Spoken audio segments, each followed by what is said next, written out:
In this harsh world, packed with dungeons full of bloodthirsty beasts, only the strongest survive. But our MC, Kim Hyun-bak, has overpowered magic abilities. He can tame mobs inside dungeons and clear other floors with their help, without even straining. But it wasn't always like that. Back then, he was afraid to leave the house and trembled at every rustle. Everything changed when a portal appeared in his apartment, trapping the guy inside with no way out. He had to go inside and start exploring that place. But goblins immediately got him, trying to beat him to death with blunt clubs. He spent several days on the brink of life and death. He was scared, thought he was doomed. But one day he accidentally stumbled upon a themed site with guides and player discussions, his only ray of hope. He received a message about a joint dungeon run, and Hyun-bak thought he was finally saved. But the next day, no players gathered. He was left alone again. Then he decided to go into the dungeon by himself. He defeated all the goblins, pushing himself to the limit, and stopped, resting after the fight, not even believing that he survived. He cut his finger, preparing another risky experiment. He begged for it to work again and pushed his power through the blood. A magic seal appeared on a dead goblin, showing the attempt had taken hold. The goblin rose beside him, no longer hostile. He realized in disbelief that the taming had worked. Blue energy linked him to the goblin, confirming the bond. Yet even as he succeeded, a strange dizziness kept building inside him. The world swayed around him while the goblins watched in confusion. He remembers that by then he was the only explorer left alive. He had tried to hide from that truth and begged strangers for help, but nothing changed. The replies he received were cruel mockery rather than rescue. That humiliation finally hardened into anger and resolve. He decided that if he refused to remain trapped forever, he would have to clear the dungeon alone. With that decision made, he turned to his phone to understand what he could actually do. He focused on identifying his abilities before taking another step. The dungeon app showed he had mana and control suited to a mage type, along with unusually high luck. By combining mana and control, he discovered a taming skill that could turn monsters into subordinates. He tested it on one goblin, then managed to tame another as well. But the effort quickly pushed him to his limit and left him suffering mana exhaustion. He could barely breathe as the drain hit him all at once. Looking at his own hand and the goblin beside him, he realized how fragile his control still was. When he glanced toward the deeper tunnel, fear returned immediately. Even his tamed goblins seemed to want to retreat from whatever lay ahead. He tried to order them to help him move, forcing himself to keep going. Then a sound came from the apartment's side of the door. He staggered toward it, telling himself he had to recover quickly. Before he could finish thinking, another noise made him freeze. Sunlight spilled in from the apartment, reminding him how close normal life still seemed and how unreachable it really was. Through the dungeon site, he had learned one crucial fact that now haunted him. Magic users were extremely rare, yet they were essential in any proper group raid. That truth became unbearable when he looked at the raid status and saw he was alone. He lashed out in frustration, hating himself for not acting sooner. He wondered whether he could have fought beside the others if he had gotten himself together earlier. The memory of the call to combine forces only deepened his regret. He realized that if he had left his room and joined them, things might have been different. Now he was left shaking in the doorway with only his goblins behind him. The goblins could only stare, unable to understand his breakdown. Time kept passing anyway, and the system coldly recorded that he had already spent 3 days on the raid while lying asleep in the hallway. He eventually collapsed there with his club still beside him. A sudden sound jolted him awake. He grabbed his club at once, expecting another attack. He rushed to the door, ready to fight whatever had come through. When he found no enemy waiting, he briefly wondered if he had imagined it. Then another sound confirmed something real had arrived. He opened the door carefully and found resistance from the other side. When he yanked it open, a package slid through while his goblins flinched back in alarm. The box landed on the dungeon floor, absurdly ordinary in the middle of the cave. Its label showed it was addressed to him from someone calling himself Magician President, and it contained a book on basic mana theory. Elsewhere, the sender calmly confirmed that his gift had reached the dungeon entrance.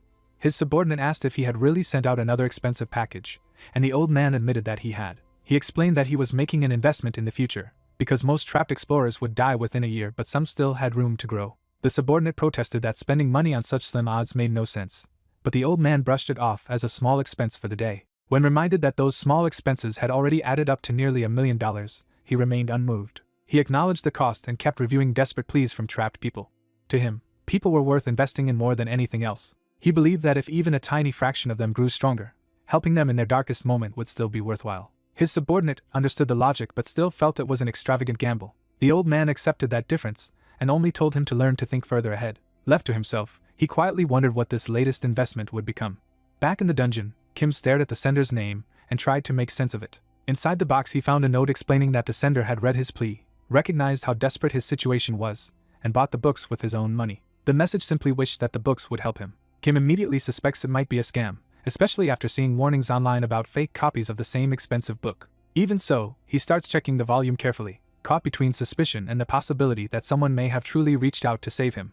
A mysterious magic book proves genuine when its label burns away in his hands, leaving him stunned. The messages that led him to it convince him someone truly sent him real magical knowledge and pushed him toward revenge. Moved by the sender's kindness, he silently vows not to forget the person who helped him. While his goblin minions sleep nearby, he settles into studying in earnest. The book teaches that moving mana requires calculation and mental imagery, not simple instinct. He immediately regrets never studying harder, because the theory gives him a headache. Even so, he manages to cast the first circle spell in 30 minutes, far faster than he could a few days earlier. Encouraged by that progress, he decides more practice will make him faster still. His training is cut short by the dungeon timer warning that he will be penalized if he does not enter soon. Accepting that he has no choice, he heads back into the dungeon with his goblins. Inside the cave, he cautiously scouts ahead with his small entourage. He sends the goblins charging first to test what lies deeper in the tunnel. The rush turns chaotic, but he keeps control of the situation. By slapping a prepared taming circle onto another goblin, he adds one more servant to his side. Checking his mana, he realizes he still has plenty left after the capture. Thinking he can afford another attempt, he looks farther in and notices a new kind of enemy. He discovers a group of skeletons and immediately recognizes them as a different class of monster. Instead of retreating, he wonders whether skeletons can also be tamed. The idea seems useful, but he quickly realizes skeletons have no blood, unlike goblins. Since his taming method requires both his blood and the monsters, the usual approach should not work. Watching one skeleton up close confirms the obvious problem. There is no blood to use. Still unwilling to waste such potentially valuable monsters, he searches for another solution. Their status screens reveal why he wants them so badly. Each skeleton possesses specialized talents like swordsmanship, magic, crafting, and even accounting. He realizes skeletons are far more useful than goblins because they come with real skills. Deciding to worry about the method later, he has his goblins help corner the skeletons first. Once one is restrained, he is left with the harder question of how to tame it. The advice he has seen about magic being mostly intuition suddenly becomes the only lead he has. With no better option, he chooses to trust instinct and try a rough imitation of goblin taming. He places the taming circle on the skeleton and begins the process as if it were a goblin. Instead of blood exchange, he slowly feeds mana into the bound skeleton. The skeleton reacts as the mana starts taking hold. The change continues, suggesting the improvised method is actually working. When a blue light appears inside the skeleton, he realizes his gamble succeeded. He celebrates trusting intuition, until the effort suddenly drains him. His status confirms the reason. Maintaining a skeleton costs far more mana than maintaining a goblin. Unable to keep exploring with his mana so low, he decides to withdraw for now. Back home, he inspects the newly tamed skeleton and learns it is female with unusually high magical and dexterous potential. That detail makes him awkwardly realize the skeleton was once a woman. He decides that if she is staying with him, she deserves a name. He names the skeleton Christina, formally giving her an identity.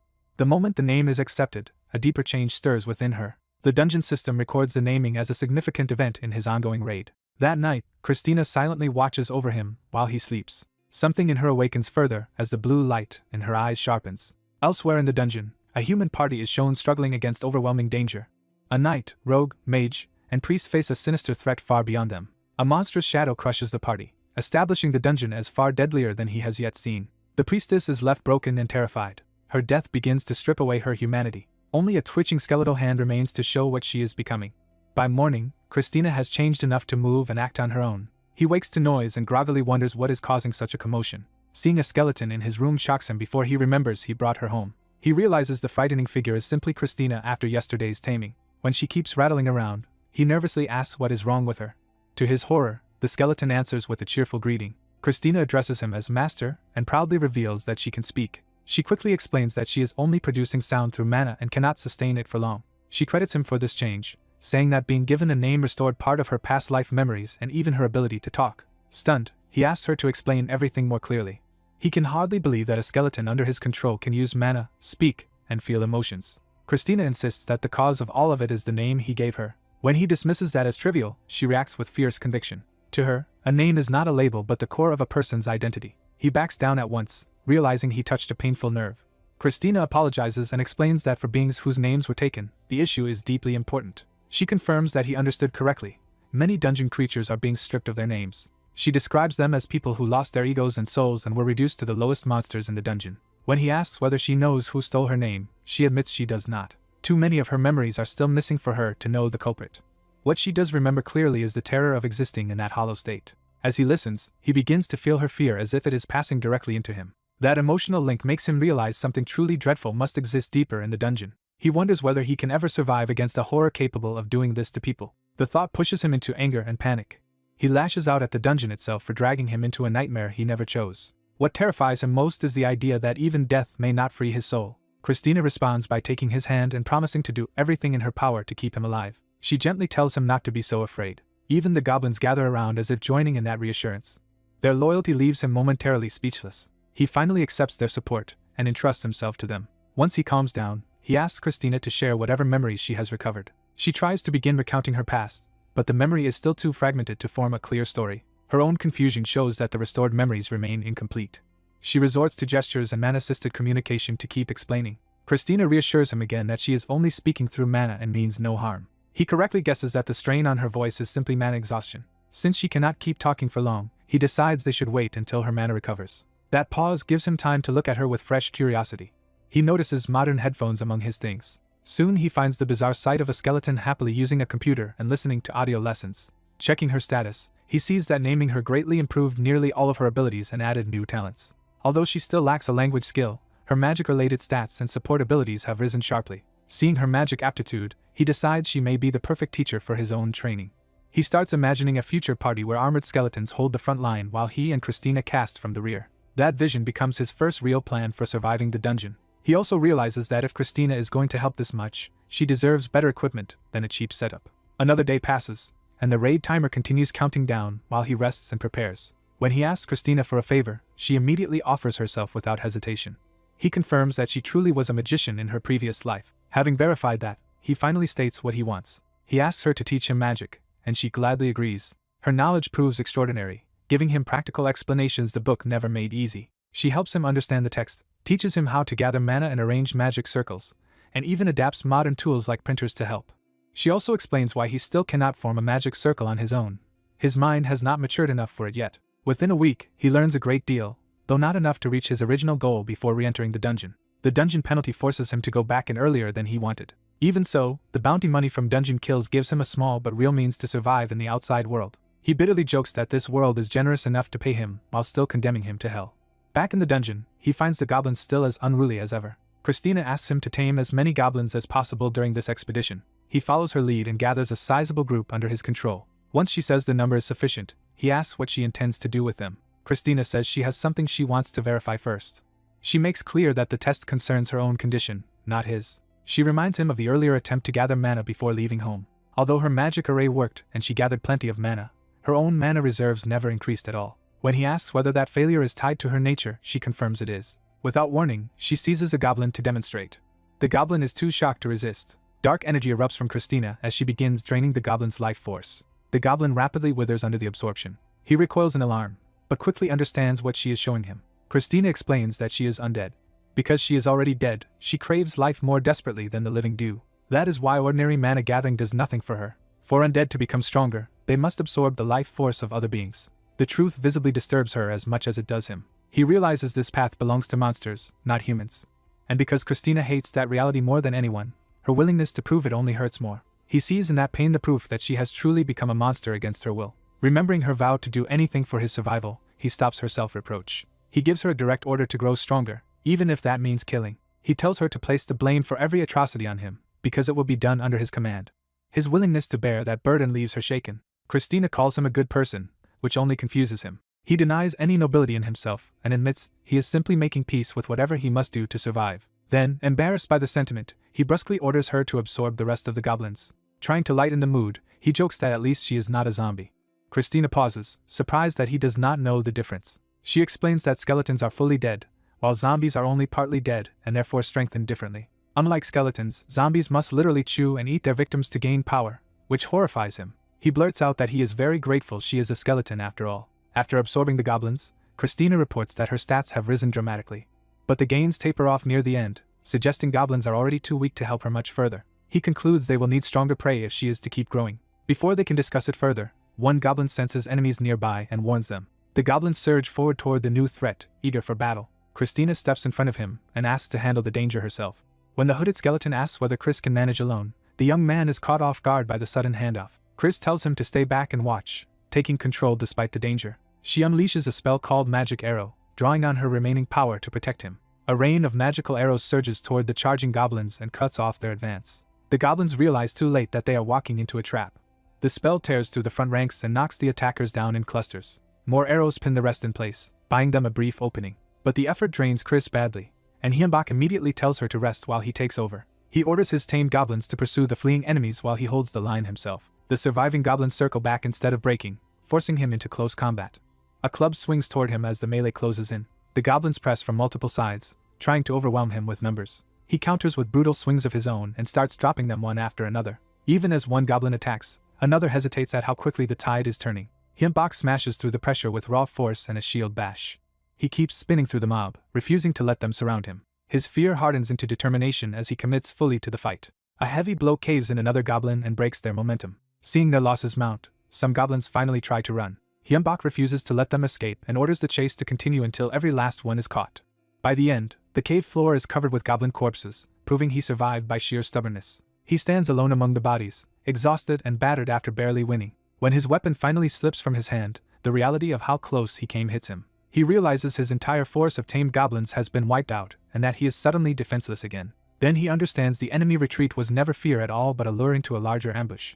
He panics over the same problem repeating forever, wondering if he must keep rebuilding disposable forces. His frustration boils over, and Chris quietly watches him unravel. She checks on him once he has vented, bringing him back from the edge. Chris urges him not to grieve too deeply over the dead goblins. She reminds him they were goblins who would have needed to be dealt with eventually, framing their loss as unavoidable. With the battle over, she insists they return so he can be healed, and he reluctantly accepts her judgment. He decides he cannot afford to be shaken by every setback and tells Chris they are going back. Back home, Chris begins treating his injuries directly. A healing spell flows from her hand and starts restoring the damage to his body. He is startled to learn she can still use a first circle recovery spell called Rapid Minor Healing.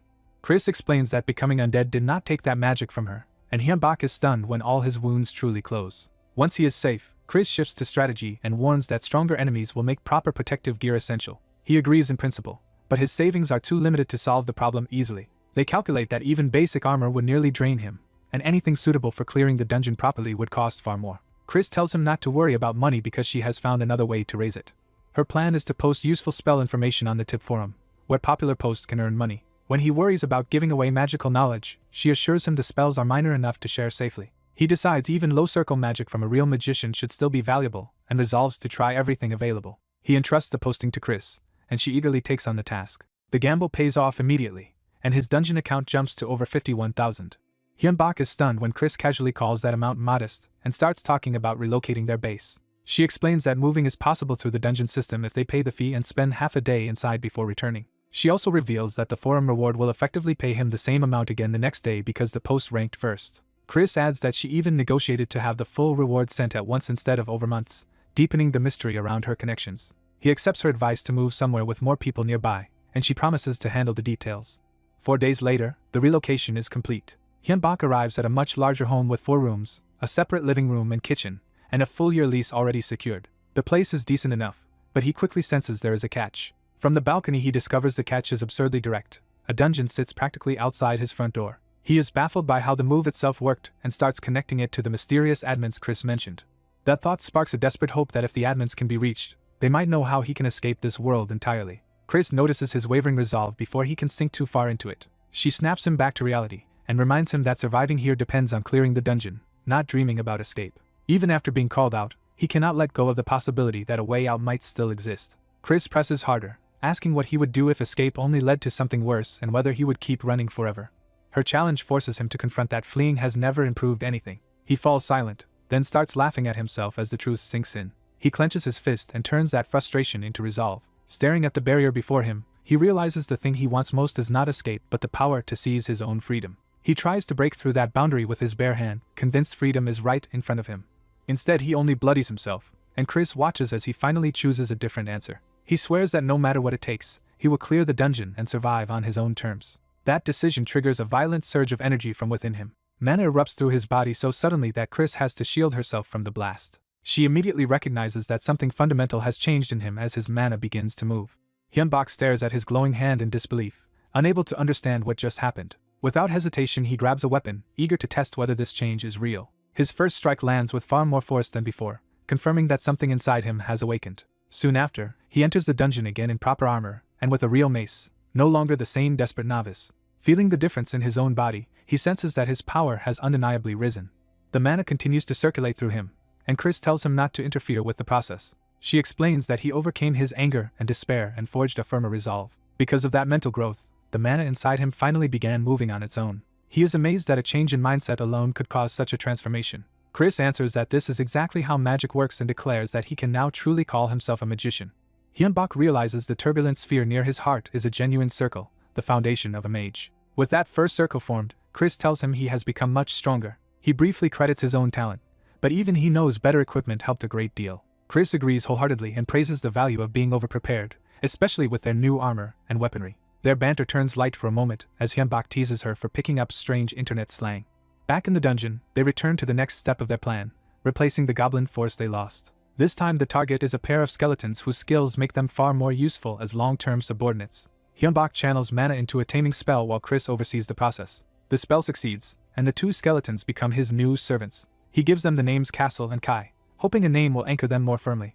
Even after naming them, Chris keeps them restrained because newly revived undead cannot yet be trusted. When Hyunbak questions the caution, she warns that they may not be calm and rational the way she is. She explains that the memories of dying and existing as undead are horrifying enough to drive most of them unstable. So they lock the two skeletons away and wait for their memories to return. When the time comes, Hyunbak opens the closet to see whether they have recovered. The doors part, and the tension spikes instantly. One of the skeletons lunges out screaming, proving Chris was right to be careful. Hyunbak panics and recoils while the sudden attack nearly turns the test into a disaster. The two skeletons thrash wildly on the floor, still trapped between instinct and reason. Chris restrains one and concludes that it has indeed regained enough memory to react as a person again. Hyunbak notices they seem to understand speech and wonders why they still cannot answer him. Chris explains that ordinary skeletons lack vocal cords and that her ability to speak is an unusual exception. She congratulates them on receiving a second chance at existence. The newly awakened skeletons fall silent, listening rather than attacking. Chris tells them that although they once lost even their names, they recovered fragments of their former lives because their master named them anew. Hyunbak is caught off guard when she starts presenting him as the center of their salvation. Chris bluntly reframes the situation by declaring that their master is their savior. To Hyunbak's disbelief, the claim visibly reaches them and changes their attitude. Chris goes further, saying this world too is under invasion and that Hyunbak now stands in the middle of that crisis. She argues that if he survives, they may avoid losing themselves again and perhaps accomplish what they failed to do in life.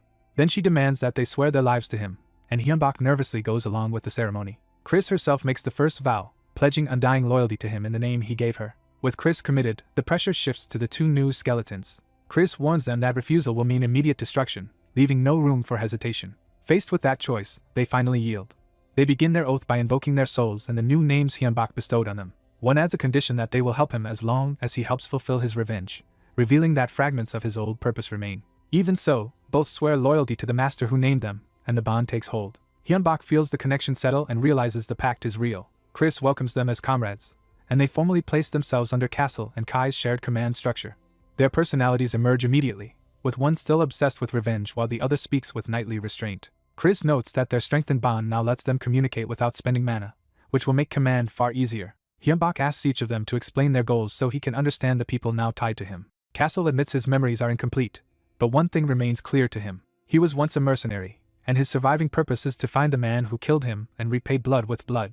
Kai remembers belonging to a family that possessed a treasured heirloom. When his older brother entered a dungeon and vanished, that family treasure disappeared with him. Kai, once a knight, says his goal is to recover that lost heirloom and return it. Chris then states her own name plainly. She was a magician before and wants to surpass the magical power she had in her previous life. When the attention turns to him, Hyunbak is suddenly the only one without a grand mission.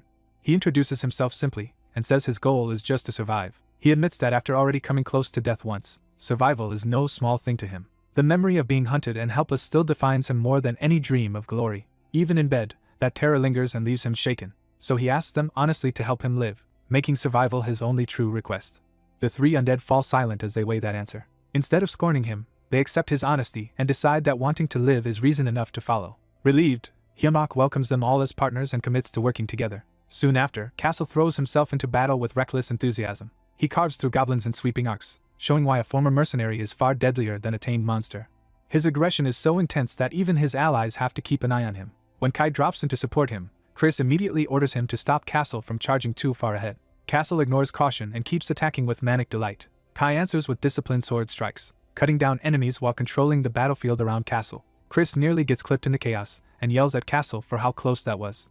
Hyunbak laughs that having a true vanguard is wonderful, and Chris reminds him that this protection should free him to study while they fight. With competent undead companions leading the way, Their dungeon exploration speeds up dramatically. That efficiency carries them to the boss room far sooner than Hyunbak expected. Reviewing earlier challengers' information, he confirms the room should contain 1 goblin fighter and 20 goblins. Castle dismisses the warning as trivial and urges the group to hunt the boss immediately, while Kai counters that carelessness is death.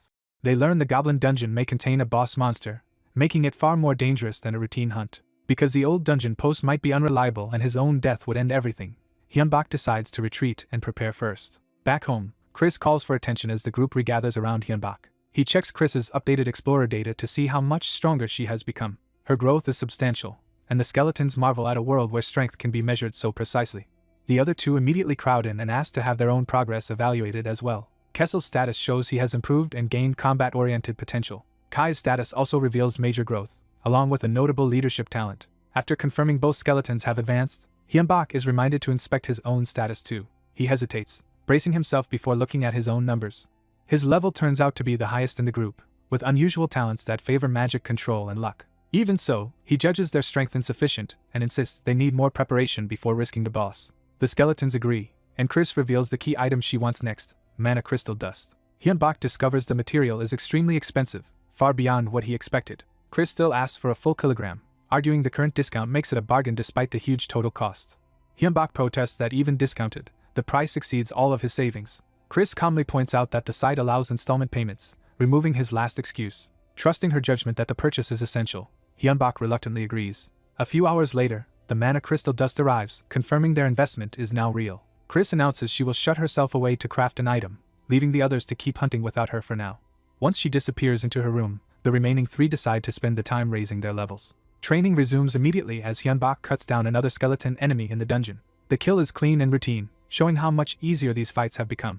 After hundreds of kills with no promising recruits appearing, they start wondering whether their earlier luck has run out. Kessel bluntly argues that luck matters more than anything else in life. That makes Hyunbak remember his fortune talent, which may be tied to his unusual streaks of luck. He explains that the talent supposedly activates in desperate situations, and the others find that ominous rather than reassuring.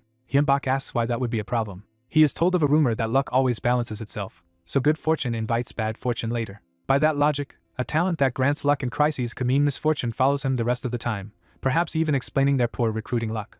The skeletons think that theory fits surprisingly well. Kai even suggests meeting them may have happened during one of Hyunbak's lucky periods, which he takes as a touching thought. The 2 skeletons enthusiastically embrace that explanation, leaving Hyunbak flustered by their affection. Kessel tries to ask for Hyunbak's opinion, only to realize his master is too embarrassed to answer properly. Mistaking his blush for injury, the skeletons worry that he is still hurt from the goblins.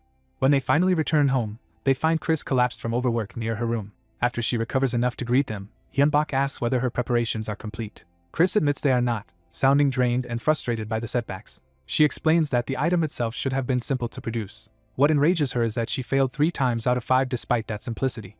She had been lying down only to cool off after that string of failures. Hyunbak jokes that she was simply unlucky. That joke immediately makes Chris wonder whether her bad results were caused by Hyunbak's fortune talent balancing itself out. The others catch on at once, and Hyunbak realizes he has accidentally exposed his own suspicion. Kessel eagerly spells out the theory for Chris. Chris refuses to blame Hyunbak and insists the failures were her own responsibility. Still, Hyunbak notes that if her failed attempts counted as his share of bad luck, then at least the misfortune may have been spent harmlessly. With her temper cooled, Chris decides to return to work and finish the project. She keeps the item's identity secret, promising only that Hyunbak will be pleased with it. Curiosity gets the better of Hyunbak and the 2 skeletons, and they silently agree to sneak a look. The 3 creep toward Chris's room, hoping to spy on her progress. Before they can, Chris catches them instantly and calls out their idleness. She coldly orders them back to the dungeon instead of wasting time snooping, and they retreat at once. All 3 are left shaken by how terrifying she can be when angered. Back in the living room, Kai tries to soothe the mood by making coffee. He carefully brings the drink out as a small act of support. While waiting, Hyunbak realizes Chris has been shut inside for an unusually long time. 3 full days have passed since she last emerged, and he starts worrying that things may not be going well. The others remind him that peeking only earned them Chris's wrath, so the best help now is patience. Hyunbak accepts that Chris is capable and tries to trust her judgment. At that moment, Chris finally appears and asks whether they were looking for her. Hyunbak hurriedly wipes his face and asks the only thing that matters now, whether she is finished. Chris makes him wait a beat, savoring the moment. Then she proudly reveals that the project is finally complete. The finished product is a spell card, a concept unfamiliar to Hyunbak. Chris explains that it is a card engraved with a magic array. Once mana is poured into it, and the spell is visualized with an incantation, even someone without natural casting ability can use magic through it. The cards also shorten casting time and let the user wield spells up to 2 circles above their normal level. Hyunbak is impressed by how intricate the card's design is. Chris explains that in her old world spellbooks were standard because cards were too small and difficult to make by hand. Hyunbak realizes the amount of concentration required must have been enormous. Chris credits this world's precise technology for making the work possible. By digitizing the magic array once, she could resize it freely and mass-produce the pattern. That let her print as many copies as she wanted, though some came out defective. Her earlier failures were not in drawing the arrays but in the next stage of production. She had to process the printed arrays with mana crystal dust to turn them into real spell cards, a step that still required manual work. In the end she produces 20 cards, mostly first circle with a few second circle ones, and explains she kept the circles low because higher spells consume too much mana. Chris privately laments her own limits, frustrated that she could not make stronger cards yet. Kai and Kessel immediately ask whether she made anything for them too. She apologizes that the materials were only enough for the spell cards, but promises to craft proper equipment for them later. With the cards ready, Hyunbak decides it is time to push everyone to the level cap of the first floor, and then challenge the dungeon again. 16 days later, the party returns to the dungeon entrance fully prepared. All 4 have reached level 12, the highest they can attain on the first floor. Chris confirms the spell cards are packed and ready for battle. Hyunbak rallies the team and places special trust in Kai, whose role will be crucial. Kai accepts that responsibility with fierce determination to repay that trust through victory. Hyunbak opens the dungeon doors, and the team advances inside together. They enter a vast chamber of ruined pillars, immediately sensing the scale of the battlefield. The goblins notice the intruders at once. A goblin fighter lets out the alarm, summoning the whole room to attack. The horde surges forward in a frenzy. Their bloodlust spreads through the crowd as the charge builds.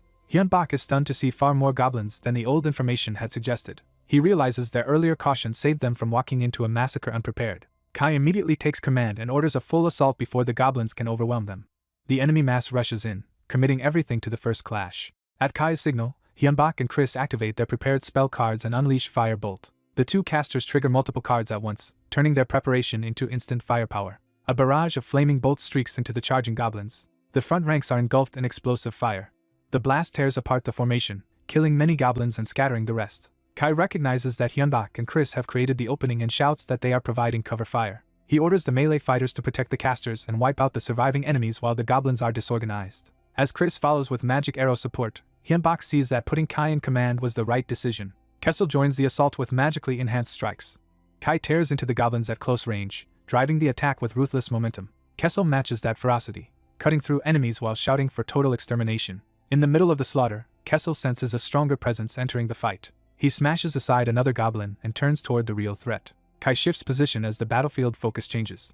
The goblin boss finally steps forward, radiating power far beyond the ordinary fighters. Kai charges the boss without hesitation, determined to bring it down himself. Their first collision is violent, proving the boss can meet Kai head-on. Kai presses in with sword and shield, trying to overpower the boss before it can settle into the fight. The boss answers with a devastating red slash, and Kai realizes too late how badly he needs heavier armor. Hyunbak promises that if they survive, he will buy Kai proper plate armor, and Kai takes that promise as fuel to keep going. As Kai and the boss lock into a deadly exchange, Kessel calls for Hyunbak to finish it with magic. Hyunbak and Chris switch to lightning, activating Spark through another spell card. Chris uses her undead body as a conduit to drive the electric attack directly into the melee, turning her nature into an advantage. The boss tries to escape the current, only to find Kessel already on him. Kessel grabs hold and refuses to let the boss break free. He commits completely, pinning the boss in place even as the electricity tears through both of them. When the light fades, the boss collapses at Kessel's feet. Kessel raises his sword in triumph, convinced they have won. Kai urges everyone to use that momentum and finish off the remaining goblins. Hyunbak keeps fighting and encourages the team not to relax yet. Chris reinforces that warning, telling them not to lower their guard until the very end. Even while exhausted, Hyunbak refuses to stand idle and keeps pushing the cleanup. At last, with the room seemingly cleared, he stops and realizes they have actually survived. Relief breaks through his exhaustion, and he celebrates their victory. A system notice confirms the first dungeon has been cleared, rewarding them with money and an F-rank item while warning them not to grow careless. Back at home, Hyunbak drags himself inside after the ordeal. He starts unwrapping his gear, too tired to keep standing in it. The hand wraps fall away as his body finally gives in to exhaustion. The others trail in behind him just as drained, and the victory high gives way to total fatigue. Hyunbak collapses on the floor, admitting he is completely spent. The 3 skeletons immediately gather around and channel energy into him. As they absorb the boss's power, Chris notes how much stronger they have become and realizes she can now make third circle spell cards. Hyunbak, barely conscious, just wants to lie there and rest a little longer. As he drifts off, something feels wrong. He suddenly notices the boss's corpse still moving, its eyes open and body not fully dead. Startled, he scrambles backward as the supposedly defeated boss twitches back to life. The others rush over in alarm, but Hyun-bak insists he is fine while staring at the lingering threat. He bitterly realizes how reckless it was to nearly fall asleep in a dungeon before confirming the kill. Once the danger is truly over, he decides they should leave immediately. Checking the dungeon site, he notices a new option called Rapid Return Service that was not there before. The group suspects this convenient feature may be the reward for clearing the boss. Since it appears harmless, Hyun-bak decides the quickest way to verify that is to press it. A door materializes directly in front of them inside the dungeon, taking everyone by surprise. Seeing the exit appear on demand, Hyun-bak is amazed at how convenient the new return function is. Kim Hyun-bak suddenly senses something impossible and freezes in alarm. His confusion deepens as he realizes the disturbance is not a normal attack or trap. Chris, the skeleton mage, is just as shaken, stunned by a phenomenon that should not exist. She tries to understand whether a dimensional link, materialization, or both have occurred, while Hyun-bak can barely process what he is seeing. The other skeletons decide it is wiser not to interrupt Chris while her obsession with magic has taken over. When Hyun-bak asks about going home, they tell him returning is impossible for now because they have to wait. They insist that leaving Chris alone until her curiosity is satisfied is the safest option for everyone. Having no better choice, Hyun-bak reluctantly settles in to wait. The group stays put while Chris continues examining the mysterious door-like phenomenon. Hyun-bak wakes up back in his room to someone asking whether he ordered something from the dungeon's site. He finds the 3 skeletons in his apartment, and denies having bought anything recently. One of the skeletons goes to check what arrived. A large package has been delivered to Hyun-bak from Dungeon Express. As they gather around it, the skeletons warn him to be careful with an unknown sender. The sender turns out to be the magician president, and Hyun-bak immediately realizes the package is probably safe.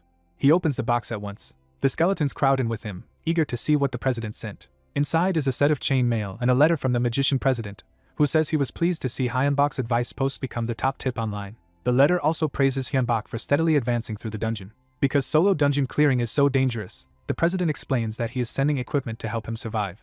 Chris recognizes the chain mail as expensive high-grade gear with automatic repair and cleaning enchantments. The letter ends with the president hoping they can meet in person someday. Touched by the gift, Hyun-bak sincerely thanks him. Chris points out that the armor would have helped even more if it had arrived before the boss fight, and Hyun-bak can only agree. Remembering the books and now the armor, Hyun-bak starts wondering how he can repay the president's kindness. When Chris asks if he truly wants to return the favor, Hyun-bak says yes because the president helped him when he was at his lowest. Since the president clearly does not need money, Hyun-bak searches for some other meaningful gift. Chris suggests giving him a spell card instead. Hyun-bak is surprised that such a valuable gift is even an option. Chris explains that spell cards were going to be sold eventually anyway, and giving one to a magician would be both useful and meaningful while also serving as training for Hyun-bak. The mention of training instantly kills Hyun-bak's enthusiasm. Chris declares that Hyun-bak must now learn first circle magic and erase properly, reminding him that he is a magician too. She pushes to begin immediately, arguing that a handmade gift would mean more, while Hyun-bak nearly faints from dread. He protests that he just returned from the dungeon and deserves at least a day of rest. Chris dismisses that excuse by claiming that for magicians, research and training count as rest. She drags him off for special instruction, while the other skeletons can only watch in sympathy. Elsewhere, Mark enters the magician president's office, only to find the president already amused before he even speaks. Mark awkwardly apologizes for barging in. The president's mood is so good that Mark asks whether something fortunate happened. The president reveals that the last surviving challenger from that dungeon is still alive and progressing, so he sent him chainmail. When Mark is shocked by the cost, the president tells him to look at the monitor. The top-rated tip post is Hyun-bak's detailed warning about the limits of rapid minor healing, proving he is thoughtful as well as persistent. The president laughs at the strange turn of fate and becomes even more determined to support Hyun-bak. He admits he now has very high expectations for that young man. Back in the dungeon, Hyun-bak tests the gifted chain mail and feels its value immediately. Armed with better gear, he returns to the dungeon with Chris and the other skeletons. They decide to challenge the second floor next. The party advances cautiously into the deeper level. They light torches as they move into the dark passage. The second floor looks like another cave system, and their tamed goblins lead the way. At first glance, Hyun-bak thinks it does not look much different from the first floor. Chris warns him not to get careless just because the layout is familiar, since the monsters should be stronger here. Before they can settle in, a heavier presence announces itself nearby. A large enemy force rushes them, and the skeletons blame Hyun-bak for tempting fate with his words. Hyun-bak is horrified to see that the new threat includes an orc. He immediately orders his allies to engage. Kai and Kessel charge forward to intercept the enemy wave. Hyun-bak quickly realizes the situation is far worse than he expected. Even the goblins he had strengthened are being driven back by the enemy mob. A heavy club comes flying toward Kessel. Kessel blocks the blow with a shield, but the impact shows how overwhelming the orc's strength is. He is forced backward despite defending properly. Facing the orc head-on, Kessel admits the monster is every bit as powerful as it looks. Worse, more enemies keep pouring in behind it. Hyun-bak sees another group arriving and realizes they are about to be surrounded. He orders Kai and Kessel to retreat on his signal while Chris prepares to act from the rear. Chris pulls out a spell card and calls for Hyunbak's help. She warns him that she is about to borrow some of his mana to activate it. The spell card begins drawing power from both of them at once. Hyunbak is shocked by how much mana is being drained from his body. At the critical moment, Chris gives the order for the front line to fall back. The enemies surge into the trap zone they just vacated. Using the borrowed mana, Chris unleashes a third circle fireball. The spell arcs overhead toward the clustered monsters. It crashes into the enemy formation and detonates with devastating force. The orc realizes too late that it has been caught in a lethal blast. Kai panics as the explosion's range proves larger than expected. The fireball engulfs the battlefield in a massive explosion. When the blast ends, Hyunbak is amazed by the sheer power of third circle magic. He marvels that the entire enemy group was wiped out in a single strike. His excitement vanishes when Chris suddenly collapses. She insists she is fine even as her body starts coming apart from exhaustion, terrifying Hyunbak. Chris explains that it is only mana exhaustion, though her skeletal body literally falling to pieces makes the explanation less comforting. Kai complains that the blast nearly destroyed him too, and with Kessel badly damaged, the party decides they must withdraw. Seeing even Kessel in rough shape, Hyunbak agrees that pressing on would be reckless. As they prepare to return, the skeletons gather up Chris's scattered parts while Hyunbak activates the return function. The party is transported safely back home. Back in the apartment, Hyunbak is left drained from the mana loss and checks on Kessel. Kai bluntly says Kessel will recover eventually because skeletons can regrow bones if necessary. The others argue over whose fault the disaster was until Hyunbak gives Kessel a reluctant apology, which still sounds half-hearted.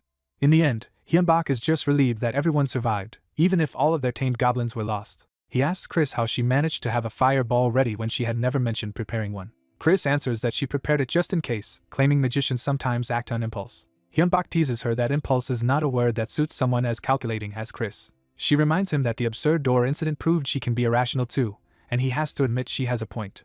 The conversation turns practical as they assess the second floor and conclude that the goblins are only slightly stronger, while the orc is roughly on par with the goblin fighter but more dangerous because of its size and power. They decide that opening battles with magic would make future fights much easier, and Kai asks Hyunbak to buy equipment for the skeletons as well. Hyunbak points out that Kai originally refused equipment, but Kai says that was only because he was still adjusting to his body. Then Kessel reveals there is another reason they need gear. Because skeletons are too light, they cannot generate enough destructive force on their own, so equipment weight is necessary to bring out their power.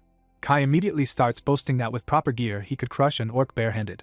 Hyunbak proposes another path to strength besides equipment, creating a nucleus. The skeletons are startled that he even remembers the term, while he admits he barely does. Chris scolds him for forgetting previous lessons and threatens even harsher instruction. She explains again that a nucleus is an undead equivalent of a heart, and destroying it means true death. Hyunbak wonders why they would deliberately create such a weakness, which makes Chris despair at how little he retained. Even so, their dungeon timer keeps ticking down while Chris continues lecturing him. Chris broadens the lesson to undead monsters in general. She explains that undead are troublesome because they do not tire or feel pain, making them hard to put down by ordinary means. Their true vulnerability is the nucleus hidden inside them. That is why she had taught Hyunbak to aim for likely nucleus locations such as the head or heart when fighting undead. When Hyunbak notes that the low-level undead he has seen had no nuclei, Chris explains that newly created weak undead do not form them yet. Only some undead develop nuclei over time and experience. But after today's danger, Chris decides they should strengthen themselves rather than merely observe. Hyunbak asks what benefit a nucleus gives if it also creates a fatal weak point. Chris says the advantages are far greater, because a nucleus allows the use of a circle and an aura sphere, the foundations of magic and swordsmanship. That makes Hyunbak ask how Chris has been casting magic all this time without a proper circle. She admits she has been storing mana directly in her bones, but it is inefficient and limiting. So Chris formally asks Hyunbak for permission to create nuclei for the skeletons, and he agrees once he hears how valuable the upgrade would be. The others immediately praise his decision. Hyunbak is ready to start at once. Chris shuts that down immediately because they lack the necessary materials. A nucleus must be made from something that can absorb mana, such as a special mineral, a monster heart, or a gem, and only gems are realistically available to them right now. When Hyunbak hears that purity matters and gems are required, he starts worrying about cost. He asks Chris how much money he currently has left. Chris says that after excluding finance funds, Hyunbak has a little under $30,000. To give him a reference point, Chris notes that even a 1-carat diamond ring costs around $4,000. Hyunbak asks how large a gem for a nucleus must be, only to learn it needs to be at least 5 centimeters across, which is far beyond his budget. Seeing his despair, Chris says there is still another way. She rushes off before explaining further. A moment later she returns with a prepared business plan. Chris launches into a formal presentation on how to fund nucleus creation. Hyunbak can only stare, wondering when she had time to prepare all this. Chris begins with the obvious problem. Gems are extremely expensive. Then she reveals the solution she has already devised for raising the money. Their plan is to mass produce and sell spell cards. Chris argues that buyers gain a life-saving magical trump card while they gain nucleus funds, making the deal attractive for both sides. When Hyunbak worries about production costs, Chris shows that mana crystal dust is expensive but manageable. By using the dust efficiently, they can make about 100 cards per kilogram and still sell each card at a large profit. She presents the written details and urges Hyunbak to sign off on the plan, framing it as a major opportunity. The other skeletons can see that he is already being won over. Hyunbak's last concern is whether the cards are priced too high and might fail to sell. Kai dismisses that fear by reminding him that no price is too high compared with staying alive in a dungeon. Chris adds that dungeon explorers are paid according to danger, so expensive survival tools are justified, and Hyunbak hands over the signed approval. He then asks how they will actually handle sales. Chris reveals she has already negotiated with the dungeon site administrator and secured permission to sell the spell cards there. With the business side settled, they decide to start production immediately while limiting dungeon exploration until they are stronger. Hyunbak suggests they still enter the dungeon for a single controlled battle each time so they do not lose their edge. The group quickly finishes preparing the listing and production setup together. Once the spell cards go live, the first batch sells out immediately. With demand proven and money finally within reach, they move straight into full-scale spell card production. After exhausting himself over work and preparations, the young man collapses in despair, convinced he is being worked to death. He truly believes he might die from the pace he has been keeping. One of his skeleton servants gently tends to him and offers hot honey water, treating his suffering like the aftermath of hard labor. As he recovers, the skeleton cheerfully recalls how unexpectedly successful their latest venture was. The young man admits he was stunned that their spell cards sold out almost immediately. Even with production costs eating half the revenue, the amount of money they earn still feels enormous to him. Chris points out that they now finally have enough funds to start making nuclei, and the young man agrees in principle. Still desperate for a break, he bargains for 1 day of rest and only gets it on the condition that the house be cleaned first. Soon after, one skeleton proudly experiences the effect of a newly installed nucleus and feels mana overflowing through his body. The enhancement is so dramatic that he says it feels like being reborn. With the new nuclei in place, the skeletons conclude they should now be able to handle third circle magic much more easily. The young man is surprised that such an expensive upgrade can make such a huge difference without changing their outward appearance. Chris dryly reminds him that it had better matter, considering they spent $1.6 million on it. He explains that they cut costs by using artificial gems instead of natural ones, though each gem only holds about 70% of the mana. To compensate, Chris embedded 5 nuclei in himself for now and designed them to resonate with a future central nucleus, making the whole system stronger later. The young man realizes Chris had planned the upgrade path well in advance. Wanting to see the results, he lines the skeletons up and prepares to check their stats. Christina's status shows a major jump in magic power and improved overall potential. Kessel's status reveals a large increase as well, especially in physical durability and combat ability. Kai's numbers also rise sharply, confirming the nuclei strength in all 3 of them. While reviewing the data, the young man notices something unfamiliar in the magic power section. He realizes a new value has appeared there that was not present before. The skeletons crowd around to inspect the change with him. Chris concludes the new figure is being counted separately from talent, which likely means it is beneficial, though the nuclei may still cause further changes over time. Satisfied for now, the young man notes that their increased magic power should make dungeon raiding easier. Kessel immediately wants to head into the dungeon and test the upgrade in battle. Chris shuts that down at once, insisting they first confirm the nuclei are stable and safe, and the young man quickly backs off from taking the risk. Instead, they begin testing their new abilities in a controlled way. Kessel demonstrates a blade wrapped in energy and asks whether his master saw what he just did. He explains that this technique is sword aura, something normally reserved for at least A-rank mercenaries. The young man is amazed that one of his skeletons can already use such an advanced martial skill. Kai dismisses the feat as only the beginning and prepares to show something even more impressive. He channels power into his weapon for a stronger demonstration. Kai unleashes the sword aura outward as a ranged slash, carving through the rock wall. The young man is thrilled to see that Kai can fire sword aura like a projectile. Not to be outdone, Kessel claims he can do the same. He launches his own ranged sword aura attack with confidence, but the moment after releasing it, he senses something is wrong. His attack detonates badly instead of ending cleanly. The young man starts praising Kessel just before the situation goes sideways.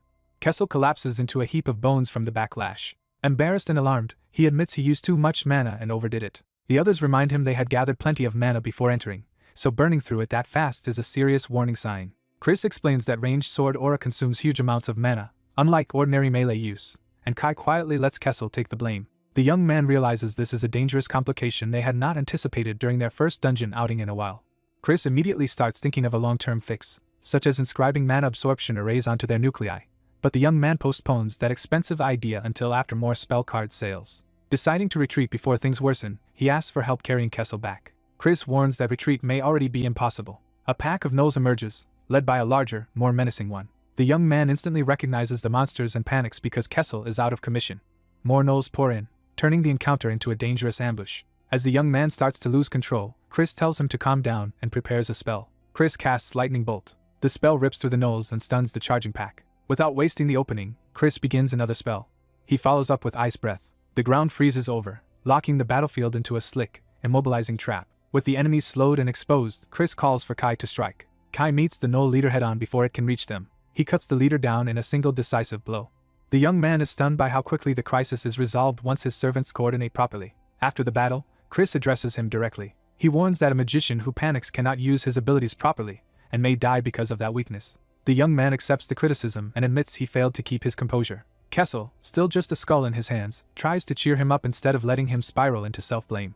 The others remind him that he was an ordinary person only a few months ago and is already growing at an astonishing rate, with loyal allies to cover his weaknesses. Reassured, he steadies himself and accepts that he does not have to face everything alone. He thanks Kessel, Kai, and Chris for protecting him. Then he asks them to keep looking after him from now on as well. Back home that night, he parts from them warmly and tells them they all did well. He finally heads to bed, physically and emotionally drained. As he settles in, he admits he is exhausted but content. Sleep takes him almost immediately. He finds himself in a strange empty place, and realizes he is dreaming. There is nothing around him but blank space beneath his feet. After wandering pointlessly, he concludes the place is just a dream with no meaning. Annoyed by the absurdity of it, he decides there is no point searching for an exit. He gives up on moving and waits for the dream to end on its own. Then a glow suddenly appears from within his chest. He notices the strange light and looks down in confusion. The glow intensifies until he realizes his mana is surging out of control. Mana begins pouring from him in overwhelming waves. He immediately senses that the situation is dangerous. The runaway mana keeps swelling instead of stopping. Terrified, he desperately orders it to stop. He physically tries to force the surge down with his own hands. Even that fails to halt the flow. He grits through the pain as the pressure keeps building. Finally, he reframes the problem and commands the mana as something that belongs to him and must obey him. The force begins responding to his will instead of rampaging freely. Inside him, the mana condenses around his heart in a violent transformation. He braces himself as the process reshapes his internal magic structure. In the middle of the pain, he realizes something fundamental is changing. Far away, faint voices call for him to wake up and snap out of it. Those pleas finally break through, and he jolts awake in terror. All three skeletons are gathered over him, relieved that he is conscious again. Still disoriented, he asks why they are all in his room, and they tell him something serious almost happened. Chris explains that he sensed an abnormal mana disturbance coming from the room and rushed in. When they checked on him, an extreme amount of mana was pouring out of his body, enough that he could have died from mana exhaustion if it had continued. The young man immediately suspects the dream and the mana rampage were connected. He recounts that in the dream his mana had gone berserk and asks whether Chris was the one who calmed it down. Chris says no, the mana stabilized on its own, though its flow is now much steadier than before. That leaves the young man wondering whether he himself somehow brought it under control. As he thinks back on the dream, a realization begins to form. He studies his own hands as if testing whether something inside him has changed.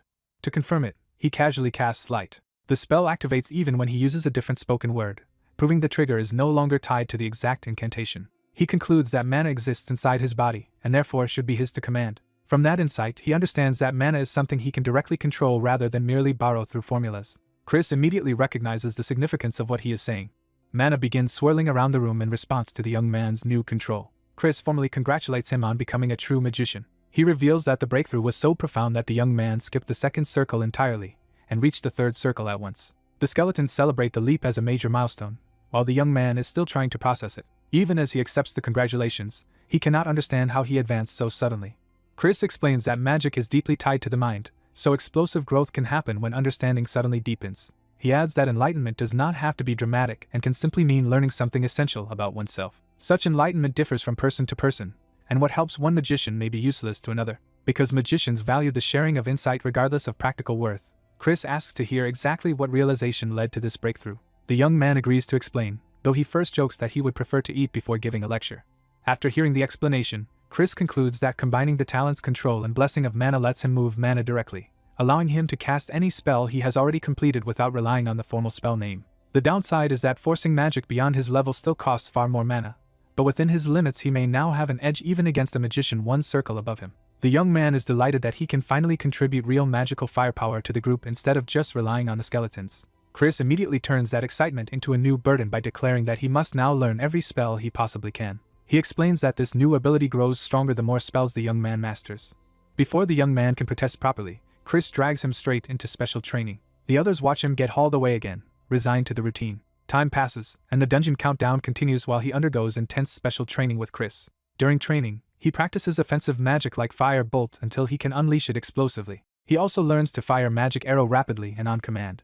His spellcasting becomes so aggressive that even his companions wonder if the studying has driven him slightly mad. For him, though, the relentless training is strangely therapeutic and relieves his stress. After another successful session, the skeletons praise how much his skills have improved and urge him not to overdo it.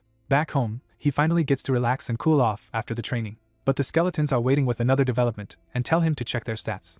Expecting nothing difficult, he casually opens the status screen. What he sees shocks him. All 3 skeletons have now gained proper classes: Kessel as a skeleton warrior, Kai as a skeleton knight, and Chris as a skeleton mage. Their maximum levels and stats have increased as well, even though their talents remain unchanged. The skeletons are unsurprised, since they had already noticed their bodies changing. Kessel points out that the transformation is visible externally too. To prove it, they stand beside the young man and ask him to compare their sizes. He is stunned to realize they have grown much larger, with stronger and sturdier frames than before. The realization hits him harder when he notices the changes are not limited to just one of them. Chris says his own body has also changed internally, even if the difference is less obvious from the outside.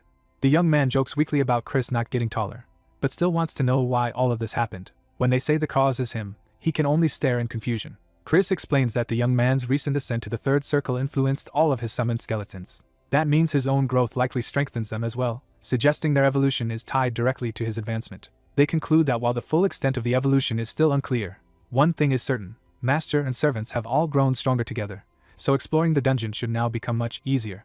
Chris shuts down Hyunbak's hope of resuming the dungeon raid immediately, judging that his magic still needs work. Hyunbak accepts the criticism and realizes he is not ready yet. Chris then reveals that the truth is the opposite of Hyunbak's self-doubt, because his growth as a magician has already become exceptional. The real delay is practical. Their newly enchanted gear will only be finished next week, so the expedition is postponed until then. Until the equipment arrives, Hyunbak is dragged back into more training despite his protests. A week later, Chris is pleased that the promised preparations have been completed. Kessel proudly unveils a full suit of plate armor made for frontline combat. He boasts that it should outperform ordinary armor by a wide margin. The first test proves his point, as strengthening magic lets the armor shrug off a goblin's heavy blow. He adds acceleration magic as well, turning the armored skeleton into a far faster attacker. The armor also has weight control and automatic self-repair, making it both adaptable and durable. The same philosophy was applied to the sword, whose edge is preserved through magical sharpening, reinforcement, and repair. The 2 skeleton retainers are delighted with their upgraded weapons and armor. Seeing their excitement, Chris reveals that he also prepared something special for Hyunbak. Hyunbak is caught off guard by the unexpected gift. What Chris made for him is not a robe but a practical enchanted coat. Chris explains that the coat is reinforced, self-repairing, lightened by magic, and fitted with spatially expanded pockets. Those pockets can carry a large amount without burdening Hyunbak. Hyunbak is impressed by how much magic Chris managed to pack into all of the equipment, even if it cost a fortune. The others immediately start testing the coat's storage capacity and overstuffing it with random items. Chris warns them that no matter how good the gear is, it is still consumable and may fail if the dungeon proves harsher than expected. Hyunbak agrees that lasting equipment would be ideal, especially since they cannot predict what lies ahead. Before the discussion drifts further, Kessel pushes to stop talking and start field testing. He rallies everyone to head out and prove the new gear in real combat. The other 2 are just as impatient and eager to return to the dungeon. Hyunbak agrees to continue the raid and use the deeper floors to test the equipment under real conditions. With the plan settled, the party gathers mana and prepares to depart. As they are about to leave, Hyunbak notices something odd inside his new coat pocket. He pulls out a cat plushie and is baffled that it somehow ended up in there. Kessel only laughs, confirming that he stuffed the pocket with far more than he should have. The group enters the dungeon again, now dressed and armed for a serious push. A pack of goblins rushes them almost immediately, and Kessel welcomes the fight. He charges ahead, thrilled to finally cut loose. Chris opens the battle by launching a fireball before Kessel can fully engage. The spell detonates in front of the enemy line with overwhelming force. The surviving goblin leader is blasted and scorched but not killed outright. He is left stunned, barely understanding what just happened. Kessel explodes in anger because Chris nearly killed him again with friendly fire. Chris insists this time was different, arguing that he attacked first on purpose rather than misjudging the spell. Kessel rejects that distinction, while Chris calmly claims the distance was safe enough. Hyunbak has to step in and beg them not to start fighting each other inside the dungeon. He points out that any survivors could call reinforcements, making the situation much worse. By the time he says it, the remaining monsters have already fled. Kessel still fumes and tries to pin the escape on Chris, who refuses to take responsibility. Even so, the raid continues, with time still ticking down on the dungeon clear. The party advances deeper while one of the skeletons checks the next passage. They discover that the fleeing goblins have gathered a much larger force, including beasts. Among them are wounded survivors from earlier encounters, proving the monsters have consolidated. Kai quietly confirms the enemy concentration from the entrance. He estimates that roughly 50 monsters have massed together in one place. Hyunbak decides that if they are all gathered, it is better to wipe them out in one battle. The monsters notice the party and begin surging toward them. Hyunbak and Chris immediately ready their staves and prepare a coordinated spell response. They unleash fireballs together, blasting into the charging mob. The explosions tear through the front ranks, but the smoke reveals that many enemies are still coming. A beast breaks through the blast zone and lunges straight at the party. Its attack closes the distance too quickly for a simple retreat. Hyunbak reacts by raising a hand instead of panicking. He uses psychokinesis to seize control of nearby weapons in midair. The floating blades answer his will and turn into a telekinetic barrage. He sends them sweeping across the battlefield, cutting into the advancing beasts. With the charge disrupted, Kessel declares it his turn to take over. He meets the beast head-on and drives his armored shoulder into it. The impact sends the creature reeling away from the group. Kai follows by drawing his sword and preparing a ranged slash. His attack slices through the air and strikes the beast before it can recover. The remaining goblins flinch at how quickly the frontline threat is dismantled. Some of the smaller monsters immediately try to run again. Hyunbak refuses to let them escape and casts Earth Spike to cut off their route. Stone erupts from the ground and seals the tunnel ahead of the fleeing goblins. Chris reinforces the trap by freezing the blocked path with Ice Bolt. The ice attack impales and locks down the monsters clustered near the exit. Hyunbak realizes their side has nearly finished its share of the battle and turns his attention to Kessel. Kessel answers that there is no need for help because he has already cleaned up his side as well. Kai confirms that he is done too, leaving the battlefield effectively won. Relieved, Hyunbak asks how everyone's new equipment held up under real combat. Kessel praises the armor enthusiastically and especially enjoys the horn design on it. He proudly notes that those horns have already claimed several enemies. Kai and Chris are equally satisfied, saying the sword and their strengthened bodies performed exactly as hoped. But once the celebration settles, the three skeletons agree there is still one problem. When Hyunbak asks what is wrong, they tell him their count is too low. He initially misunderstands until they clarify that they mean their side's head count. Hyunbak casually suggests that if numbers are the issue, they can simply increase them. Chris clearly has more to say about that idea, but decides the deeper discussion should wait until they return home. Back at the apartment, Chris takes Hyunbak aside for a private conversation. The other two respectfully withdraw, recognizing that this is a matter between master and disciple. Hyunbak is confused by the sudden formality, but Chris insists the matter is serious. Chris frames the talk as one between teacher and student and prepares to discuss Hyunbak's future as a magician. Hyunbak waits in silence, sensing the weight of what is coming. Chris asks him to sit, turning the room into a proper lesson rather than a casual chat.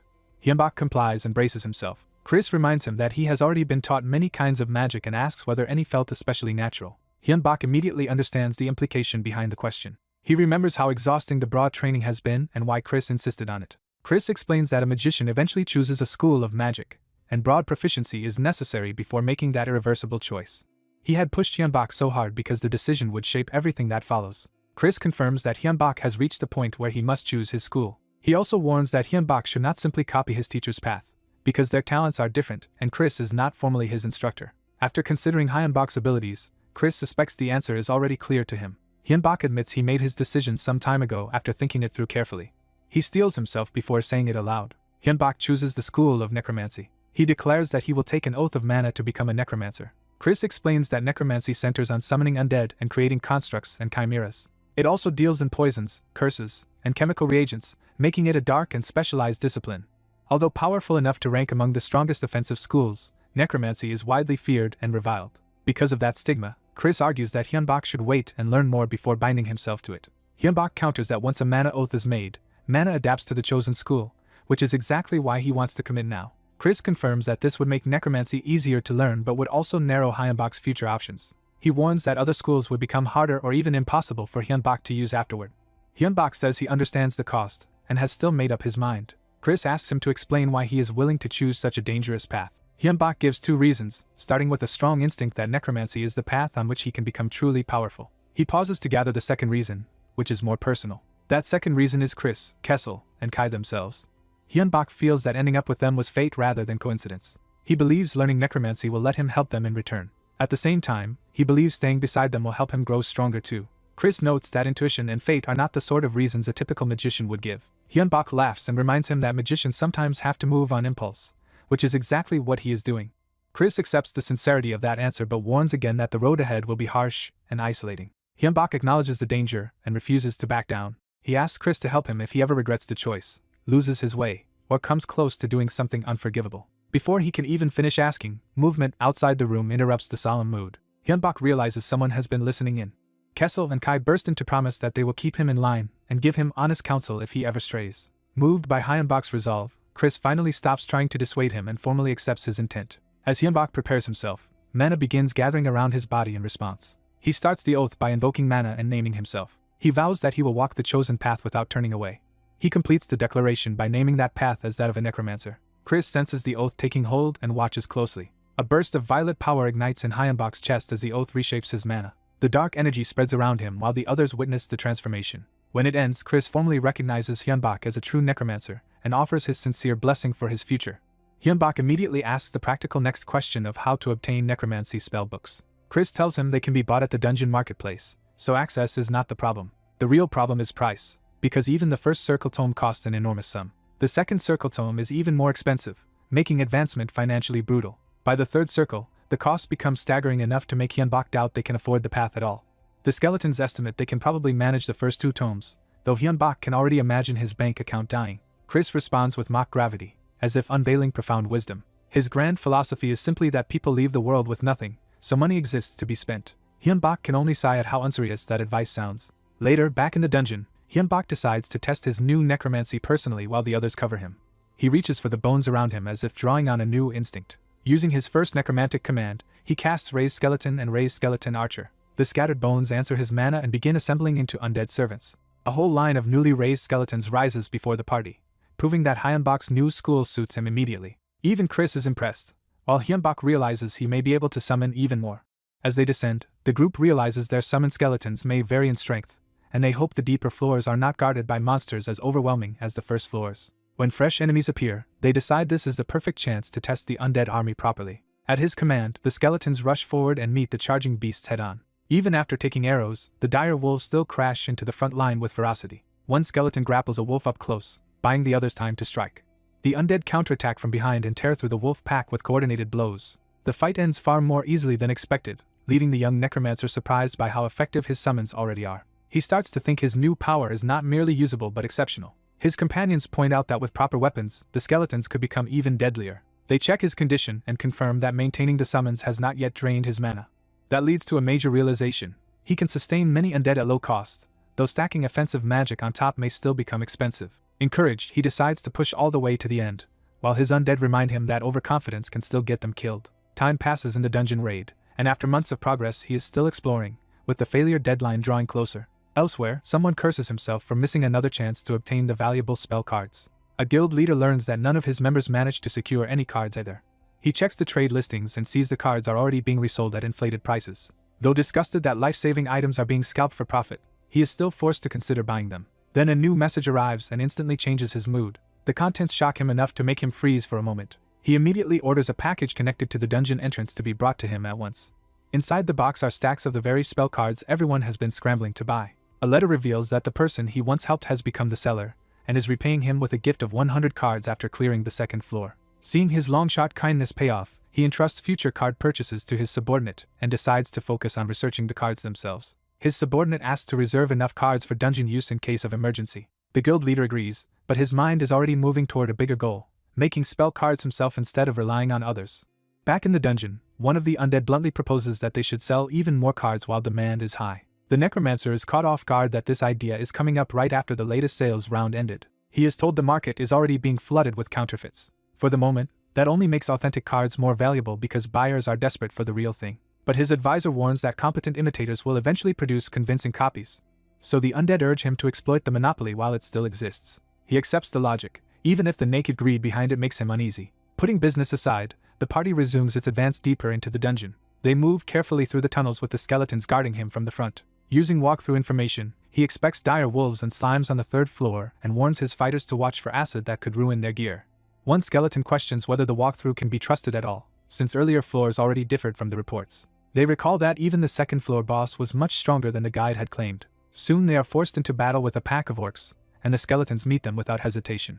The orc boss begins gathering dark magic, revealing itself to be a magician as well as a brute. His mage companion judges the boss to be around third circle strength, stronger than expected but still manageable.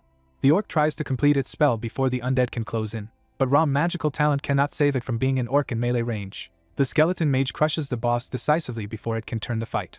The necromancer jokes that he might have recruited it if it had been stronger, but in truth it never had a chance. After the victory, one of the skeletons notices something is wrong with the floor ahead. Monsters should already be appearing, yet the tunnels remain unnaturally empty, so they decide not to push forward blindly. None of them have sensed any life since entering this area, which makes the silence even more suspicious. Accepting the warning, he decides to send ghosts ahead to scout instead of risking the whole party. He summons a group of ghosts and prepares them for reconnaissance. He gives the ghosts their orders and sends them out in multiple directions. The ghosts fan out through the tunnels to search the floor. While they wait, the armored skeleton suggests the monsters may be hiding for an ambush, and everyone agrees they cannot relax just because they have grown stronger. As he thinks through the possibilities, his attention is drawn to something hidden deeper in the dungeon. He discovers a massive sealed door that clearly does not belong in an ordinary corridor. The moment he notices it, he realizes they may have found the true center of the floor. The whole party quickly gathers in front of the strange structure. Standing before it, they understand they have reached something far more serious than a normal encounter. The scouts confirm it is a boss room, and worse, a place where previous explorers were completely wiped out. A dark presence leaks from behind the door, confirming that something powerful waits inside. The armored skeleton identifies the boss as undead. Because they are undead themselves, the skeletons can sense its nature immediately, and they warn that undead bosses are dangerous whether weak or strong because they can easily snowball into overwhelming numbers. Even so, the necromancer wants to at least learn what kind of undead it is before retreating, though he is warned that a ghost scout might be detected. He sends a ghost in anyway, gambling that the information is worth the risk. The ghost slips through the boss room and begins searching among pillars and darkness. It presses deeper into the chamber, moving as quietly as possible. Then it senses an enormous shape lurking in the gloom. The outline resolves into a gigantic skeletal creature with wings and a long tail. The sight is so absurd that the necromancer physically recoils in disbelief. He collapses backward, horrified by what the ghost has shown him. Unable to accept it, he wonders why something like that could possibly exist in an F-rank dungeon. The vision reveals a dragon-shaped skeleton with a burning red eye. Back outside the room, the skeletons exchange uneasy looks as they wait for him to recover. He sits in stunned silence, clutching his head as the scale of the threat sinks in. At last his advisor presses him to explain exactly what he saw. Still shaken, he struggles to force the words out. When he finally says it was a dragon, the skeletons are jolted by the answer. His mage companion immediately starts thinking through what that could mean. The necromancer clarifies that it was not a living dragon, but a dragon made entirely of white bones, a bone dragon. That detail makes Chris realize it is not actually a true bone dragon at all. He explains that real dragons shape nature itself, and their elemental attributes are reflected in their bodies.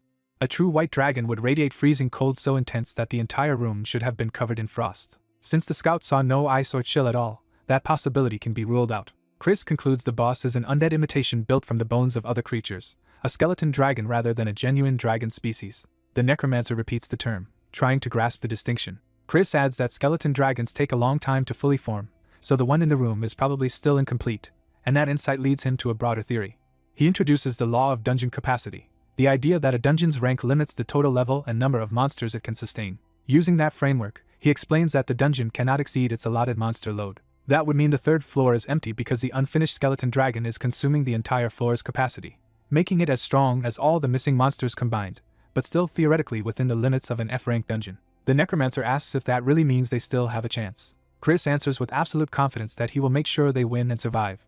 He vows to do it not only for his master but for all of them. The necromancer realizes Chris is ultimately acting for his own sake too, but that only makes him seem more dependable. He thanks Chris warmly, and the other skeletons immediately protest at being overlooked despite standing beside him the whole time. From then on, they devote themselves to study and preparation instead of rushing the boss room. They continue individual training, and 3 months pass while they sharpen their abilities. When the time finally comes, the necromancer is nervous, but he reminds himself this is the last floor and that failure would let the dungeon spill monsters into the outside world. Knowing there will be no second chance, he rallies the group and leads them in for the decisive battle. He opens the boss room and commits them to the fight. The moment he enters, he senses something is wrong. The skeleton dragon has grown stronger during the months they spent preparing. Worse, the floor is now crawling with lesser skeletons, though he quickly judges that the situation is still within the range they had estimated. Chris calls out to him, ready to act the instant orders are given. The necromancer responds immediately and begins casting without hesitation. He raises a fresh wave of skeleton warriors from the battlefield to reinforce their side. He tries to hand battlefield command to Kai again, but the enemy interrupts before the order is finished. The skeleton dragon roars and sends its own undead surging forward, turning the chamber into a contest of command over the dead. He instantly realizes the dragon is trying to seize control of his skeletons. The two necromantic wills clash directly as the dragon's red domination presses against his purple command. Refusing to surrender his army, he pours everything into holding his claim over the skeletons. His barrier of control barely withstands the dragon's attempt to break through. The dragon drives its minions into a full assault while looming over the battlefield itself. Kai and Kessel answer the threat at once and prepare to meet the charge. The dragon reveals another danger when it activates the gem bombs they had planted in advance. A chain of expensive explosive gems detonates around it, and the skeletons gleefully hope the trap has finally crippled the monster. The blast tears through the chamber, but the dragon survives the explosion. Seeing the fight drag on and new enemies appear whenever the dragon is hurt, Chris warns that they need more skeletons and cannot afford a long battle. Kessel and Kai decide to push harder on the front line and buy the necromancer the time he needs. Kessel complains that the silver coating on his weapon is good against undead but prevents mana absorption, leaving him unable to replenish himself mid-fight. Kai tells him to stop whining and keep swinging, even as his own weapon starts failing under the strain. The punishment of the battle finally snaps Kai's weapon apart. Rather than retreat, he drives the broken remains into an enemy and keeps fighting with sheer stubbornness. The dragon grows visibly enraged as its resistance continues to be challenged. It retaliates with a violent burst that slams into the front line and batters Kai and Kessel. Seeing the pressure mounting, the necromancer unveils another prepared spell and summons clay golems. Several golems rise from the ground to serve as fresh shields and blunt the dragon's attacks. The dragon screams in fury at the new obstacle. The golems swarm it and physically pin down its movements. They keep piling onto it, forcing the dragon lower and lower. For a moment, the mass of clay succeeds in restraining the monster. The necromancer urgently calls to Chris, trusting him to finish the opening they created. Chris gathers a huge surge of blue mana, preparing a decisive spell. He commits himself fully and launches the attack. Chris casts Explosion directly into the trapped dragon. The chamber erupts in a second, even larger blast. Everyone waits through the smoke, desperate to know whether that was enough. When the dust clears, the dragon is still standing, but they believe its head nucleus must have been destroyed. The necromancer starts to believe they have finally won. Then another violent impact cuts that hope short, and Kessel is struck down. The necromancer freezes in shock at the sudden reversal. His companions shout at him to snap out of it before the battle is lost. He forces himself back to awareness. Looking up, he sees the dragon still alive and moving despite the damage. Chris realizes the truth. A skeleton dragon should never have existed in an F-rank dungeon, and that impossibility is exactly what makes it a stroke of fate for them. He explains that the original third-floor boss was actually an orc necromancer, not the dragon itself. That necromancer had been driven to the brink of death by earlier explorers. In desperation, it tried to create a skeleton dragon as a last resort. But the creature it made was too powerful for its creator to control. The orc necromancer lost command because the skeleton dragon exceeded it completely. Freed from control, the unstable dragon began devouring everything around it, including explorers, its own creator, and even the dungeon's strength, as new monsters kept spawning. Because it was still incomplete and unstable, the skeleton dragon never formed a true head nucleus at all. A skeletal dragon begins to form out of hatred, fixating on the human it wants dead. Its murderous intent sharpens as the creature fully awakens and vows to kill him. The newly born bone dragon charges forward, no longer a hidden threat but an immediate one. Its glowing eye locks onto its target with lethal certainty. Kim Hyunbak realizes the situation has turned disastrous and freezes for a moment. Forcing himself to act, he orders Chris to prepare the strongest spell while the others buy time. But even as he gives the command, he knows his own mana is nearly exhausted from the last attack. Kessel, trapped and badly damaged, offers up his mana instead despite his frustration at being unable to move. Hyunbak accepts immediately, and Kessel tells him to take everything he has. Even after draining Kessel dry, Hyunbak realizes the borrowed power still is not enough. That leaves him with only one remaining option. He turns to the forbidden method of converting his own lifespan into mana. As the spell takes hold, he experiences the pain of sacrificing part of his life to keep fighting. The mana surges beyond what he has ever held, yet the cost leaves him feeling hollow. Chris notices the strain and worries for his master. Hyunbak hides the damage and insists that surviving today matters more than anything else. He refocuses the group on escaping alive, even as more enemies close in. Chris proves he can still fight, and prepares to use the gems in his hand as weapons. A blast erupts among the mud creatures, buying the group a brief opening. The dragon emerges through the smoke, still unshaken and still hunting them. Hyunbak and his skeletons brace themselves as the battlefield clears around them. Chris warns Hyunbak that danger is coming from another direction. The dragon rushes in while the remaining mud monsters continue to press from behind. The dragon unleashes a charged attack, forcing the battle into a direct clash. Kessel recognizes the incoming breath attack and urgently tells Hyunbak to evade. Instead of fleeing, the group throws up a desperate barrier while the monsters surround them. The dragon crashes into the defense with overwhelming force. The impact detonates the barrier in a violent burst of light and shattered magic. Hyunbak barely shields himself as the explosion tears through the area. He is hurled across the ground, his staff broken and his allies scattered. Coughing blood, he refuses to accept dying here. Then he sees the remains of his companions strewn across the battlefield and understands how badly they were hit. The sight jolts him into panic and rage. He assesses the truth at once.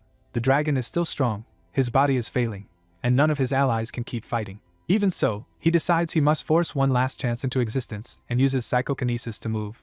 Knowing the attempt is reckless and likely to fail, he commits anyway because surrender would mean certain death. He drives himself forward with sheer desperation. As he reaches the dragon, he tries to impose domination over it through raw will. For a moment, man and dragon are isolated in a mental struggle for control. The dragon rejects him furiously, insisting that a human has no right to command a mighty dragon. Hyunbak counters by denying its pride, calling it only an imitation rather than the real thing. He turns that insult into an offer, arguing that even a fake can surpass the original if it submits to him. When the dragon scoffs at being challenged by a mere human, Hyunbak answers that humans exist to keep changing and surpassing limits. He promises that if the dragon joins him, it can grow beyond what it could ever become alone. Then he raises the stakes completely, declaring that if it refuses, they will die together under his rule. Still locked in that gamble, he hangs before the dragon with nothing left but conviction. He seizes the dragon by the head and forces the pact at point-blank range. The backlash throws him away the instant the struggle breaks. He falls helplessly toward the ground, spent and defenseless. At the last second, giant skeletal hands catch him and keep him alive.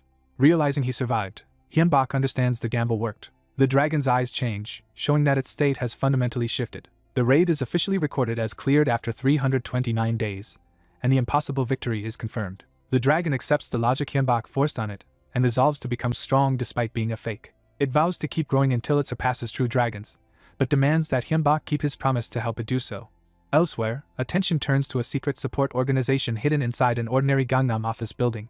A staff member brings in a report on the cleared F-rank dungeon, treating it as a matter important enough for upper management. The executive immediately understands that an ordinary F-rank clear would not warrant such urgency. He is handed the full report, and told the details are too unusual to summarize quickly. When he sees how extensive the file is, he asks what could possibly have happened. The answer shocks him before he even finishes reading. He slams the report down, calling the contents unbelievable. What stuns him most is not that someone solo cleared a dungeon, but that a skeleton dragon appeared there and was tamed. The report identifies the tamer as Kim Hyunbak, a third-circle necromancer with unusually strong undead and a rare A-rank talent. The executive explodes over how such a valuable talent was neglected until now and orders everyone responsible disciplined while demanding proper support from this point on. Even as he gives the order, he realizes Hyunbak may resent being ignored until after proving his worth. Back in recovery, Hyunbak cannot stop thinking that although he lived, he was still decisively beaten. He replays the moment and knows that if the dragon had used its breath attack directly on him, he would have died. That realization leaves him bitter and angry at his own weakness. Chris reminds him that the outcome matters most. None of them actually died that day. He explains that Chris and Kai shielded Hyunbak from the dragon's necro breath. To survive the blast, they threw their skull nuclei out of the attack's range so their bodies could be destroyed without killing them. After Hyunbak woke up, Chris told him they had moved only one nucleus each as an emergency measure, and that narrow decision saved them. Chris urges him not to let regret poison him now that the danger has passed. Hyunbak accepts that the raid was still a major success, since no one died and he even gained Nidhogg. Nidhogg immediately corrects him, insisting it was not tamed by force but chose to allow the bond. Chris backs Hyunbak anyway, reminding the dragon that receiving a name gave it an ego and a path to grow stronger through its master. He also warns Nidhogg that, whatever its pride, it remains under Hyunbak's control in the end. Nidhogg clicks its tongue at that reminder but does not deny it. Instead, it threatens Hyunbak directly. If he breaks his promise to make it stronger than a real dragon, it will kill him and use him as a stepping stone. Hyunbak accepts the threat calmly, deciding to keep the promise if only to stay alive. Once his condition stabilizes, he starts looking forward to the short period of freedom granted as a reward for clearing the dungeon. Chris confirms that his free time will begin once he can safely leave the house, which should take about 15 days. Kessel and Kai drop by to tease him for already thinking about going outside, and he greets them warmly. They explain they are rotating shifts to watch over him, with Kessel just filling in for the others. Chris leaves to resume making spell cards and equipment, while Hyunbak recovers. Kessel also prepares to leave for his own plans, while Kai fusses over whether Hyunbak is still uncomfortable anywhere. Kai accepts Hyunbak's reassurance and finally relaxes. Time passes, and the day Hyunbak can finally leave arrives. He steps out of the house in ordinary clothes, thrilled to be outside again.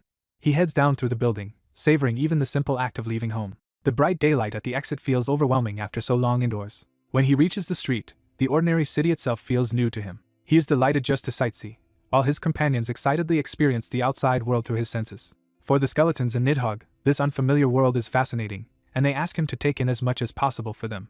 Hyunbak gladly agrees and spends the day wandering the city. He enjoys simple pleasures from scenic views to crowded night markets, treating normal life like a treasure. By evening, satisfied and holding a warm drink, he decides it is time to head back. His hidden companions protest playfully, clearly not ready for the outing to end.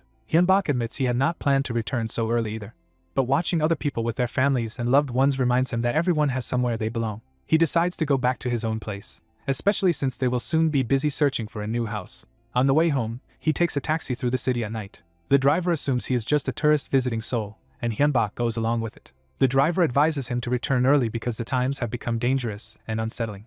He explains that dozens of people have recently vanished across the country, with only massive blood loss left behind, and Hyunbak immediately suspects monsters. His companions agree that monsters are a likely cause, but remind him that humans can be killers too. That possibility leaves Hyunbak silent and thoughtful. His companions ask what he intends to do if the disappearances really are connected to something dangerous. Hyunbak decides to do nothing unless it directly concerns him, admitting he is only an ordinary person with limited ability, and no desire to risk his life over uncertainty. Chris approves the caution, saying a magician must know his limits or die from reckless bravado. The driver's warning about pointless involvement reinforces that staying out of danger is often the wiser choice. Chris adds that Hyunbak now has a duty to survive and honor his pact rather than throw himself into meaningless risks. Hyunbak thinks over that advice in silence. In the end, he accepts their judgment and thanks them for supporting his decision. Later, back home, he opens a door inside the house. Behind it lies the dungeon passage still connected to his home. He sighs at how quickly his precious free time disappeared. Chris points out that time always feels short when it is spent well. The group has also spent the week searching for a better place to live, and the move is nearly complete. Hyunbak is pleased with the size of the new house and realizes it should finally have enough room to release Nidhogg properly. More importantly, the new house sits atop a Manhwa line, making it ideal for a magician. Chris is delighted that they acquired such a perfect magical location so cheaply. With the move settled, everyone's attention turns back to preparing for the next dungeon. While checking his phone with the others crowding around, Hyunbak notices that a new quest has arrived. The system orders all explorers who cleared the first dungeon to clear a slightly higher F+ dungeon within 400 days, warning that it will be more dangerous and brutal despite the small rank increase. The others initially treat the next dungeon as easy, happy that it is not yet an E-rank challenge. Hyunbak immediately rebukes that attitude and tells them they are getting careless. He reminds them that even the last dungeon produced Nidhogg, so something worse could easily appear in the next one. Kessel and Kai accept the warning and admit that overconfidence and carelessness are what get explorers killed. Chris also acknowledges that he had let his guard down without noticing. The others apologize sincerely for becoming too relaxed after their success. Hyunbak forgives them, tells them to take things more seriously, and declares that preparations for the second raid begin now. The story then shifts to another explorer in a far darker dungeon, already reduced to begging for help as everything collapses around him. Wounded and terrified, he stares at a horned monster and realizes he is facing death. He reflects that everything began when his house became linked to a dungeon, and that although he was once afraid, he managed to clear the first one with other explorers. That victory had still cost several allies their lives. Afterward, he and his surviving comrades were so moved by their shared survival that they decided to form a clan together. They dreamed of building the greatest guild in Korea and eventually the world. Now, bleeding in the dark, he realizes that dream has led him here instead. A monstrous horned beast looms over him as he crawls helplessly on the blood-stained floor. He wonders if this is truly the end. Then a hidden voice offers revenge against the man responsible for his ruin. The horned creature hushes him and reveals that it has already been watching Hyunbak carefully. It offers to take revenge if the wounded explorer will provide everything he knows about Hyunbak. After hearing about a roaming boss monster that can grow, the creature realizes the quest's warning was genuine and decides Hyunbak will be easy to eliminate with the right information. Back in the present, the second dungeon begins brutally as skeletons close in on a horned beast, while battle erupts at once. The beast lashes out in a savage charge, trying to break through the undead assault. Bones scatter under the impact, but the attack fails to stop the tide. The horned monster finds itself surrounded by advancing skeletons, and the new raid opens with the hunters already in control. A horned beast tears through the remaining skeletons as the fight in the cave reaches its end. The creature is hurled down hard, ending its resistance. Someone steps forward into the aftermath. The masked man calmly concludes that the one he was chasing has escaped. The wounded survivor realizes someone else has appeared and freezes in alarm. A warning comes too late as a far more terrifying monster descends behind the masked man. Instead of being caught off guard, the masked man answers with immediate force. The survivor can only stare, unable to understand what he is seeing. Dark magic and bones surge from the fallen beast, beginning a new summoning. The creature's skull ignites with unnatural power. Wings of bone and membrane unfold from the forming body. The survivor recognizes the summon as a dragon and is stunned by the scale of it. The masked man corrects him, explaining that this is not a true bone dragon but a weaker skeleton dragon. Even so, he makes clear that the creature has the potential to surpass a real dragon one day. He presents the helpless survivor as the dragon's first prey and orders Nidhogg to finish him. Then, crouching beside the main man, he points out that the victim is in no condition to resist. He offers a miracle in exchange for obedience, promising to restore the man's severed arm if they make a deal. He clarifies that this will not be charity, and asks what the man can offer in return. Driven by terror, the survivor begs for salvation and offers everything he has. The masked man names his price plainly, the man's soul as collateral. Later, the masked man returns to his normal life and clicks through his computer. He sees that the sale of legitimate spell cards has finally begun in earnest. At home, he and his skeletal companions gather around the screen to watch the results. One skeleton grumbles that even with his method and notes, the others still needed a month to reproduce the cards. The young man laughs it off, reminding him that those people have barely been learning magic for a year. His thoughts returned to the cave, replaying the moment he offered to restore a severed arm through a soul contract. The injured man had first reacted with disbelief, unable to imagine such healing was possible. The masked negotiator insisted that it could be done, forcing the man to reconsider. Acknowledging the man's distrust, he decided to prove his claim instead of arguing further. He announced that he would settle the matter another way, leaving the victim uneasy. A restoration spell circle bloomed beneath the wounded man as the masked mage began casting. Magic condensed at the stump, rebuilding what had been lost. The injured man watched in shock as impossible healing unfolded before his eyes. His arm returned, and the sight shattered his last certainty about what was possible. Overwhelmed, he asked who this mysterious savior was, and the masked man chose the alias Wanhyo instead of his real name. The survivor repeats the name, trying to grasp who he has just met. With the proof complete, Wanhyo asks again whether the man is ready to sign a contract. This time the answer is immediate, as desperate voices rush to accept his terms. That day, Hyunbok secured 21 soul-backed contracts from survivors he had saved. He bound them to secrecy and demanded all mana crystals from their dungeon clear rewards. In return, he sent them a manual teaching spell card production. They would manufacture and sell the cards, taking only a commission while funneling the real gains back to him. He cheerfully frames the arrangement as effortless passive income, while his undead note that this sounds a lot like building followers after all. He admits he once wanted no followers, but has decided they are necessary protection. He explains that soul contracts are as binding as mana vows, letting him call on those people when needed while keeping the relationship hidden. One skeleton realizes this creates a secret master-servant network known only to the participants. Another excitedly compares him to the hidden masterminds from novels, embarrassing him. He denies the grand comparison while the skeletons keep teasing him anyway. Their joking is interrupted when his phone announces a new quest. Seeing the alert, he realizes the next dungeon has already opened. He hopes this run will proceed normally, without another irregular disaster. The new challenge is E-Rank Dungeon 1313, and despite a warning against complacency, he decides they are prepared even if irregularities appear. Inside the dungeon, the armored skeleton Kessel quickly grows frustrated from inactivity. After 30 minutes without a single monster, the party's impatience rises, especially because Kessel wants to test his new gear. The young man suddenly senses something and cuts the complaints short. He orders everyone to halt, and Kessel immediately perks up at the prospect of prey. The scout reports that the approaching presence is not monsters at all, but human explorers. He pinpoints them as a group of 19 dungeon explorers about 5 minutes away. Their equipment suggests they are experienced frontline fighters, many armed with crossbows. Asked how to respond, the young man reaches for his mask. He decides to meet them first, but orders everyone to stay ready for battle and to communicate only by telepathy from now on. His disguised party moves out to intercept the newcomers. The other group notices them and turns in surprise. Wanhyo appears before them flanked by his disguised undead companions, presenting a controlled and mysterious front. Their red-haired leader introduces himself as Kim Jung-hyuk and opens with friendly confidence. Wanhyo returns the greeting without revealing anything more than politeness. He gives the name Wanhyo, and Kim Jung-hyuk asks whether he has any other party members. Wanhyo claims he is alone, even while his disguised undead stand directly behind him. Kim Jung-hyuk immediately questions that obvious contradiction. Wanhyo smoothly explains that the figures behind him are undead he tamed in his first dungeon and has raised ever since. Kim Jung-hyuk reacts with exaggerated admiration at the unusual method. Behind the praise, he is clearly evaluating Wanhyo more seriously now that he knows how far skeleton raising has taken him. Kim Jung-hyuk invites Wanhyo to join forces, arguing that a magician with summons would benefit from protection in an E-rank dungeon. Wanhyo senses there is something off about the man making the offer. Kim Jung-hyuk keeps smiling and presses for a temporary alliance. Wanhyo accepts outwardly, deciding to stay close and observe. Kim Jung-hyuk welcomes him enthusiastically, pleased to have him under his wing. Wanhyo follows along as Kim Jung-hyuk offers to introduce him to the rest of the group. Kessel privately bristles at the whole exchange, already disliking the red-haired leader. Wanhyo is brought before the larger gathering of survivors and fighters.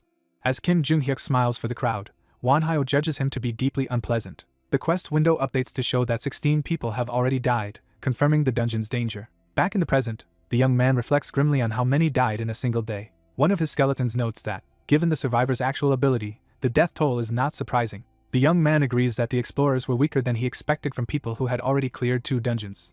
He had assumed more competence, but their performance fell short. After seeing them struggle with even a modest fight, he concludes they are not worth relying on in battle. Chris points out that the people watching the quest window must be anxious, especially anyone connected to the dead. He adds that frightened survivors will naturally search for someone to cling to. That makes Kim Jung-hyuk's contact information a perfect lifeline for desperate people. Chris reports that Kim Jung-hyuk is already very active on the public forum and asks how they should respond. The young man realizes Chris has somehow taken his phone again, but the theft is beside the point. He agrees Kim Jung-hyuk cannot be ignored, because if he gathers the remaining survivors his influence will grow quickly. Kai bluntly admits that Kim Jung-hyuk bothers him on instinct alone. Kessel immediately backs that feeling with loud enthusiasm. He declares outright that he hates the man. The young man asks what exactly makes them distrust Kim Jung-hyuk so much. Kai can only list everything about him, from his face to his attitude, which amounts to simple dislike. But the orange-hooded skeleton insists there is a more concrete reason centered on Kim Jung-hyuk's own party members. While Kim Jung-hyuk was speaking kindly, those followers stayed unnaturally silent, and their smiles never reached their eyes. To Kai, those expressions looked unmistakably like hatred. Chris cautions that intuition alone is not proof and cannot justify action by itself. Kai refuses to dismiss instinct so easily. The young man mediates, saying intuition matters because people can hate for trivial reasons, but it still does not count as definite evidence. Kai then asks Chris whether she truly believes Kim Jung-hyuk is trustworthy. Chris answers no and says it would be best to eliminate him before he grows stronger, if they can. However, she insists they should only move once they have undeniable proof. She then reveals that such proof already exists, and that Kim Jung-hyuk has given them a clear reason to kill him. The young man braces himself and asks what that reason is. Chris lays out her case for why Kim Jung-hyuk must be eliminated. After hearing her explanation, the young man finds himself forced to agree. He resolves that Kim Jung-hyuk has to die before it is too late. Soon after, Kim Jung-hyuk posts a public message calling all survivors of the dungeon to gather in 3 days and unite for survival. The young man and 2 skeletons read the post as soon as it appears on the dungeon site. Kim Jung-hyuk's message stresses the 16 deaths, claims the dungeon is far harder than expected, and urges everyone to meet so they can form a common plan. The young man notes that the meeting is set for 3 days later. Chris sees that delay as useful rather than threatening. She decides they will use the time to prepare everything needed to eliminate Kim Jung-hyuk properly. The young man recognizes this ruthless thoroughness as exactly what he expects from Chris. Feeling her relentless will through magic, he is reminded why making an enemy of a magician is so dangerous. 3 days later, survivors gather in the dungeon at the coordinates Kim Jung-hyuk provided. Kim Jung-hyuk opens the meeting by confirming that everyone can hear him. Won-hyo and his disguised undead stand among the crowd as Kim Jung-hyuk begins. Kim Jung-hyuk thanks everyone for coming and immediately frames the E-rank dungeon as a crisis far beyond what they faced before. He claims that even though he entered fully prepared, the monsters were stronger than expected, and says only teamwork prevented casualties in his own group. He warns the crowd that the dungeon kills instantly the moment anyone lets down their guard. Then he shifts from fear to hope, arguing that others have cleared E-rank dungeons before, so they can too. He says their individual talents differ, but insists that if they unite he already has a way to bridge those gaps. After building that optimism, he turns to practical concerns and identifies money as the biggest obstacle. He points out that monster hunting is their livelihood, and dividing loot among a large alliance would reduce everyone's profits. He warns that once money and strong personalities collide, internal conflict could spiral out of control. He adds that without a leadership structure, even mediating those disputes would become impossible. With the crowd primed, he proposes creating a guild. He claims he learned that a guild system update is coming soon, making the idea timely and realistic. He further tempts them by saying a guild would increase monster profits by 30%, revealing that he wants more than mere cooperation. He formally repeats the proposal, now steering everyone toward a single organized power. Then he names himself as the future guild master. The declaration ripples through the crowd as people process his ambition. Murmurs spread among the gathered survivors. Kim Jung-hyuk explains that he deserves leadership because he gained a special power by strengthening his talent. The crowd is immediately shaken by the idea that talent growth can produce an entirely new superpower. He reveals his B-rank talent, subordinate control, which lets him command weaker or lower-ranked people, though not fully override their free will. He says the ability can at least stop weaker people's bodies for a moment, but fails on anyone stronger than him. Still, he boasts that relentless effort let him develop the talent far beyond its original limits. He unveils the result, a power that strengthens the talents of those under his rule. That promise shocks the audience, because talent enhancement sounds almost too valuable to be real. He names the power Blessing Under the Shade and says it raises a subordinate's talent by 1 full level if they contract under his banner. To make the offer irresistible, he calls someone forward and says he will demonstrate the effect immediately. He instructs the volunteer to simply agree to a contract with him, and the man complies. Kim Jung-hyuk announces that the volunteer is now his subordinate, and prepares to display his superpower to the entire crowd. A young explorer confirms through the system that his talent has truly advanced, and the sudden growth leaves him exhilarated. As he checks the upgrade from Robbery B to Robbery C, he realizes the contract-based power boost is real. The others quickly grasp the implications and begin believing this ability could make clearing the dungeon easy. Kim Jung-hyuk uses that excitement to argue that his power grows with status, so he should become guild master. He presents the bid as altruism, claiming he only wants to improve everyone's odds of survival and spread the benefit widely. But he also admits the hidden core of his ambition: anyone under his blessing becomes easier for him to dominate. To calm fears, he offers a safeguard and declares he will bind himself with a mana vow on the spot. The crowd is reminded that a mana vow is absolute, and breaking it means losing mana and dying under a backlash of surrounding mana. He seals the vow with mana, making the promise visibly binding. Jung-hyuk swears he will never give guild members unreasonable orders, using the vow to make himself appear trustworthy. That display wins the room, and many begin openly supporting him as a worthy guild master candidate. He thanks them warmly, pleased that his performance has worked. Privately, he decides the matter is settled and believes victory is already his. A sudden interruption cuts through his confidence. A masked magician named Wanhyo arrives with several strange companions and praises the guild proposal, while drawing everyone's attention. Wanhyo singles out Junghyuk's talent-boosting power as truly extraordinary. Junghyuk receives the praise eagerly, flattered that a skilled magician recognizes his value. Wanhyo politely asks permission to raise a question, and Junghyuk agrees without sensing the trap. Wanhyo restates Junghyuk's ability and confirms that his coercion strengthens under the blessing, though stronger minds can resist it. That answer makes Wanhyo focus on the word resist, as if it explains something important. He abruptly accuses Junghyuk of having caused the deaths of 16 people. The accusation shocks the gathered explorers and instantly changes the mood. Junghyuk tries to laugh it off, pretending the charge is absurd. Wanhyo clarifies that the dead were people Junghyuk tried to control, but who kept resisting his commands until they died. He presses further, implying the known 16 may not even be the full count. Junghyuk realizes he is facing someone dangerous enough to know his past. He loudly denies ever killing anyone and offers to make another mana vow to prove it. He swears under mana that he never personally killed other dungeon explorers, and the vow accepts his wording. Because the vow does not reject him, some onlookers begin doubting Wanhyo's accusation instead. Even Wanhyo's armored companion wants to rush in and kill Junghyuk, but Wanhyo restrains him and chooses to dismantle the lie carefully. Wanhyo calmly revises the accusation and says Junghyuk did not murder them directly. He states the truth more precisely. Junghyuk made 16 people kill one another. Then he twists the knife by mocking Junghyuk's euphemisms, saying he merely requested it. Wanhyo begins recounting the previous dungeon, where Junghyuk had been one of 28 explorers. He describes Junghyuk as an unremarkable man who became desperate to get ahead through whatever talent he had. That desperation led him to obtain Blessing Under the Shade, a power built on control. Wanhyo judges that the real problem was not the talent itself, but Junghyuk's rotten character. Using mana vows to lower suspicion, Junghyuk drew fellow explorers under his influence until the raid was nearly over. At the end, he forced the resistors to kill each other and made the compliant kill those who still refused him. So while he never struck the fatal blows himself, he undeniably orchestrated the murders.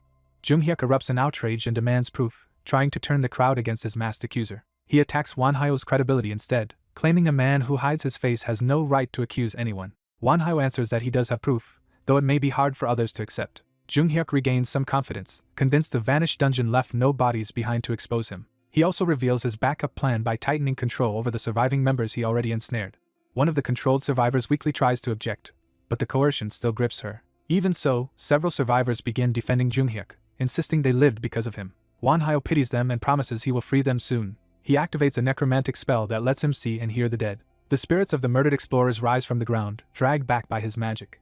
The dead gather around him, visibly enraged and desperate to be heard. Wanhyo finally identifies himself as a magician of the school of necromancy. The crowd reacts with alarm, unfamiliar with necromancy and frightened by what it implies. Wanhyo explains that necromancy covers many arts, including undead, curses, poisons, and other dark applications. He adds that his own specialty is the undead. Because of that specialty, he can perceive things ordinary people cannot, including the dead and their voices. He says the murdered explorers noticed him the moment he noticed them, and they have been pressing him to speak for them ever since. Junghyuk refuses to accept any of it and dismisses the ghosts as cheap sorcery meant to frame him. But one spirit's plea cuts through his shouting and unsettles him. The dead begin begging for release rather than revenge alone. One ghost cries out for his little sister to be freed from Junghyuk's control, exposing a personal bond among the victims and survivors. That plea reaches the purple-haired survivor and shakes her from blind obedience. Junghyuk panics and tries to reassert the narrative, claiming Wanhyo is only sabotaging him out of jealousy over the guild master position. Yet the survivors' support is already wavering, and their words no longer sound fully their own. The purple-haired woman breaks down and begs everyone to believe Junghyuk, but her desperation now feels coerced rather than sincere. Others around her begin noticing the wrongness in the controlled survivor's behavior. One of them finally voices the moral horror of what Junghyuk has done. The crowd turns on Junghyuk, demanding he come down, tell the truth, and stop trying to make them into puppets too. They order him to release the people he has enslaved. Their anger hardens into rejection, and they declare that someone who steals his teammates' freedom has no right to lead them. Junghyuk realizes his bid for power is collapsing and blames Wanhyo for ruining everything. Wanhyo becomes the focus of his hatred as the last obstacle between him and control. Junghyuk lunges to kill him before the crowd can fully turn. He commits openly to murder, dropping all pretense. Wanhyo remains calm as the attack closes in. His horned skeletal knight intercepts the strike and saves him. The armored undead counters with overwhelming speed, forcing Junghyuk back. Junghyuk rages at the reversal and curses Wanhyo. He bitterly points out the hypocrisy he sees, accusing Wanhyo of using puppets too. The skeletal knight presses him from above, keeping him pinned in a losing exchange. Desperate, Junghyuk orders his controlled followers to block the attack for him. The enthralled survivors respond immediately, proving the accusation true in the ugliest possible way. Junghyuk keeps shouting commands as if their lives are expendable. The knight crashes down on him again, refusing to let him reach Wanhyo. Jung-hyuk then orders his followers to attack the undead directly, treating them as disposable tools. The controlled survivors obey despite visible strain and fear. They rush into battle against the skeletons and armored undead under Jung-hyuk's command. The white-armored undead knight prepares to disable them, accepting that force may be necessary. Wanhyo immediately reins him in and insists the enthralled survivors are victims who must be subdued with minimal harm. The purple-haired woman clashes with the white knight, still driven forward against her will. The knight notes that her stability and strength have clearly risen under Jung-hyuk's talent-enhancing power. Jung-hyuk boasts that his empowered subordinates will crush a few skeletons. One of the controlled survivors is knocked through the air in the melee, showing the fight is far from one-sided. Wanhyo's hooded undead caster joins in with magic support. The purple-haired survivor is thrown aside, and Jung-hyuk sees his advantage slipping. He escalates again, activating a harsher version of Blessing under the shade to draw out their true strength. The purple-haired woman is struck by the new spell and forced into a more violent state. The controlled survivors enter a berserk condition, their bodies and minds pushed beyond normal limits.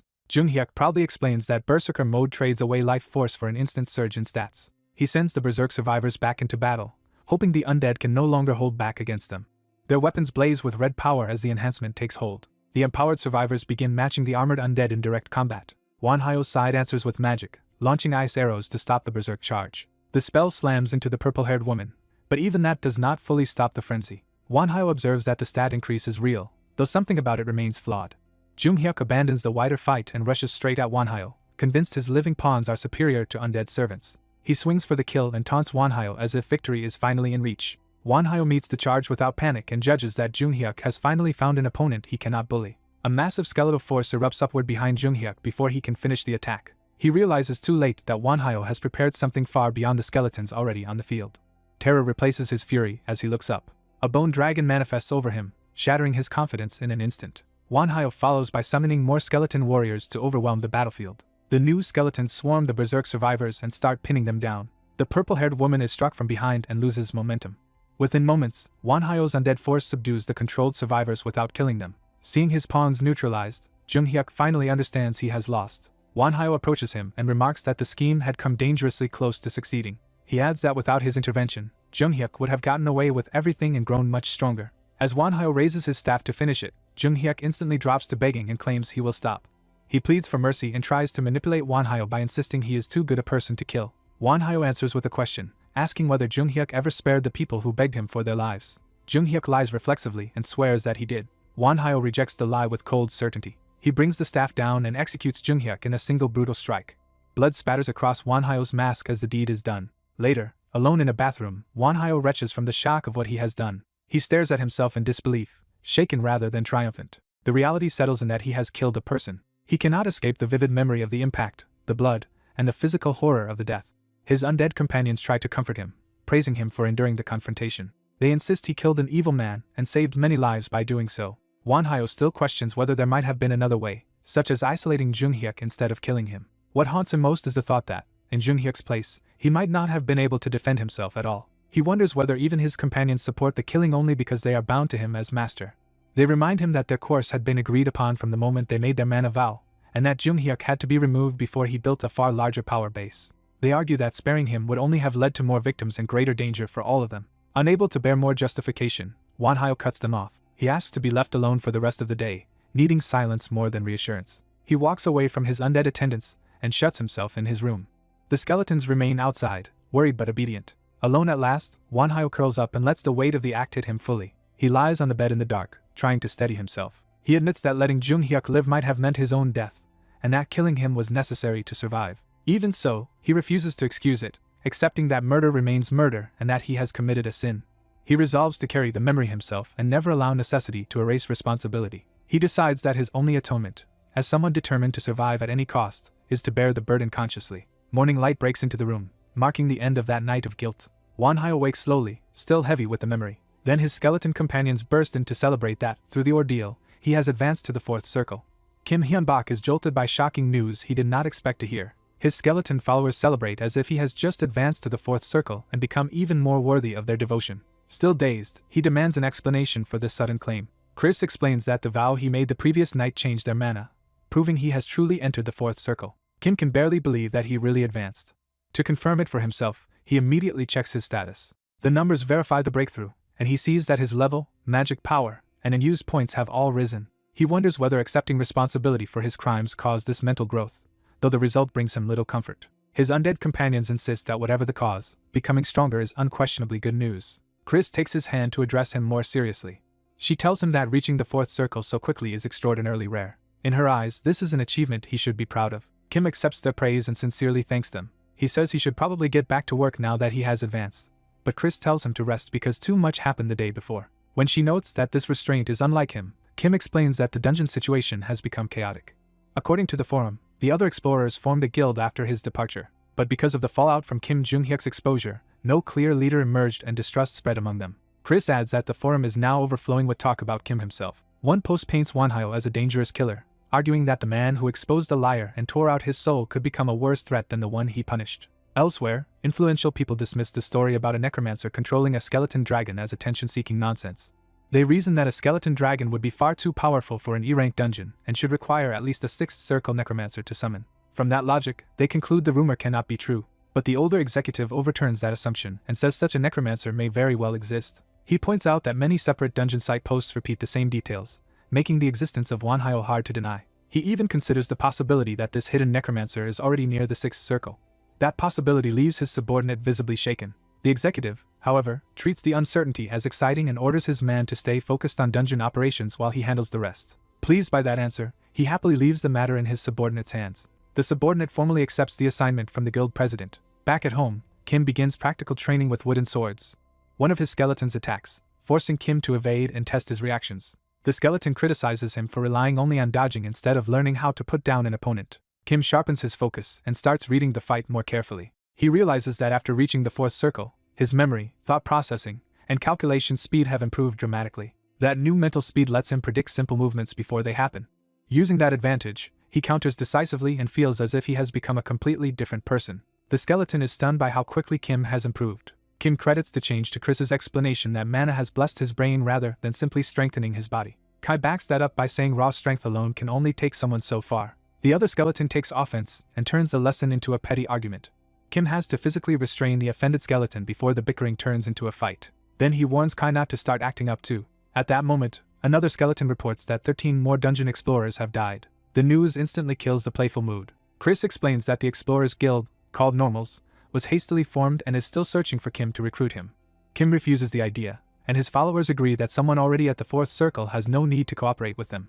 Even so, Kim admits he wants to resume work on the raid soon because the dungeon remains dangerous. Chris abruptly forbids it and makes clear that he is not ready. She reminds him that this is the time to strengthen his foundation, not rush back into the dungeon. Kim says he never truly meant to charge in immediately, then asks why she came out if training and production were already done. Chris answers with theatrical suspense. She proudly announces that the blueprint for their new base has finally been completed. Elsewhere, Yoon Hana tosses in her sleep, trapped in another nightmare. In the dream, she begs for it to stop. She relives the moment Kim Jung-hyuk ordered her sister to kill their enemies. The nightmare turns bloody before her eyes. She screams in terror and wakes up. Breathing hard, she sits upright in bed, still shaken. She realizes she has had the same dream again. What haunts her most is that Kim Jung-hyuk is already dead, yet the memory still torments her. The dream continues in fragments, showing her sister being struck down. She remembers the masked necromancer's undead overwhelming the dungeon explorers. Her sister falls lifeless in that memory. Then she hears the necromancer confess that he killed Kim Jung-hyuk and promise that Jung-hyuk's suffering is only beginning. That confession is what shocked her most. She also remembers someone desperately trying to stop the cruelty. In the chaos, the masked necromancer's forces pinned Jung-hyuk down. The necromancer coldly handed Jung-hyuk over for further punishment. As Jung-hyuk was beaten, the voices around Hana blamed her and screamed for his death. The sheer cruelty of the scene leaves her unable to understand what she is witnessing.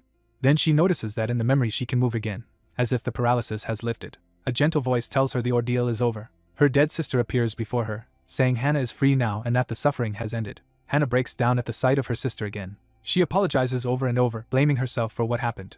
Her sister draws close to comfort her. She tells Hana that none of it was her fault, and that Hana will be able to go on living. Her final plea is simple: survive. As she fades away, she asks Hana to live for both of them. Hana wakes fully, still crying but no longer paralyzed by grief. She resolves that she cannot keep hiding at home and must become strong enough to stop such tragedies from happening again. That resolve carries into action as she throws herself into battle against monsters. She charges forward with sword and shield, taking the fight directly to the enemy. Driven by guilt and determination, she refuses to stop. Meanwhile, Kim asks Chris why they need to build a base at all.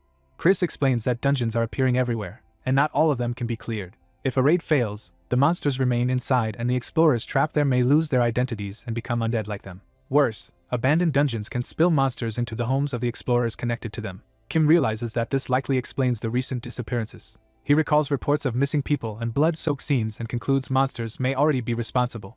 Chris says that is exactly why they need a long-term shelter that everyone can use. Kim accepts the logic and asks when construction can begin. Chris says there is another urgent issue to settle first. Building a base will require enormous funds, but their spell card profits are already dropping. Copycat spell cards have improved enough to undercut their prices and eat into their market. So Chris proposes a new business, selling magic items instead. Kim worries that their methods could be leaked again and ruin that plan too. Chris reassures him that spell cards were only a money-making sideline, whereas magic items are her true specialty. She reveals that in life she was an enchanter and is fully confident in taking on imitators. Kim immediately approves the new direction. Chris happily informs him that this means he will also be learning enchantment. When he hesitates, she insists that making magic items is the best way to build his foundation. The next day, Kim's lessons in magic item creation begin under Chris's close supervision. He improves quickly with her guidance, though she punishes repeated mistakes without mercy. Her favorite punishment is forcing him to drink a supposedly healthy tonic. The concoction is so revolting that Kim can barely swallow it, tasting like every disgusting flavor imaginable at once. 3 months pass under this harsh training until Kim finally reaches his limit. When he tries to flee, Chris catches him and reminds him that he has forgotten his tonic. Kim would rather die than drink it again and begs for mercy. Before the torment can continue, another skeleton interrupts with urgent news. The moment they have been waiting for has arrived. The boss room of the E-rank dungeon has finally been found. The timing shows how long the raid has already dragged on. At the dungeon, members of Normals wait and realize the person they hoped would come probably will not. Hannah says she never expected help from him anyway. She steals the group by declaring they will clear the boss room on their own. As guild master, Hannah orders everyone to prepare to enter. She keeps her speech brief and tells her people not to die. Her determination lifts the morale of the gathered explorers. Then someone notices a new group approaching.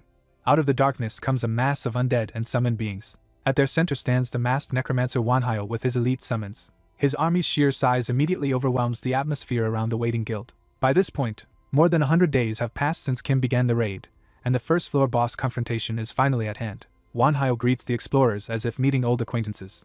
His calm entrance and enormous force leave the others stunned that one man could command so many summons alone. Normals welcomes him respectfully and thanks him for coming. Hannah introduces herself properly as the current guild master and explains that she was too shaken before to thank him then. She bows deeply and thanks him for avenging her older sister, promising to repay the debt someday. Wanhyo dismisses the gratitude and says he acted only because he had chosen Kim Jung-hyuk as his enemy.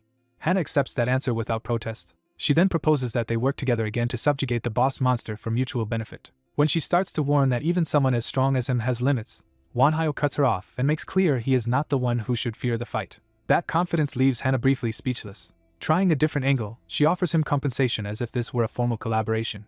To prove her sincerity, she presents a case filled with cash and mana crystals. Her offer is $100,000, 5 low-grade mana crystals, and an additional bonus if the subjugation succeeds. Wanhyo's followers note that the crystals are worthwhile, though the cash means little to them now.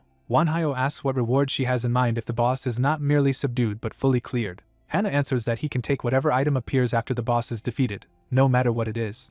She raises the stakes further by pledging that she and the 5 deputies of Normals will make a mana vow to honor any one request from him. Wanhyo considers the offer in silence. He accepts the collaboration, but only within practical limits now and in the future. Relieved, Hannah thanks him and moves on to explain the subjugation plan they prepared. Her strategy is straightforward. Melee fighters will form the shield while ranged fighters become the spear.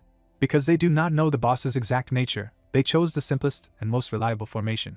Wanhyo immediately discards that plan. Using his summons to scout, he reveals that the boss is a werewolf and that at least 100 additional monsters are waiting with it. Hannah realizes that this changes everything and starts to grasp the danger. Wanhyo calmly tells her not to worry because he already has a way to deal with a werewolf boss. After revising their plan and finishing every preparation, the group finally opened the boss room.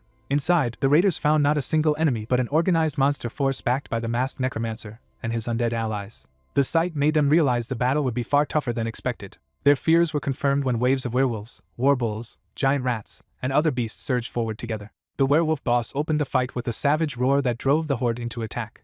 As the rats rushed first, the purple-haired leader immediately ordered the shield squad to meet them. The front line locked their shields together and formed a solid wall. Following the plan, the rear groups hurled prepared flasks over the shield wall to disrupt the charge. When the rats slammed into the line, the leader escalated and called for the fire teams to strike. Fireballs rained down among the smaller monsters and broke up their advance.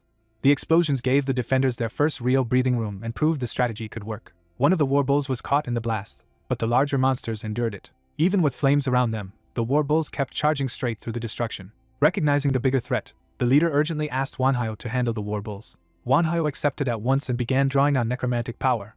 He answered the charge by launching bone spears into the advancing warbulls. At the same time, the shield line was ordered to push forward and keep the monsters contained. The defenders followed with a volley of arrows and spells, thinning the front ranks. Success came so quickly that some of the fighters started believing they could have managed without outside help. That confidence vanished when a huge shadow suddenly moved above them. Something massive crossed the battlefield faster than anyone could react. A towering attack crashed down in a single stroke and split the field apart. The leader was stunned that one blow alone had changed the entire battle. In the opening, the warbulls and other heavy monsters broke through and charged the shaken defenders. The leader forced herself back into command, ordering everyone to hold the line and keep firing together. Another barrage of arrows and fire met the oncoming warbulls, but one of the larger beasts seized the rat and used it as cover. That improvised shield let the monster push through the bombardment. The defenders were horrified to see the enemy using its own dead to block their attacks. A black warbull smashed into the formation, sending fighters flying and breaking the line. With the defense collapsing, the leader abandoned formation fighting and ordered all units into melee, telling them to pair up and survive however they could. Even as they fought, she knew they could not win a drawn-out battle of attrition and began weighing retreat. Wanhyo made the decision for them by ordering everyone to fall back while his undead moved in to cover the withdrawal. The leader protested that ordinary skeletons would be wiped out almost instantly against this many monsters. Wanhyo refused to accept defeat and prepared a far stronger answer. His skeletons swarmed the warbulls and rats, buying a moment despite the danger. The monsters tore through the first ranks of undead without slowing. Then even more skeletons appeared at once, surrounding the enemy from every side. The sudden scale of Wanhyo's summoning left the leader in shock. He followed that display by calling forth an enormous skeletal dragon that dwarfed the battlefield. Wanhyo unleashed the dragon's necro breath at the clustered monsters. A torrent of dark power poured from the dragon and swallowed the enemy front. The blast detonated with overwhelming force. The leader could only stare as the attack erased everything in its path. She realized the monsters had not merely been defeated but almost completely annihilated. Yet the dragon's attack had not ended the fight, because the werewolf boss survived inside the devastation. The surviving boss burst through the dark energy instead of dying in it. The dragon's breath had carved a path of destruction, but one enemy still stood at the far end. Seeing that survival firsthand, the leader repeated in disbelief that the others had been erased while the boss endured. Wanhyo planted his staff and steadied himself after spending so much power. When the leader checked on him, he admitted he was still standing, though clearly exhausted. Even so, he declared the battle was not over and kept the skeletal dragon ready behind him. As the dust cleared, the surviving monsters regrouped around the werewolf boss. The werewolf boss emerged from the smoke enraged but still battle-ready. It answered the devastation with another furious roar. Then it launched itself toward Wanhyo and the others in a direct attempt to break their center. The leader immediately rallied the surviving fighters and ordered everyone back into position for a counterattack. She pushed the shield bearers and crossbowmen forward again and told them to fire freely. The ranged fighters obeyed and loosed another concentrated volley. This time the smaller rats were cut down in numbers. But the warbulls still pressed on through the losses, refusing to retreat. One warbull crashed into the shield wall with enough force to shake the entire formation. The defenders felt firsthand that the larger monsters possessed monstrous strength beyond what they could safely contain. Even some of Wanhyo's skeletons were smashed apart under the pressure. Still, the undead and fighters together managed to wound at least one warbull and keep it from overrunning them immediately. Wanhyo told the leader to focus on the giant rats while he personally held back the warbulls, despite the risk of exhausting his mana. That warning made her realize just how much he was already sacrificing. Before she could answer, the werewolf boss lunged straight for Wanhyo. Wanhyo caught the attack just in time and understood how close he had come to being killed. The clash drew blood and showed the boss was still deadly at close range. Wanhyo's undead companions moved in to shield him while the werewolf loomed over them. At the same moment, the white-robed caster prepared a lightning spell to support the defense. He called down lightning bolt with a focused burst of blue magic. The spell struck across the battlefield and slammed into the werewolf boss. The impact blasted the boss backward in a burst of electricity. For a moment, it looked as if the hit had seriously damaged the creature, but green regenerative energy immediately spread across its wounds. The healing continued so fast that the damage visibly closed before their eyes. Watching that recovery, Wanhyo acknowledged the boss's terrifying vitality. He also made clear that regeneration did not make the creature unbeatable. Wanhyo revealed that the earlier necro breath had consumed the skeletal dragon's mana instead of his own, and that he had pretended to be drained in order to lure the werewolf into attacking his side alone. With the trap set, he raised a hand to begin the finishing move. He sent Kai and Kessel forward to end the fight while the boss was isolated. The werewolf answered by charging at them head-on. Kai and the red-caped knight met the rush instead of retreating. The white-armored fighter struck first and carved into the werewolf as it passed. The red knight warned the beast not to lose focus and forced it to keep facing him. He followed with another slash that opened the werewolf further. Even wounded, the boss's flesh began healing almost immediately. It counterattacked savagely and drove the red knight back. The knight realized ordinary cuts were useless because the werewolf healed before he could finish the wound. The white-armored ally shouted the key insight. They had to aim for the throat. He told the red knight to keep the boss occupied long enough for a single decisive strike. The werewolf endured more blows as the two fighters forced it into position. Its footing slipped for an instant under the pressure. Even then, the creature tried to brace itself and recover while its healing continued. The red knight warned Kai to stay clear of the next exchange. The werewolf sensed the danger and sharpened its focus on him. The red knight unleashed a sweeping green attack that forced the boss to commit to a dodge. The werewolf slipped past the arc and tried to escape the trap. At that exact moment, the hooded caster announced that he had the opening. He invoked a golden binding spell and ordered the target to stop. Chains of light shot out and latched onto the werewolf's body. The restraints wrapped around its limbs and claws before it could break free. The boss was suddenly pinned in place by layered magical bindings. It strained violently against the chains, trying to tear them apart. The werewolf roared in fury as the restraints tightened around its neck and torso. The binding sealed its jaws and movement just enough to expose the kill point. The red knight mocked the trapped beast and rose for the final blow. He brought down a technique meant to sever the head in one stroke. The slash landed cleanly and the werewolf's head separated from its body. The boss finally died, its regeneration failing as blood and fragments spilled across the ground. When the corpse collapsed, a glowing blue stone dropped from the remains. Wanhyo immediately picked up the fallen crystal before anyone else could claim it. He explained that it was a moonstone, a mana crystal infused with the power of the moon, and that it was extremely valuable and useful to them. Nearby, the leader cried out as the last fighting still raged around her. A surviving warbull struck her and sent her reeling. She answered by driving her sword down into the monster and bringing it to the ground. Breathing hard, she forced herself back up despite the punishment she had taken. She ordered everyone to finish the remaining warbulls first and keep firing until the room was secure. As the tide turned completely, the surviving rats began fleeing and the defenders shouted that they could not let them escape. The white-robed caster moved to intercept the retreating monsters. He prepared another spell with calm precision. A fresh burst of magic cut down the escaping enemies and ended the last resistance. Watching the aftermath, the leader began to grasp just how extraordinary Wanhyo's undead forces really were. Wanhyo simply praised her effort and treated the victory as a completed task. He formally declared the dungeon subjugation finished and congratulated the group on clearing it. The exhausted survivors stared at him with a mix of relief, awe, and disbelief. Some of them cautiously asked whether the boss was truly dead. Others looked to one another, hardly trusting that the nightmare had actually ended. As the reality sank in, nervous smiles finally began to appear. Then the whole group erupted in celebration over surviving and clearing the boss room. The leader, overwhelmed with relief, smiled through tears. She told Wanhyo that the victory was only possible because of him. She thanked him sincerely, while he answered that he had only done what was necessary as a collaborator. Still wanting to keep ties with him, she asked how he intended to work with them from now on. Wanhyo replied that he would cooperate when needed, but he would continue walking his own path. With that boundary set, he prepared to leave with his undead companions. Before he went, the leader told him their team would challenge the second floor in 3 days and asked him to join them if he had time. He gave no promise beyond saying he would remember the invitation, and the record of the first floor boss subjugation was marked as a success on day 108. After he departed, the leader admitted to her people that he was far stronger than any of them had imagined. They agreed that even setting aside the skeletal dragon, the 3 undead companions who fought the werewolf were terrifyingly powerful on their own. The team concluded that partnering with Wanhyo had been the best decision they could have made. One survivor reflected that if Kim Jung-hyuk had still been alive, they might have ended up as Wanhyo's enemies instead, and the thought alone chilled him. The leader cut off the dark speculation and called everyone back to order. She told the exhausted survivors it was time to go home. Elsewhere, one of Wanhyo's skeletons examined the moonstone closely. Back at home, the human behind the mask asked Chris whether the crystal was really so remarkable that it had been chosen first among all the loot. Chris explained that in his world the moon was known as God's eyes illuminating the darkness. He added that whenever the moon turned red, the monsters of the Idea continent became far more violent, hinting at the moonstone's deeper significance. They explained that moonstones, saturated with moon power, were prized because their blue light could pacify monsters. The young man presses for a concrete example so he can understand how that power is actually used. Using the werewolf they just subdued as proof, the skeleton explains that moon-infused monsters possess vitality beyond ordinary creatures, which is why the beast endured so well. Kessel proudly reminds them he decapitated the werewolf to prevent any revival, and the others credit him for securing an easy victory. With the danger over, the discussion shifts from the hunt itself to what they should do with the moonstone they won.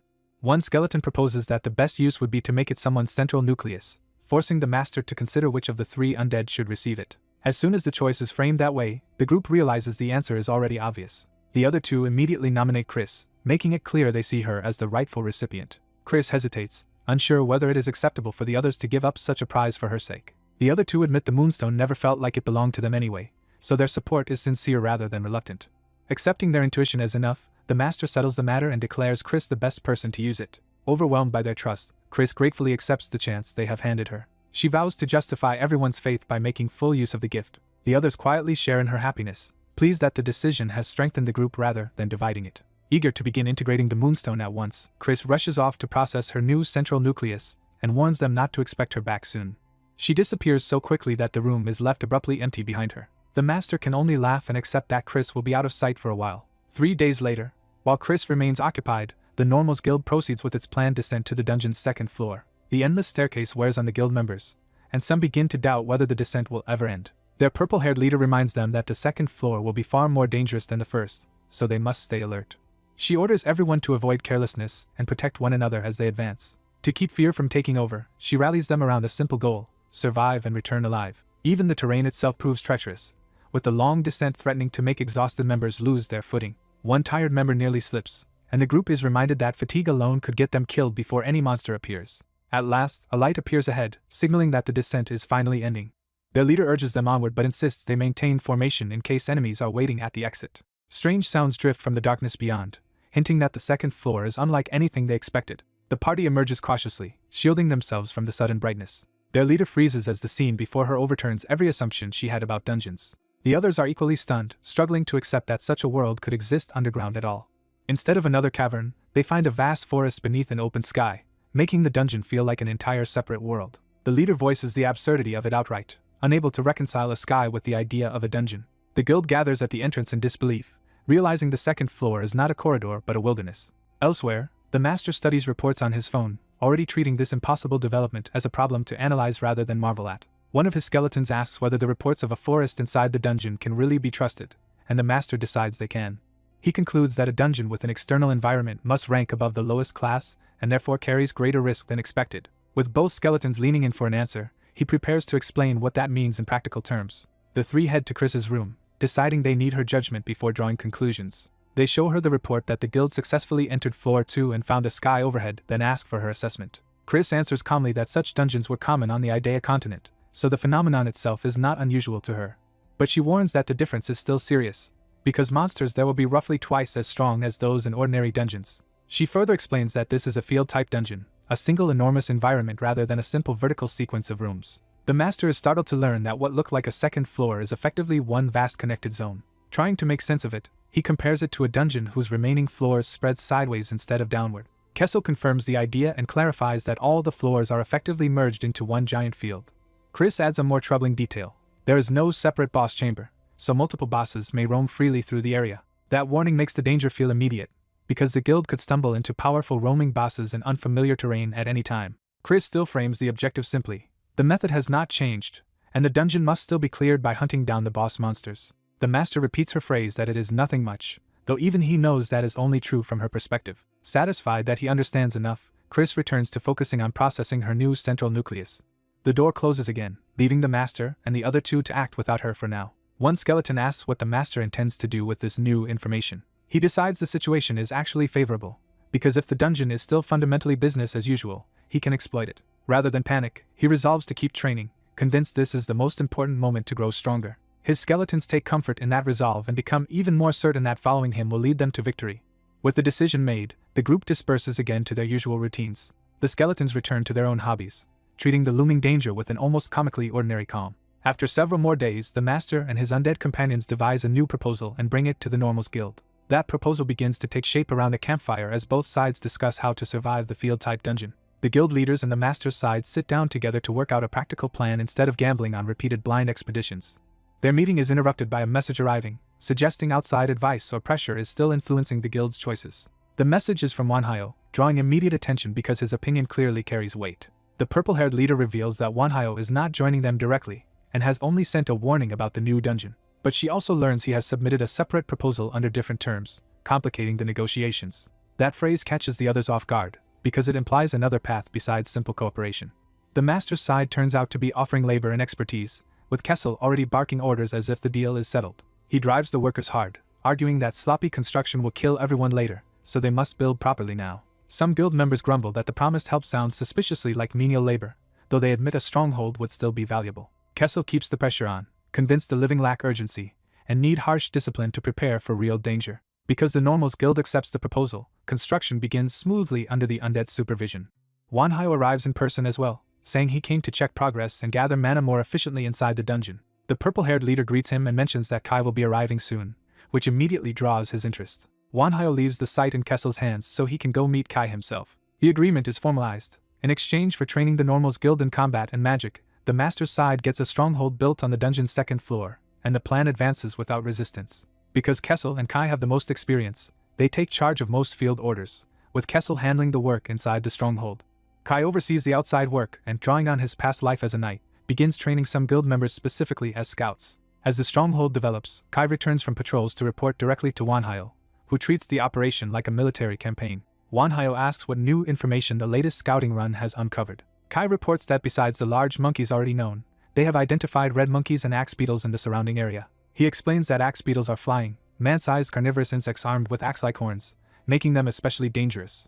Wanhyo immediately recognizes that such creatures could become a serious threat if encountered unprepared. Kai admits this is only the information from the stronghold's immediate vicinity, meaning they still know far too little about the wider field. Wanhyo orders him to keep gathering intelligence but not to push so hard that the scouts are lost in the process. At the same time, he personally drills the guild members, forcing them to harden their fundamentals. The trainees struggle to keep up, but Wanhyo refuses to let them settle for sloppy technique.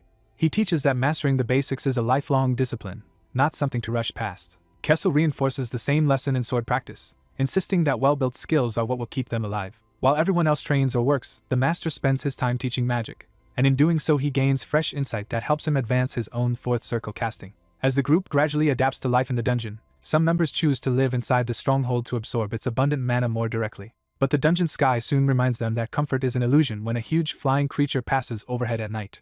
The sight terrifies the residents, though some cling to the belief that Wanhyo's strength will protect them from anything that attacks.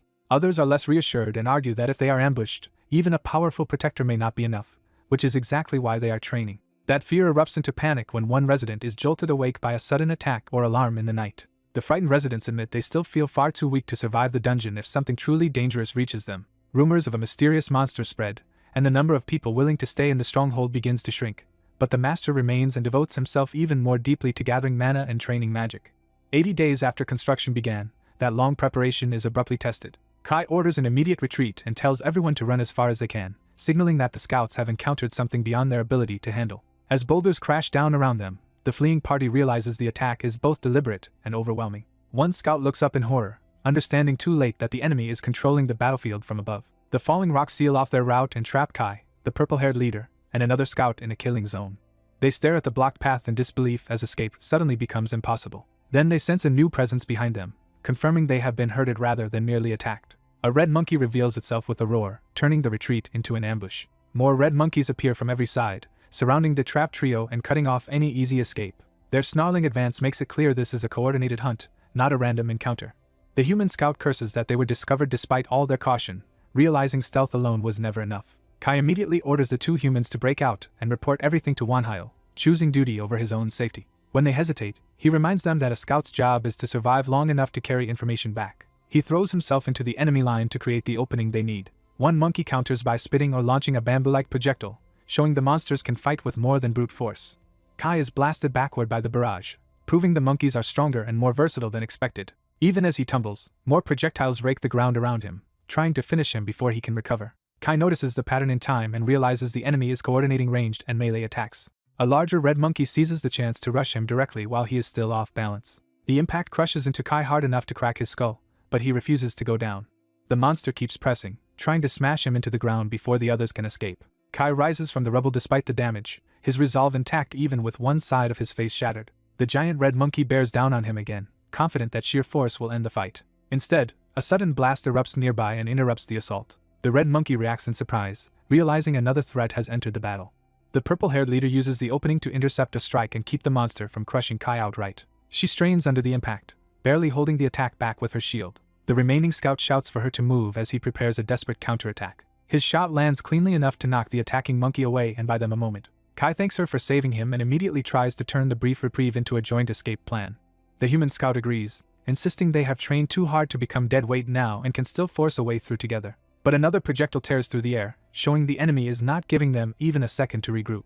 The monkeys surge again, with the larger red one driving the assault while the others close in behind it. The trio steels themselves as the entire pack charges, knowing they must stand and fight if they want any chance to live. The scout fires into the rush, trying to thin the front line before it reaches them. One monkey still gets through and lunges straight at him. The purple-haired leader hurls herself into the attack, knocking the scout clear at the cost of exposing herself. Kai cuts into the attackers at the same time, turning their desperate defense into a brief coordinated counter. Together they carve down several red monkeys, proving their training has made them far more capable than before. Then Kai spots another explosive projectile descending and realizes the enemy is changing tactics again. He warns the others that another bomb is incoming and braces for the blast. The explosion detonates among them, scattering dust and destroying their visibility. Kai understands at once that the monkeys are using smoke and chaos to split them apart and isolate targets. A larger, darker red monkey dives through the haze straight at Kai, trying to finish the most dangerous defender first. Kai meets the charge head-on, furious that the monster thinks it can pick them off so easily. He unleashes a flurry of sword strikes that tears through the attackers around him and halts their momentum. His blade bites deep into the large monkey, drawing blood and finally staggering it. The wounded beast realizes too late that Kai is far deadlier than the others. Kai completes the kill with a decisive slash, dropping the red monkey leader before it can recover. He turns to check on the others, expecting the pressure to ease now that the strongest red monkey is dead. Instead, he senses something far worse approaching and understands the battle is not over at all. A massive white-furred ape suddenly appears behind him, seizing him before he can react. The newcomer is identified as the white monkey, a roaming boss monster far above the red monkeys in threat. With terrifying ease, the white monkey grabs both humans at once and lifts them like toys, instantly overturning the fight Kai had just salvaged. Kai is left facing the boss alone as his companions are hurled aside, and the battle enters a far more desperate stage. Yoon lies battered and barely conscious as the crisis closes in around her. At her side, the skeletal knight realizes the danger is immediate. He stands over the fallen group, sword drawn, ready to hold the line alone. A white monkey boss monster surges forward, intent on finishing them. The skeleton faces the beast without retreat despite the overwhelming gap in strength. Even so, he hesitates for a moment, already prepared to sacrifice himself. He begins apologizing to his lord, believing he can no longer continue beside him. His master cuts him off and orders him to stop talking like that and get back up. The monkey attacks before the exchange can continue. Its blow drives toward the skeleton with crushing force. A sudden impact interrupts the strike at the last instant. The monkey is caught off guard by the unexpected interference. The masked necromancer reveals a summoned stone golem and uses it to shield his allies. The golem immediately counters with a heavy punch. The monkey is smashed away by the stone fist.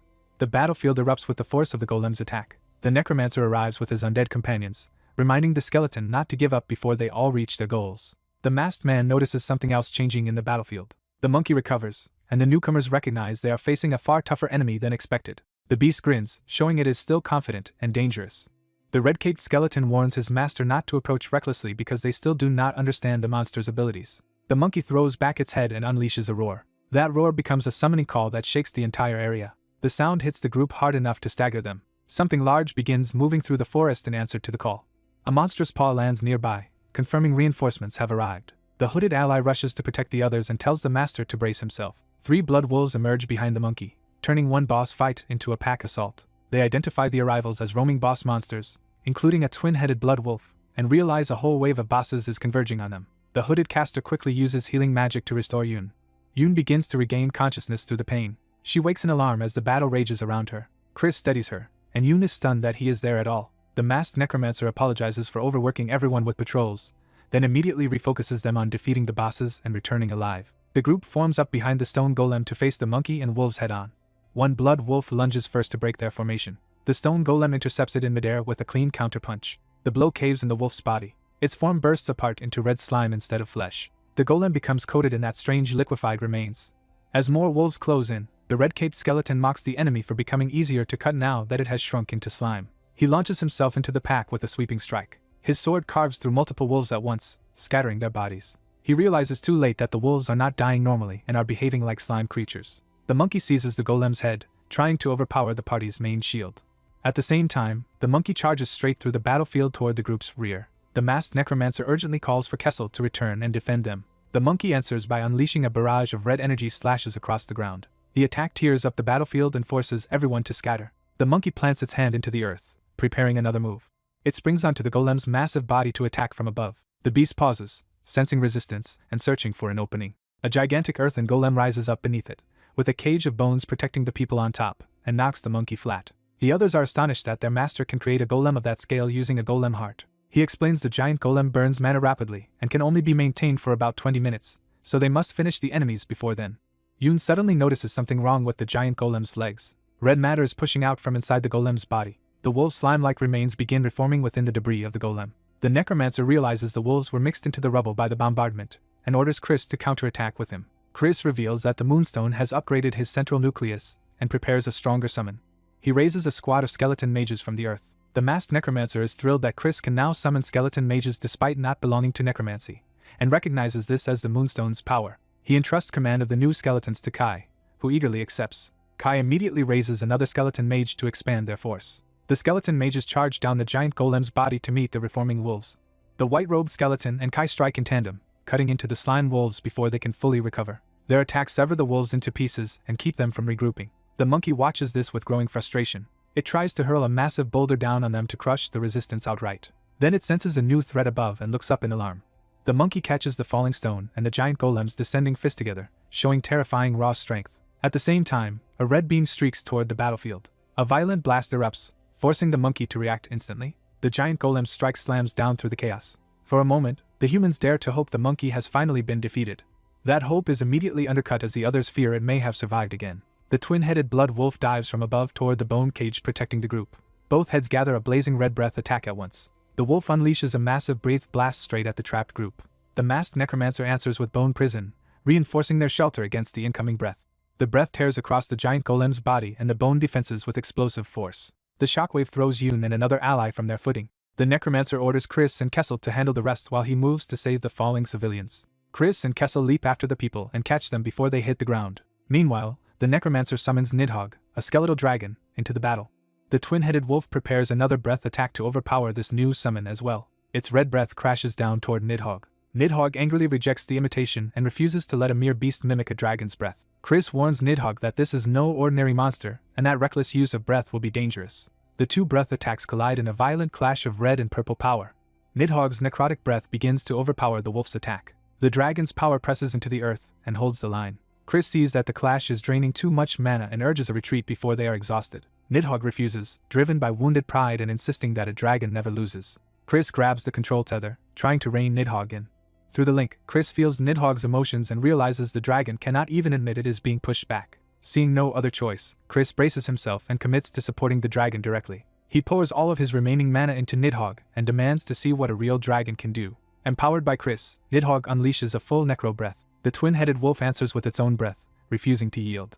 Dark necrotic force surges forward and engulfs the battlefield. Nidhogg's attack overwhelms the opposing blast and tears through the wolf. The recoil and mana drain slam Chris to the ground. He lies motionless, consciousness fading. The last of his strength slips away.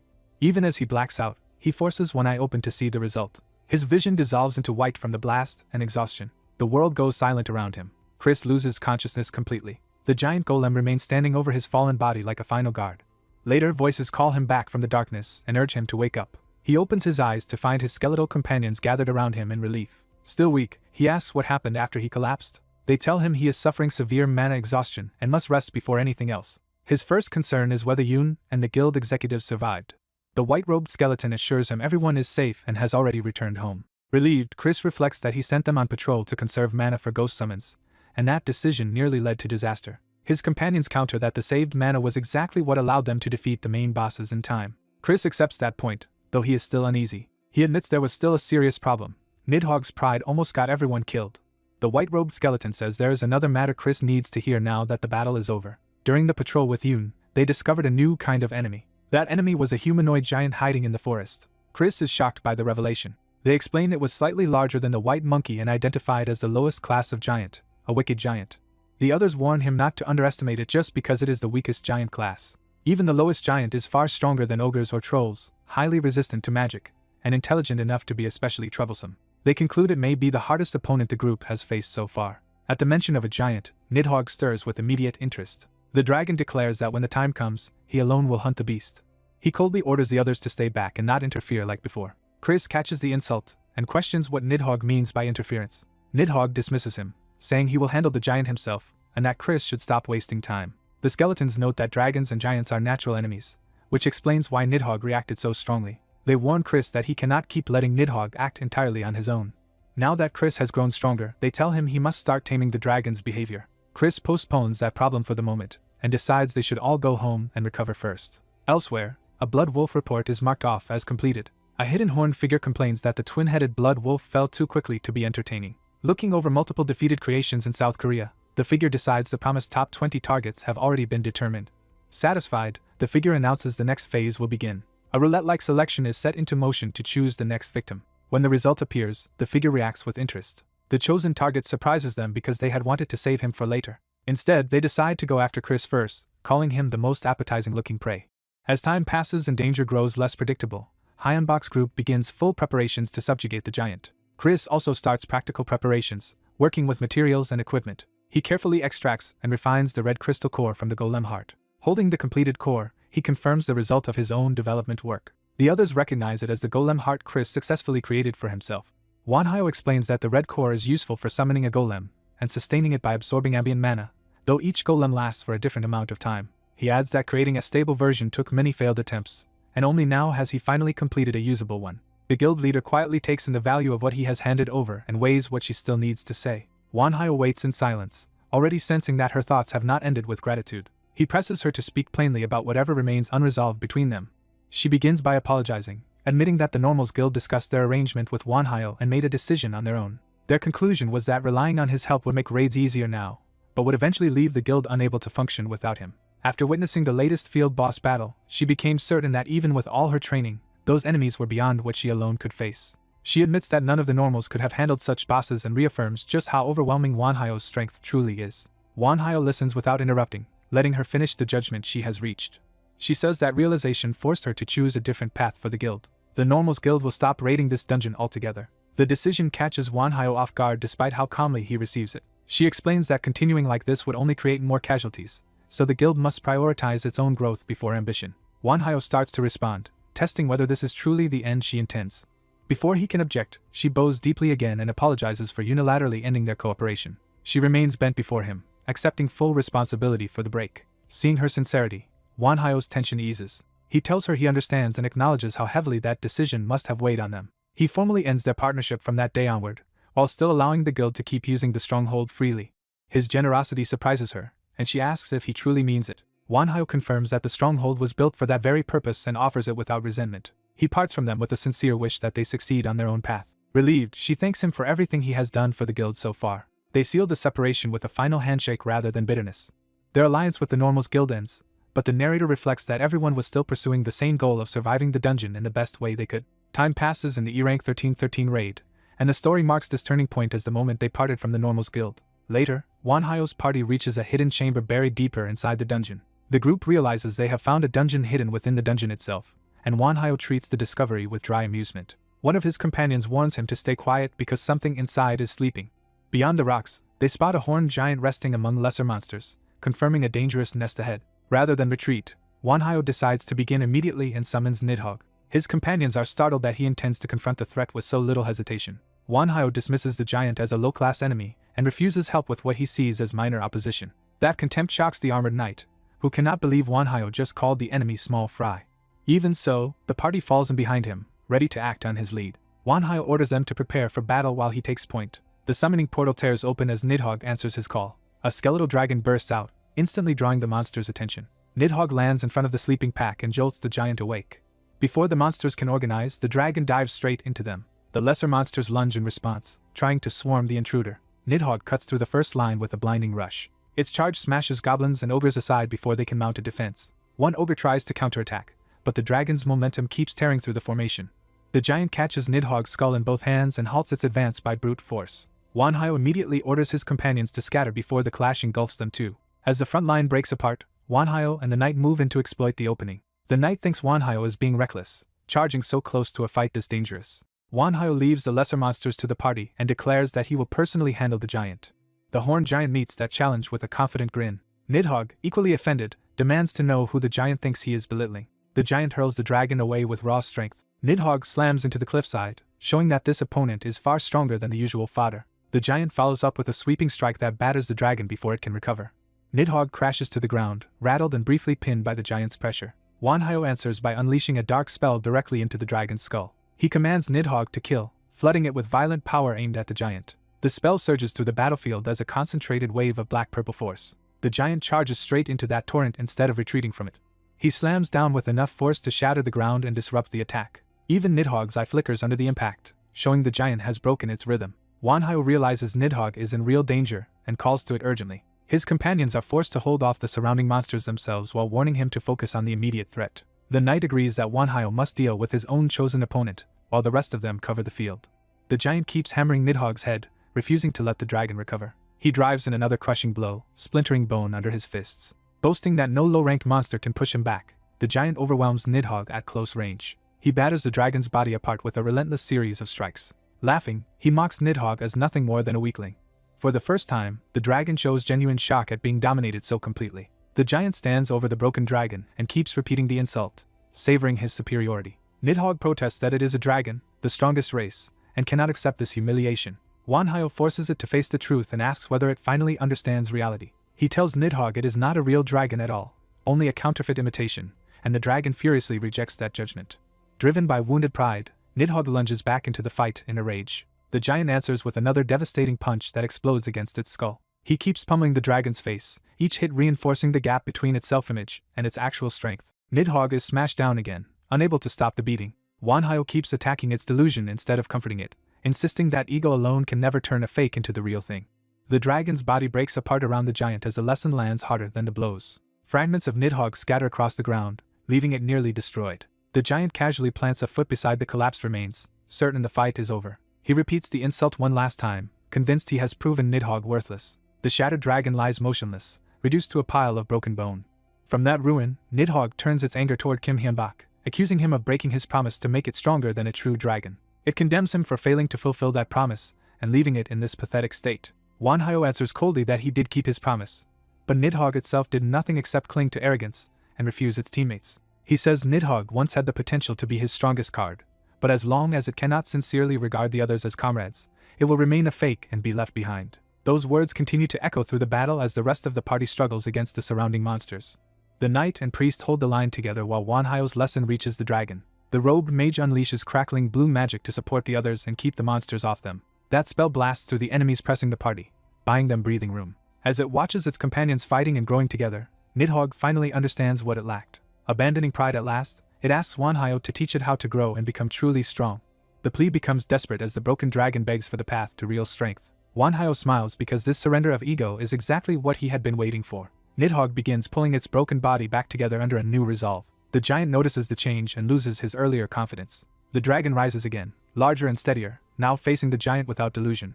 Standing on its back, Wanhyo orders Nidhogg to eliminate their enemy. He explains that the spells he used are the very techniques Nidhogg must master, and that learning them all will raise its worth. Nidhogg accepts the teaching without resistance, and Wanhyo is briefly surprised by how readily it submits. That surprise turns into satisfaction as he sees the dragon has truly changed. With renewed trust between master and summon, Wanhyo sends Nidhogg charging at the giant again.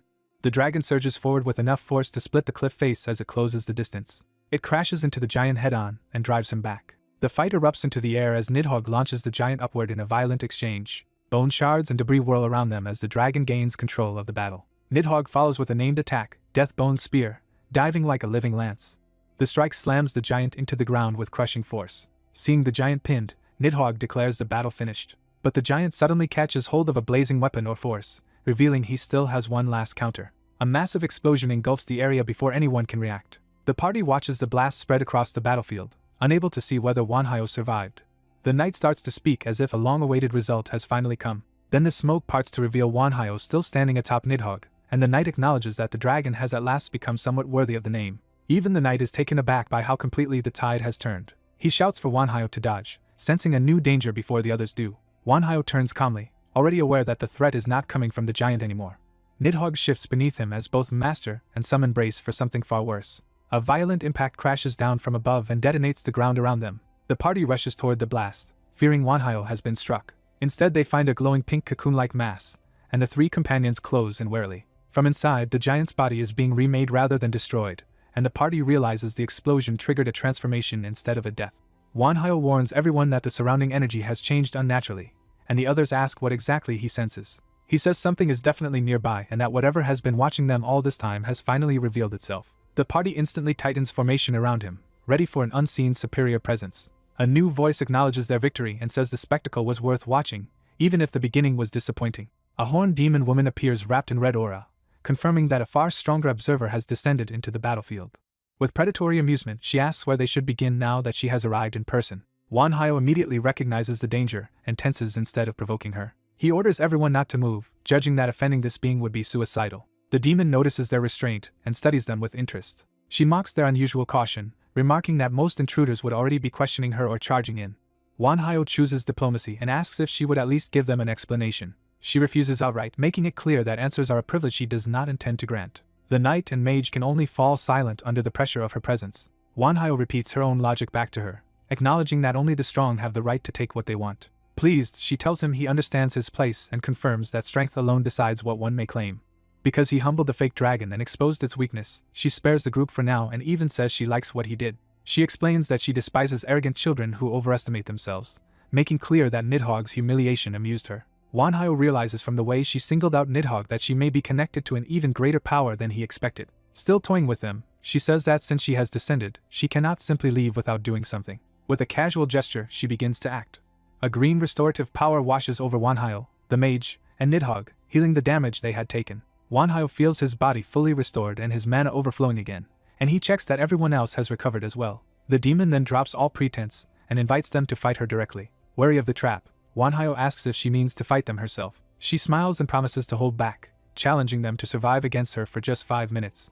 Kim Hyun-bak realizes the enemy is testing them, but he decides they have no choice except to play along for now. He orders everyone to pour all available mana into one decisive strike from Nidhogg, while Kessel and Kai hold the line. His subordinates immediately accept their roles and prepare to obey. Before they can act, the horned devil woman mocks them and invites them to make the first move. She attacks first anyway, unleashing dark power straight into Nidhogg.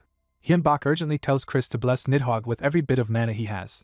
Nidhogg answers with necro breath, hurling a massive blast at her. She dismisses the attack as worthless and stops it with ease. Still unimpressed, she crushes through the assault and drives her power into Nidhogg instead. Nidhogg's body begins breaking apart under her casual counterattack. Hyun-bak is shaken by how effortlessly she overwhelms his strongest weapon. He realizes she only moved a hand once, yet Nidhogg was nearly destroyed. The devil woman starts wondering whether she should simply kill them after all. Hyun-bak forces himself to stay composed despite the terror. Even his allies admit the gap in power is absurd and question why such monsters are here at all. The devil appears beside Hyun-bak and confirms that she truly is on an entirely different level, but says she came down for a reason. Refusing to give up, Hyun-bak orders Nidhogg to attack once more. At the same time, the wounded wicked giant is sealed inside a pink barrier while Nidhogg moves to finish it. Hyun-bak changes plans and tells Chris to switch to Corpse Explosion instead. Chris and Hyun-bak immediately begin channeling the new spell together. Nidhogg dives toward the trapped giant as the explosive curse takes hold. The devil watches with interest instead of stopping them. The giant detonates in a huge blast that rocks the battlefield. Hyun-bak and Chris brace themselves against the shockwave and dust. Hyun-bak looks up, desperate to see whether his gamble worked. The giant's body is shattered, but the pink barrier fragments begin gathering again around it. Hyun-bak realizes the barrier is reforming and that the enemy will recover if they hesitate. He orders Kai and Kessel to finish the giant before the barrier fully restores it, and Kai eagerly takes his turn. Kai launches himself straight at the cocoon giant from above. He drives his sword down through the reforming barrier with brute force. The barrier cracks under the impact. Kai smashes through and strikes the giant directly, telling Kai's allies to handle whatever comes next. Another knight gathers power for a follow-up attack. She releases a killing thrust of blue energy at the exposed giant. The attack pierces through the barrier remnants and into the giant. The giant finally bursts apart for good, scattering the pink shell and ending the threat. Hyun-bak silently prays that his reading of the situation was correct. Then the devil woman suddenly appears right beside him, proving the real danger was never the giant. She asks why he focused on the wicked giant instead of her, and challenges him to explain how he planned to fight her. Hyun-bak answers that a being as powerful as her should have needed some kind of medium to descend, and he suspected the dying giant was that anchor. She considers his reasoning with amusement. Her interest deepens when she admits he is unlike the others. She praises him for getting this far with weak tools and for correctly identifying the medium. Satisfied, she declares that the group has passed her test and spares their lives. Because he entertained her, she decides to give Hyun-bak a reward. That reward is a chilling declaration that she is claiming him for herself. Hyun-bak carefully asks what being claimed actually means. She explains that he will either become her prey or her subordinate. As she begins to leave, she says that since he passed her test, he deserves to know her name. She reveals herself as Gloria, a catastrophic demon dragon. With that introduction, Gloria departs and promises they will meet again, whether Hyun-bak returns as prey or servant. Hyun-bak is left repeating the title demon dragon and her name, trying to grasp what just happened. The dungeon is officially cleared, but the victory feels overshadowed by the threat Gloria left behind. Back in safety, Hyun-bak exhales as the reality of surviving finally sinks in. He tells his undead companions that Gloria explicitly marked him as either future prey or subordinate. They warn him that if she meant it, The situation is dire because the next meeting will force a choice between opposition and submission. Hyunbak reflects that any being capable of invading the world through a dungeon is far beyond ordinary. He also realizes Gloria may not be the only such power trying to enter Earth. Worse, he concludes that these invading powers are likely scouting talented people in advance, either to recruit them or eliminate them. One of his servants asks what he intends to do now. Instead of answering immediately, Hyunbak asks his companions for their opinions. One urges him to fight because these beings are the same enemies who killed him, though he admits facing them head-on would be suicidal. The others remind Hyunbak that they are already dead, while he is still alive and only has one life to lose. Hyunbak says he cannot risk them recklessly, and one servant proposes staying with him only until he can exist independently if Hyunbak chooses Gloria's side. Another vows to follow Hyunbak to the end as a knight and vassal. Hyunbak is quietly moved by that loyalty. Even the mage says he will continue following Hyunbak, regardless of Chris's old enemy. He explains that revenge is secondary to his true goal of ascending to a higher level, and Hyunbak offers the best path toward that. Hyunbak notes that the answer is exactly what he would expect from a mage. He then asks Nidhogg what it wants.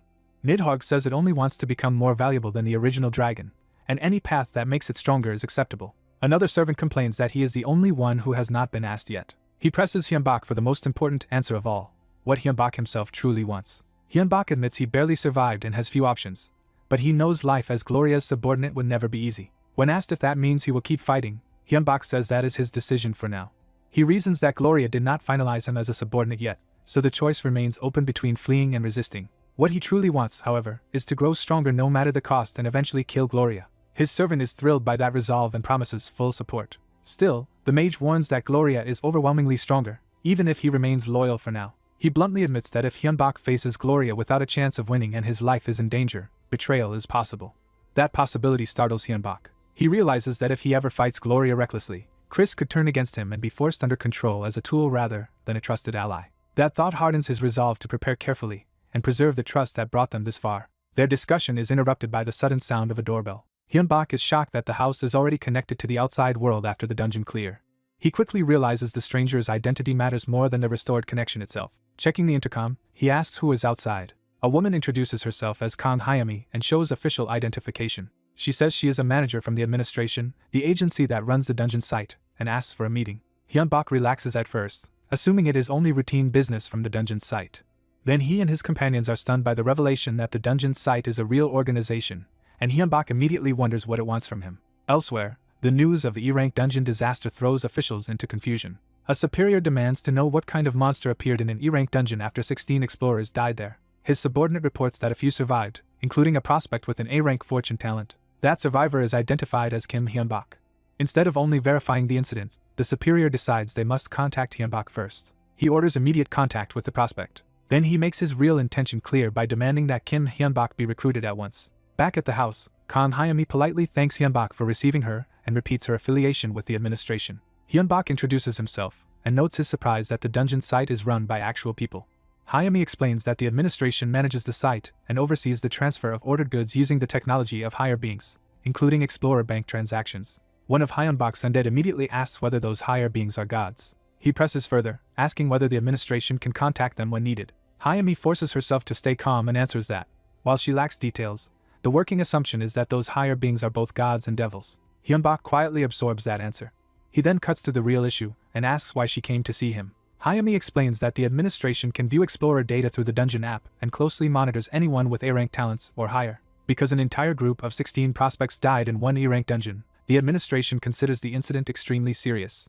Hyunbak correctly concludes that she came for information about what happened. Hyami confirms that, but says her main purpose is to recruit him. Rather than reacting emotionally, Hyunbak immediately asks what her side can offer him. He makes clear that information has a price and that ordinary money will not be enough. Hyami is caught off guard by how directly he negotiates. She offers a special deal. If he shares information, the administration will separately sell him mana crystals from its private stock. She explains that the administration possesses rare mana crystals and other selected goods that never appear on the public site.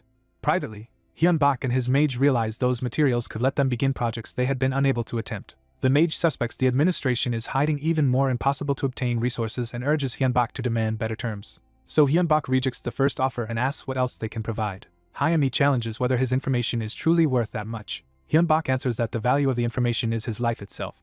That claim leaves her with no easy reply. She excuses herself to consult someone higher up. While Hyunbak and his companions watch, she calls in a small change of circumstances. She receives instructions off to the side while Hyunbak waits. When she turns back, the mood has shifted. She tells Hyunbak that the CEO wants to speak with him personally. On the call, the administration director introduces himself and offers priority purchasing rights on magical herbs, metals, and mana crystals at retail price. Hyunbak counters immediately, saying he will sign only if they sell those goods to him at half price. The director protests that anything below 90% is unreasonable, and Hyunbak instantly raises his demand to 55%. The director tries to settle at 85%, but Hyunbak keeps pressing and drags the price down further. He continues the negotiation without hesitation, forcing the other side to chase him. When the director finally offers 75%, Hyunbak accepts the rate but extends the deal to a 3-year term, shocking him. The director objects that such a long discount would cost the administration too much. Hyunbak counters by offering not to leave the country during the contract period, turning his own future value into leverage. He points out that the administration clearly intends to recruit dungeon explorers before they emerge publicly, and if South Korea refuses his terms, other countries or guilds will not. That argument corners the director. The director yields to a 3-year contract, but demands that Hyunbak serve as a government-affiliated dungeon explorer during that time. Hyunbak refuses outright. He explains that working under the government would heavily restrict his movements and interfere with his own plans, and he has no intention of living by someone else's orders. The director backs down and revises the offer to a 2-year arrangement as an external employee in exchange for 70% pricing. Hyunbak clarifies that this means a mercenary role with the right to refuse missions, then adds his own condition that he will only accept 1 mandatory task for every 2 refusals. He also insists on receiving precise details for every request and reserves the right to reject anything unreasonable, even if it is technically obligatory. Pressed by the negotiation, the director agrees to those terms while privately admitting Hyunbak will be difficult to keep under control. Hyunbak accepts the contract and tells them to prepare the paperwork through Kang Hyami. After the call, his companions praise him for completely reversing the power balance and securing the materials they need. But the director adds one more requirement before everything is settled. Hyunbak must undergo a test. He explains that although the administration is government-backed and he has broad authority, rival factions inside it will challenge a contract arranged on his own. He already knows Hyunbak's abilities, but if his faction weakens, opponents will use other explorers to undermine him. He warns that the faction opposing him will make contracts of its own and try to restrict his power. Hearing that, Hyunbak realizes Gloria is no longer his only looming problem, because human politics may become another battlefield just as dangerous. Kim agrees to hear the offer and learns that to secure the contract, he must clear a sealed dungeon that was locked down after a failed raid. He is told those failed dungeons remain linked to the real world, so they are sealed to stop monsters from spilling out. Kim realizes that monsters are already escaping from such places, which is why the administration is desperate to recruit explorers like him. The administration warns that the test site is officially only F rank, but likely far more dangerous than a normal one, and asks whether he will accept. Before answering, Kim consults his undead companions about whether this contract is worth the risk. One advisor warns that getting involved could drag them into pointless political struggles between human factions. Another agrees that even mercenaries cannot always ignore the kingdom's interests. A third argues that they still need to grow stronger than they are now. He adds that the situation may be the greatest crisis they have faced so far. Kim weighs their advice in silence and reaches a decision. His thoughts turn to Gloria, reminding him how dangerous the larger threat truly is. That memory hardens his resolve. Kim accepts the test and asks to be taken to the dungeon immediately. That night, he is flown to the sealed site under heavy military guard. The soldiers waiting there make it clear the army is treating the dungeon as a serious national security matter. Kim arrives with his disguised undead companions and the administration's manager, drawing wary attention. The commanding officer asks if this unimpressive-looking outsider is really the one chosen for the job. Manager Kang Hyami formally identifies Kim Wonhyo as the external explorer assigned to clear the dungeon. The colonel openly doubts that someone like Kim could handle a dungeon overrun with those monsters. Kim offers no defense and lets the administration speak for him. Kang insists that Kim has repeatedly cleared similar dungeons and has already been approved by higher authorities, leaving the final call to the officer in charge. She reminds the colonel that his authority comes from above and that defying those orders would itself be a military offense. Forced to yield, the colonel warns that if anything goes wrong, the army will respond without hesitation. Kim's armored companion bristles at the insult and wonders if they should abandon the test altogether. The calmer knight treats the hostility as little more than military hazing and urges patience.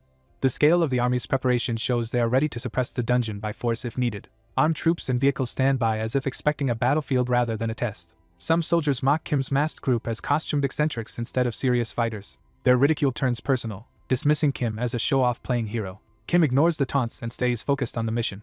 The group is led to the sealed entrance and told to wait, while the army prepares to open it. The colonel gives the order to unseal the dungeon. The massive outer barrier opens to reveal the hidden structure that contains the dungeon gate. Inside, a single door stands as the final seal between the world and the dungeon. The colonel coldly tells Kim that from here on, whatever happens is his problem.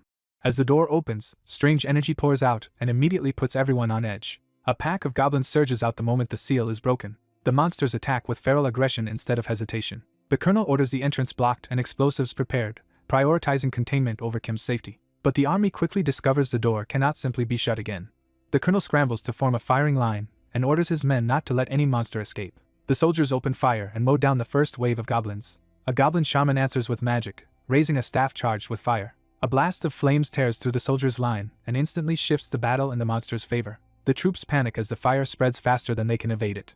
Wounded men cry for help while the colonel tries to restore order and call for medics. The army's disciplined formation collapses under the magical assault. Kim calmly steps in and shields the colonel from the flames, revealing that he could have intervened at any time. He calls on Nidhogg, signaling that he is done watching the army flounder. The colonel looks up in shock as a dragon-like undead presence manifests above him.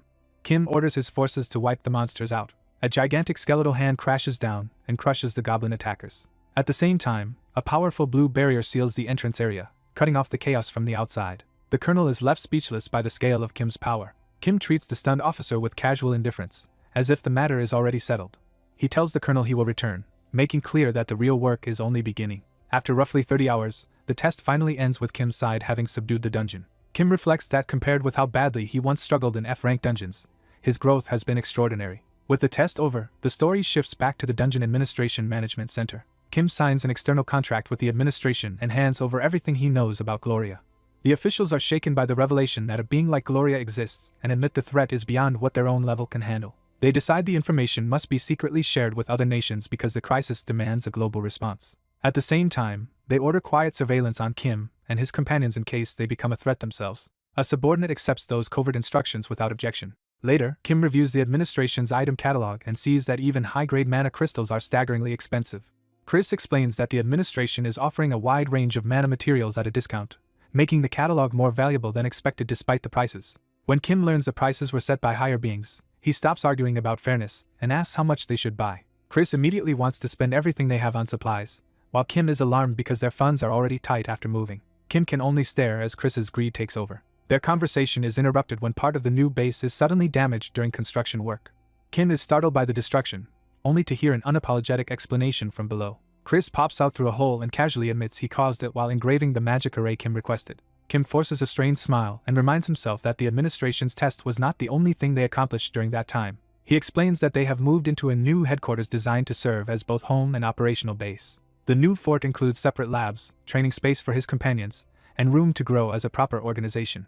Chris continues carving magical structures into the building as part of that setup. They have learned that an explorer's home eventually becomes linked to a dungeon, so Chris is engraving arrays to study and control that phenomenon. Using sword aura as a tool, Chris demonstrates that magic arrays can be carved directly into the structure itself. Those arrays are meant to gather data on exactly how the house-dungeon connection forms. Nidhogg even imitates the technique, helping with the work.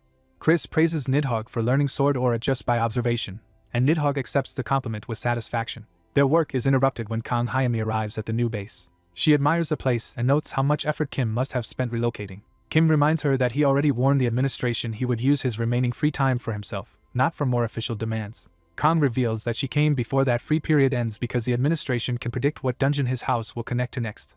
She explains that while the administration does not control the connection itself, it can forecast the destination in advance. This time, Kim will be linked to a D-rank dungeon alongside 35 administration-backed explorers. The dungeon is called Den of Paranoia, and she asks Kim to work with the incoming guild to clear it. More specifically, she wants him to protect those 35 explorers and ensure they survive. Kim listens without reacting emotionally. He politely refuses the request outright, catching Kang off guard. Kim explains that he is not strong enough to guarantee the safety of 35 strangers in an unfamiliar D-rank dungeon, and that being assigned as their protector would only create distrust and conflict. Kang accepts his reasoning instead of forcing the issue. She lowers the request and asks only that he gather information on the dungeon for the administration, which Kim agrees to do. Before leaving, she hands him the update notes for a newly restructured system. She explains that the system now includes an additional subquest tied to dungeon clearing, with contribution points as rewards. When Kim remarks that this could have been sent digitally, she admits that was not her real reason for coming. Kang says she wanted to say goodbye in person, leaving Kim confused by the sudden intimacy. She bows and sincerely wishes for his safe return from the D-rank dungeon. Kim answers that he expects to see her again, but only if he survives. Soon after, Kim enters the dark cavern of the named D-rank dungeon. He checks the dungeon information and learns that Den of Paranoia evolved from E-rank after hunting explorers, now holding 300 participants with a long time limit and substantial rewards. Seeing the huge participant count, Kim asks to inspect the details more closely. From the name alone, he suspects the dungeon's gimmick will be to make explorers distrust one another and turn on themselves. Before he can think further, A falling stalactite nearly crushes him, proving the dungeon attacks without warning. Shaken, Kim complains about the darkness, while his undead companions point out that only he is hindered by it. One knight suggests using the situation as training so Kim can learn to fight without relying on sight. Kim accepts the idea and asks how to begin. He is taught to lower his stance, sharpen his senses, and feel the movement of the air around him. The lesson continues with the advice to spread his mana outward and use it as an extension of his senses. Kim focuses inward and tries to let his mana compensate for what his eyes cannot provide. His mana begins to spread through the cave like a web touching every surface. He succeeds in feeling the terrain through that mana field, gaining a new way to perceive his surroundings. When he pushes the technique further, he suddenly senses Chris's furious emotional state from afar. Chris erupts in rage at the administration, convinced they cheated him. The reason is absurd but serious to him. He discovers that 24-hour free time vouchers can be bought with contribution points, and they are already sold out in limited quantities. Chris laments that if he had known earlier, he would have hoarded them in advance and turned them into an easy source of points. Even after calming down, he insists those points are still needed for defensive materials and for preparing a future central nucleus for Nidhogg. Chris explains that unlike the others, Nidhogg stores mana throughout his bones instead of in a single regulating core. When Kim asks what that means, Chris compares it to a dragon lacking a dragon heart, and says surpassing a real dragon will require even greater magical refinement. The idea is reinforced by the image of a true dragon heart as the key to overwhelming draconic power. Nidhogg immediately asks Chris to create such a central nucleus for him, but Chris warns that gaining one would also create a fatal weak point. Nidhogg dismisses the risk, saying he was always an imitation to begin with, and that a fake heart surpassing the real thing would only prove his worth. Kim realizes that ever since the battle with Gloria, Nidhogg has become more devoted and more obsessed with transcending dragonhood itself. Seeing that change, Chris decides Nidhogg is ready to learn something deeper. He explains that a dragon heart is, in simple terms, merely an extraordinarily high-quality mana crystal. What makes it special is not just the object itself, but the fact that it belongs to a dragon, a fundamentally exceptional being. Nidhogg accepts the lesson respectfully, showing a new seriousness that surprises the others. One companion starts to praise Nidhogg for finally acting like a proper teammate, only to realize Kai has suddenly vanished. The group panics and searches for him, fearing the dungeon may have taken him. Kai abruptly reappears from the darkness and startles everyone on purpose. He casually explains that he wandered off because the discussion was dragging and he wanted to scout ahead. Kai reports that he found evidence of explorers being ambushed by something. He clarifies that this was not a simple monster rush, but a more deliberate and strategic attack. Kim immediately understands the implication. The monsters here are using guerrilla tactics against humans.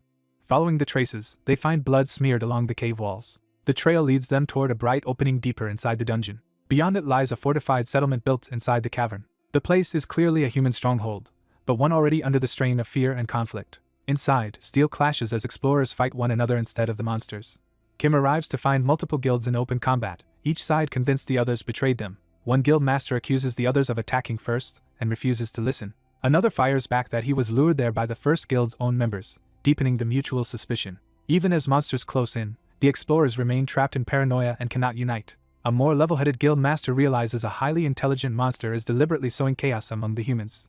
At that moment, a female swordswoman spots the real culprit and attacks a troll-like monster that had been manipulating events from the shadows. She cuts the creature down in a single decisive strike. Its tamer is horrified, insisting the beast could never have attacked anyone without his command. Another guild master is left reeling because the monster they had been pursuing as the culprit was apparently not acting on its own at all. As the truth begins to emerge, the explorers realize the situation is far worse than a simple misunderstanding and that a monster may truly be orchestrating the entire conflict. As the guilds gather in one place, an unseen enemy sees the perfect chance to slaughter them all. A sudden tremor throws the crowded village into confusion before anyone understands what is happening. One of the survivors urgently calls for Lisiori to take command. Lisiori immediately moves to higher ground to identify the threat. The vice guild master of the Daehan guild lands on a rooftop and prepares to assess the battlefield. From above, she sees the village and the surrounding cliffs clearly enough to search for the source. What she finds horrifies her badly enough to freeze her for a moment. She snaps into command and orders everyone to form ranks for battle at once. The real danger reveals itself as a wave of green slime surging in from outside the village. The slime horde pours toward the settlement in overwhelming numbers. A young fighter rushes in to cut one down before it reaches the others. His attack backfires when the slime's acidic body melts his sword on contact. Nearby fighters are burned as well, and panic spreads as they realize normal melee is disastrous. The young man quickly warns everyone that the slime's bodies are corrosive and must be killed with fire instead. A demolition-focused guild immediately claims the job and prepares improvised incendiary bombs. They hurl the explosives into the advancing slimes while warning the front line to stay clear. The bombs arm in midair, buying the defenders a desperate moment of hope. The first blast erupts in a pillar of fire among the monsters. More explosions follow, turning the front of the village into a burning kill zone. The blasts also start collapsing nearby wooden structures, forcing the defenders to dodge falling debris.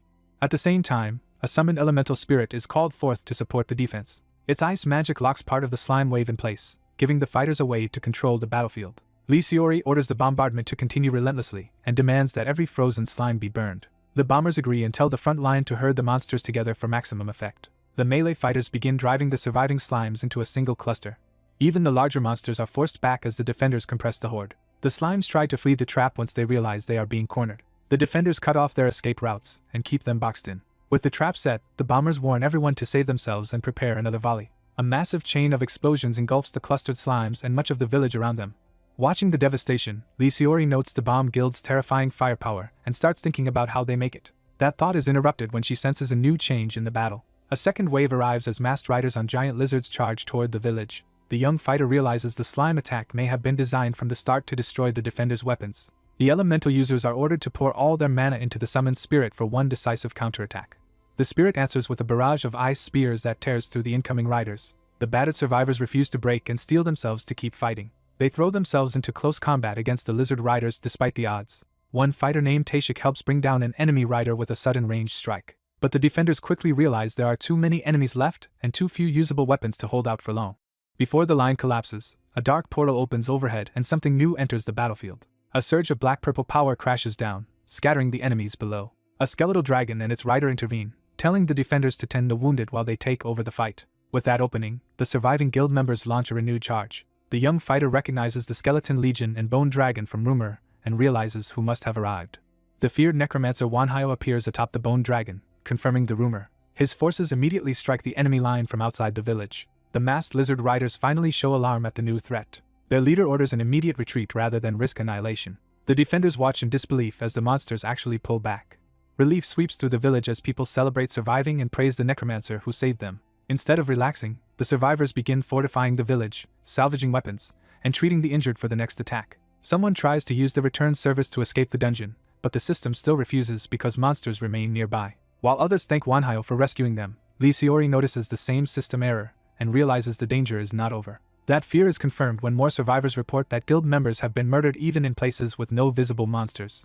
The repeated killings convince the group that their security problem is getting worse, not better. Wanhyo deduces that mimic monsters are hiding among the humans, which explains why the return service keeps failing. When asked how to identify them, he admits there is no current method unless they can obtain a mimic corpse to analyze. Even so, the survivors cling to the fact that understanding the cause means escape might still be possible. A bomber proposes a test, sends small groups to isolated safe spots, and use the return service to see whether a mimic is among them. That plan raises a grim problem, because any successful test would leave a mimic behind with only a few people to face it. The group settles on rotating who stays behind and using the village as a recoverable base as long as returns remain possible. They move on to deciding which guilds will leave first, and which will remain exposed. Some of the younger survivors try to treat the decision lightly by suggesting rock paper scissors. Their casual attitude only highlights how little they grasp the stakes. A heavily armored skeleton named Kessel cuts in and rebukes them for treating survival like a game. The young fighter realizes Kessel is about to say something serious and listens. Pressed for his opinion, Wanhyo hesitates and lets Kessel speak instead. Kessel bluntly warns the rookies that if they keep raiding this dungeon as they have been, every one of them will die. The survivors bristle at the insult and demand to know whether he is simply calling them weak. Kessel acknowledges their raw strength but says they lack the focus, awareness, intensity, and ferocity needed for a dungeon this cunning. He reminds them that the dungeon master has been outplaying them repeatedly, and that only Wanhyo's intervention kept them from total extermination. Lee Seori angrily asks whether his answer is for them to hide and wait to die. Kessel shocks everyone by saying that, for now, that is exactly what they should do. He orders the human survivors to return home and wait, while Wanhyo's undead clear the dungeon themselves. Wanhyo is startled that Kessel makes such a sweeping decision without asking him first. But Kessel insists this is not empty bravado and asks his master to trust his judgment. He argues that the dungeon can be cleared without sacrificing the survivors, and that if anyone must be risked, it should be their master alone. Kessel even refuses any reward, presenting the plan as a straightforward solution. The young fighter asks Wanhyo whether such a thing is really possible. Wanhyo pauses, weighing the truth of it. He admits the issue is not whether it can be done, but that he must do it because the alternative is death for everyone. A system notice confirms that Kim Hyun-bak has chosen to attempt an independent clear of the den of paranoia. The village falls into an uneasy quiet as the new plan begins. Back inside, Kessel apologizes to Wanhyo for acting on his own authority.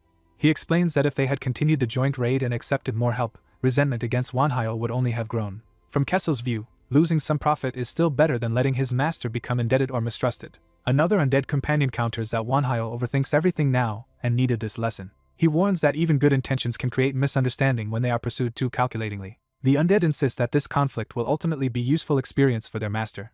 Still, they formally apologize for acting without permission and for backing Kessel's decision. Wanhyo accepts that they acted for his sake and lets the offense pass. He forgives them this once but makes clear that acting independently again without telling him will not be tolerated. Kessel agrees in words, yet openly admits he would disobey again if he believed it necessary. His loyalty is absolute because he sees his own growth as tied directly to Wanhyo becoming stronger.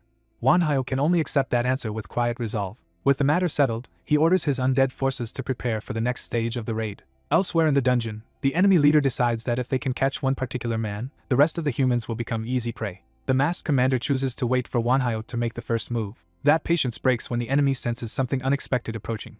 Fire suddenly erupts through the cavern walls, announcing that Wanhyo has already struck first. Kessel gleefully reveals that he copied the bomber's method because he wanted to try it himself. The enemy base detonates in a massive blast before its defenders can react. From the village side, the survivors watch in shock as the hidden stronghold is obliterated. Wanhyo explains that destroying the boss's mana source is the only way to disrupt a D-rank dungeon boss, and that the dungeon's self-repair will drain enormous mana in the process. The human survivors can only laugh nervously at how far beyond them this strategy is. Their relief vanishes when a new threat rises in front of them. A gigantic stone golem forms from the village buildings, and Wanhyo immediately identifies it as a mimic disguised as a house. The survivors are stunned to learn that even the buildings themselves can be monsters. The golem slams into the ground and sends the nearby fighters scrambling for their lives. Far from panicking, Kessel is almost excited by the appearance of a larger opponent. At the same time, more lizard riders swarm the hidden battlefield where Wanhyo's undead are fighting. Kai, the holy-looking skeleton, answers the call to trigger the prepared traps. The enemy riders realize too late that they have ridden directly into the trap zone. The explosives detonate in a wall of fire that tears through the charging monsters. Back at the village, one survivor notices the traps have gone off successfully. Another snaps him back to the immediate fight, and he refocuses on the golem in front of them. In the blasted enemy camp, surviving riders lie broken and furious after the ambush. Their commander, battered but alive, refuses to accept defeat. Wanhyo answers by mounting his bone dragon and preparing to finish the enemy leader personally.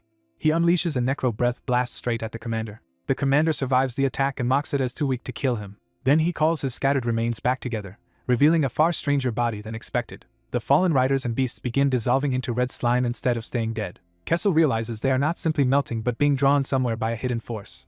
The red slime streams into the bone dragon's maw as Wanhyo channels it inward. The gathered mass condenses into a single monstrous red core. Wanhyo recognizes that this confirms his suspicion about the kind of mimic they are facing. He identifies the boss as a slime-type doppelganger, an incomplete mimic lord ruling the den of paranoia.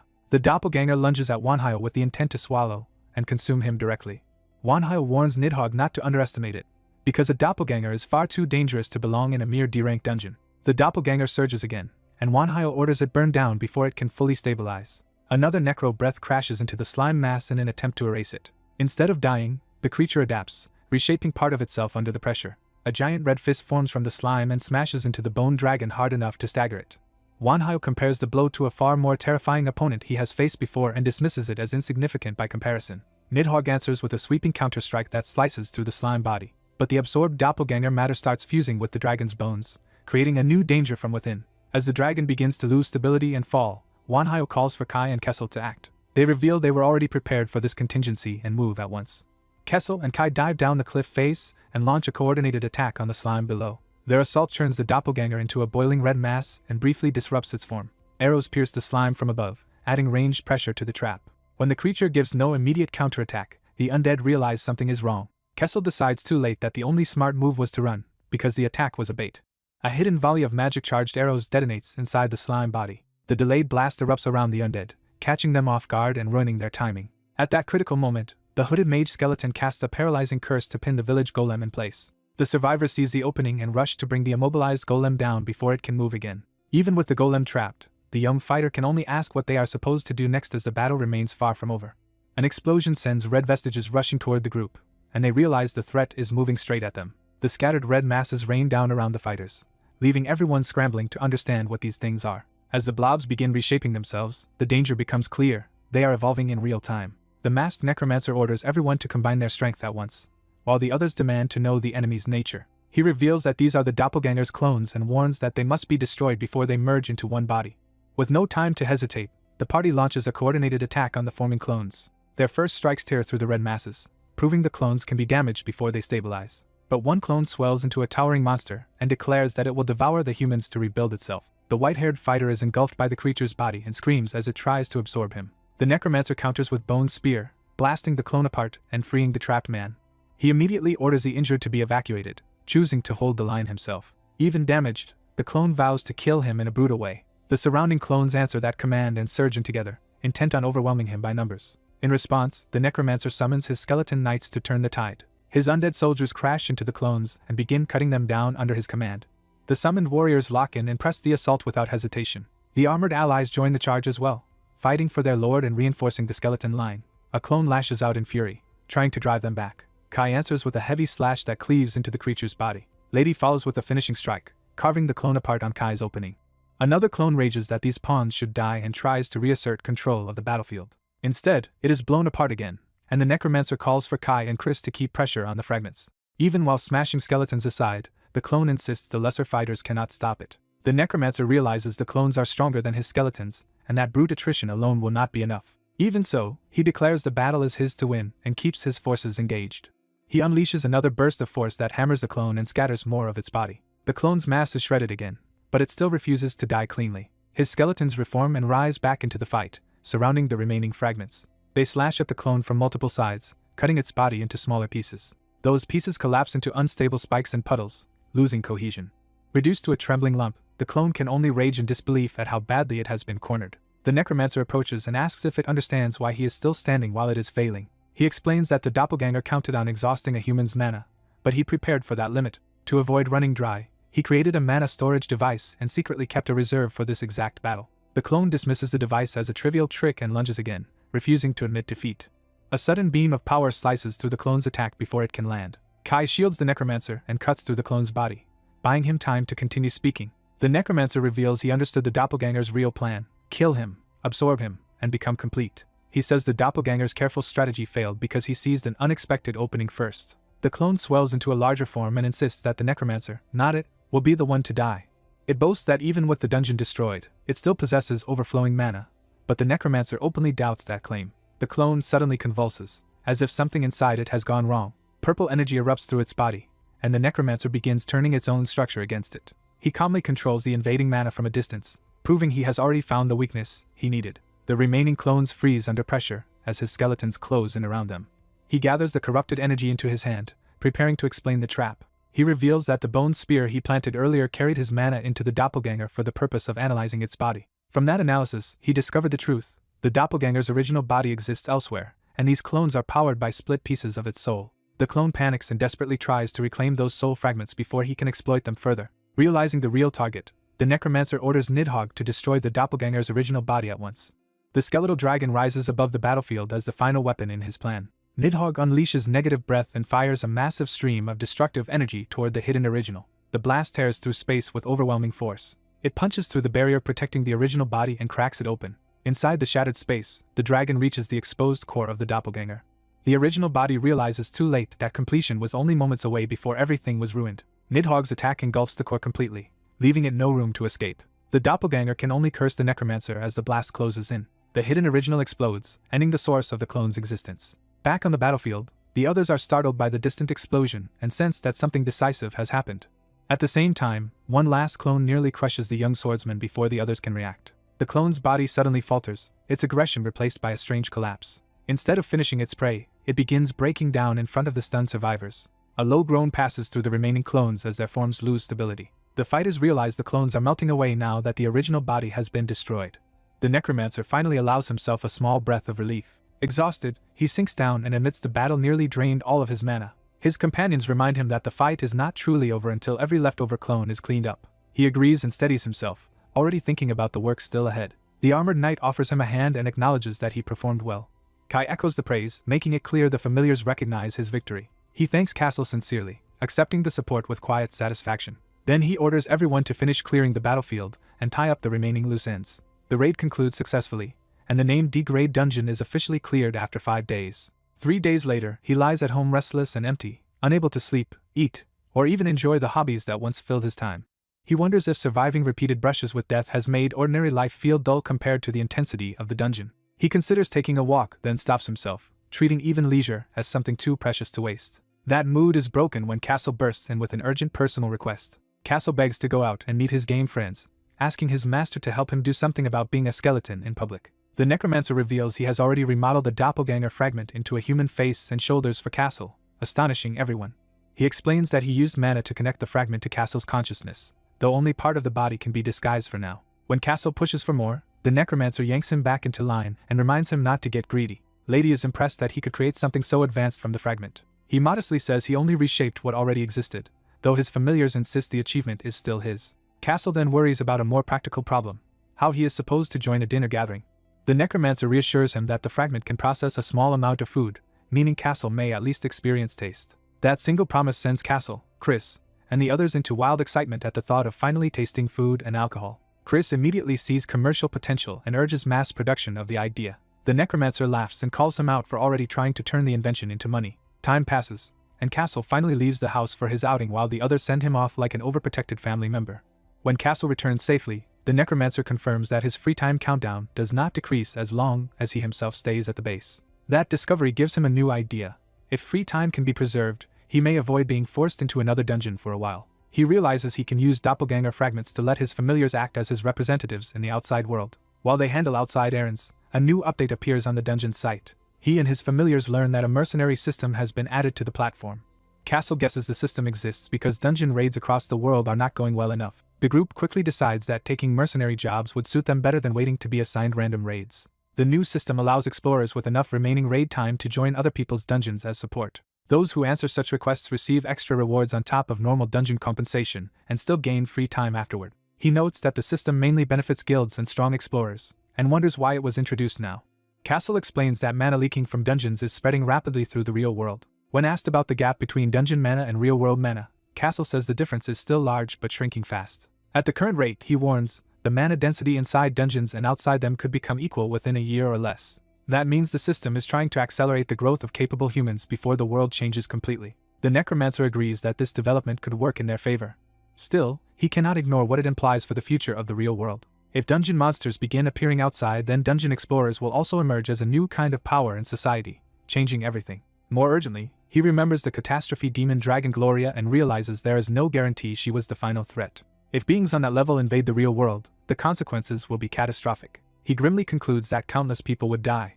Castle urges him not to waste time and to seize every opportunity available. He argues that they must help the people of this world grow stronger before the coming invasion arrives. The necromancer reluctantly agrees that this responsibility cannot be ignored. A quiet smile shows he has already made up his mind. He decides they will begin taking mercenary requests immediately.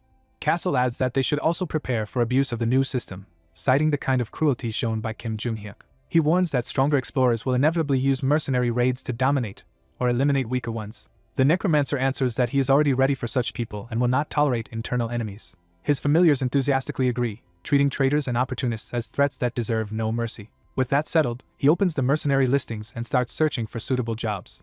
The map reveals far more requests than expected, spread across many regions. The sheer global scale overwhelms him for a moment, especially because he cannot handle foreign languages.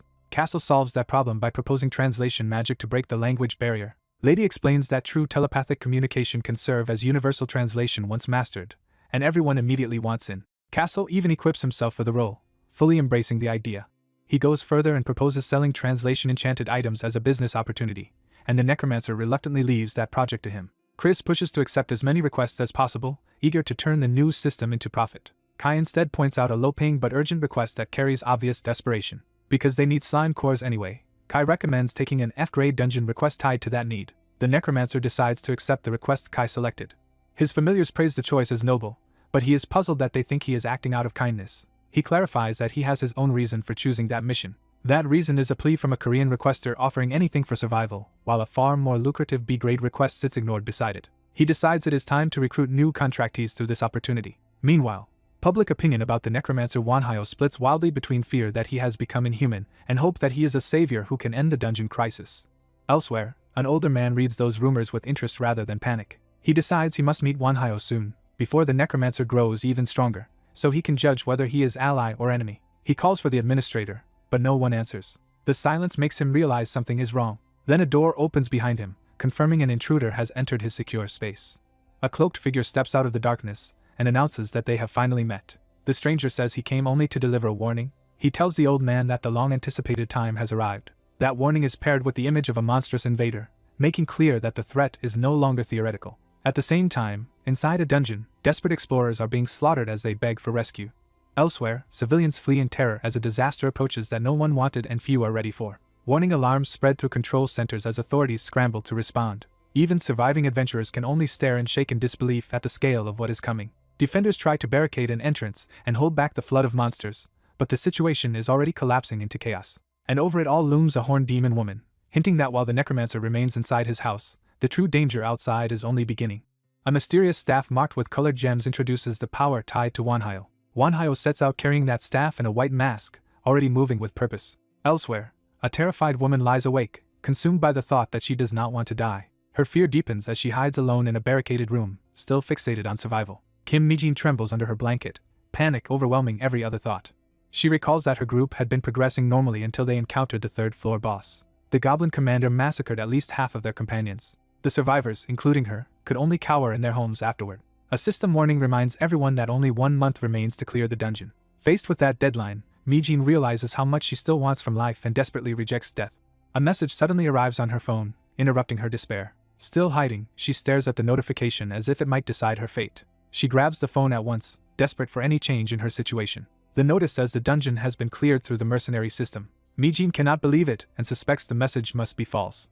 Driven by shock, she rushes to unlock her door. She opens it cautiously, needing proof with her own eyes. When she peeks outside, she is stunned into silence. The sight before her confirms that something impossible has happened. Wanhyo stands there with a giant skeleton dragon behind him, proving the dungeon truly has been conquered. The trapped survivors recognize him as the famed skeleton dragon master and erupt in relief, realizing they have been saved. Mijin is left speechless by the sudden reversal of her fate. She bows deeply and pours out her gratitude to Wanhyo. Wanhyo immediately strips the moment of sentiment, making clear he acted for payment, not charity. He reminds everyone that the request itself promised they would do whatever was necessary to stay alive. Accepting that truth, Mijin asks what he wants from her in return. Wanhyo produces a written agreement instead of making a verbal demand. He orders her to sign the contract. Without hesitation, she agrees. Mijin signs her name, binding herself before anyone can stop her. Wanhyo notes that she signed without even checking the terms, testing how far her desperation goes. She reveals that she did read it and accepted it knowingly. The contract gives Wanhyo ownership of her soul, forbids her from revealing that fact by any means, and grants him a share of her future profits, all heavily favoring him. Wanhyo points out that she still chose to accept such a one-sided deal. Mijin answers that the terms do not matter because she has no real right to refuse if she wants to live. Wanhyo is impressed that she understands the situation so quickly. She kneels and begs him to grant her strength in exchange for her service. Her plea becomes absolute, as she promises to do anything if it will let her survive. That intensity catches Wanhyo off guard. Mijin insists this is the kind of chance that comes only once in a lifetime. She sees it as an opportunity to completely change her life. Wanhyo decides he likes her resolve and offers her a path to power because she also has magical talent. He also makes clear that once something becomes his, he values and protects it. With that, he formally accepts her. Later, Wanhyo reflects on the decision from his own room. He admits that among the survivors, Mijin was the only one with notable talent. Her status confirms solid magical ability, memory, and calculation, making her a fortunate find. He further realizes she is especially suited to necromancy and curse magic, and that she can eventually help organize the others into useful forces. His skeleton subordinates return after training the rescued newcomers. They report that the close combat trainees are following instructions well and that the dungeon itself makes an excellent training ground. Wanhyo is pleased because a cleared dungeon remains stable as long as someone stays inside, giving him a permanent practice hall. One skeleton notices the file he is reviewing and asks about it. The file is Mijin's, and Wanhyo privately frames her as an investment. Mijin, now dressed properly and composed, greets Wanhyo with open respect. On the final day of training, Wanhyo gives her a necromancy tome and a method for producing spell cards. She vows that she will survive and hopes to meet him again after proving herself. Wanhyo reflects that the people who request his help become absolutely loyal to him. He regards them as supporters who can act as his hands and feet. One skeleton urges him to stop lingering in weak areas and start preparing for a real dungeon. Wanhyo agrees and begins considering their next target. Another skeleton has already prepared a list of mercenary requests and recommends the final one. Wanhyo takes the list to review the options. One request stands out, an E+ rank dungeon seeking at least third circle magic users and 5 recruits, with generous pay. The rewards are so excessive that Wanhyo immediately suspects hidden motives. His skeleton advisor agrees and believes the request was designed to attract skilled mages specifically. Wanhyo concludes the client probably wants to scout talent for their own organization. Even so, he chooses that request and decides they will prepare thoroughly before entering. He learns the client is the Golden Black Hole, a major American guild ranked among the top 10. Soon after, Wanhyo and his undead companions begin cutting through monsters as they advance. He fights alongside his skeletal knights as a coordinated unit. Their teamwork quickly overwhelms the enemy. Wanhyo orders Tia to absorb the remains of a defeated foe. The fragment responds to his command and gathers the monster's substance. That absorbed mass is transferred into a waiting vessel. The fragment settles into a humanoid form under Wanhyo's control. The transformation completes, turning the fragment into a usable ally. One knight remarks that it must feel unpleasant to turn a doppelganger fragment into a companion. Wanhyo answers that it feels surprisingly warm, and gently gives the fragment the name Tia. His robed subordinate urges him onward because they must reach the rendezvous on time. Wanhyo leads his undead escort deeper through the cave toward the meeting point. A sudden burst of light ahead signals that they have reached the client's forces. A heavily fortified camp appears, complete with barriers, shields, and disciplined guards. Wanhyo identifies himself as the mercenary who accepted the request and asks for the blinding light to be lowered. The opposing side apologizes, calling the glare a standard precaution, and orders their troops to stand down. The full scale of the guild's armed escort becomes visible. An older man approaches and formally welcomes Wanhyo. He introduces himself as Richard Leonhardt, Guild Master of Golden Black Hole and Wanhyo's employer. He adds that people call him the Magician President, a title that immediately shocks Wanhyo. That title carries special meaning for him. Wanhyo remembers that the Magician President was the person who once helped him when he was desperate. Back then, Richard had sent him useful materials after reading his plea on a free forum. Young Wanhyo had been stunned to learn who his anonymous benefactor really was. Richard's support became one of the key reasons Wanhyo survived long enough to reach this point. Now fate has reversed their positions into employer and employee. Richard introduces his deputy, Mark Hemington, and warmly says he looks forward to working with the Skeleton Dragon Master. Wanhyo notes that Richard speaks Korean fluently, and is relieved his mask keeps his identity hidden. When Richard switches languages, Wanhyo realizes the dungeon is automatically translating speech for everyone. Richard says he does not know how it works, but it removes the greatest obstacle to cooperation. Wanhyo agrees and keeps his composure. Richard invites him inside and promises to brief him while he rests. Wanhyo joins a meeting with the guild leaders and the other hired explorers. He sits at the table with food and drink set before him, treated as an important asset. He removes his mask enough to eat, revealing that it is more than a simple disguise. Richard notices the mask is a magic item and jokes that he is glad the refreshments will not go to waste, while Wanhyo dryly remarks that food should never be wasted. Once everyone is assembled, Richard begins the formal briefing and reasserts himself as their employer. He makes the hierarchy explicit by declaring that all mercenaries are his subordinates for the duration of the job. Wanhyo accepts the arrangement without resistance, surprising some of the others. The other recruits reluctantly follow his lead and agree as well. One of them smooths over the tension, saying their discomfort is understandable. Richard explains that Golden Black Hole clears dungeons through long-term stays, and the mercenaries will be expected to do the same. That immediately provokes protest from one recruit, who demands to know what long-term really means. Richard answers that it could take about a month, though perhaps only 3 weeks if things go well, and that everyone who can still fight must remain inside until then. Wanhyo's knight quietly approves, recognizing that this is the proper way to clear a dungeon. Wanhyo agrees that their own methods had been correct and should continue. One recruit starts mocking the arrangement, and Wanhyo internally dismisses the complaint as pointless. His knight explains that commuting in and out of a dungeon is unrealistic and recalls a time when even a D-rank dungeon trapped them due to enemy interference. That story shocks the other mercenaries, who struggle to believe it. Richard seizes on the mention of a D-rank dungeon and asks for details. Wanhyo's knight downplays the danger, saying it was an abnormal case that ended quickly because they were prepared and Wanhyo matched up well against the boss. Richard accepts the answer for now but makes clear he wants a fuller explanation later.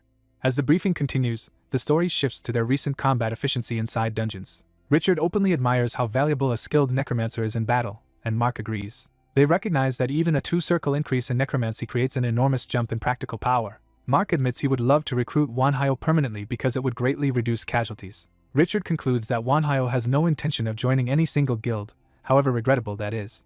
He orders his people not to pressure Wanhyo into joining, so their relationship does not sour. Mark obeys, then asks about the rumor surrounding Wanhyo's skeleton dragon. Richard says he is curious too, but would prefer never to witness that summon firsthand if it can be avoided. The scene shifts to the desert field inside the target dungeon, where the sand itself behaves unnaturally. Wanhyo's group surveys the area and notes that aside from the constantly shifting sand, the place seems too calm for an E+ dungeon. Wanhyo senses something is wrong and grows uneasy. His undead companions share the same dread, recognizing the pattern from a previous disaster and vowing to protect him if it repeats. Wanhyo agrees that this kind of irrational, unreadable situation is exactly what he hates most. His knight asks how he wants to proceed, and Wanhyo leans towards sharing what they know. The knight insists they must warn the others, because if an enemy on the level of the Devil Dragon appears again, everyone will die without cooperation. The rest of his undead agree that survival may depend on combining forces and using the solution they already know. Wanhyo steps forward, deciding to address Richard's side directly. He approaches the guild master and his armed escort, taking control of the conversation. Richard immediately presses him, certain that Wanhyo understands the situation better than anyone else there. Wanhyo agrees to explain. He tells them that field-type dungeons like this usually belong to higher ranks and often contain multiple wandering boss monsters. Richard instantly grasps how dire that is, since the harsh environment alone is dangerous even before adding roaming bosses. Mark adds that such a dungeon makes movement difficult, leaves tracks in the sand, and demands that every fight be ended quickly. Wanhyo warns that there is still one more piece of bad news. Before speaking further, he raises a barrier to seal the sound and prevent anyone else from overhearing. Richard recognizes the purpose of the barrier, and Wanhyo begins recounting the being he once met in a similar dungeon. He says she called herself a catastrophe demon dragon, a true devil dragon of calamity. He explains that she was far beyond E rank and required boss monsters as sacrifices merely to manifest, using at least 3 of them. Richard is horrified that 3 bosses could be consumed just to let such a creature appear. Wanhyo concludes that he survived only because the demon dragon was testing him rather than trying to kill him. When asked whether the dragon's ordeal had been a test, the young man confirms it, and explains that the monster forced them into despair before offering a fight. He clarifies that the challenge was not simple suicide, because the dragon gave them 5 minutes to endure, 3 chances to strike, and promised not to attack during that span. The older leader immediately infers they did not truly survive by endurance alone and instead found some hidden condition involving the boss monsters. The young man admits that was exactly the answer, because lasting 5 minutes or even 1 direct hit from her had been impossible, so they attacked the boss monsters instead. Once they discovered the correct rule, the dragon declared they had passed and then marked the young man as her claimed prey. From that account, the guild master concludes the devil dragon of calamity is one of the invaders behind Earth's disaster, and that she selects humans either to consume or turn into subordinates. Preparing for the worst, he offers the young man separate authority and as many people as he wants, but the young man chooses to operate alone. The guild master accepts that and hands him a rare guild-made communication artifact, warning him to return it because only 8 exist. The young man notes with interest that the guild has already developed magical communication technology. They part with an agreement to stay in contact, and the guild master pointedly says he expects to see the young man alive again. As soon as the meeting ends, the young man decides to move out, and his armored subordinate eagerly urges immediate action. To travel faster, they summon a strange blue object into the sand. The object erupts into a full-sized vehicle. The young man assigns driving duty to Kessel, who probably takes charge of the newly summoned car. The scene shifts from the dungeon to a later discussion in their base. Kessel excitedly argues that what they really need in the dungeon is a mount. He complains that too much time is wasted simply moving through the dungeon, forcing the master to ask what sudden idea he is chasing. Another undead servant agrees and proposes using a summoned creature as transportation. The master rejects relying on Nidhogg because keeping that summon active for travel would consume too much mana. Kessel demonstrates his alternative by showing that a car can function as a dungeon mount, even if his first example is recklessly violent. One companion is baffled that of all things they chose a car. The master explains that a car was the easiest machine for him to understand and reproduce because it was what he knew best. With that settled, he orders Kessel to accelerate and lets him revel in showing off his driving. The guild leaders watching from behind are left speechless by the absurd sight. They confirm in disbelief that a car has just driven through the dungeon. The guild master quickly grasps the implication that if an engine counts as a golem-like mechanism, modern vehicles can be adapted for dungeon use. Rather than dismissing it, he admits they are learning a dangerous amount from the young man and orders a temporary camp established. His people immediately begin fortifying the desert floor and building a base on the 2nd level. Elsewhere, a hidden girl notices that the humans have finally reached the 2nd floor. Pleased that the dragon's claimed prey is acting separately, she decides the situation is progressing well. Meanwhile, the car races deeper through the dunes, but the master starts sensing that something about the trip is wrong. His companions share the unease, because the silence of the dungeon feels unnatural rather than safe. After half an hour of driving, the master points out how long they have traveled without incident. The robed mage confirms that not a single monster has attacked them the entire time. The master decides the abnormal calm cannot be trusted and orders them to stop. When he checks the communication device, he discovers it is malfunctioning, confirming that outside contact has been cut off. He immediately orders Kessel to turn the car around and head back. The vehicle reverses course across the desert. Even while returning, the master questions whether they are truly moving the right way. His companion assures him the direction is correct and says he even verified it with magic.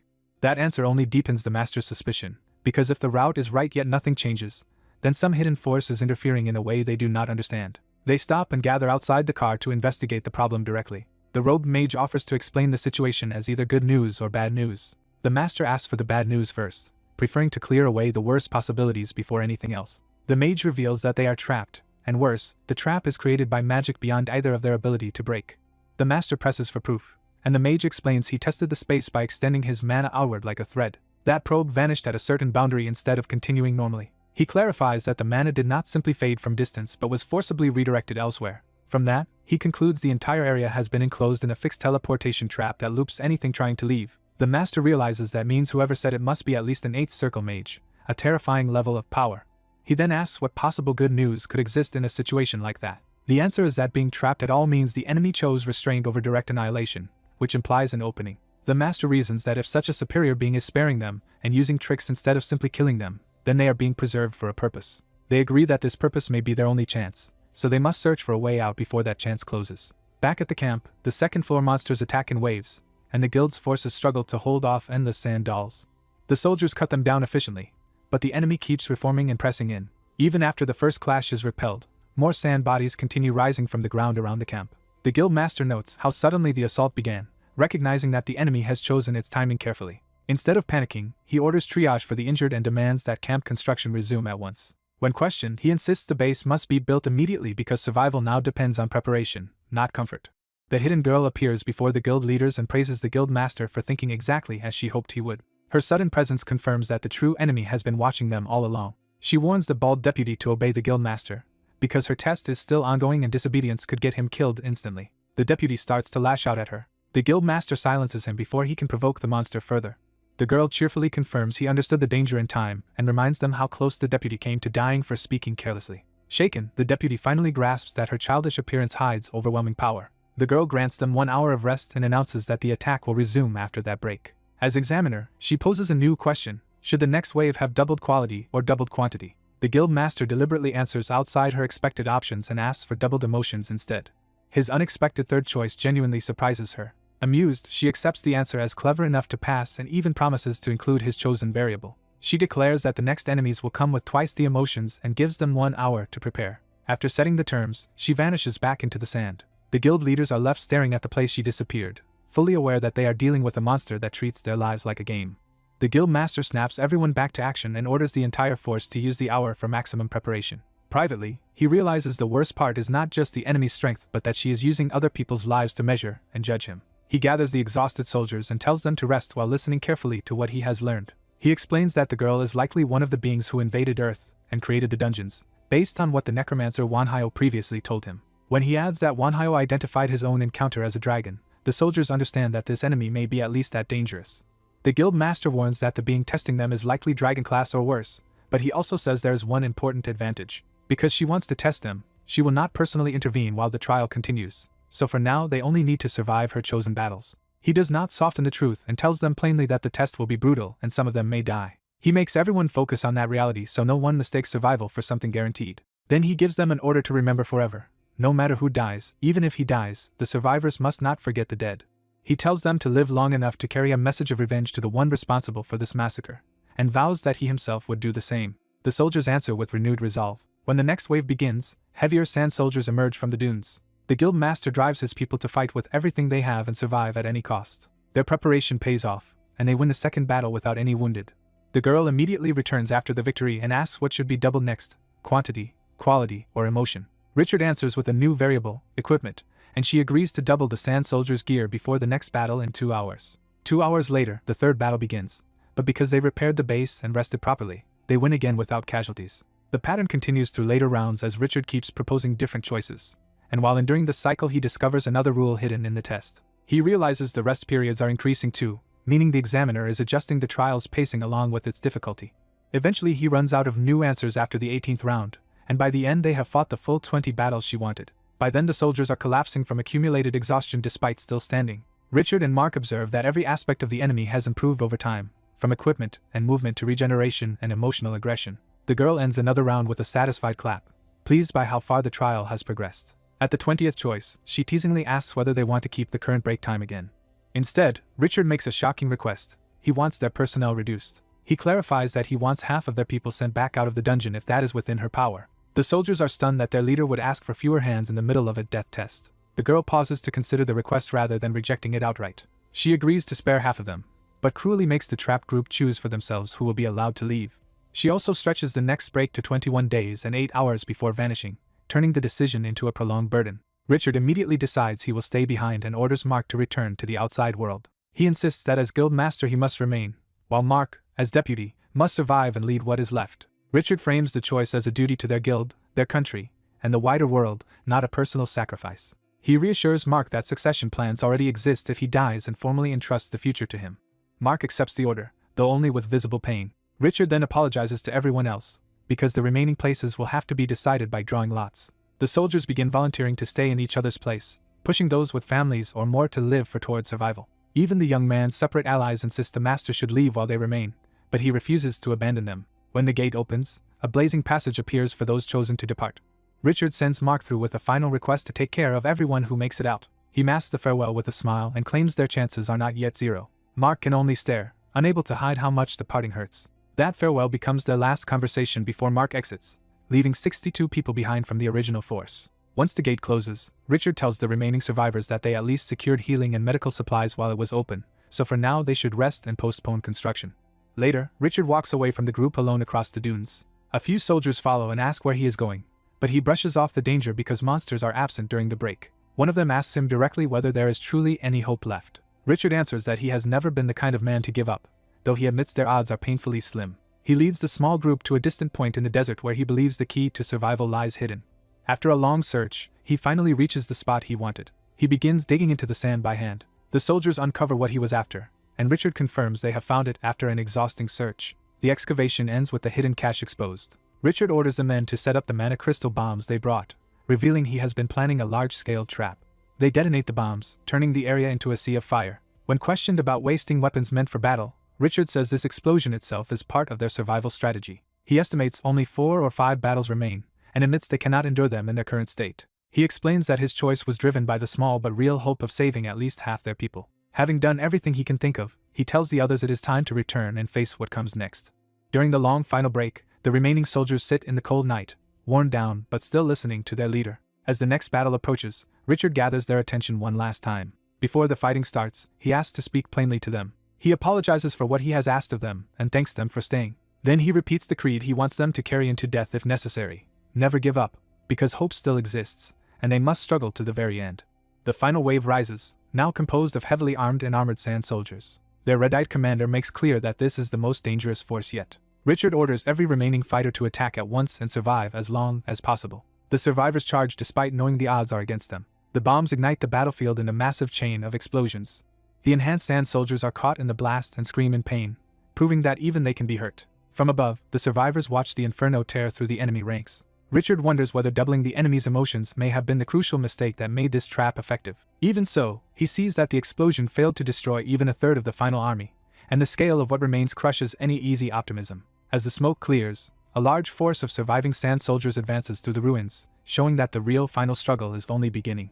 As smoke rises over the desert battlefield, the defenders brace for another desperate clash. The enemy's sand soldiers launch a fresh volley of spears to break the human line. The barrage slams into the dunes, forcing the defenders to realize they are being overwhelmed from range. With attacks raining down from above, the humans are pinned and losing control of the field. Their commander orders an immediate retreat and announces a second phase, abandoning the current position.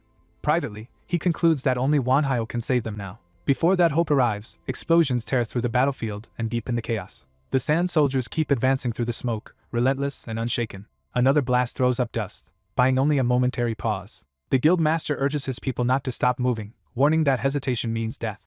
His fighters throw themselves into close combat to carve out a path through the enemy. He accepts that they cannot match the enemy's numbers, but believes his guild's skill can still create an opening. Masked and grim, he steels himself to lead the escape personally. He decides they will inflict as much damage as possible, abandon the base, and force a breakout. The cost becomes immediate as one of his men is run through in the melee. The guild master recognizes the fallen fighter as Thomas and is shaken by the loss. Thomas uses his last strength to tell the guild master to keep going and thanks him for everything. As Thomas collapses in blood, the guild master can only stare in horror. Driven by grief, he tries to draw the monsters onto himself and offers his own life instead. Around him, more of his people are cut down while Thomas's final thoughts ask the guild master to care for his cat after he is gone.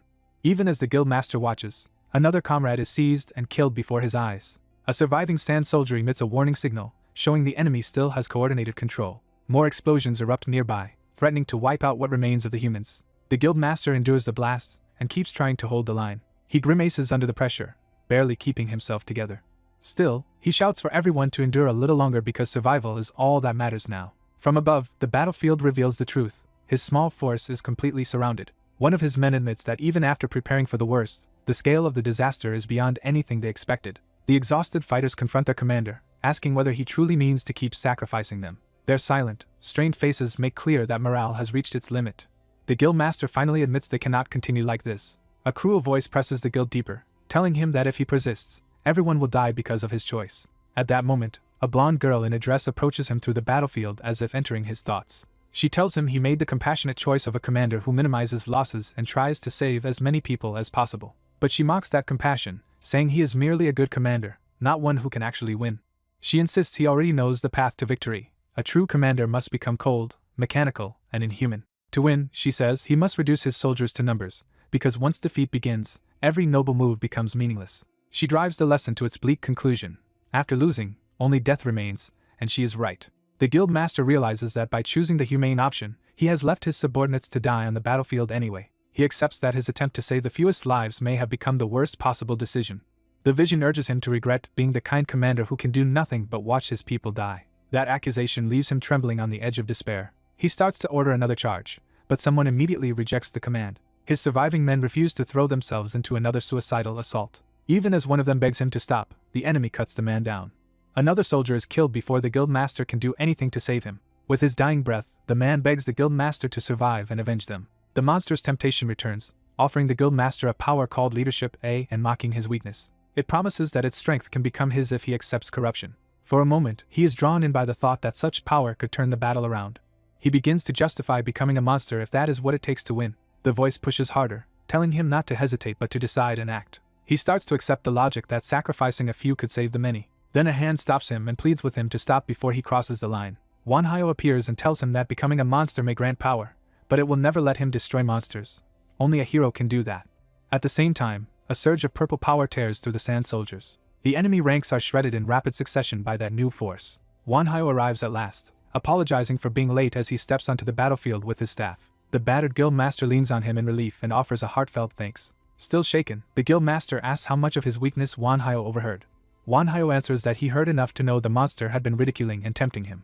A horned female ally explains that the being who claimed her despises the monster here, and that hatred allowed her to help Wanhyo enter. Wanhyo warns that her help may get them through this battle, but lasting safety will require even greater strength. He reflects that strength is never enough when there is much to protect, yet it does not have to belong to one person alone. The surviving humans rally around that idea, recognizing that people form groups precisely because no one can endure alone. The guild master understands that preventing another tragedy will require real power, but not necessarily monstrous power. One of his men snaps him out of his spiral with a blunt slap.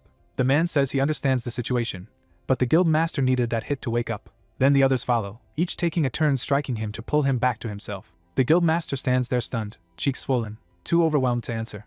His blonde subordinate tells him to remain human, because they follow a human guild master, not a monster. The group vows that they will become stronger together, because the guildmaster's true strength is his people. Those words finally break through his despair. He apologizes to them and thanks them as Wanhyo's power continues to hold back the enemy. Wanhyo quietly watches the exchange, letting the guildmaster reclaim himself.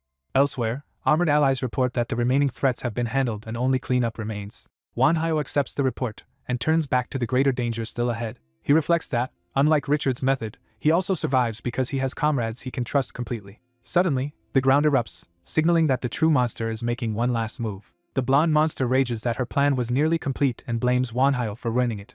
She sneers that prey claimed by a lizard should not dare interfere with her. Wanhyo answers simply that what he did was necessary. Furious but constrained by another monster's claim on him, she admits she cannot kill him outright and demands to know what he will choose now that he has won. Wanhyo replies that he chooses nothing, leaving her baffled. He explains that there is no need to choose between bad options anymore.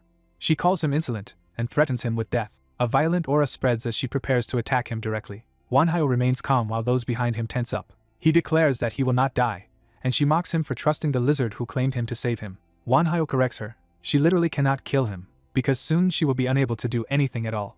His words strike her with sudden alarm as she senses he has understood her weakness. Her confidence cracks into anger as she realizes he is not bluffing. Both Wanhyo and the guild master react to the opening he has found. The monster abandons restraint and reveals a grotesque, muscular true form. Consumed by wounded pride, she screams that she will kill him for looking down on her. She lunges at Wanhyo with monstrous speed and claws. The attack closes in on him in an instant. Yet she suddenly passes by without landing a blow, as if her power is slipping away. Wanhyo tells her she is too strong to exist on her own and therefore must be sustained by some external source inside the dungeon. He compares her to Gloria, but notes that unlike Gloria, she was strong enough to control sand soldiers as extensions of herself. From that, he deduced that the same power maintaining her existence was also what controlled those soldiers. He concludes that although the girl-shaped monster was weaker than Gloria, she was still a major being with a hidden support system. Because her power worked differently from Gloria's, he says, he was able to find the answer through 3 strokes of luck. The first stroke was that escaping the barrier made him stronger and allowed him to ascend another level. The second was that he is a necromancer, and the third was that her power resembles necromancy.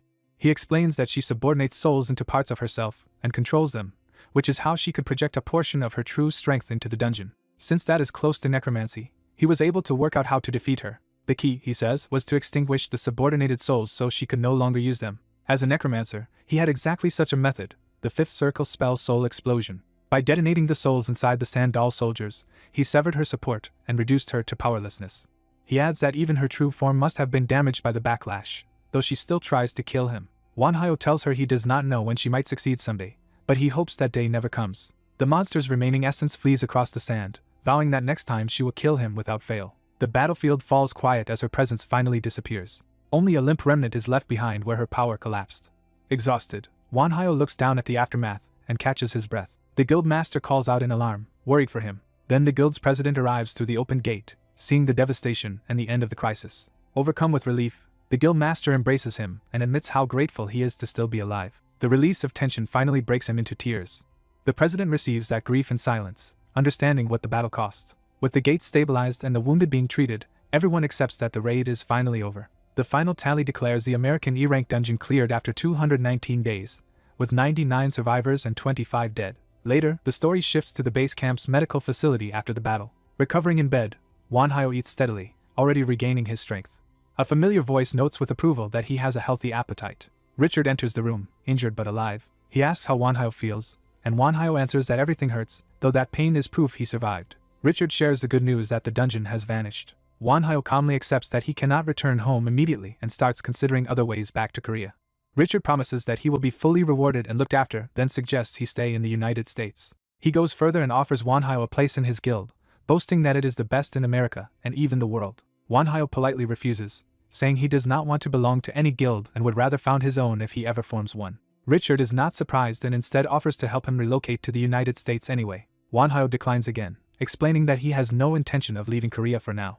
It is not simple patriotism, he says, but attachment to everything he has built and prepared there. Richard accepts that answer for the moment, and admits there was something he should have said earlier. He sincerely thanks Wanhyo, acknowledging that they survived because of him and promising to repay the debt. Wanhyo accepts the gratitude with a joke, reminding Richard to include extra compensation since he exceeded the original request. Richard agrees to reward him generously, and leaves him to rest.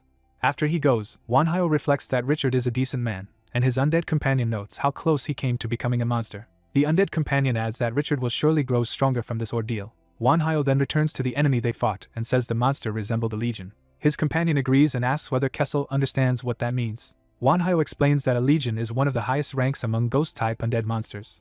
It is essentially an aggregate ghost, a cluster of many ghost undead centered around a single core spirit. In battle, such a being becomes an army, and this monster resembled one because it controlled many souls as part of itself. But one detail troubles him. Unlike an undead legion, this monster seemed able to grant those souls entirely new bodies. That difference leaves Wanhyo deeply uneasy, and he admits he never wants to face such a thing again. Sensing his concern, Nidhogg asks what exactly is bothering him about that monster. The young necromancer wonders if he can grow stronger by controlling souls the way a monster once did. His skeletal dragon approves, urging him to keep experimenting because an imperfect dragon must seize every possible path to power. He decides to use their time in America to roam around collecting souls, expecting far more spirits there than back home. Confident that Richard will handle the paperwork, he commits to staying and acting on the idea. Richard eagerly welcomes the plan and promises to show him the country while they travel together. But Richard is still recovering, and the hospital staff force him to rest before doing anything else. While Richard recuperates, the necromancer and his undead companions move into Richard's magic workshop and gain a proper base of operations. With a safe place secured, he turns to organizing the insights he gained from the recent battle. He recalls that inside the monster's barrier he grasped the first step toward the 5th circle, the concept of coordinates, linking the beginning point to a wider spatial framework. That realization makes him reconsider his own talent for control from the ground up. He concludes that the true starting point of his control is himself. From there he asks whether he has ever truly controlled himself, and realizes that mastering himself should let him break past his limits. Certain this is the right path, he begins forcing his mind and body into absolute self-control. The training nearly kills him several times, but he pushes through the barrier that had been his own body and will. He reaches the 5th circle, Yet even that breakthrough still leaves him trapped inside the monster's barrier. At that desperate moment, Gloria appears and mocks another woman for causing trouble again. Despite her contempt, Gloria gives him the key to escape, empower a creature under his control and fire its attack toward an external coordinate. Following that advice, he overextends himself by casting teleport and launching Nidhogg's necro breath from outside the barrier. The attack shatters the barrier, though both Master and Dragon are left completely spent from forcing beyond their limits. Gloria, amused that he succeeded, rewards him by healing them so they can rejoin the fight. Later, his skeletal companion warns him that the road ahead will be lonely and brutal, and that only greater strength will keep him from being crushed. He accepts that truth plainly, knowing that if he cannot keep growing stronger, he will simply die. Elsewhere, a blonde woman named Gloria screams in fury. A horned woman toys with her, savoring how pitiful and desperate she looks. Gloria protests that the woman broke the rules and refuses to let the offense pass. The horned woman dismisses the complaint, saying she merely rewarded the human she had claimed because his survival interested her. Gloria's anger only deepens as the insult becomes personal. The horned woman openly belittles her as a mere insect that has become far too bold. Still, she spares Gloria's life out of whim rather than mercy. She orders Gloria to remember her place and keep crawling like the bug she is. Humiliated and helpless, Gloria swears vengeance on the horned woman, her allies, and especially the human she chose. Back in America, Richard asks the necromancer what he thinks after touring Washington, D.C. The young man politely calls it a fine tourist city, and Richard is pleased at first. Richard quickly notices that the necromancer's attention is fixed on something far beyond sightseeing. The necromancer reveals that what he truly sees is an abyss hanging over Washington.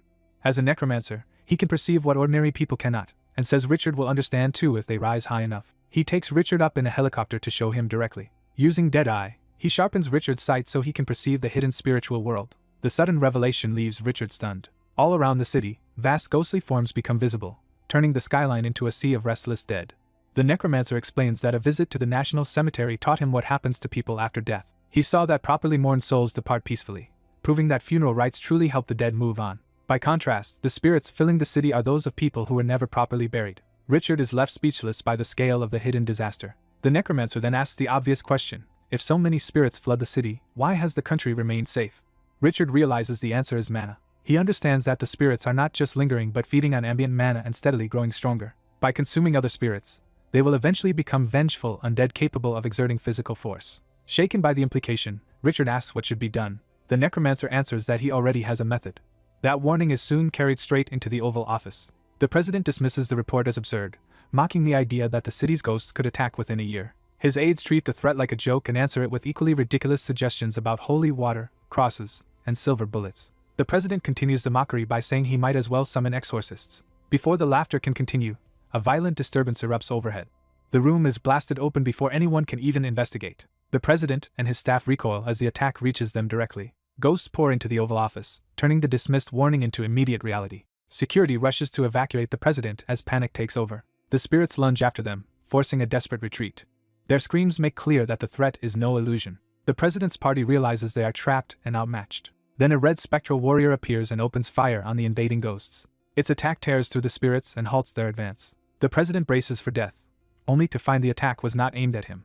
He realizes something has intervened on his behalf. The Minister of National Defense arrives with the necromancer's forces and calmly states that this is exactly why he submitted the report. The president, now terrified, demands an explanation for the chaos. The minister admits the report alone was not enough, so they staged a demonstration. He clarifies that what the president just witnessed is a preview of what the nation will face within a year if nothing changes.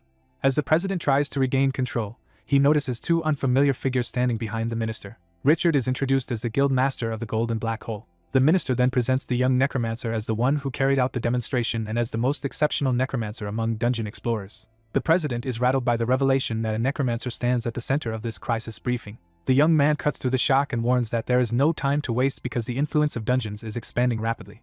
He adds that every other major power holder has already been convinced, leaving only the president and vice president unconvinced. He urges them to act quickly if they want any chance to prepare for the calamity coming within a year. To begin, he says they have already selected a smaller town where spirits are present and can be studied under controlled conditions. With magicians and military already positioned, he confirms that he will personally guard the area. Once everything is in place, he declares that he will begin. He summons Nidhogg in full force, bringing the skeletal dragon into the town as the ritual's core. Master and dragon formally begin the operation together. A massive magic circle unfolds beneath him, signaling a ritual on a scale far beyond ordinary necromancy. Columns of power rise through the town and turn the entire area into a ritual field. The hidden spirits react at once, shrieking as they are dragged into the process. They desperately try to seize a living body, but the ritual catches them before they can escape. The ritual's barrier crushes their resistance and forces them into containment. He explains that necromancers are always limited by mana, so he devised this large-scale ritual to overcome that weakness. The ritual extracts negative mana from undead and injects it into a target, though such mana would normally be lethal to the living. To solve that problem, he has Nidhogg absorb the negative mana in his place. The dragon begins taking in the harvested power. Watching the process, the necromancer stops Nidhogg from thinking only about absorbing as much as possible. He teaches the dragon that proper control matters more than raw quantity. Nidhogg accepts the instruction and adjusts accordingly. With that correction, the ritual stabilizes and completes cleanly. Afterward, the necromancer checks Nidhogg's condition. What he sees on his phone immediately surprises him. Nidhogg's status now identifies him as a skeleton dragon variant, with a large reserve of unspent stat points. The necromancer realizes the ritual may be pushing Nidhogg toward an entirely new race. Nidhogg gratefully thanks him for the growth.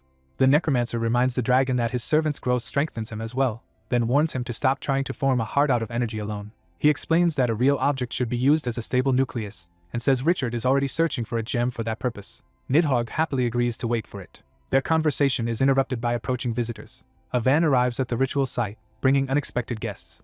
Richard returns and reports that the ritual was a success. He also reveals that a priest and a nun have come to meet the necromancer. The priest introduces himself as Romeo. The nun introduces herself as Victoria. The necromancer asks directly why the church has come.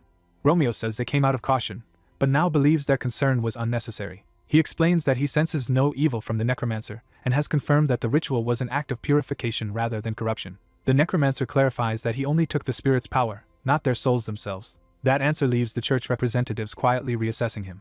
Romeo studies him with new seriousness. He acknowledges that the necromancer's methods are sacrilegious by church standards, yet admits the outcome is beneficial, then asks if he intends to move on to a major American city next. Romeo warns that when that happens, other members of the faith will be watching, and unlike him, some will be far less flexible. The necromancer immediately understands why the church came in person. He realizes they approached first because they have people strong enough to oppose him, and wanted to avoid a future clash where both sides might try to kill each other. He answers honestly that he will restrain himself, but if his life is threatened, he cannot promise restraint forever. Romeo accepts that as reasonable and asks him to keep working for the sake of the world. The church representatives depart, leaving the necromancer and Richard to watch them go. Richard explains that the president sent them and that they are exorcists, dungeon explorers, and wielders of holy power. The necromancer notes the mention of holy power but sets it aside, satisfied that the ritual itself succeeded. Richard adds that because of this success, the next ritual has already gained broader approval. He also brings good news. They have finally secured a gem for Nidhogg. The necromancer immediately asks which gem they obtained. Richard reveals it is the Hope Diamond, infamous as the Diamond of Misfortune. As that plan moves forward, the church rides away into the night. Inside the van, Victoria argues that the necromancer will only become more dangerous and should be eliminated while they still can. Romeo agrees she is not wrong, but insists that now is not the time. He believes humanity is approaching a great trial, and that even a blasphemous figure like this necromancer may be necessary to survive what is coming. For now, he tells her, they must endure the compromise. Even so, Romeo admits it is deeply unpleasant to rely on someone he considers a blasphemer. He resolves to use this alliance to show the world just how frightening such forbidden power can become. The church leaves with that uneasy judgment hanging over the necromancer. Their van disappears down the dark road as both sides part without trust. Later, back at the workshop, Richard finds the necromancer buried in research. The young man says he is trying to create undead that can recharge mana on their own, fight for at least 3 hours, and wield multiple weapons. Richard asks what level of undead he can currently produce, and hears that they are only around the level of basic skeleton swordsmen, axemen, and archers. When Richard suggests that sounds sufficient, the necromancer rejects the idea because the production cost is too high for such mediocre results, so he keeps researching ways to improve quality. Richard thinks over the problem and searches for a practical angle. He suggests the necromancer also study computer science and robotics. Richard explains that robotics and undead creation share similar principles, such as constructing bodies and programming actions. The necromancer accepts the advice, seeing that modern engineering may help refine his necromancy. Richard then reminds him that there is something else he still has not taken. The necromancer finally picks up the gem and recognizes what it is. Richard cheerfully urges him to make good use of it in the next ritual as well. After that, they conduct 2 more large-scale rituals and harvest the negative mana of at least 1,000 spirits to accelerate Nidhogg's growth. At last they prepare to perform the ritual in a true metropolis, choosing Las Vegas as the next city. The conspirators explain that they chose a city full of constant public activity so their ritual could be disguised as a national celebration. On the day of the staged parade, the event is openly presented as a grand undead versus human spectacle. Ordinary people gather with excitement, believing they are about to enjoy a fun public festival. The promise of huge prizes quickly turns curiosity into eager participation. The show begins with military supplies and personnel descending from the sky as if part of the entertainment. A soldier orders the crowd to arm themselves immediately and move without hesitation. He announces that the military will hand out newly developed weapons designed to capture undead enemies. The crowd starts receiving the strange weapons and reacts with startled excitement. When one man is struck by a beam, he realizes the weapon has no effect on the living. The military uses that demonstration to explain that the devices only weaken the dead and strip undead beings of their power. They add rules to the game, saying depleted weapons must be exchanged and that better performance will earn stronger equipment. The whole operation is framed as a formal contest between humans and undead. The soldiers whip the crowd into a patriotic frenzy and the civilians answer with cheers. Heavy military forces surround the city, showing that the event is backed by overwhelming firepower. Meanwhile, hidden supernatural participants wait in the city as the trap proceeds. From above, a masked man notes that the organizers have turned the operation into a massive spectacle. The gray-haired official admits that controlling the public directly would be difficult, so they are making the people assist in a large-scale spell instead. As the official hands control over to the so-called evil necromancer, another old wizard prepares his own move elsewhere. The crowd remains fooled, treating the unfolding magic as just another thrilling part of the show. When a red dragon appears with a wizard riding it, the audience mistakes the real monster for an expensive attraction. The wizard secretly drives his staff into the dragon, beginning the true ritual. Purple pillars of power rise across the city as the ritual starts feeding on the event. The wizard formally declares the beginning of a rite meant to block evil forces and urges everyone to fight together. In response, swarms of evil spirits pour into the city from the ritual's magic. The dragon and wizard unleash the spirits over the crowd while still pretending this is humanity's chance for victory. Civilians rush into battle with the supplied weapons, turning the city into a chaotic hunt. People gleefully capture spirits, believing they are scoring points in a game. Some spirits resist and try to steal strength from the humans before they vanish. The military also joins the competition, blasting spirits apart for their own tally. The spirits are driven back across the city as the ritual continues harvesting their power. Even soldiers reduce the battle to a contest, counting kills and competing with each other. As the weapons absorb more power, they begin mutating into elemental forms that delight the users. The unstable prototypes also start breaking down, but the crowd treats even that as part of the fun. Watching from above, the masked observer realizes the organizers are using the event both to test the battlefield and to field test faulty experimental weapons. The old wizard notices the ritual nearing completion as the city's pillars of power stabilize.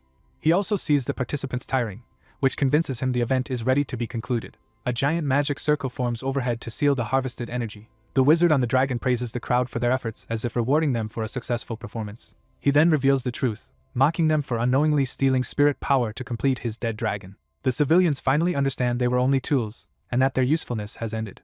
The wizard coldly sentences them all to die. A massive destructive spell descends toward the dragon and the city below. The people stare upward in terror as they realize the show has become a massacre. Panic spreads through the crowd as death seems unavoidable. At the last moment, the dragon rider spares them once, claiming he is merciful to those who understand favor and grudge.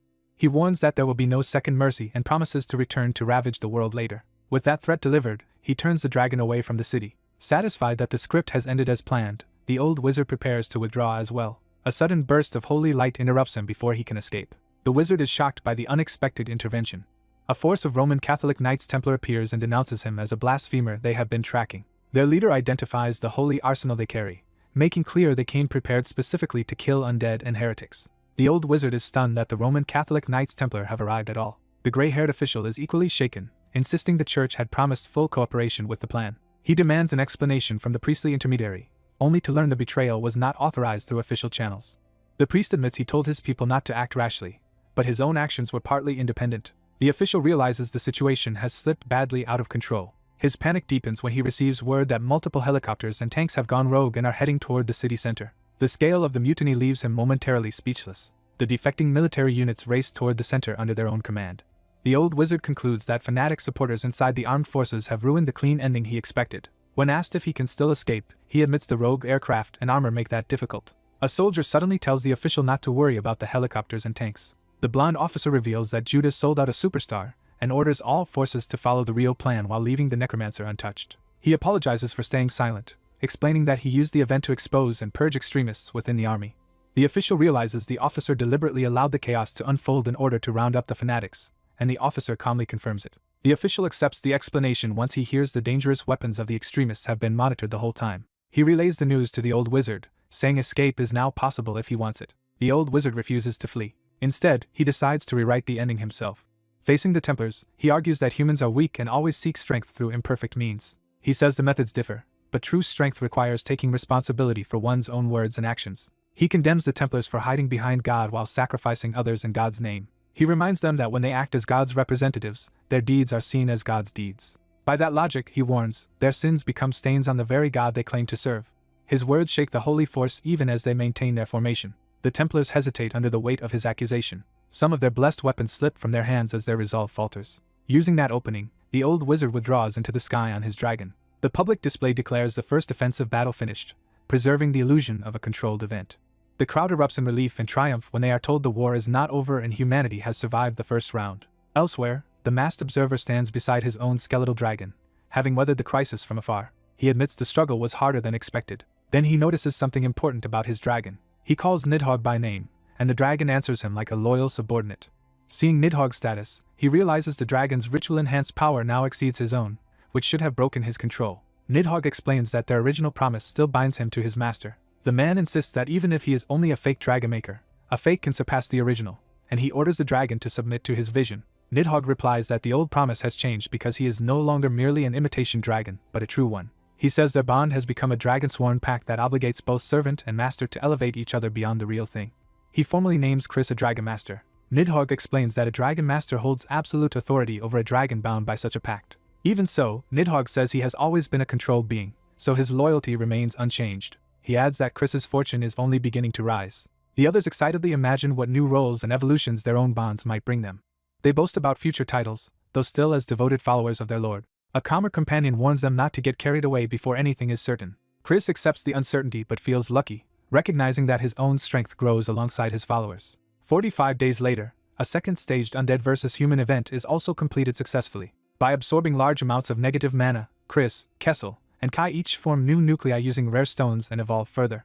Christina's evolution turns her into a Lich variant with greatly increased magical potential. Kessel evolves into a Death Warrior variant with heavy physical growth. Kai becomes a Death Knight variant, and all three are now variants like Nidhogg.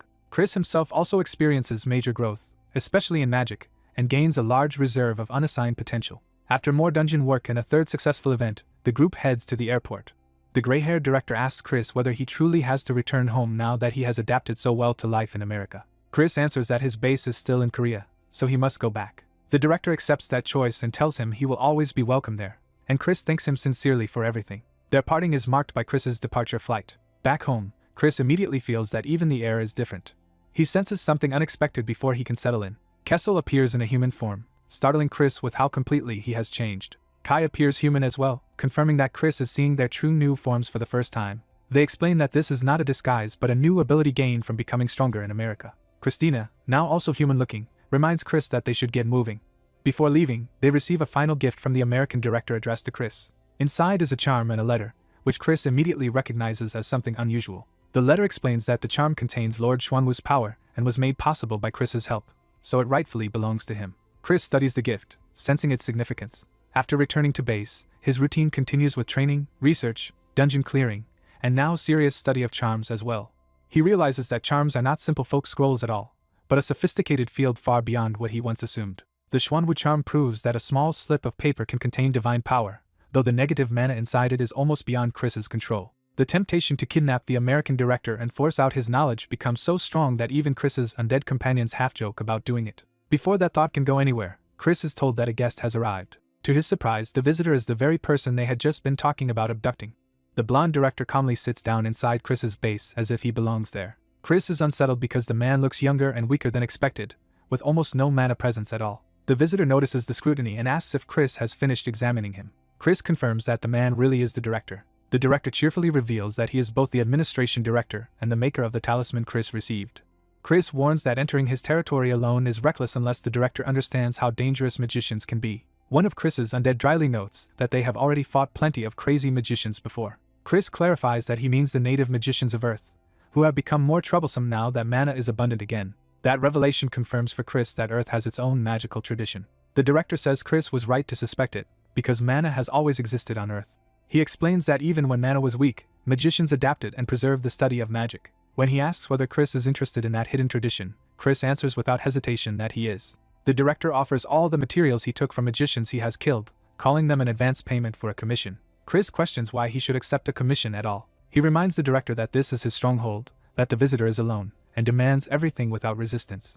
Rather than being offended, the director praises Chris's restraint, and says he will repay that kindness by teaching his junior a special lesson. In the next instant, Chris and his companions are caught off guard by the director's move. Chris realizes he cannot move and understands that the director prepared a countermeasure before entering the base. He curses himself for lowering his guard simply because he was on home ground. The director tells him that this will be a valuable experience.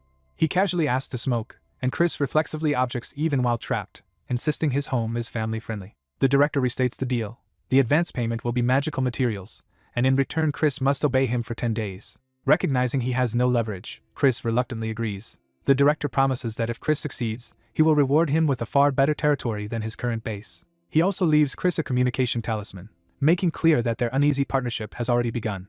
After seeing off a contact, the young necromancer is left with the uneasy sense that he has just been outplayed. Back inside, he gathers with his undead aides to assess how badly they were caught off guard. They realize their enemy did not just target them directly but manipulated the entire property, exposing a major blind spot in their defenses. His subordinates admit complete defeat and apologize for failing to anticipate such a thorough trap. The necromancer tries to identify what kind of large-scale spell could have struck the whole estate and fears it may have been the worst possibility, a time freeze.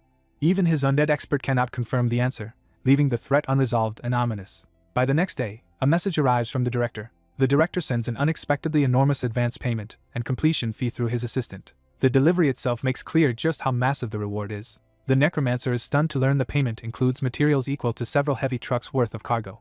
The director also sends 3 books he specifically believed the necromancer would value most. They turn out to be exactly the beginner texts he wanted for modern magic, talisman arts, and necromancy. A few days later, the rest of the requested supplies arrive as well. At the same time, he commits to a move that severs his ties with the Vatican, accepting that there is no going back. He thanks Richard while surveying the mountain of resources now under his control. The shipment includes huge quantities of silver and iron, and the excess tells him Richard is openly endorsing his plans. He immediately orders clay golems to move the metal inside for processing. He checks on another project and is told that work is proceeding smoothly. He has begun turning selected evil spirits into living suits of armor by giving them metal bodies. Just as he once evaluated human talent, he has also screened evil spirits and brought only the most useful ones from America. He warns the armored spirits to treat the new materials carefully, establishing them as disciplined workers under his command. He reflects that controlling such spirits required satisfying their desires, though in truth the US government paid that price for him. Whatever the cost, the result is what matters to him. The evil spirits now obey him. He also secures a hidden weapons cache supplied by the US, ranging from firearms to missiles, to arm his undead in emergencies. With modern weapons in undead hands, he intends to extend his combat power beyond the dungeon itself. He goes further by acquiring American weapons blueprints and developing new battlefield tools with Chris. He visits Chris to inspect the progress personally. Chris reports only incremental gains in mana efficiency, firepower, and production costs, but the necromancer is satisfied and promises to help later. Meanwhile, his printing shop begins mass-producing spell cards and scrolls. In exchange for a large supply of mana crystals from the US, he hands over the authentic methods for making those magical items. He justifies the deal by reasoning that America would have discovered the process eventually, and the products immediately become wildly popular. As magic goods spread, ordinary people begin to sense that the world itself is shifting toward disaster. The necromancer understands that the true invasion is close and that he has prepared as much as he can. Even so, he can only pray that the coming catastrophe will not reach its worst possible form. Then the transition begins. Dungeon explorers can no longer enter the dungeon, and their homes stop connecting to it.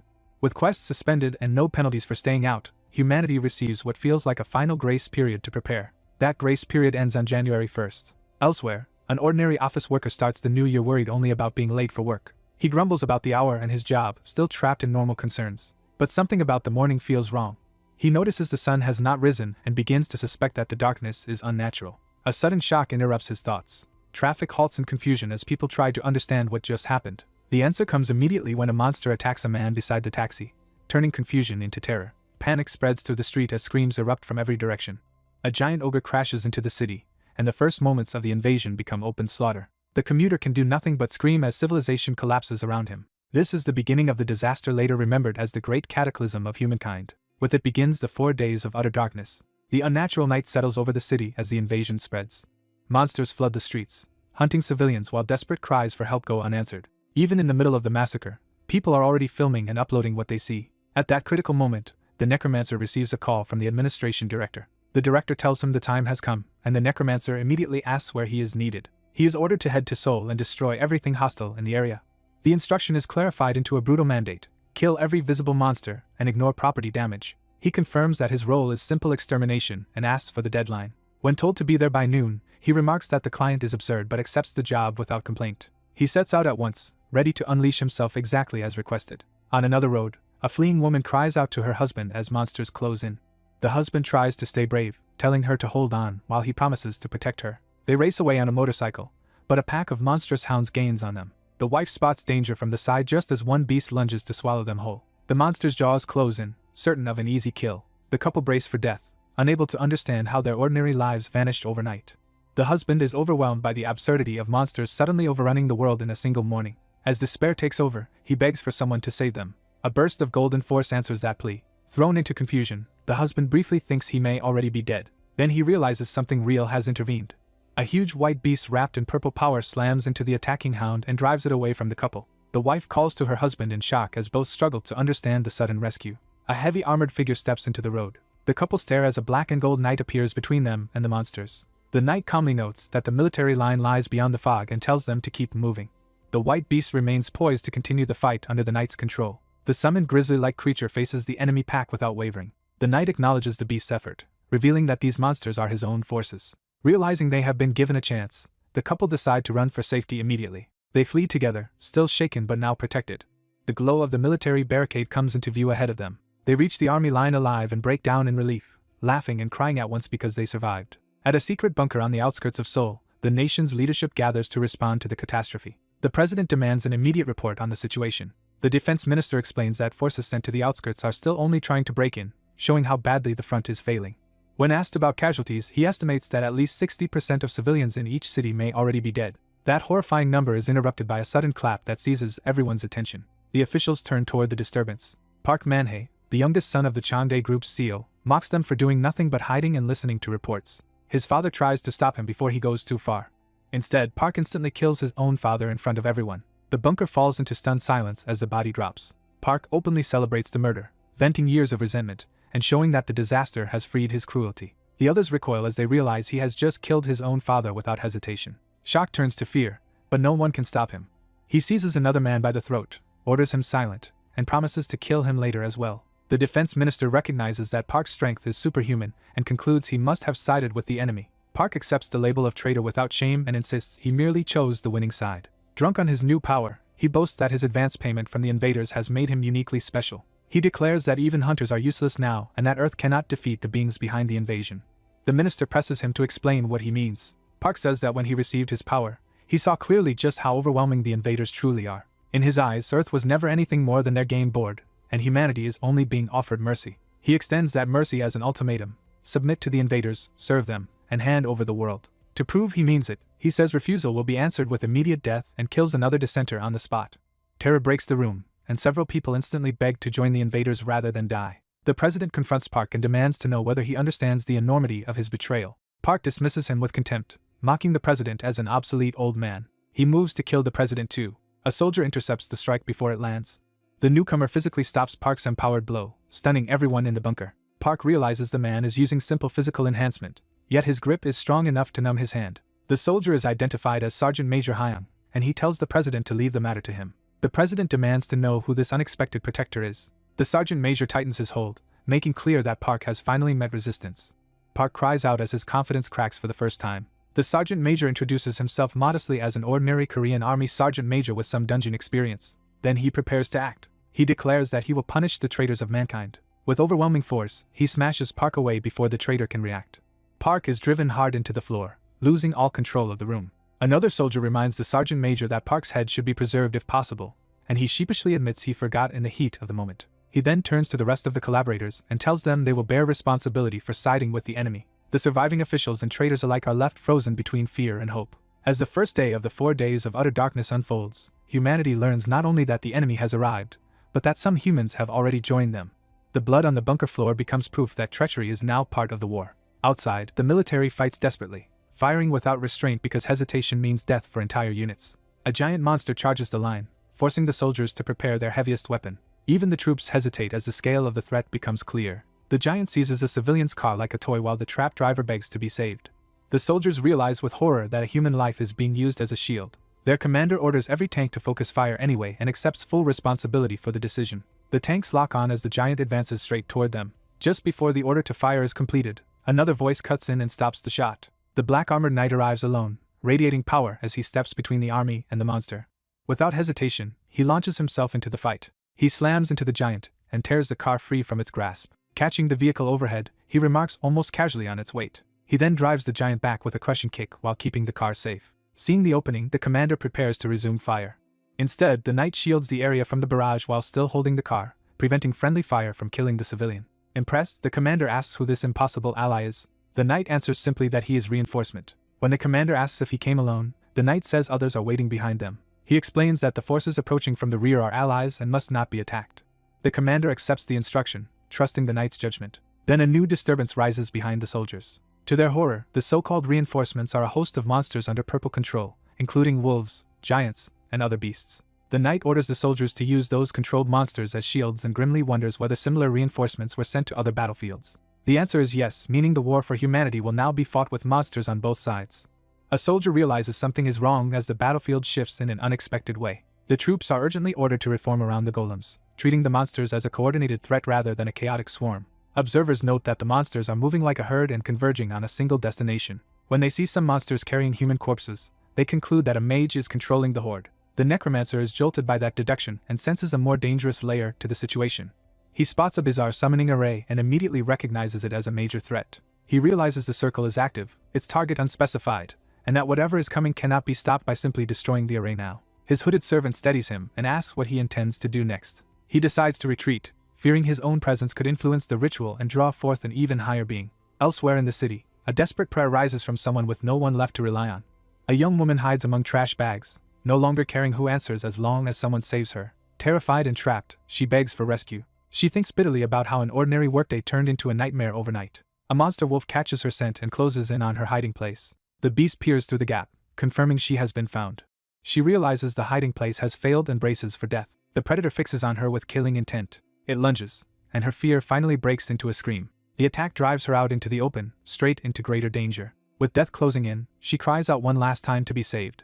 Surrounded by monsters on all sides, she can no longer see any path to survival. Shock gives way to a numb stillness as she reaches the end of her hope. She lowers herself and pleads sincerely for help from anything that will answer. A mysterious voice responds, inviting her to state her wish if she truly wants salvation. A red glow gathers beneath her as the monsters hesitate around an unseen presence.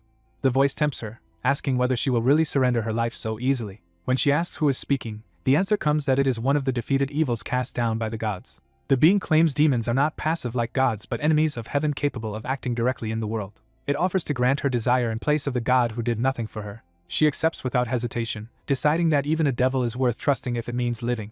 Her agreement seals the pact, and the unseen speaker praises her choice. Dark power erupts around her as the contract takes effect. The wolves are instantly torn apart by newly summoned demonic guardians. Shaking with fear, she is told she should agree faster next time if she wants to survive. A blonde demon appears and introduces himself as both a demon and the protector who will guard her from now on. She struggles to process the idea that her savior is now her guardian. Without warning, he lifts her into his arms and takes control of the situation completely. He tells her they should leave for somewhere safe while she recovers. Still overwhelmed, she can only accept his lead. The demon carries her away as if her safety now belongs to him. Pleased by her response, he judges her more impressive than he expected. Back near the summoning site, the demon notices the necromancer and is intrigued to find such a capable practitioner in the modern age. The necromancer arrives beside his skeletal dragon, ready for a confrontation. He casually explains that hunting monsters has provided him with plenty of useful materials. Then he senses another powerful presence and turns wary. He sees the blonde stranger carrying the unconscious woman and immediately understands this is no ordinary being. Even before his servant warns him, he has already concluded the newcomer is not human. The stranger politely introduces himself to the necromancer as a fellow rare talent and asks to talk. The necromancer agrees on the condition that the stranger is not hostile. The stranger reveals his name as Andromalius. That name shocks the necromancer, who recognizes it as one of Solomon's 72 demon gods, the Count of Justice. Andromalius confirms he is an archdemon and notes that the necromancer is taking the revelation with unusual composure. He praises the necromancer for being broad-minded enough to accept demons as naturally as monsters, undead, and dragons. The necromancer quietly steadies himself rather than provoking a fight he may not survive. He calms his dragon companion, Nidhogg, and keeps the meeting from turning violent. Privately, he admits that even a lower-ranked archdemon is beyond what he can defeat right now. Andromalius observes that Nidhogg is newly born and is impressed that the necromancer raised it so quickly. When asked how he knows that, Andromalius explains that demons can perceive the timing of a life's birth and death. He abruptly shifts to fussing over the unconscious woman's dirty clothes, revealing a possessive concern for her condition. The necromancer realizes she is some kind of treasured existence to demons, and Andromalius confirms she is extraordinarily rare. The necromancer senses there is more to her importance than Andromalius is saying. Andromalius proposes they continue this conversation over tea, as if this were a social visit instead of a crisis. Once seated, the necromancer asks how an archdemon can remain in the human world and whether the woman is his contractor. Andromalius says she is not his formal contractor because she only asked for help at the moment of death, yet that alone was enough to call him. The necromancer realizes she summoned and bound an archdemon simply by pleading for salvation, then demands to know why this is being revealed to him. Andromalius answers that the reason is obvious to him. He wants to build a good relationship with the necromancer despite the difference in their stations. He insists the necromancer should not belittle himself, because his talent is valuable and attractive. Andromalius explains that he acted on advice from Vasego. The necromancer presses him on what that means. Andromalius recounts Vasego's prophecy that the first skilled person he met above ground would bring him great benefit, and that person turned out to be the necromancer. The necromancer outwardly accepts the compliment, while inwardly taking comfort that Vasego's knowledge implies he survives the near future. He then asks the more important question of what the demons intend to do next. Andromalius says the demons plan to work for humanity for now, and the necromancer accepts that answer surprisingly easily. He explains that after meeting even greater enemy executives, he no longer sees demons as the ultimate threat and can believe they would side with humans. That answer catches Andromalius's full attention. He eagerly asks for details about those enemy beings, convinced Vasego's advice has proven correct. The necromancer tells him about Gloria and the strange being he encountered in the desert. Andromalius identifies the desert foe as an agglomeration of souls and values the information, especially the fact that one enemy is a dragon. In gratitude, he decides to reward the necromancer. He gives him a monocle empowered by Vasego that can locate what he seeks up to 3 times. He also promises to personally aid him once in a future life-threatening situation. The necromancer protests that the reward is excessive. Andromalius dismisses the concern and frames it as a fair exchange and a gesture of friendship. The necromancer accepts and promises to remember the favor. Their talk continues, with each side trading knowledge about the modern world, demon affairs, and black magic. Andromalius explains that demons were cut off from the surface for centuries and only recently regained influence after dungeons appeared. The necromancer concludes that this is why the woman is so precious, since she lets demons manifest without paying the usual price. He adds that black mages were once extremely rare in modern times and asks how many there are now. Andromalius says their numbers have already exploded past 10,000 and will keep growing because desperate times make power irresistible. He offers another gift, a black magic tome covering the 1st through 6th circles. The necromancer eagerly asks to study it later, and Andromalius readily agrees. A glowing talisman suddenly activates, interrupting the meeting. The message praises the necromancer for reaching Soul and asks what he should do next, making him realize the talisman is functioning like a communicator. It directs him to come to a marked location where the sender will be waiting.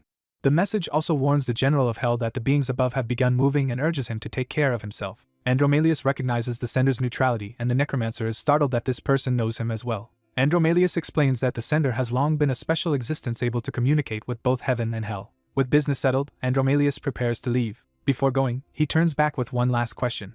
He bluntly asks the necromancer whether he is married. Relieved to hear the answer is no, Andromalius departs in high spirits, clearly pleased for reasons he does not explain. The necromancer is left feeling as though he has just been toyed with in the most absurd way possible. The scene shifts as the night deepens and the next move begins. The necromancer arrives at the designated meeting place and is formally welcomed by a gaunt man waiting there. Seeing the man's worn face, he immediately notices that something is seriously wrong with him. He asks after the man's condition, and the man brushes it off while the necromancer insists he is genuinely concerned. The man is surprised by that concern, having expected hostility instead. He explains that he has burned away his own life force trying to look into the future and offers the necromancer something in return. He gives him more talismans like the one from before, saying the group will need them. Then he orders the necromancer to rest for 2 days and go to Yahello afterward. When asked why the delay matters, he says the reason will become clear tomorrow and insists that going later is the better choice. His body suddenly rebels, and he coughs up blood from the strain of his foresight. Even so, he insists he will recover in time. The necromancer asks why he is sacrificing himself to this extent. The man rejects any noble interpretation and says he is acting for himself, not for some abstract greater good. He reveals he was born into a family that has long supported the nation, though he once hated living for that duty. In the end, however, he accepted that he is still part of that family and cannot ignore what it has carried. He declares that he will not allow the country to collapse on his watch, and that preserving it is his own selfish desire. The necromancer accepts that explanation without argument. He asks whether he alone will be sent to Yahello, and is told there will be helpers but he should prepare to fight as if alone. The exhausted seer leaves to handle his own urgent tasks. As the necromancer departs, he reflects that they are ultimately returning to the summoning site they abandoned. Meanwhile, soldiers are ordered to pile monster corpses into makeshift barricades. Almost immediately, the order is reversed and the troops are told to withdraw in panic. At the military camp, rumors begin spreading among the soldiers. Some talk greedily about selling monster corpses for money and hiding a few for themselves. They reassure each other that corruption is already happening at the top, only to be cut off by sudden terror. On the second day of the 4 days of utter darkness, the next disaster begins. The piled corpses reanimate, and the day of the living dead starts with the dead monsters rising again. As soldiers flee, they curse the officer who told them to use monster bodies as a barrier, realizing too late that he led them into disaster. One soldier can only stare as death rushes toward him. A golem suddenly surges into motion, intervening at the critical moment. A glowing core appears in the golem's back, revealing an external power source or control point. The core detonates in a massive blast that wipes out the immediate threat. Watching the explosion from afar, the necromancer realizes this undead outbreak is exactly why he was told to rest and wait. He reasons that undead will naturally target him as a necromancer, making this a useful chance to test another force against them. He decides to use the crisis to evaluate the new allies he recently contracted. He recalls that while staying at his stronghold, he made a contract with a new transcendent race, the genies. He summons one of them, and the fiery being arrives delighted that his contractor has finally called. The genie introduces himself as Agni, a flame genie who exists to answer his summoner's wishes and is eager to unleash destruction. The necromancer gives strict limits: burn everything except people, and leave anything connected to him untouched. Agni is thrilled, convinced he has finally found the perfect contractor. The necromancer adds one more condition, asking that any survivors be guided out of the city if possible. Agni takes off in ecstasy and begins setting the city ablaze with reckless enthusiasm. When his servant worries that the entire city may burn, the necromancer coldly answers that Seoul was already beyond saving. The servant suggests warning the others, since they will surely try to extinguish the flames. The necromancer agrees to notify the army leadership so civilians can be evacuated, then plans to head to Yodo the next day as instructed. Amid the inferno, a two-headed giant lumbers toward the still active summoning array. Its foot reaches the edge of the glowing circle, signaling that the ritual's next stage is about to begin. A monstrous maw closes over two figures as the battle reaches a brutal, immediate crisis. The attack lands with overwhelming force, ending the clash in a burst of blood and impact. By the next day in Yodo, the undead have turned the tide and are now overpowering the monsters. Watching from above, the contractor wonders whether the decisive day has finally arrived and confirms that the necromancers reach Yodo safely. He is told Kim Mijin has brought the necromancers in and they are awaiting his command, so he chooses to keep observing for now. Agni returns to report in, and the contractor acknowledges his work. Agni dismisses the praise as too mild and urgently reveals he discovered something important about the magic circle below. He explains that although the circle is crudely drawn, it is still functional enough to summon something. Agni admits he cannot identify what will emerge, but he can tell the summoning is about to happen. The contractor presses him for the exact moment. The circle suddenly flares, answering the question itself. Multiple summoning circles across the city ignite at once, flooding the streets with pillars of light. From one of those lights, a massive beast begins to descend. Its arrival slams into the city with enough force to shake the surroundings. The summoned creature fully emerges as a colossal mammoth-like monster radiating red menace. Agni bursts into delighted laughter, having correctly guessed what kind of monster would appear. The contractor, alarmed, demands to know what they are facing. Agni identifies it as the king of earth and beasts, one of the great chaos monsters sent to land. He names the creature Behemoth. The contractor recognizes the name from scripture and realizes it is treated as a being on the level of a god or devil. Agni tries to calm him by saying this behemoth is only a fragment and far weaker than the original. Behemoth immediately disproves that reassurance with open contempt. As more pillars continue to erupt around the city, Agni realizes the beast is enraged. Nidhogg is forced to dodge through the blazing columns as the battlefield becomes even more dangerous. The contractor watches the city fill with destructive light, while Nidhogg struggles to maneuver. Realizing the pressure is too great, he orders everyone to activate their talismans. The group surrounds itself with protective purple power as they prepare to endure the strain. Nidhogg weaves between the descending blasts, buying time in the air. The contractor tells Chris to hold Behemoth off while he prepares something else. Chris remembers the monocle Andromalius entrusted to him and decides to use it. The contractor leaves the task to Chris, who accepts without hesitation. Nidhogg gathers a dense sphere of negative energy in its jaws. It unleashes negative breath straight at Behemoth. The blast crashes into the mammoth head-on with crackling force. Behemoth remains standing through the hit. To their shock, the attack leaves it completely unharmed. Behemoth charges after Nidhogg with crushing speed despite its size. Nidhogg repeatedly blinks through space to avoid being caught. It continues teleporting in rapid succession just to stay alive. The contractor realizes the talisman is easing the burden, but Blink is still draining enormous mana. Seeing that the dragon cannot keep this up, he calls on Kai and Kessel. The two armored undead blink directly into Behemoth's path to intercept it. They launch their strongest sword techniques together in a coordinated strike. Their blades carve across Behemoth, but the damage is shallow against its monstrous body. They immediately understand the problem. This so-called fragment is absurdly durable. Before they can reposition, Behemoth's massive limbs and tusks bear down on them. Agni joins the melee at last, smashing a flaming punch into Behemoth's face. The impact only starts a close-range struggle, with Agni forced to push against the beast's overwhelming mass. Instead of fear, Agni feels exhilaration and revels in the challenge. He openly invites Behemoth to a proper duel between the two of them. Agni lunges in with a grin, fully committing to the fight. He drives burning force directly into Behemoth's body, Flames engulf the clash as Agni batters the giant beast at point-blank range. Even his allies are baffled that Agni's attacks are having any effect at all. Agni explains that Behemoth is blessed by the earth, so nothing born of earth can truly harm it. He urges the non-human fighters to go beyond their limits, because they are the only ones who can challenge that protection. The contractor answers with a barrage of bone spears, the spears hammering to Behemoth's side in a concentrated volley. He follows with bone explosion to detonate the attack from within. Even that combination fails to shake Behemoth, confirming how absolute its defense is.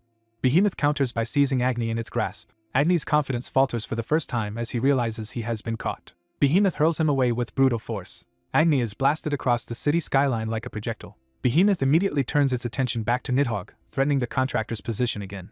The beast swings upward, forcing the dragon into another desperate evasive maneuver. The contractor feels Nidhogg falter under the pressure and calls out to it in alarm. From below, he shouts at Agni to regain focus and return to the fight. Agni answers that he needs more fire, and not just a little more but vastly more. The contractor decides to grant that request. He coldly offers up his undead as fuel, ordering them to die for him with grace. The sacrificed undead descend onto Agni and begin feeding his flames. Agni surges back to life with renewed power, thrilled by the offering. His allies are stunned that this is what surpassing human limits looks like for a non-human fighter. Inspired, Kai asks for another talisman because he wants to attempt something new. More undead are sent into the air around him as raw material. Kai demands even more, gathering enough bodies and energy for a reckless experiment. He declares that he will attempt something only non-humans can do, fuse with the undead. Dark energy wraps around him as the fusion begins. When it succeeds, Kai laughs in disbelief and triumph. The new fused form is powerful enough to fight Behemoth, but still awkward and difficult to control. To solve that, Kai orders Kessel to absorb him as well. Kessel hesitates, but the process begins before he can fully object. The Golden Crown ally steps in and promises to stabilize the fusion and its inner aura while Kai focuses on combat. Kai accepts, realizing someone else will have to act as the control center for the merged body. With the stabilization in place, the fused warrior finds movement suddenly much easier. Agni praises the result as the right way to fight, while the contractor snaps at him to stop admiring it and help Kessel. Nidhogg rises again, preparing to support the assault from above. The contractor calls on Nidhogg to attack in coordination with the others. Behemoth braces itself and drives forward through the ruined street, still refusing to yield. Nidhogg answers with necro breath and a simultaneous bombardment from multiple angles. The barrage slams into Behemoth's face and body, finally forcing it to absorb sustained pressure. Kai charges in at the same time, sword raised for close combat. Agni dives from the opposite side, turning the assault into a pincer attack. The fused knight and the fire spirit synchronize their strike as they close in together. Their combined blows punch into Behemoth's torso from both sides at once. Kai's blade finally bites into the beast, proving its defense can be breached under the right conditions. Even so, Kai warns that the body is still incredibly tough, and they cannot hold this opening for long. Agni tells him to endure the resistance no matter what. The contractor seizes the moment and casts reverse gravity. The spell lifts Behemoth into the air, stripping it of its footing and exposing it. Below, the contractor's contracted followers raise their hands and pour power into the spell. Kim Mijin urges everyone to gather all their strength into Hyunbok's necropolis. The contractor calls out to Agni and Kessel, signaling the final phase. Suspended upside down and enraged, Behemoth is held in place while its enemies converge. The contractor reflects that his greatest weakness has always been lacking a decisive finishing blow. He remembers asking whether negative mana could ever be amplified enough to solve that problem. Hyunbok had answered that his bestowal spell could do it by giving curse and death attributes to a suitable medium. The contractor realizes the needed ingredients are already in his hands: Visego's monocle and the negative mana stored in Lord Xuanwu's talisman. Added to that is the mana of everyone bound to him by contract, all feeding into the same attack. With all of those sources combined, he concludes they can kill Behemoth in a single blow. He releases that accumulated power as the execution spell Judgment. A blinding eruption of purple-white force engulfs the battlefield. When the light clears, the city is left with a vast crater where the final strike landed. Agni exults that his contractor has created an attack capable of toppling even higher beings. But the hooded ally, now badly damaged, weakly asks for help with his ruined limbs. Agni immediately shifts from battle lust to shameless opportunism and declares it is time for the victors to claim a reward. Golden light and aftermath settle over the surviving summons as the battle finally ends. A system message announces the contractor's summoning skill has risen from B to B+, allowing him to summon Class A monsters. He also realizes his vitality has increased, confirming the victory strengthened him directly. Agni cheerfully announces he will be gone for a while, not because he is satisfied but because he still wants more fun elsewhere. Watching the fiery streak vanish into the sky, the contractor can only dismiss him as a fight-addicted lunatic. He decides the crisis is over and suggests they finally rest, until the hooded ally reminds him he has been left in miserable condition. The story then widens, explaining that while people fought behemoths, humanity as a whole kept resisting the apocalypse. Yet humanity learned that monsters were not their only enemy. As survivors huddled in the cold and dark, the world itself became another force trying to kill them. That merciless enemy was simply nature. People endured among corpses and ruins, trapped between disaster, monsters, and the elements. At the height of that desperation, new powers finally descended into the world, gods and demons. Abandoned by hope, people cried out to every higher power they could name and begged for salvation. After 4 days of darkness, many lost faith in the gods and became willing to bargain with devils if it meant survival. The demons appeared at that exact moment and offered a simple exchange: survival in return for their souls. A red-haired demon accepted the bargain and promised to grant humanity the strength to live. He clarified that he did not need their souls outright, only a binding contract. Desperate survivors accepted, becoming the first human contractors. In return, the demons granted black magic, marking their contractors with a black stain on the backs of their hands. Only after that did the sun return, and with it the gods finally descend before humanity. The gods healed the wounded and restored the ruined cities, winning immediate reverence. They warned that an invasion from another world was coming and urged humanity to survive and defend Earth. They also bestowed holy power, leaving a white mark on those chosen to wield it, and promising to watch over mankind. With dungeon seekers and divine grace, humanity managed to avoid total collapse. The day the gods descended became known as the Day of Miracles, marking the start of a new era. Back in the present, someone asks the contractor to reconsider a major decision. He calmly repeats that he has no intention of becoming a guardian. The Guardians are explained as an international organization created to protect Earth from the coming otherworldly threat. The offer remains open if he ever changes his mind. He refuses because he does not want to be tied down by any organization, and he also questions why the operations director vanished at such a critical time. It is revealed that the director left after teaching him how to use the amulet and unlocking its activation method. Another force has also emerged after the god's departure: the Grey Market, a neutral group from another world that follows only Eichmann. They announce that a full-scale war has begun and offer access to almost any item in exchange for money and valuables, signaling the next phase of the story. A mass of red substance appears, signaling the return of something not fully human. The red mass stretches upward and begins taking shape as it reforms into a body. Tia returns to Wanhyo and reports back to her master, having now become an intelligent being separate from her former duplicate state. Tia dismisses ordinary humans as fools and explains that ignorant authorities still see Wanhyo as a threat that should be eliminated. When Wanhyo confirms the government and military are involved, Tia assures him their planted cloned objects can be removed whenever needed, easing the immediate danger. With that settled, Wanhyo decides it is time for everyone to return to the home they now share. The story shifts back to Wanhyo's new residence, which has become the center of his growing faction. The group arrives through a portal, and Tia immediately relaxes, delighted to be back in the safety of their home. Wanhyo asks Chris to inspect the surroundings while telling Kei to rest, showing he is still cautious even after returning. As Wanhyo lies down to recover, Kei asks about dinner, and he answers that any food will do because comfort matters most right now. The household settles into domestic routine as Wanhyo delegates meal preparation and lets the others enjoy themselves. While resting, Wanhyo starts dwelling on the warning a mysterious man gave him before leaving. He recalls the man's prediction that another invasion is coming and that he must prepare for it. Wanhyo realizes the warning may be true because it came from someone who could see the future, but his thoughts are interrupted by news from Tia. Tia announces that visitors have arrived, forcing Wanhyo out of reflection and into a new meeting. A blonde demon greets Wanhyo warmly, making it clear they already know each other well. Wanhyo recognizes him as Andromalius, confirming the guest is an archdemon from his past dealings.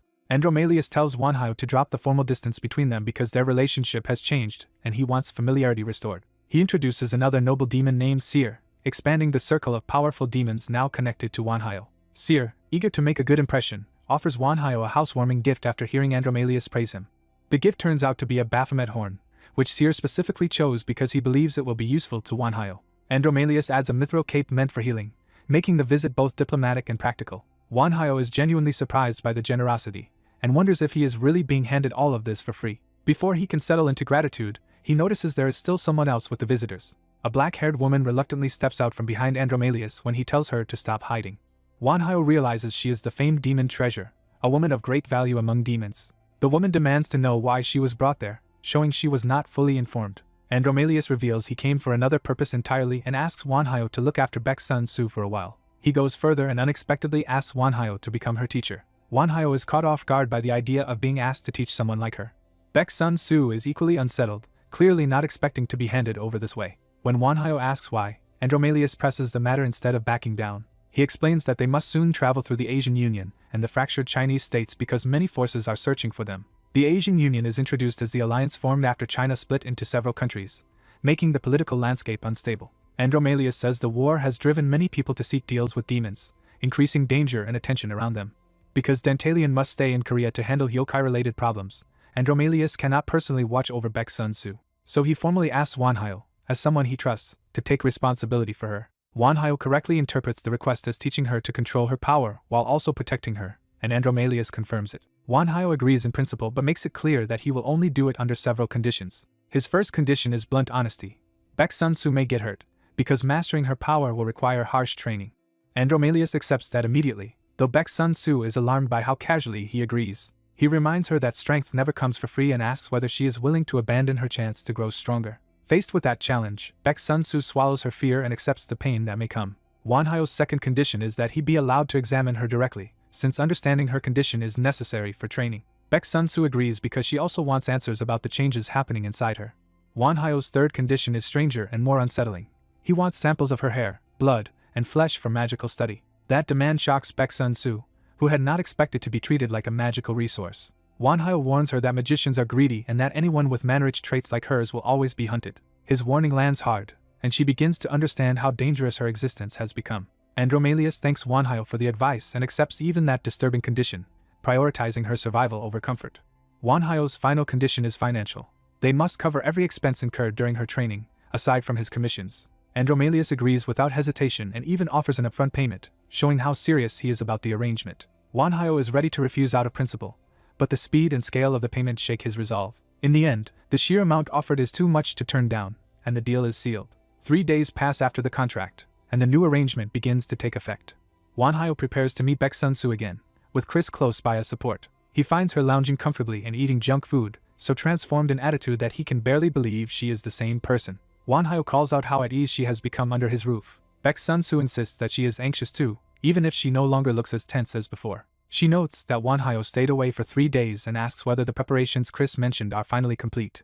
When Wanhyo says they need to talk about her first, she is startled by the seriousness of his tone. He explains that parts of her body can dramatically amplify magical power, making her existence comparable to an elixir of immortality. He goes further and says that even consuming her own blood and flesh could strengthen someone. Wanhyo compares the effect to absorbing the life force of a behemoth, and says complete assimilation of her DNA could make someone overwhelmingly powerful. He warns that every mana user will covet her for that reason, confirming that she will be hunted as long as she lives.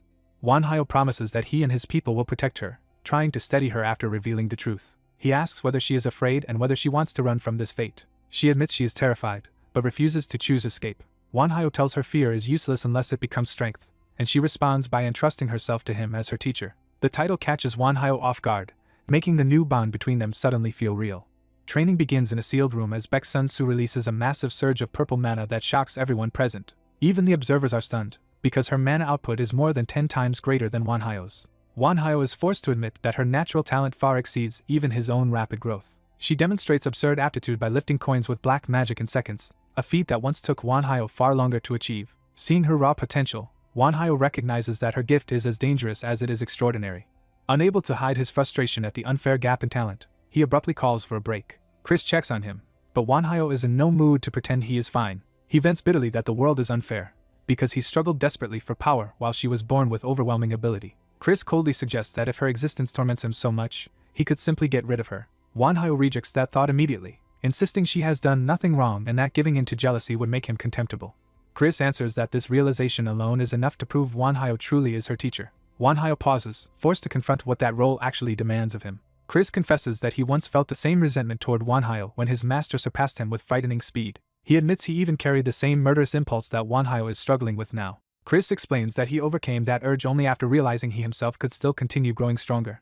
He praises Wanhyo for enduring the pain of envy without being consumed by it. Chris urges him to use those ugly feelings as fuel for growth instead of shame. Back in training, Baek Sun-soo continues trying to shape and control the violent mana overflowing from her body. When Wanhyo asks if she is ready to give up, she stubbornly refuses and vows to find the right magic for herself. Wanhyo corrects her focus, saying she is not there to chase magic for its own sake but to gain the power to protect herself. She reluctantly accepts the rebuke and listens. Wanhyo tells her they will stop forcing magic for now and shift to another kind of training instead. Her mood instantly brightens when he promises they will return to magic later, and she demands that promise clearly. Privately, Wanhyo resolves not to be ruled by emotion and vows to find his own path to greater strength as well. Elsewhere, the black magic users of Abyss begin moving behind the scenes. At Abyss headquarters, Dantalion is asked for an update on the situation. He reports that everything is proceeding smoothly and that he is ready to move to the second stage of his plan. That next step is to leak information that great demons visited Wanhyo together with Baek Sun-soo. Dantalion eagerly anticipates the chaos this revelation will cause and wants to see how Wanhyo handles the crisis. The coming conflict is framed as a collision between multiple major powers, including the Guardian and Hunter associations, Abyss, and others. The necropolis are also drawn in, having claimed Gangnam as their territory and regarding Wanhyo as their supreme overlord. Attention then shifts to the headquarters of the Chosen Ones, another faction preparing to act. A report reaches them that the archdemons Andromalius and Seer have been captured within the Asian Federation. They also learn through an informant in Abyss that the witch connected to them has gone into hiding. At the same time, Dantalion is said to be controlling demon followers across Korea and Japan, widening the threat. The leadership asks whether there is any information yet on the necropolis. The answer is no, meaning one of the most dangerous variables remains unaccounted for. Even so, the leaders remain calm and demand useful intelligence as soon as possible. They conclude that this may be the long-awaited chance to wipe out the archdemons and their followers for good. One zealot agrees fervently, declaring that all servants of the unclean must die. When the necromancer is mentioned, they admit they still cannot locate him. Their superior orders an intensified search and warns them not to underestimate Wanhyo and the forces gathering around him. The subordinate accepts the command and withdraws to carry it out. Back at Wanhyo's home, training resumes under a clear sky that contrasts with the danger closing in. Wanhyo now tests Baek Sun-soo in combat, attacking with summoned blades while forcing her to respond under pressure. She counters with a crude but powerful mana blast and throws his earlier advice back at him, showing she is learning while still defiant. Wanhyo calmly offers another lesson, shifting from raw power to practical combat sense. He tells her not to forget actual spell structure, because instinct alone will not save her in battle. He slips past her attack with ease, proving that brute force without control is still easy to read. Baek Sun-soo is startled when she realizes he has maneuvered her into a bad position. She hurriedly throws up a barrier to stop the next strike and barely manages to defend herself. Wanhyo declares the exchange over, having made his point. He follows with a shock attack that slams into her and overwhelms her body. The blast drops her hard to the floor, ending the round decisively. After 9 days of training, Wanhyo reflects on how quickly she has improved. He admits to himself that her progress in such a short time is extraordinary. Baek Sun-soo demands another chance and boasts that she will win the next round, but Wanhyo instead announces a harsher phase of training. She is confused when he calls it special training rather than another spar. Chris appears with a bound goblin, revealing that the next lesson will involve real killing. The goblin snarls for her death, making the threat immediate and personal. Wanhyo orders her to kill it without using black magic or mana, forcing her to rely only on her body and will. She is horrified by the demand and cannot believe he is serious. When she asks if he truly wants her to kill the creature, the answer is effectively yes. Chris reminds her that they went to great lengths to bring this monster here, so hesitation is no longer acceptable. Wanhyo presses her to act, making it clear that mercy or delay has no place in this lesson. Breathing hard, Baek Sun-soo stands frozen between fear and obedience. The goblin lunges at her with murderous intent, forcing the decision on her. In the instant before impact, she seizes the weapon and turns the situation around. Her hand closes around the blade, committing her to violence. She drives the knife into the goblin in a burst of panic and rage, screaming for it to die. Once she starts, she keeps stabbing over and over, unable to stop after crossing the line. The goblin chokes and collapses under the relentless assault. Baek Sun-soo stands over the corpse drenched in blood, stunned by what she has just done. She can only stare and breathe, trying to process the fact that she has killed with her own hands. Wanhyo coldly moves on to the next lesson, while Chris is disturbed that he is pushing her this far. Wanhyo confirms it, and announces that the next fight will begin in 10 seconds. He starts the countdown to a new round before she has even recovered emotionally. Still bloodied and shaken, Baek Sun-soo charges anyway, driven by anger and confusion. She rushes at Wanhyo screaming for him to die, turning her trauma directly against her teacher. As she unleashes a furious blast, she calls him trash and demands to know why he forced her to become a killer. Her teacher forces Sunsu to face the horror of killing and tells her this brutal training is necessary if she wants to survive. He insists that people like them were never allowed innocence, and must live as killers in a world that already despises necromancers and demon contractors. He reminds her that divine magic users see the woman who summoned the archdemons, Sunsu Peak, as a threat that must be erased. The pressure of that truth finally breaks through to her. Sunsu erupts in despair, crying that she never wanted any of this and only wanted help so she could keep living. She bitterly says that when no god came to save her, turning to demons was the only choice left, and now she cannot accept being punished for it. Her teacher answers coldly that fairness does not exist, and that only 2 paths remain. He reduces her future to a single law: fight to live, or surrender and die. Overwhelmed, Sunsu collapses in the training room while he stands over her without softening. Her breakdown leaves her sobbing and unable to continue. After exhausting herself, she falls asleep, and her teacher quietly acknowledges how much strain she has been under. He ends the day's training, while his undead aide silently agrees. A small subordinate named Castle suddenly appears to report in. Castle warns that suspicious people have been lurking nearby and that they no longer seem like ordinary civilians. She explains that mana users and divine magic users have started gathering, and predicts an ambush within a few days. She even overheard a commander ordering troops to mobilize, confirming that fanatics have infiltrated the military. Pleased with the intelligence, he orders Castle to keep watching them, and she eagerly accepts the task. He then asks Chris for an update on equipment being prepared for Sunsu. Satisfied that the final adjustments are nearly done, he decides it is time to test what her training has produced. Outside, the city remains unaware that forces are already closing in around their base.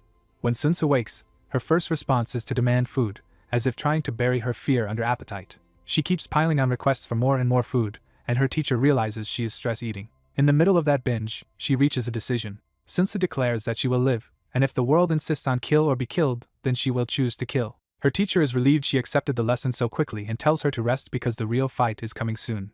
Night falls over the city as the promised confrontation approaches. Later, he checks with Chris and learns that the decomposition process on Sunsu's power was successful. Chris explains that demon contractors normally fuse mana and black magic into one inseparable force, but Sunsu is different. Her body can separate those energies at will, as if emptying a cup and dividing its contents. Her teacher agrees with the conclusion, though he sees her less as a vessel and more as a blank canvas whose fate was still undecided.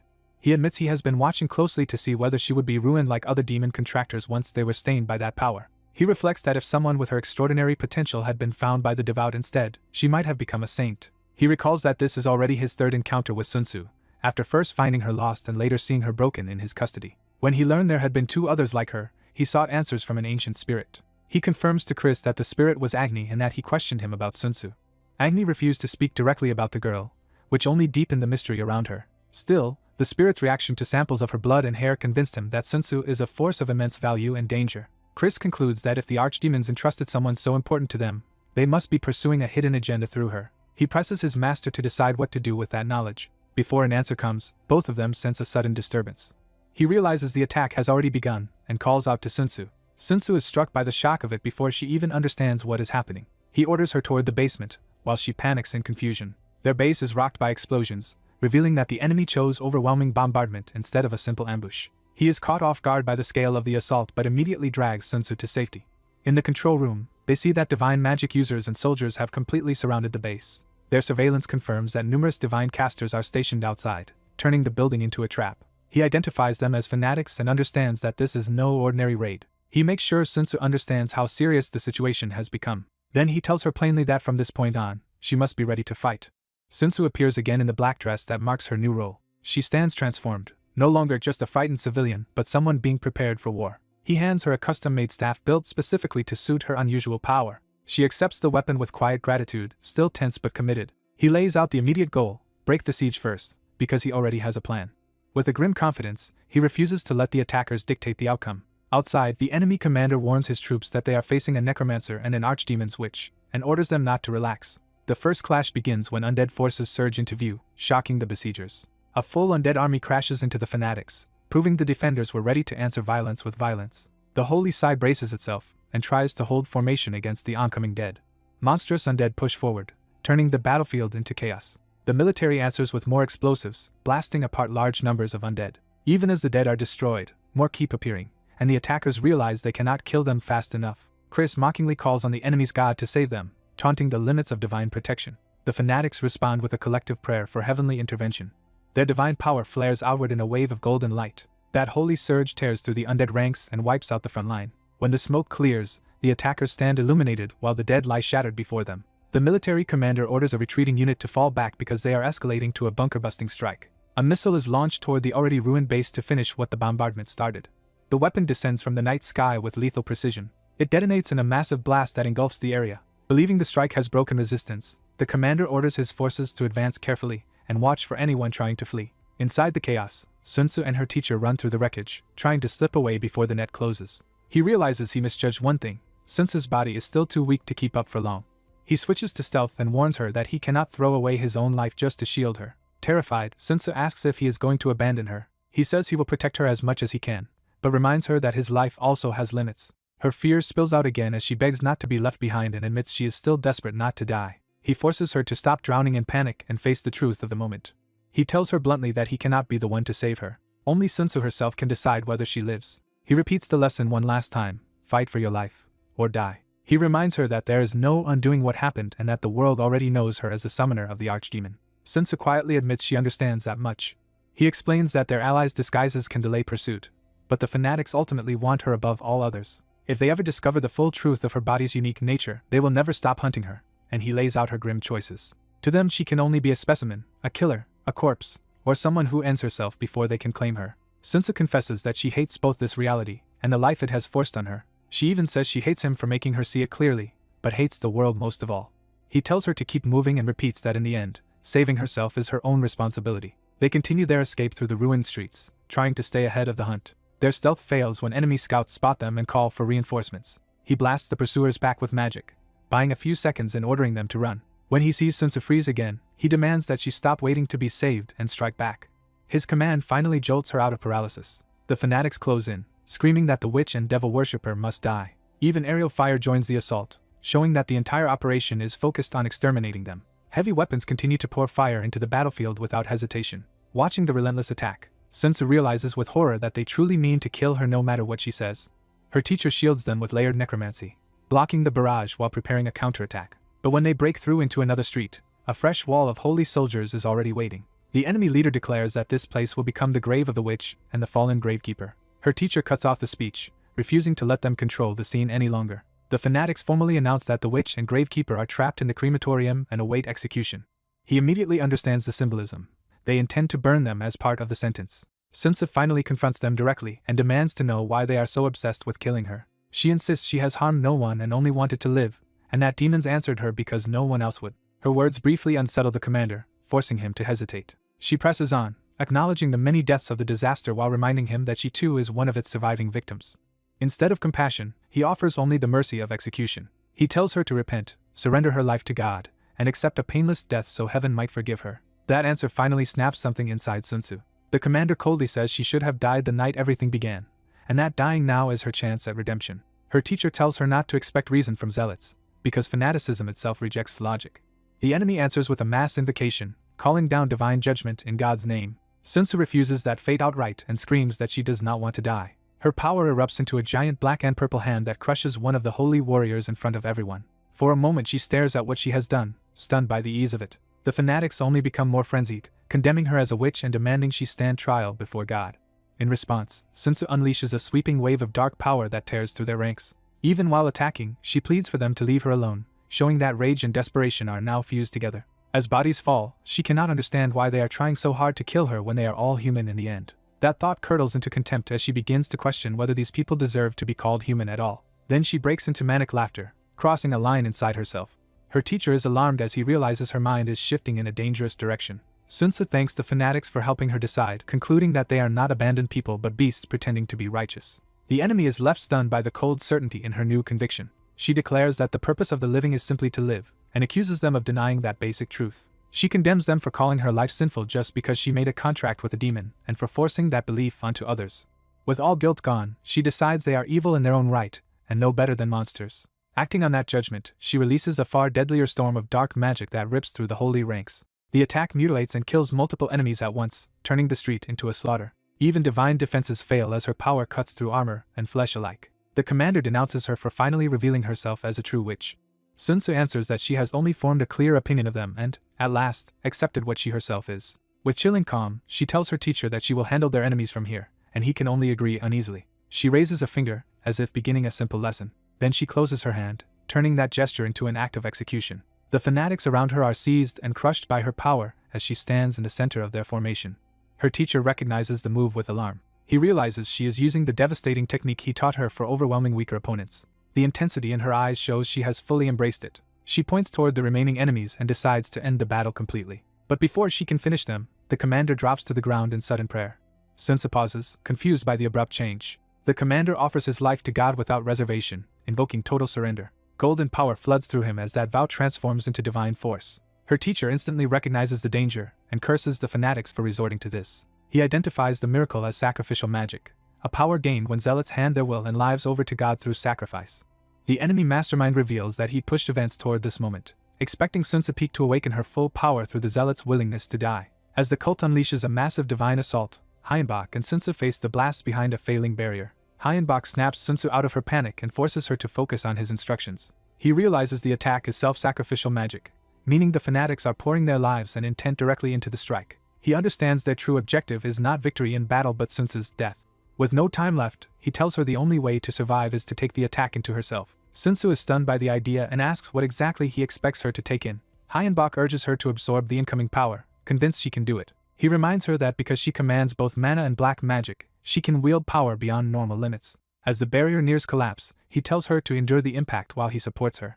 The divine blast finally breaks through and crashes into them. Sunsu is overwhelmed by the force and cries out as the energy tears into her. Even while suffering, Hyenbok keeps her attention on him and refuses to let her lose control. He binds himself directly to her so they will share the burden together. He makes the cost clear by telling her that if she dies, he dies as well.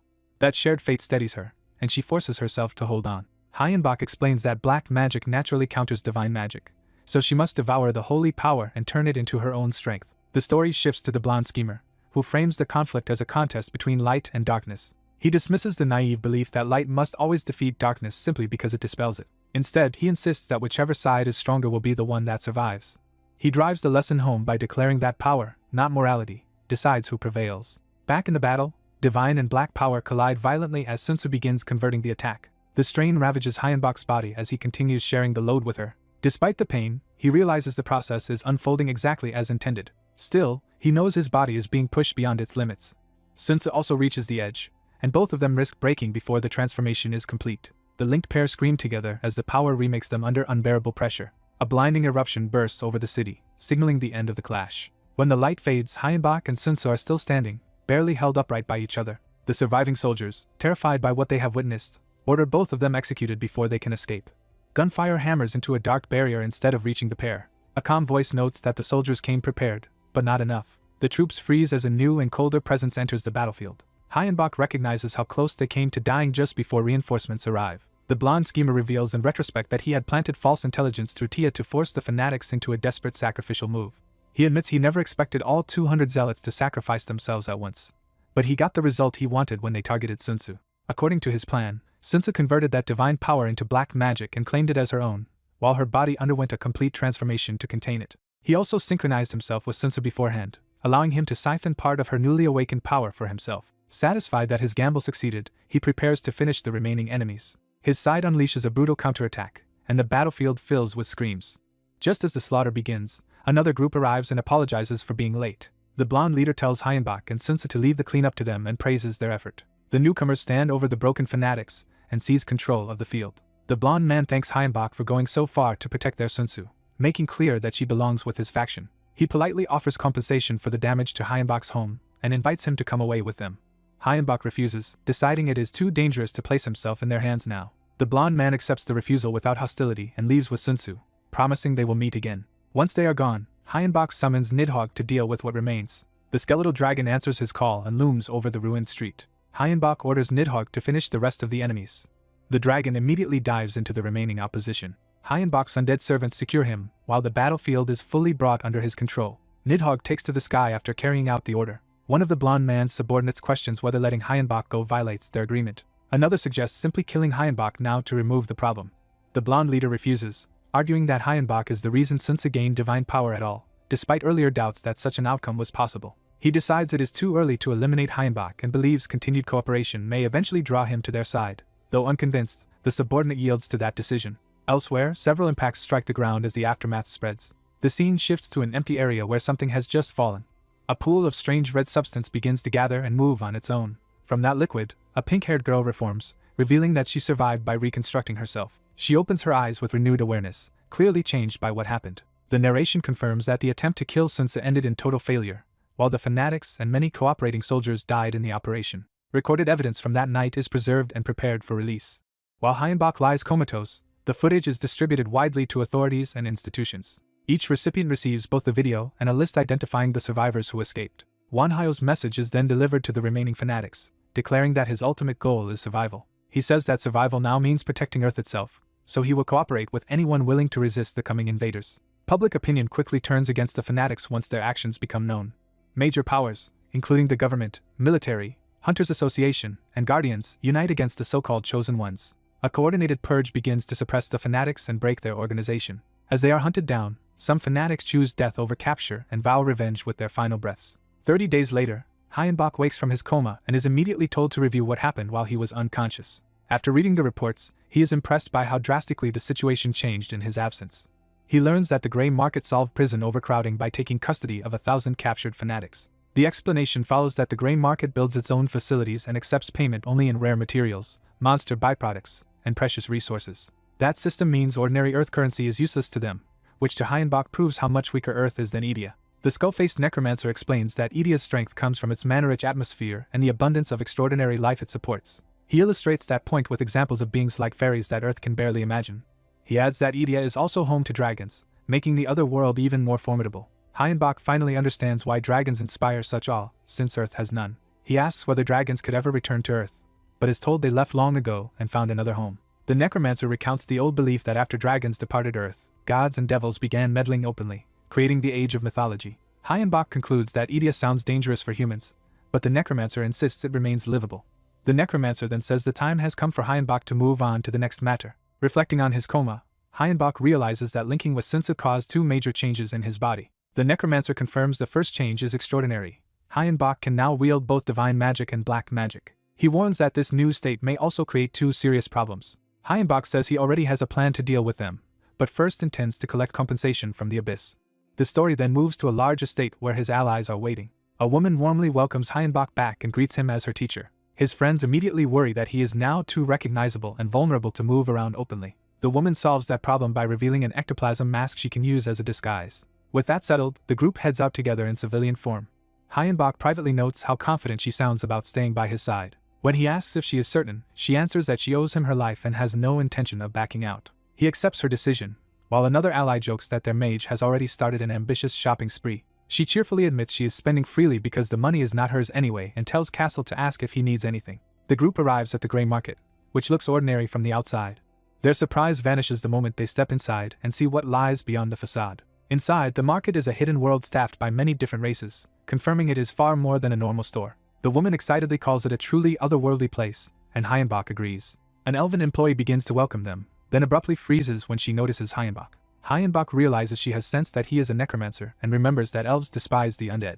The store manager rushes in to apologize profusely for the employee's reaction. He orders the employee to apologize properly, and she does so at once. Hyenbach accepts the apology but reminds them that paying customers deserve better treatment. To make amends, the manager offers a special voucher and personally takes charge of serving them. He introduces himself as Valoran, the Korean branch manager of the gray market. He addresses Hyenbach by his real name, revealing that the market already knows exactly who he is. Valoran laughs that Hyenbach has become famous. He also hints that one of Hyenbach's companions is especially noteworthy and promises they will appreciate what the market offers. Hyenbach is drawn to a mana crystal of exceptional quality. Valoran explains that it is one of the market's most prized items and that only 5 such crystals exist on Earth. When Hyenbach asks about the broader supply, Valoran boasts that the gray market holds more than 10,000 top-grade mana crystals. Castle adds that in Edia such crystals are treated as strategic national assets, with even great powers possessing only a few thousand. Hyenbach asks the price, and Valoran demands 100 pounds of refined mithril for the set. Before Hyenbach can answer, Sinsa's disguised companion immediately agrees and produces the payment herself. Valoran is shaken by the realization that they can casually spend more mithril than almost anyone in Korea could even obtain. Emboldened, the woman keeps buying additional items without hesitation. Valoran struggles to maintain his composure as the purchases continue piling up. Hyenbach calmly remarks that the market's goods justify the cost. Privately, he suspects Valoran intentionally tried to hide the best merchandise from them, and decides not to let the manager control the exchange. Once the shopping ends, Valoran thanks them and offers a final gift in appreciation. He hands over sealed letters and advises Hyenbach to read them later in private. Outside, the group laughs about how badly each purchase seemed to wound Valoran's pride. Curious, Hyenbach opens one of the letters anyway. The woman beside him instantly goes pale at what she sees. Hyenbach notices her reaction and asks what is wrong. The letter warns that the invasion will begin tomorrow and that its first stage will resemble Earth's earlier 4 days of darkness. Hyenbach grimly accepts that the invasion is now imminent. He immediately orders Chris, Castle, and Kai to head straight back to base. Before leaving, the woman asks one last time whether he will join the other faction after all. Hyenbach refuses again, saying he still does not trust them and intends to act on his own terms. She accepts the answer with regret and parts from him, promising they will meet again. As she departs, Hyenbach's undead dragon carries him and his servants away from the market. He reflects that the gray market has provided intelligence before, which makes him suspect they have deeper motives in this crisis. He arrives at his destination with his undead attendants. That destination is the ruined, monster-infested land of North Korea.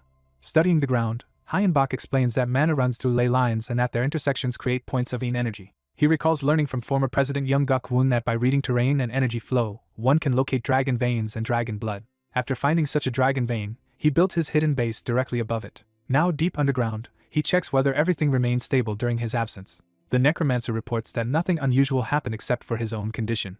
Hyenbach asks what he means by that condition. The answer comes as Nidhogg emerges and warns that Hyenbach is about to be surprised. Nidhogg reveals that scales have begun growing across his undead body, just as the dragon vein was expected to affect him. The dragon proudly confirms that the experiment worked exactly as hoped. Hyenbach recognizes the significance at once. An undead body is developing dragon scales, and Nidhogg's power has already increased.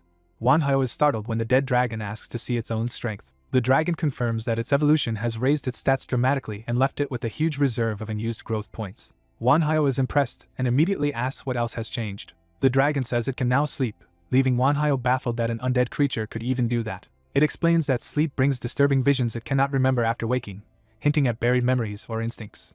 Wanhyo notes the strangeness but turns back to the larger crisis, reminding everyone that the war will resume once the dungeons connect again. The dragon postpones examining Wanhyo further and warns him not to peel away the scales spreading across his body until the transformation finishes. Chris obeys that warning, and Wanhyo shifts their attention to activating the magic circle. He begins the ritual to draw power from the dragon's new state. A surge of mana erupts from the circle as Wanhyo and his cloaked ally channel the spell.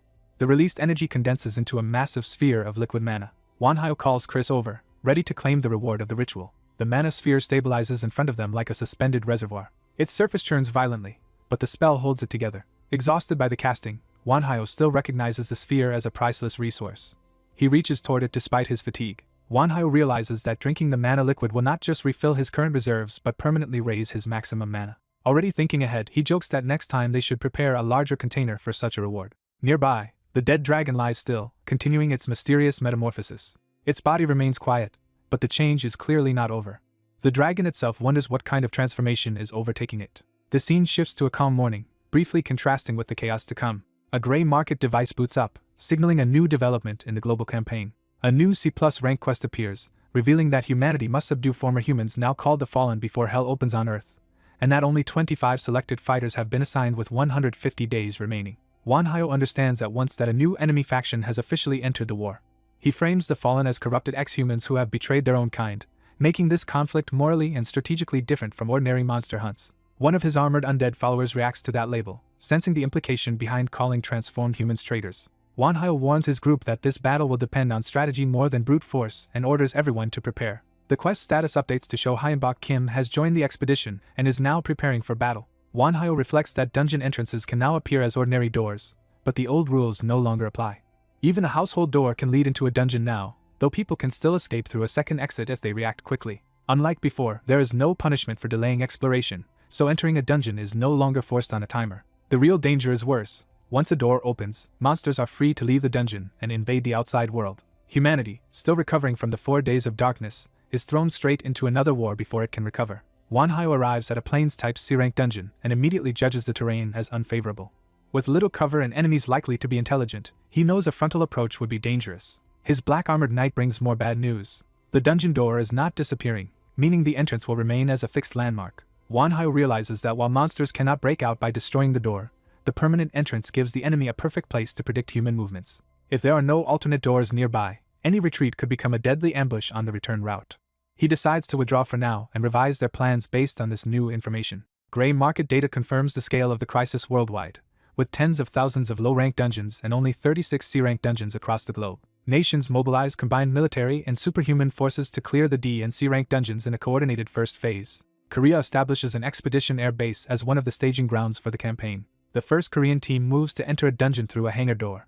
As the doors open, the team expects to advance into the unknown. Instead, an explosion erupts immediately from inside, proving the enemy was waiting at the entrance. The monsters celebrate the successful trap, mock the humans, and order a full massacre. Korea's expedition force consists of 1,500 Guardian-affiliated superhumans alongside 1,500 military and police personnel. Another 1,000 Hunters and Abyss members join them, along with Heaven's Guard, creating a massive coalition.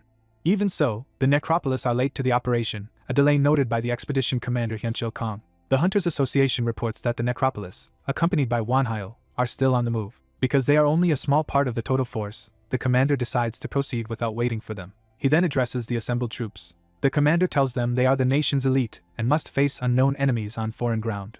He urges them to survive at all costs, arguing that a nation's strength will be judged by how many of its soldiers return alive. He authorizes full use of ammunition and supplies and even promises leniency for desertion if it means living to fight again. The speech rallies the troops, who answer with patriotic cheers. That confidence is shattered almost immediately as bodies begin to litter the battlefield outside the hangar. The commander is horrified that the monsters were intelligent enough to stage a coordinated surprise attack. The attackers are not simple beasts but organized insected monsters and other creatures acting with purpose. Human forces scramble to deploy barrier magic in an attempt to contain the assault. The insects cut through the defense and mock the effort as useless. Their attacks tear through soldiers at close range before the line can stabilize. Heavy weapons and magic finally begin striking back, blasting some of the monsters apart. Even while fighting back, the soldiers realize they are badly outmatched and caught off guard. A larger insected creature descends under a purple aura, escalating the panic. Its arrival brings a new wave of oppressive energy over the battlefield. The allied troops freeze for a moment under the pressure of the enemy's power. At that moment, Wanhyo's dead dragon arrives overhead carrying him and his undead companions. The commander recognizes both the dead dragon and Wanhyo, the overlord of the necropolis, and realizes reinforcements have finally come. Wanhyo's undead army appears in formation, confronting the monsters from the opposite side. The necropolis bring a disciplined host of skeletons, undead giants, and other horrors to the field. Mijin Kim arrives as well, apologizing for being late. The necropolis formally present themselves to the battered defenders. Their members gather behind Mijin, ready to intervene. Wanhyo's undead lieutenants refuse to be sidelined and demand to join the fight as he orders all units forward. From above, Wanhyo surveys the battlefield and takes command of the counterattack. He casts Ground Hill, reshaping the terrain with large-scale earth magic. The spell lifts and shelters wounded soldiers, giving medics a chance to reach them.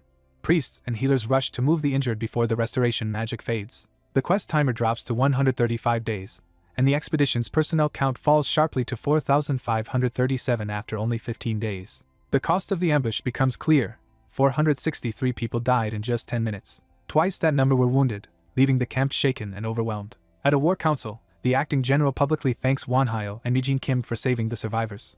Mijin downplays the praise and apologizes for their delayed arrival. The general immediately presses them to explain that delay. Mijin hesitates, unsure how much to reveal. Wanhyo answers for her, admitting that he ordered the necropolis to wait for further instructions instead of joining the first assault. The general realizes Wanhyo deliberately held back to observe events unfold.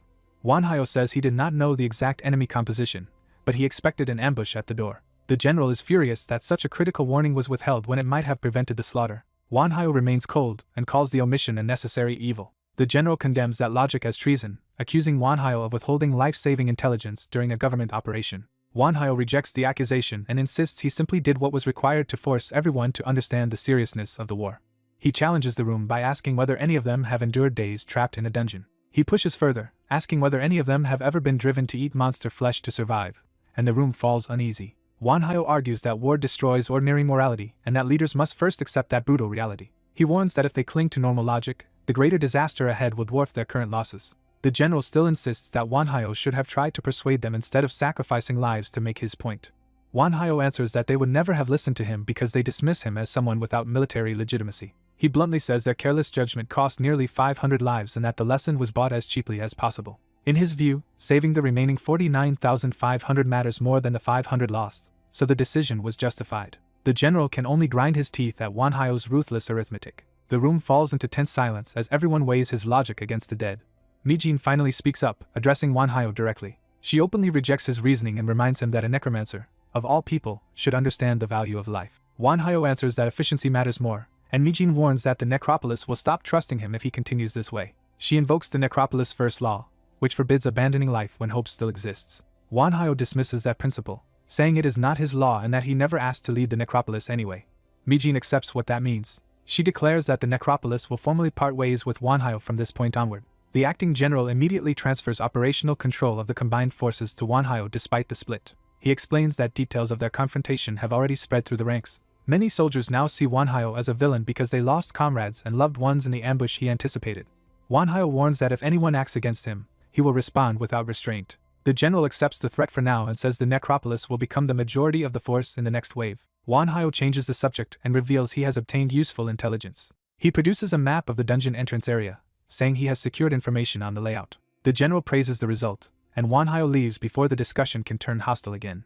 Outside, the wounded recover around the camp while the survivors absorb the cost of the first disaster. Wanhyo's knight reports that events are unfolding exactly as planned. Wanhyo notes that the news of his lateness and clash with Mijin has spread, which conveniently gives him permission to operate independently. He tells his followers that the main army will attack tomorrow while they spend today scouting on their own. With that decision made, Wanhyo leads his small party deeper into the dungeon. As they travel, he compares a C-rank dungeon to a great estate in scale, emphasizing how vast the terrain is. He explains that higher ranks expand from kingdom to empire to world scale, then asks how his undead companions ever navigated such labyrinths in life. The golden-armored undead admits he died before ever exploring a C-rank dungeon. The others confess they were no more experienced than he is. Wanhyo can only conclude that the future looks grim. Flying over the forest on the dead dragon, he notes that even a C-rank dungeon covers a landmass enormous enough to make travel itself a major obstacle. Still, he refuses to remain passive and begins searching for any sign that could shift the odds. He casts Detect Life Force to scan the region for living beings. The spell picks up a distant concentration of life. Wanhyo identifies more than 500 living signatures gathered in one place. He assumes that if those are enemies, a direct clash would be costly, but at least it would provide a manageable retreat point. Then he realizes something about the reading does not fit that assumption. The source turns out to be a prosperous medieval-style city existing inside the same dungeon realm. Wanhyo is baffled that two completely different worlds can coexist within one dungeon. He finds ordinary townspeople living normal lives rather than monsters lying in wait. In a poor nearby settlement, he sees villagers laboring in the fields under harsh conditions. Wanhyo concludes these are not monsters disguised as humans but actual people with their own society. His cloaked companion notices something else is wrong. Only children and the elderly seem to be doing the farm work. Wanhyo wonders why anyone would remain in such poverty when a richer settlement exists nearby, and decides to keep watching. The answer comes quickly when insect monsters attack and the villagers immediately focus on evacuating women and children while others hold the line. The monsters complain that the villagers are poor prey and reveal that they need the humans alive for some larger purpose. One insect claims a specific child as its own target, treating the villagers like livestock rather than enemies. The monsters try to lure the villagers away with promises of food, medicine, and comfort, while accusing the elders of lying to them. An elder warns everyone not to listen, insisting the insects intend to turn humans into monsters and begging them to hold out until their savior arrives. Before that rescue comes, the insects launch another brutal strike at the fleeing villagers. A monstrous captor mocks the trapped humans for bringing this fate on themselves. It decides to make do with an older victim, lamenting that younger prey would have been better. As it prepares to devour the man, the victim seems moments from death. Before it can feed, two armored servants strike and interrupt the attack. The rescuers immediately apologize to their superior for acting ahead of him. Their master dismisses the mistake and reveals he was ready to intervene anyway. He summons Nidhogg and orders it to exterminate the monsters threatening the villagers. A massive blast descends from above, announcing overwhelming power. The insect monsters lash out in desperation, convinced their victims will die quickly. The nearby villagers hear the commotion and realize something extraordinary is happening. A huge skeletal beast lands, proving a powerful new force has entered the scene. Green restorative energy spreads over the survivors as the newcomer stands above them. The villagers discover their injuries have vanished and their bodies have been restored. Seeing miraculous healing and salvation, they fall to their knees and proclaim him the savior foretold by prophecy. Though he has no idea why they believe that, he decides to exploit their faith to gather information. He adopts a divine tone, invites the worthy to follow him, and the desperate villagers accept at once. As he leaves with them, the rescued elder gleefully abandons the people who had tormented him. Those left behind panic and beg the supposed savior to rescue them too, promising repentance if spared from becoming monsters. Elsewhere, the remaining villagers huddle in misery, living in fear and scarcity. Later, the elder who leads the rescued group is brought before the masked mage. The elder greets him with reverence, still treating him as the chosen savior. The mage secretly paralyzes him and reads his memories to uncover the truth. From the elder's mind, he learns that monsters are actually fallen humans, that the village survives under a protective shield, and that the prophecy of a savior was invented to keep people enduring their suffering. The elder snaps back in confusion, horrified that he has been manipulated. The mage bluntly tells him to stop using the savior title because he knows the prophecy was fabricated. Shaken, the elder can only conclude that the stranger truly used magic to know that. He asks why a mage, a kind feared for cruelty, would help them at all. The mage admits he is helping only because it benefits him. He introduces himself as Hyunbok Kim, a mage who intends to become a god. The elder is stunned by the sheer ambition of that declaration. Hyunbok offers the elder and his people the strength their false prophecy promised. When the elder asks the price, Hyunbok says he can grant power to those who desire it. The cost is absolute faith in him and ownership of their souls after death. The elder recoils at the demand, and Hyunbok calmly confirms that there will be no salvation beyond death because their souls will belong to him. He sweetens the bargain by promising comfort and survival in exchange for devotion. Faced with protecting his people, the elder is offered power directly. He accepts without hesitation and begs for the strength to defend the villagers. The contract begins to take hold around Hyunbok. Hyunbok senses the elder's unwavering resolve and feels divine and black magic within himself respond to that sincerity. He instructs the elder to place his hand on the magic circle and formalize the pact. The elder obeys despite his fear. The ritual surges through him painfully as the transformation starts. When the light settles, Hyunbok declares the contract complete. He reflects that black magic can be replenished in many ways, but divine magic, he realizes, has only one true source of recovery.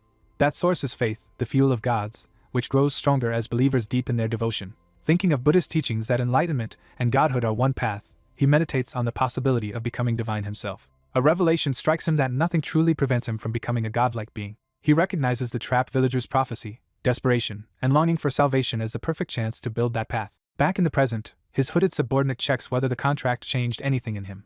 The subordinate senses something and tells him to wait. A new current of power gathers in Hyenbok's hand. The subordinate confirms that a bond has formed and that more such links may now be possible. He identifies the elder as the first strong bond created by the contract. He also senses weaker bonds beginning to form as the townspeople start believing in Hyenbok.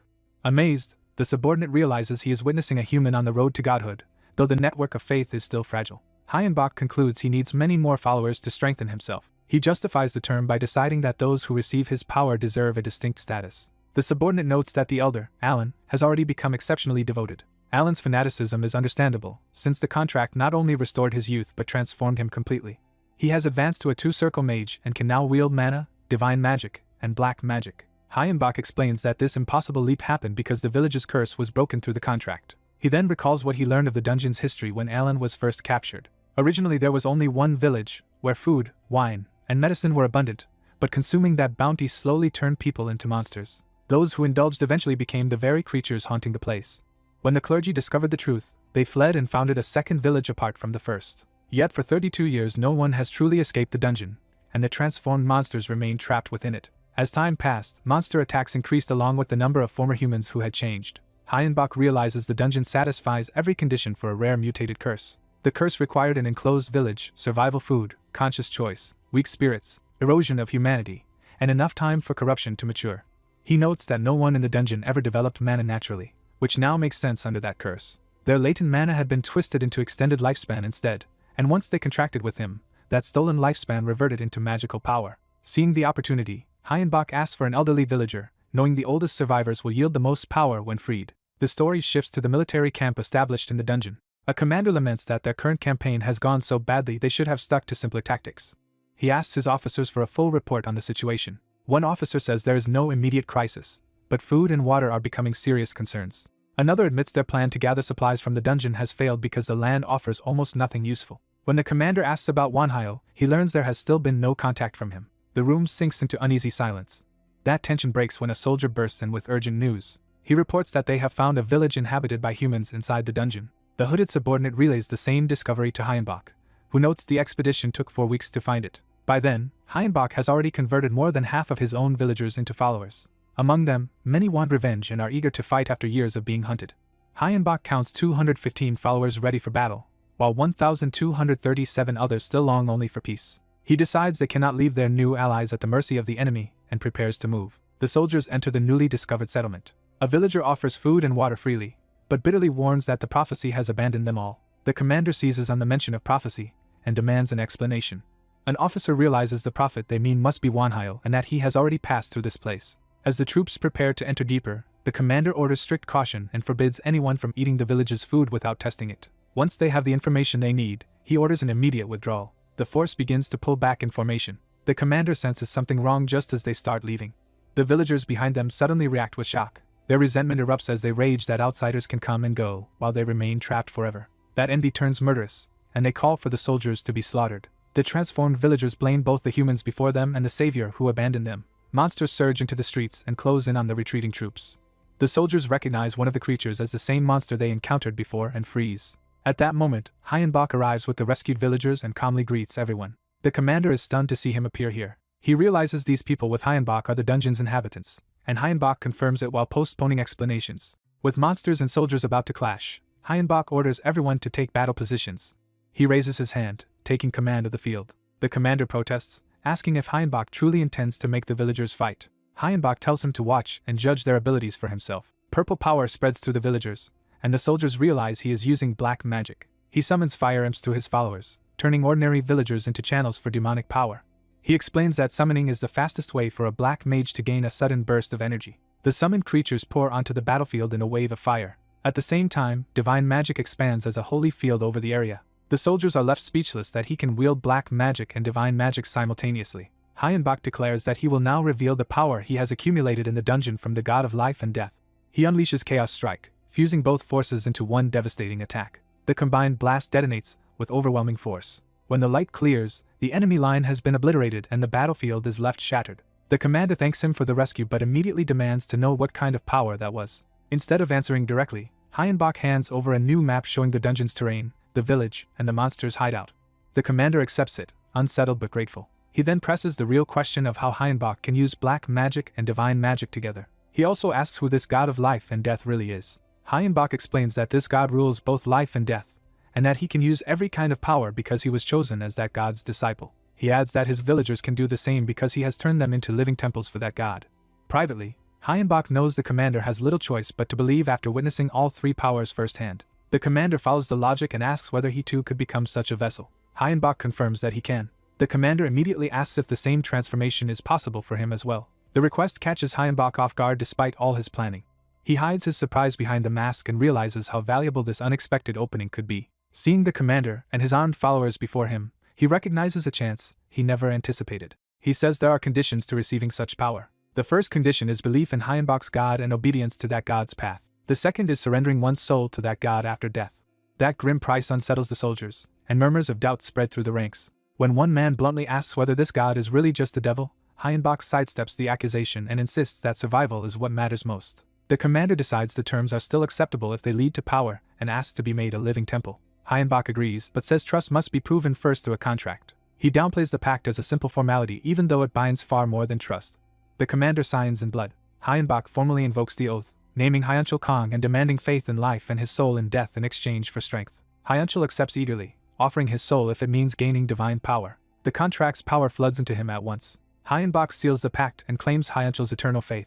Though shaken by the transformation, Hyunchul steadies himself and marvels at the power now inside him. Hyenbach notes to himself that he only granted temporary power, but that is enough. The contract's unavoidable side effect takes hold as Hyunchul's mind turns toward devotion. Hyenbach reflects that all his contractees instinctively begin to see him as a higher being, letting him pass himself off as a god. With that revelation in hand, he prepares to push the deception even further. A masked necromancer makes his exit in overwhelming fashion, departing atop an undead dragon while taking 1,000 people with him. A terrified soldier begs him not to leave, desperate to stop whatever has just happened. The necromancer dismisses them and promises they will meet again before flying off. Those left behind can only stare upward as their enemy escapes with his prize. The dragon carries the stolen captives away at high speed, putting immediate pursuit out of reach. Back with his own side, the necromancer nearly collapses from overexertion, and his companions steady him while praising the mission's success. They warn him that he pushed himself too far, and he accepts the rebuke before ordering everyone back to base. Elsewhere, a hidden monster observer realizes the sudden appearance of 1,000 soldiers was caused by this group. Unable to report the discovery in person, the creature decides to send the message another way. It launches a fleshy messenger toward a crack in the ground. The message slips into the opening and disappears underground. The surface is left quiet again, but the warning has already been sent below. In the forest, the necromancer gathers power with his elite followers and begins opening a portal. He reveals that the space bends time and space, giving them a week of rest inside for every day that passes outside. He grants the rescue people a day to recover, then announces that training will begin immediately after. Once the orders are given, he finally allows himself to sit and breathe. Alone, he counts the remaining days of the expedition and worries that they still have not found the enemy's base. He gets up with renewed purpose and heads to investigate another lead. He seeks out Chris for an update on a separate project. Chris shows him a colossal humanoid robot still under construction, calling it a work in progress. The necromancer immediately sees its military value and is thrilled that Chris may finally realize his lifelong dream. He reflects on Richard's original vision, recognizing that completing the machine would create a revolutionary weapon. Before they go further, the Lich asks whether he has checked his own status lately. His updated stats reveal that divine magic and black magic have been added, along with strange bonus values tied to them. He realizes his powers have expanded and starts wondering what the bracketed numbers represent. The Lich explains that those numbers reflect the count of his followers. That confirms his suspicion that his strength rises with the size of his following, but also falls when followers are lost. The Lich compares him to a true god whose power is directly sustained by his believers, then suddenly senses something alarming. Deep underground, a furious blonde commander berates his subordinates for losing track of 1,000 bodies. He rages that they cannot even explain how the enemy appeared so suddenly, treating their incompetence as intolerable. His contempt only grows as he concludes that nothing has changed and he is still surrounded by fools. Resigned to enduring them for another 100 days, he retreats deeper into the cave and wishes he could handle everything himself. He impatiently urges time itself to move faster as he stalks away. A sound from behind makes him stop and turn. He realizes someone has finally reached this far and prepares to greet the intruders. Back at the base, Tia returns from scouting and is warmly praised for her work. She reports that the enemy stronghold is an underground fortress, with the boss monster waiting at the deepest level. When asked about the internal layout, she admits she could not map it because too many monsters were roaming inside. The necromancer tells her that is enough and asks her to show them what the boss looked like. She begins reconstructing the face from memory. The Lich studies the result and judges the enemy as the type to be quick-witted, manipulative, and fundamentally untrustworthy. He asks the Death Knight Castle if he agrees with that reading. The name Castle unexpectedly jolts another armored follower. The Necromancer notices the reaction and asks for silence while he listens more carefully. Tia repeats the enemy's exact words, including his furious complaint about how the 1,000 bodies appeared. That line confirms the connection, and everyone turns toward the shaken armored knight. The Necromancer checks on Castle, sensing that the memory has struck a nerve. Castle loses control and declares that he will kill that man whether his master approves or not. He insists the enemy is his prey and that no one will stand between him and his revenge. The Necromancer tries to calm him, but Castle's fury is still burning.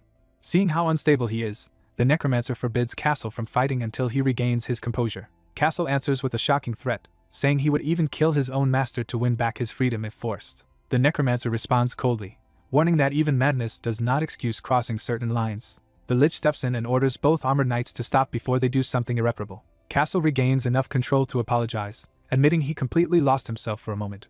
The Necromancer tells him to calm down and begin again from the start. Another knight demands the real reason Castle reacted so violently. Castle explains that most of his old life is gone, with only faint traces of family and home remaining. But one memory survived perfectly: the moment he was murdered by a traitor who stole his life and kept living afterward. That same traitor also slaughtered Castle's family and comrades simply because they were loyal to him. Castle admits he had nearly abandoned all hope of revenge. Now that the killer has reappeared, that hope has returned all at once. The Necromancer points out that this is why Castle was about to rush the enemy base blindly, and Castle shamefully agrees he acted like a fool. Rather than dismissing him, the Necromancer promises to help and asks for everything Castle knows about the man who killed him. Castle accepts the offer and begins laying out the enemy's strength. He is first asked how many troops the enemy has gathered. Castle reports more than 15,000 soldiers, several times larger than the human expedition force. He adds that the real danger is the Necromancer riding the undead dragon, backed by a Death Knight and a Lich. Most troubling of all, that Necromancer is already a six-circle mage and the greatest threat on the field. Before he can continue, a subordinate bursts in with urgent news and warns everyone to prepare. The humans from the expedition team have vanished, and the guards watching them have been wiped out. The enemy commander realizes too late that the situation is already collapsing around him. A violent tremor begins shaking the underground fortress. Outside, the masked Necromancer casts a massive earthquake spell and commands the fortress and dungeon to fall together. He coldly orders the buried enemy to crawl their way back out if they can survive it. As the ground breaks apart, he remarks that magic can force nature itself to obey. He names the spell as 8-Circle Great Magic, Earthquake. The earth fractures in widening rings as the underground structure starts to collapse. Dust and debris erupt across the battlefield, while the buried base caves in. A soldier praises the spell's effect, and the Necromancer tells the assembled force that now it is their turn. The collapse drives monsters to the surface in chaos, screaming as they are forced into the open. The human commander reminds everyone that their only job is to kill the monsters and survive doing it. The enemy horde surges out of the broken ground and charges the waiting army. Humans and summoned allies meet the rush head-on, turning the opening clash into a full battle. Explosions tear through the field as the two sides collide in earnest. A new presence lands heavily enough to make nearby fighters freeze. The dungeon's boss monster emerges at last, a towering hydra-like creature with multiple heads and blades in hand. The soldiers recognize with dread that the true boss has joined the battle. The hydra vows to slaughter every human present. It opens with a barrage of corrosive breath from all its heads. The torrent pours down like a deadly waterfall toward the human line. The Necromancer steps forward and summons Venometer to counter the attack. A huge purple mass rises to intercept the poison before it reaches the army. The summoned creature spreads wide and engulfs the incoming venom. The soldiers watch in disbelief as the poison is swallowed instead of resisted. The entire toxic wave is absorbed harmlessly around the Necromancer. Within the poison, his summoned creatures move freely, turning the enemy's own attack into cover. Another threat appears as a blazing fire spirit arrives on the field. The Necromancer calls Agni to join the battle. Agni answers by devouring flame and manifesting in full power. He mocks the Hydra's fire as weak and tasteless. Pleased that he was summoned so quickly, Agni notes that his master has grown stronger, and jokes that this gives him more time for mischief. He immediately unleashes burning spirits and fireballs into the monster ranks. The Hydra switches to ice in outrage, furious that its attacks are being treated so lightly. The Necromancer calmly notes the change and adjusts without hesitation. A wall of ice erupts toward him, but it is stopped before it can break through. The gold-armored knight steps in and declares the attack useless. The Hydra is stunned that its strike was blocked so cleanly, as if its move had been predicted. The Necromancer answers that the reason is simple. He already knows everything about this enemy. That claim visibly unsettles the Hydra. He presses the psychological attack, saying someone still alive knows the Hydra's existence despite its belief that all such witnesses are gone. He punctuates the revelation by blasting one of the Hydra's heads with lightning at point-blank range. The strike tears through the head and leaves the monster reeling. He follows through with another crushing blow before the Hydra can recover. The impact detonates across the battlefield and further destabilizes the boss. Then he reveals the truth he came to confirm. This Hydra is only a body double, not the real boss. He explains that the creature is too weak to be the true C-class boss monster. Based on his intelligence, the real enemy avoids direct confrontation unless absolutely necessary, and this battlefield is too small and too limited in monster variety to suit its style. A nearby soldier realizes the logic immediately and sees that the necromancer has been reading the battle from the start. The necromancer adds one final clue: he watched one of the Hydra's heads act independently, exposing the trick. The body double laughs and admits his deduction is impressive, but insists it no longer matters. According to the decoy, the real body is already heading for the dungeon entrance to escape. The necromancer smiles instead of panicking, as if this outcome is exactly what he wanted. The Hydra senses too late that its objective is slipping beyond reach. The necromancer reveals the trap. The gatekeeper standing between the real enemy and the exit is the one person it fears most. Before the Hydra can finish reacting, a surge of blue power erupts from below and hurls it upward. The necromancer asks if that answer is sufficient and leaves the rest to the one waiting for this moment. At the exit, Castle receives his master's signal and answers with gratitude. The real enemy finally recognizes who is standing before him, the man who regained his memories after dying by his hand. Castle confirms it and declares that he will not die a second time. The necromancer's summoned dolls pour through the portal to support him and seal the battlefield. The blonde commander laughs off the reinforcements, convinced they cannot stop his army. Castle rejects that arrogance and says the enemy has misunderstood everything. The summoned constructs and monsters crash into the enemy troops, locking them in place while Castle advances alone. Castle states his true purpose plainly. He came here to kill the man who betrayed him. The enemy tries to laugh it off, but his soldiers are already being blown apart by the necromancer's ruthless tactics. Watching his own side get used up so casually, he realizes with horror that his opponent is willing to spend resources without restraint to guarantee victory. The necromancer confirms that efficiency means nothing if it costs the win. The enemy begins to grasp what that really means for him. Castle then speaks the name he has finally remembered, forcing the traitor to recognize him completely. Power surges through Castle as his lost identity returns. With that awakening, he recovers his name, his past, and the memories stolen from him. The return of those memories leaves him shaken but certain. He thanks Galen for remembering his name too, and Galen is stunned to realize Castle is truly Glanz. A flashback confirms Galen once killed him, and he can barely comprehend that Glanz has returned.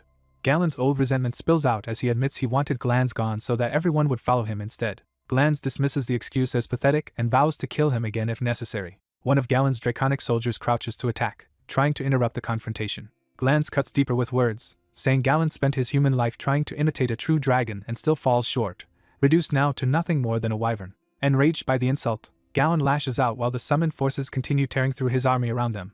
An armored undead knight raises his sword before a dungeon gate as if beginning a ritual or challenge. A beam of power answers his call from the sky, confirming that something immense has been invoked. Golden divine energy descends onto the battlefield and transforms the situation at once. The dragon boss realizes in alarm that the undead knight is wielding divine magic, something that should be impossible. Wanhyo reveals that this holy power is a gift from his master and names the spell Judgment.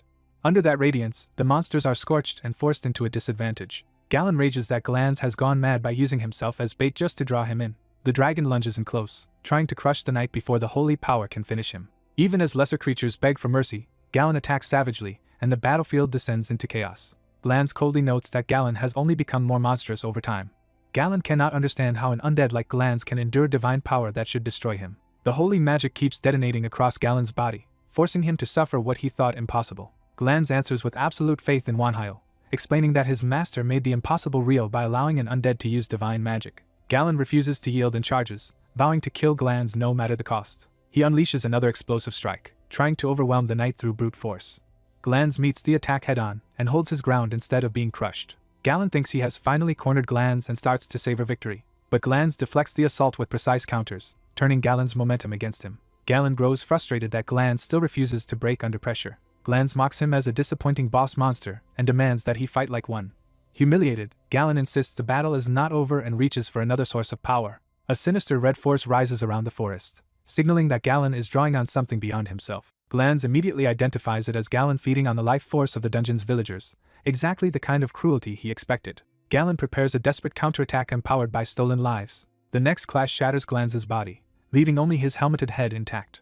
Even reduced to that state, Glanz refuses to accept defeat. Purple cursed energy erupts from the severed head, revealing that this apparent loss was part of the plan. Galen attacks again, but the detached head keeps moving and fighting independently. Glanz's curse lashes out in violent bursts, striking back from an angle Galen did not anticipate. The barrage continues, battering the dragon while the head remains active. Though cracked and damaged, Glanz endures long enough for the trap to take hold. Galen notices too late that the cursed head has positioned itself exactly where it needs to be. Believing he has won, Galen boasts that victory is finally his. He taunts Glans to savor defeat and die a second time. Then the curse suddenly detonates against Galen's body instead of fading away.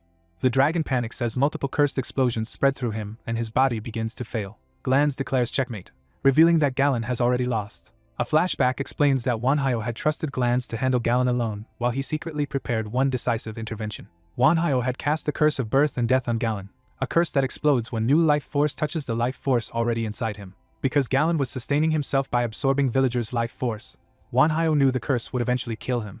Back in the present, Galen realizes the truth only as the curse consumes him. Reduced to a terrified humanoid form, he begs Glans to save him and calls him captain. Glans agrees with chilling calm, offering forgiveness instead of rescue. Galen mistakes that answer for mercy and clings to hope. Glans clarifies that the forgiveness is for Galen's former self, not for the monster he became. He finishes Galen with a final curse blast. As Galen dies, Glans remarks that even a severed head can still fight if used properly. The battle ends and Glans dismisses Galen with contempt. Yet his thoughts immediately turn away from victory and back to his master. He apologizes to Wanhyo, believing he has failed him despite winning.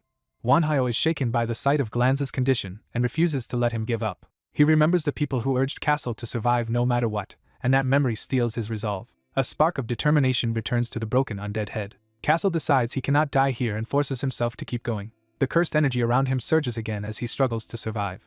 That power erupts outward in a violent transformation. The explosion completes a rebirth rather than a death. Elsewhere, Nidhogg rushes through the sky carrying reinforcements toward the battlefield. Wanhyo and his companions feel the disturbance and fear the worst for their ally. Wanhyo senses that something extraordinary is happening to Castle. He confirms that Castle's presence has changed, but not vanished. Realizing Castle is alive, Wanhyo tells Nidhogg there is no longer any need to hurry. They arrive to find a red-haired human standing where the undead knight once fought. The group can hardly believe that this man is really Castle. Wanhyo confirms that despite the new appearance, Castle is indeed the same loyal servant. The others are stunned that an undead has somehow become human. Wanhyo is fascinated and immediately starts thinking of the implications. Castle wakes fully and complains that the first thing he hears is talk of experimenting on him. He thanks Wanhyo for answering his cry and reminds him that a servant is not allowed to die without permission. Castle protests that being treated as a test subject would violate his human rights, only to be reminded that he was undead until moments ago. The dungeon The Fallen Humans, Descent into Hell is officially declared cleared.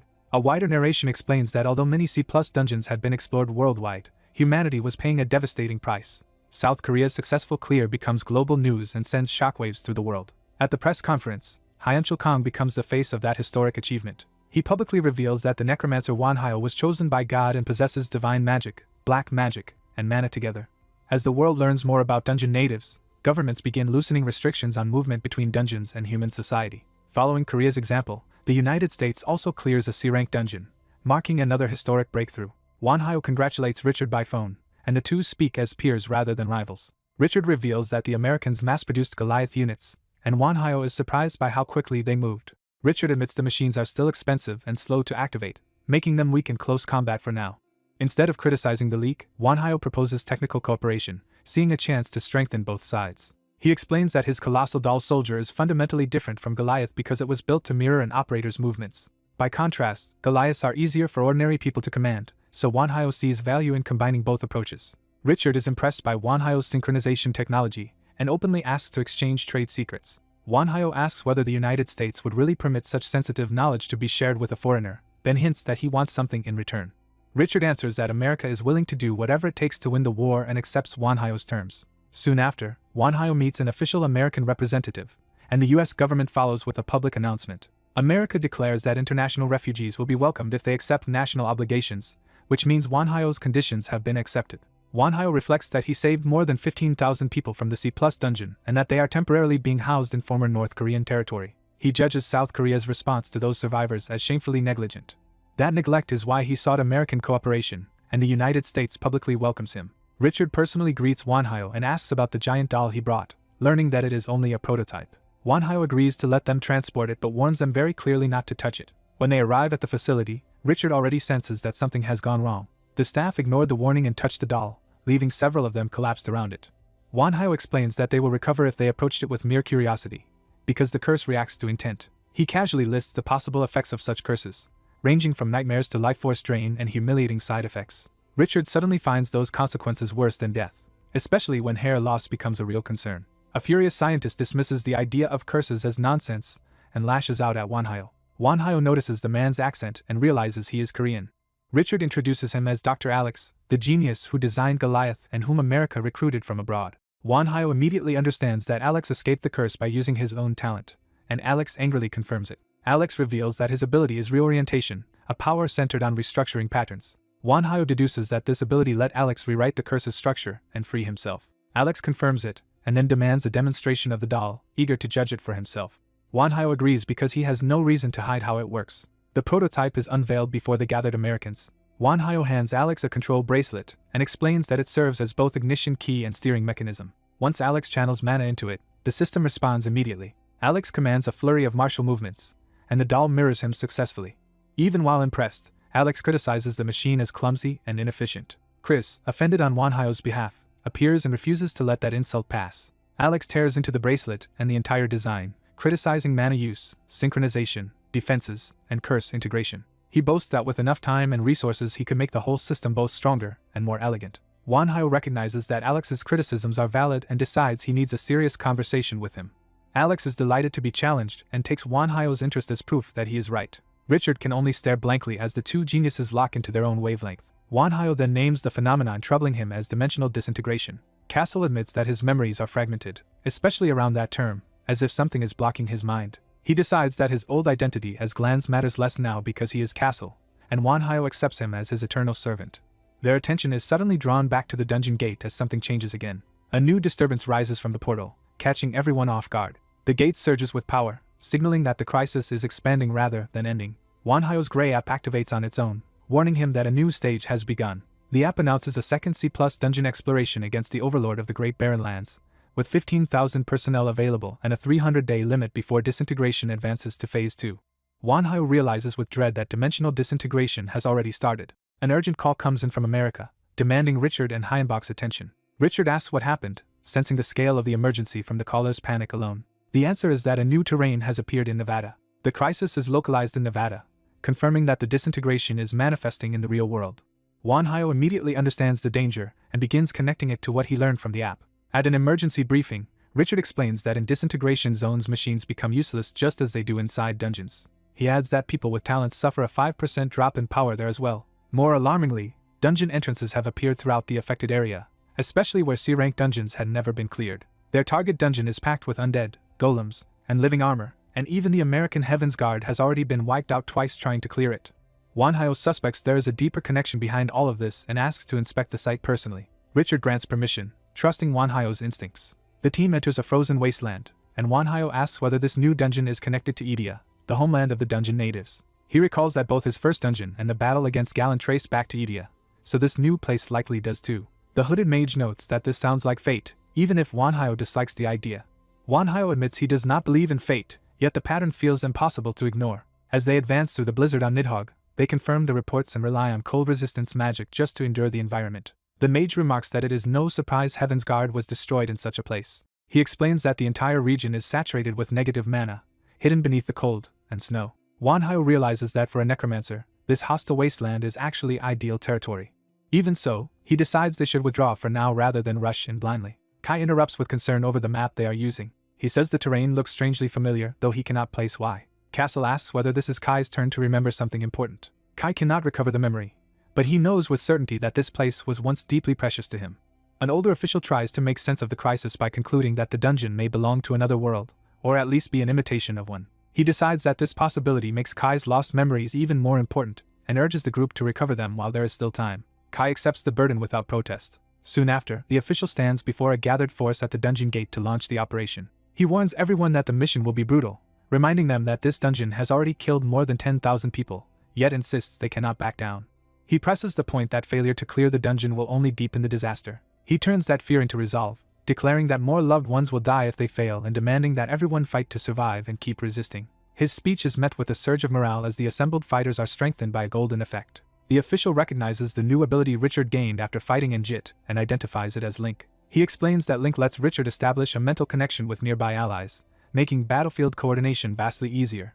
Noticing one person left out, he realizes the masked mage has refused the connection. The masked mage explains that accepting Link could interfere with his own talent, so the official reluctantly lets him remain independent and wishes him luck. With preparations finished, the official orders the raid to begin. The strike force enters the dungeon and emerges into a frozen, snow-covered realm. They are immediately met by a horde of monstrous undead and abominations rushing to tear them apart.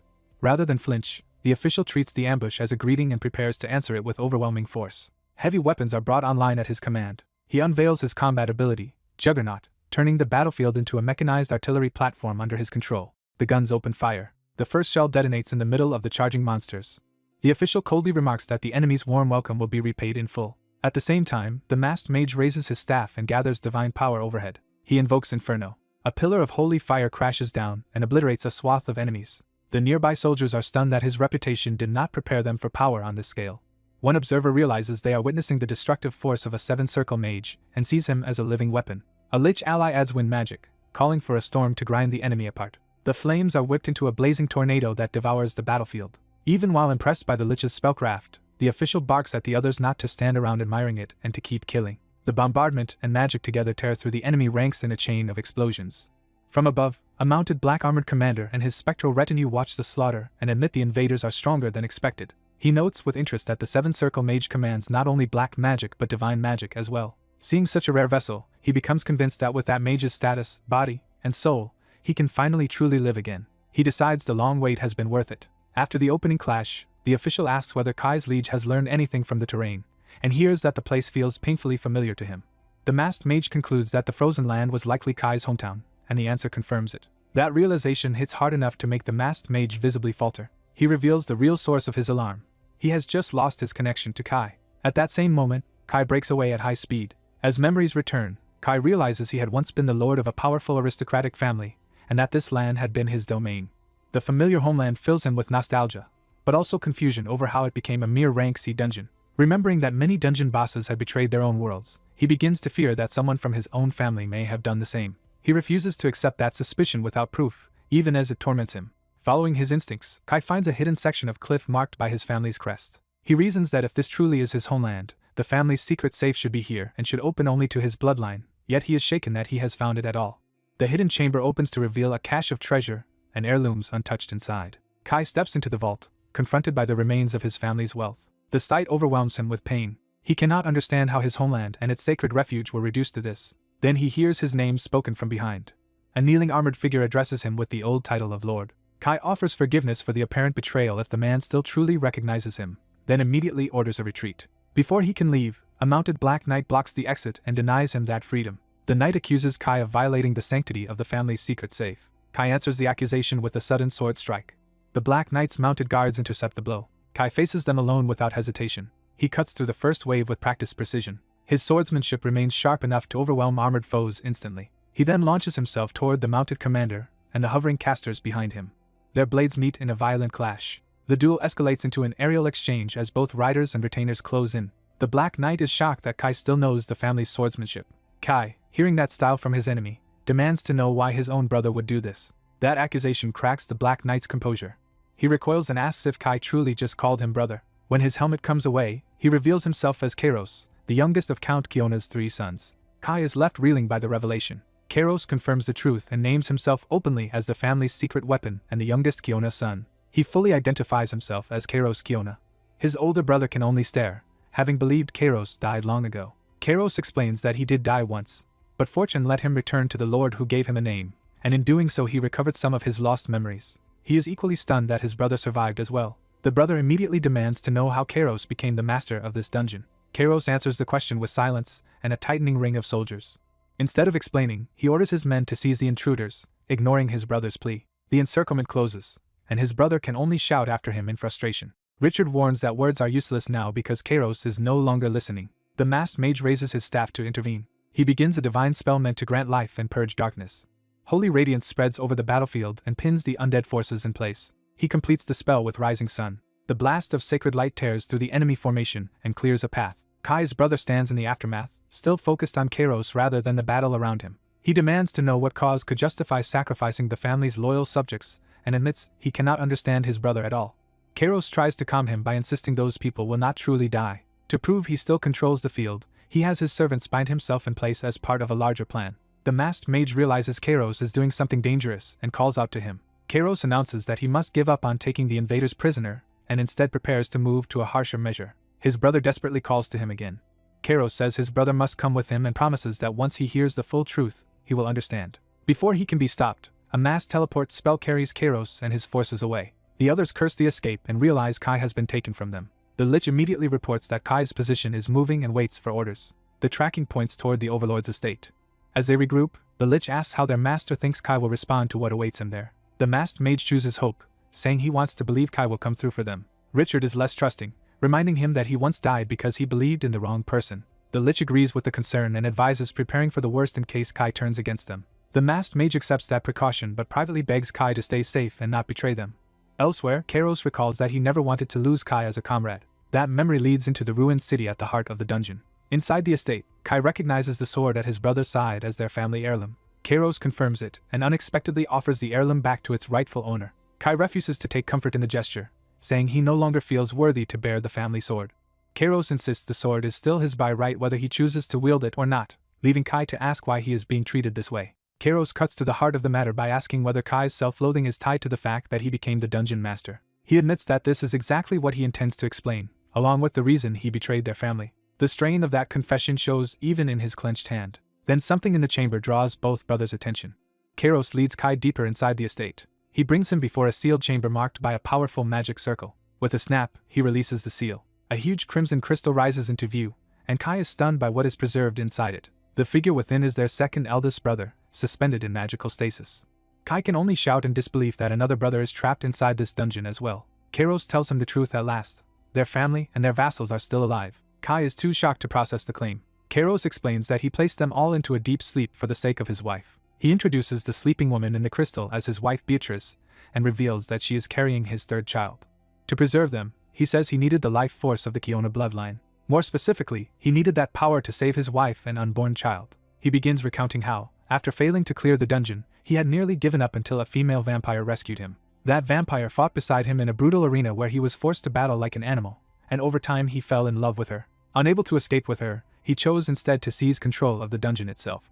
But just before the previous dungeon master died, everything changed. The dying master cursed them so that as long as Kairos lived, he would never be able to bring a child into the world. In trying to break that curse, Kairos discovered a way for a human and vampire to conceive a child, confirming Kai's worst suspicion. He admits that to make that solution work he needed the life force of a powerful bloodline, especially that of their parents, so he captured everyone descended from Count Kiona. He insists this was not only for himself but also to save the Kiona family from extinction, because by the time he escaped the dungeon their father was already dead. He explains that after Idia fell to invaders, the surviving families were spared but slandered as traitors to serve the conqueror's agenda. Even though the accusation was false, the nobles turned on the Kiona family first, and when Kairos learned their destruction was coming, he secretly sought out their brother Leonis. To his surprise, Leonis was simply glad Kairos was alive and did not condemn him. Kai recognizes that response as exactly the kind of man Leonis always was. Kairos says Leonis urged him to leave and, when the time was right, rebuild the family while Leonis himself remained behind with the rest of their dead kin. Determined to preserve the family legacy at any cost, Kairos put the bloodline to sleep and sustained them with the life force of others. Now he reveals the final step of his plan. If he sacrifices Kai's comrades, the sleeping family, Beatrice, and their child can all awaken. He begs his brother to help him do it. For Kai, the request immediately becomes a demand to hand over the necromancer. He realizes that agreeing would mean betraying the lord he serves now. And with that betrayal, everyone precious to him in the present might be saved. Elsewhere, the masked mage finally reaches Kairos's hidden location and exhales in relief at finding it. He pauses alone, weighing what he is about to do. Kai suddenly appears before him through the fog, accompanied by Kairos and a group of vampire attendants. Kai greets him with formal loyalty, but also with the unsettling calm of someone who has already made a difficult choice. The masked mage says he was worried and asks why Kai approached undercover instead of openly. Seeing Kairos and the attendants, he immediately understands that Kai did not come alone. Kai admits that although he swore loyalty, the truth is that he is deeply conflicted. The masked mage accepts that answer quietly, but the moment turns dangerous as Kai moves. As Kai reaches for his mask, he begins to answer with a grave warning meant only for Kai. Kai is warned that every choice before him will end in regret, so he should at least choose the path that benefits him most. He turns that advice over and is told that self-interest will be the only comfort left when remorse finally comes. Taking the lesson to heart, Kai reaches for his sword and commits himself to greed. He openly declares that, guided by that selfish logic, he will act for his own gain. Hayenbach accepts the betrayal without hesitation and makes clear that he shows enemies no mercy.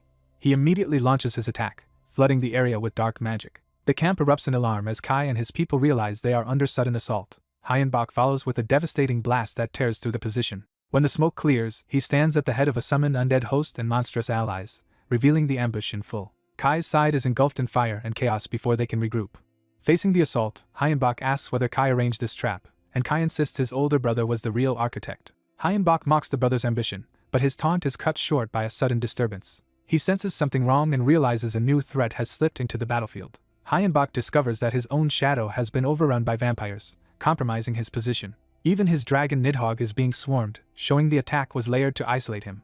Kai uses that opening to strike Hyenbach down while apologizing to him like a servant betraying his lord. As Hyenbach falls, Kai closes in from behind and secures the advantage. Around them, the battlefield devolves into a melee between undead, beasts, and Kai's forces. Castle fights desperately through the vampires and realizes his master has been taken. He spots Kai carrying Hyenbach away and rushes after them. Kai hears Castle calling after him and offers a quiet apology. Castle is left staring after him, stunned by the betrayal. Before he can catch up, a blade crashes down in his path and stops him. Castle turns on Nidhogg in fury, blaming the dragon for failing to protect Hyenbach.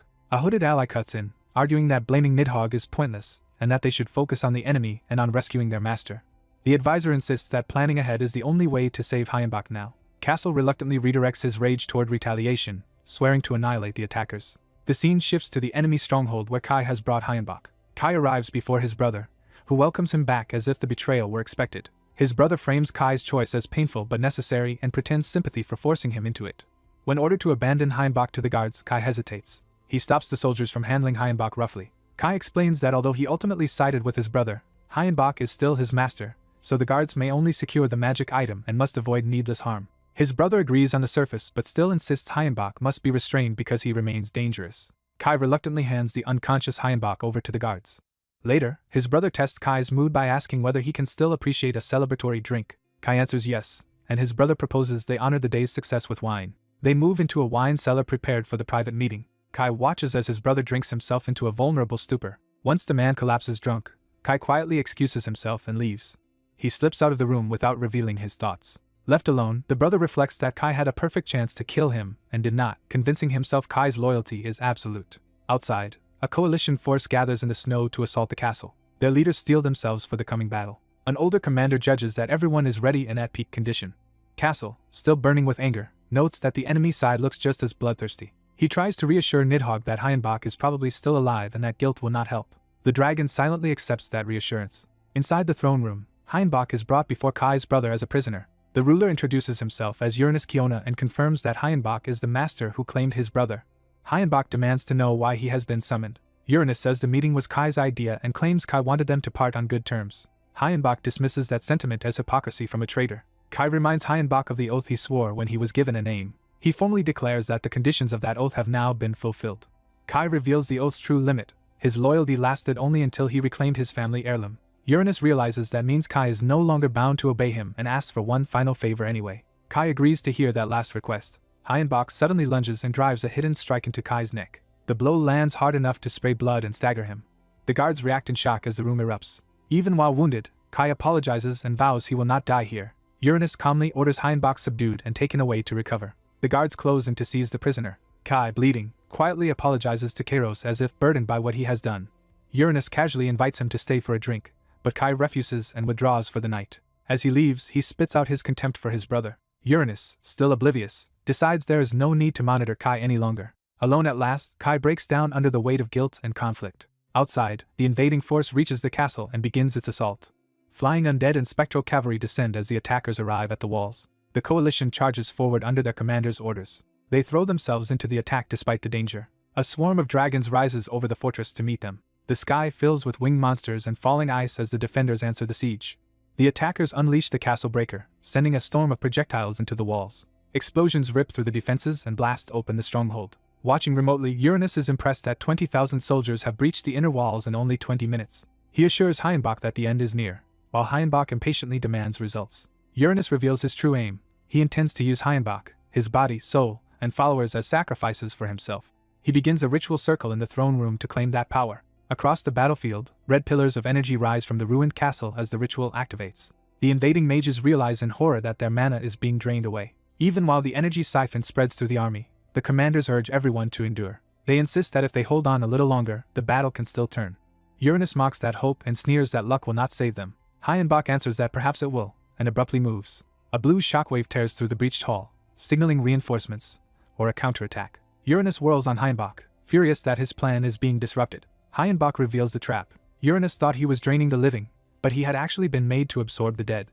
Enraged, Uranus raises his sword to kill him. Kai intercepts the strike and blocks his brother's blade. Uranus is stunned to see Kai standing against him. He demands to know why Kai refused to remain at his side. Kai answers by repeating the lesson that started it all. He chose what served him best. He admits that he allowed himself one selfish moment to reclaim what he wanted. Now he tells his brother to betray the enemy and stand with Earth instead. Uranus is shaken that Kai would even suggest such a thing. Kai presses harder, pointing out that all Uranus truly needs to save his wife is mana and life force. When Uranus asks how Kai learned that secret, Kai reveals there was an informant. A pink-haired girl appears and boasts that she gave them everything they needed, even testing the magic item to measure Uranus's aptitude. Kai argues that Earth can provide all the life force Uranus seeks, and that he already knows this world well enough to choose it. But Uranus refuses, saying he cannot betray the beings behind him. He confesses that those higher powers are so overwhelming that he is nothing more than an insect before them, and betraying them would mean death. Kai addresses him as brother, and tries to make him face that fear. He explains that they once encountered 2 members of that terrifying order before. At the mention of the catastrophe demon dragon Gloria, Uranus immediately understands who Kai means. Kai recalls the other being as an unnamed ruler of the desolate realm who harvests the souls of the dead into her own army. Uranus realizes Kai is speaking of the king of the desolate realm, and admits he fears such monsters too. Kai answers that this is exactly why he intends to confront them directly, and make them pay for what they did to him. Uranus can only call that resolve foolish. He insists Kai is still too weak to challenge such beings. Then he decides to shatter Kai's delusion by force. A blast tears open the hall as outside forces break through at last. The coalition enters the throne room, arriving just in time to interrupt the confrontation. Their commander offers Uranus one final chance to abandon this path and return with them to their homeland. Uranus rejects the appeal outright. The commander leaves the final cleanup to the others and withdraws, trusting them to finish the matter. Hyenbach rises again in a surge of dark power, and orders his forces to guard the flanks. Uranus scoffs at the idea of facing both Kai and Hyenbach, but Hyenbach coolly says Kai no longer needs his help. Hyenbach begins empowering Kai and tells him it is time to perform. Uranus dismisses the boost as insufficient, and knocks Kai aside. Kai answers that Uranus may be in for a surprise and re-engages. As Kai and Uranus clash, Hyenbach stays back and focuses on strengthening Kai further. He commits himself entirely to making Kai strong enough to win. The brothers exchange a furious storm of sword strikes across the hall. Kai drives down with a heavy blow that forces Uranus to defend. Uranus is pushed back and begins to lose control of the exchange. Kai lands another hit and makes him grunt in pain. Sensing momentum, Kai presses harder with a savage roar. Uranus, frustrated, calls the performance disappointing. He lashes out with a contemptuous strike, mocking Kai for asking him to switch sides while still failing to dominate the fight. Kai is driven back by the blow but refuses to yield. Uranus follows with another crushing attack that sends Kai sprawling. With his blade at Kai's throat, Uranus offers one last ultimatum to stand with the victor. Kai refuses, declaring that he has come too far to stop now and will win no matter the cost. For a moment Uranus falls silent, weighing that answer. He coldly says no one will remember Kai's heroism once he is dead and prepares to finish him. Before he can, Hyenbach's magic lashes out and disrupts the killing blow. Kai rises again and reminds Uranus that being undead makes him far harder to put down. He taunts his brother for underestimating him. Uranus answers with brute force, hammering Kai with another vicious strike. Kai is knocked away, but the exchange creates just enough opening for a counter. Uranus remembers that Kai was once raised from death and adjusts his thinking. He decides to stop holding back. Kai meets that escalation with a grim, knowing smile. Uranus reveals a monstrous transformation, exposing the inhuman power he has been hiding. He promises to show Kai a fraction of the monster's strength, and apologizes for failing to kill him sooner as a brother should. At that instant, Kai drives his sword clean through Uranus from behind, shocking him mid-speech. The betrayal finishes in a spray of blood as Uranus's body finally gives way. A black-armored knight realizes too late that the red abomination before him is far more dangerous than expected. The creature surges up in a towering mass of flesh and blood, forcing him to face its overwhelming presence head-on. Its body whips across the floor like a living tide, gathering force for another attack. As it roars and floods the hall with blood-red matter, the knight is left standing against a monster that is consuming the battlefield itself. The creature slams into him with brutal force and nearly crushes him in the exchange. Reeling from the hit, he realizes he is dealing with something beyond ordinary combat. He answers with sweeping sword strikes, trying to keep the monster at range before it can engulf him. The blows land, but the creature barely seems hindered, confirming how absurdly durable it is. Watching its resilience, he understands this is only a fraction of the enemy's true power, which makes the situation even worse. The monster erupts again in pain and fury, spreading more of its body across the chamber. It swells into an even larger mass and looms over him like a living sea of flesh. The knight is driven back and nearly swallowed by the expanding body. Desperate, he refuses to accept dying here and forces himself to keep fighting. He throws up an ice barrier at the last second, buying himself a narrow moment of survival. Breathing hard behind the frozen wall, he tries to steady himself before the next assault. He admits to Kai that they cannot win by fighting normally, but his tone suggests he has already found another path. He confirms that the only reason he can still speak so calmly is because he has a plan. When the monster asks whether Kai trusts him, Kai answers without hesitation that he does. The red mass churns ominously as the plan is set in motion. The knight tells Kai to let the creature consume him, then seize control from within, because that is their only chance to kill it. Kai recognizes the plan as a gamble, but he understands there is no safer alternative left. He commits to it, and even casts aside his weapon, accepting that this fight must be won another way. The monster lashes out again, tearing through the space with violent force. Its strike smashes through the knight's defenses and leaves him exposed. The creature howls triumphantly, believing it has broken its prey. Blue blasts from the rear ranks hammer into the monster, trying to stop it before it can finish the job. The supporting forces are ordered to keep the creature away from Kai at all costs, but the monster ignores the warning and lunges straight toward the group, forcing them to scatter. Its attention shifts toward a smaller protected cluster, sensing a more valuable target. A hooded mage and his allies raise a purple barrier around the vulnerable people just before impact. The monster crashes into the shield with full force, but the barrier holds for the moment. Inside the barrier, the red-haired guard warns his master that he cannot maintain this defense much longer. As the shield strains under repeated blows, the hooded mage orders Chris to take over the next phase. The mage admits the resistance is harder than expected, but commands his side to endure a little longer. Another heavy strike batters the barrier and pushes it closer to collapse. The defenders realize they are reaching their limit and may not survive another sustained assault. The monster keeps raging outside, trying to break through by sheer violence. Its body reshapes into clawed extensions, preparing to tear the shield apart. The hooded mage calmly announces that the operation is nearing completion, because Kai's will has been strengthened enough to finish the job. He explains that Kai is a master death knight, far beyond the souls the creature has absorbed before. Because Kai is linked to the mage's followers and to Richard, the mage is certain Kai will stay conscious inside the monster and destroy it from within. Purple cracks spread through the creature as Kai begins tearing it apart from the inside. The monster screams in agony as its control starts to fail. Seeing the creature collapse, the mage declares victory. The red body starts to unravel and lose cohesion, as if its life is being ripped away from the core.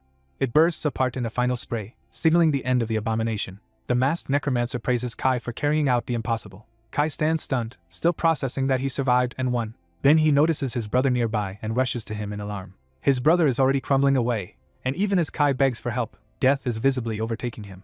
Kai is told it is too late, and he is horrified by the thought that his own actions may have caused this. His dying brother reassures him and calls him by his full name, Kairos, trying to calm him one last time. He explains that immortality and invincibility were never blessings but a curse with a terrible price. Every victory strengthened that curse and preserved him, because his soul's fate depended on never being defeated. Now that he has finally lost, extinction has come for him. Kai refuses to accept losing him, insisting he cannot be happy without his brother beside him. As his body continues to disintegrate, the brother asks for one final favor. He tells Kai to devour him and absorb both his flesh and soul. He wants Kai to inherit his strength and carry it forward as his own. He adds that in this way, part of him may remain in the world long enough to witness his daughter's future through Kai. With his last strength, he pleads for Kai to grant that wish. Through tears and clenched resolve, Kai agrees. Red energy rises around Kai as he begins absorbing his brother's remains. While fading away, the brother entrusts his happiness to Kai and asks that it live on in him. The others can only watch in silence as the last traces of him vanish into Kai. Before anyone can recover, the entire realm begins shaking violently, as if the dungeon itself is collapsing. Outside, a blazing object streaks across the sky, heralding a catastrophic change. More fiery bodies cross the heavens, suggesting the disturbance is spreading beyond the chamber. The masked necromancer realizes the dungeon's interior itself has transformed. He falls silent as the scale of the change becomes clear. When the dust settles, a pregnant woman appears before the group, drawing everyone's attention at once. She stares ahead in shock, as if awakening into a reality she was never meant to see. Kai recognizes her as his brother's wife and rushes to her side in concern. He apologizes awkwardly, but she stops him by revealing that she witnessed everything. She confirms she knows exactly what happened to her husband. Kai helps her stand, still unsure how to face her grief. He asks if she is all right, while the necromancer moves closer to examine her condition. Without warning, she lashes out and seemingly kills the necromancer with a sudden strike. Kai is splattered by the attack and left stunned by how fast she turned violent. She mocks the fallen man and reveals that she had been waiting for a chance to remove him. She calls him a hindrance, making it clear her loyalties were never what they seemed. When Kai assumes this is about her unborn child, she coldly rejects even that bond. She declares she has no need for such a child at all. She admits Uranus had been useful to her, and that killing him was a mistake, then vows Kai will die for it. Her body convulses as something inside her begins to move violently. Terrified, she realizes the child she tried to suppress is forcing its way out. She insists this was never supposed to happen and that the child should have remained unborn forever. At that moment, the necromancer reappears alive, exposing that her earlier kill was only an illusion. He reveals he was never truly caught and that he had prepared for deception from the start. He thanks Tia, a pink-haired ally, for helping him expose the truth, and says he had long suspected someone so powerful should have overcome the curse of unbirthing if she truly wanted to. He concludes that Uranus had only been a tool in her scheme to drain his strength and raise her own standing. She attacks him in fury, but he remains composed under the assault. Drawing on his necromancy, he senses the child's soul and realizes it is desperate to be born. He strikes her with soul-based magic to force the birth she tried to prevent. She collapses, unable to stop what is happening inside her any longer. The necromancer reaches into the darkness around her and carefully lifts out the newborn. He greets the infant warmly, welcoming the child into the world. At the same time, the dungeon structure outside begins collapsing on a massive scale. The survivors realize the whole place is coming apart and order an immediate evacuation. A skeletal dragon carries them out as the dungeon city crumbles behind them. Kai senses another threat even as they escape the collapse. A dragon emerges amid the ruin, shocking the group with a new enemy. The dragon announces murderous intent toward all of them. Kai asks what comes next, and the necromancer tells him to leave this final battle to him. Kai warns that facing a dragon alone will be difficult, but the necromancer is already moving. He answers that he is not alone and summons a host of elite spectral warriors to his side. The red-haired ally recognizes them as the elite ghosts Kai has gathered. The necromancer identifies them as the independent undead army, phantom undead of many talents. He names that force legion as it descends around Kai like a personal army. Empowered and resolute, Kai vows to show the demonists no mercy even in death. The dragon unleashes a devastating purple blast to annihilate them all. Legion meets the attack head-on, turning the battlefield into a clash of spectral blue and violent purple power. Kai presses the counterattack and declares that this ends now. The spectral army pierces through the dragon's assault and tears into its body. The dragon panics and begs not to die, revealing fear beneath all its threats. Kai refuses to grant it a pointless death and instead chooses a harsher fate. He orders Legion to devour the dragon alive, and its screams are swallowed with it. Kai condemns the demoness to suffer to her last breath, and says her death will only become the seed of what comes next. Her final resistance is erased in a blinding burst of blue power. When the light fades, the necromancer and his companions stand over the remains in silence.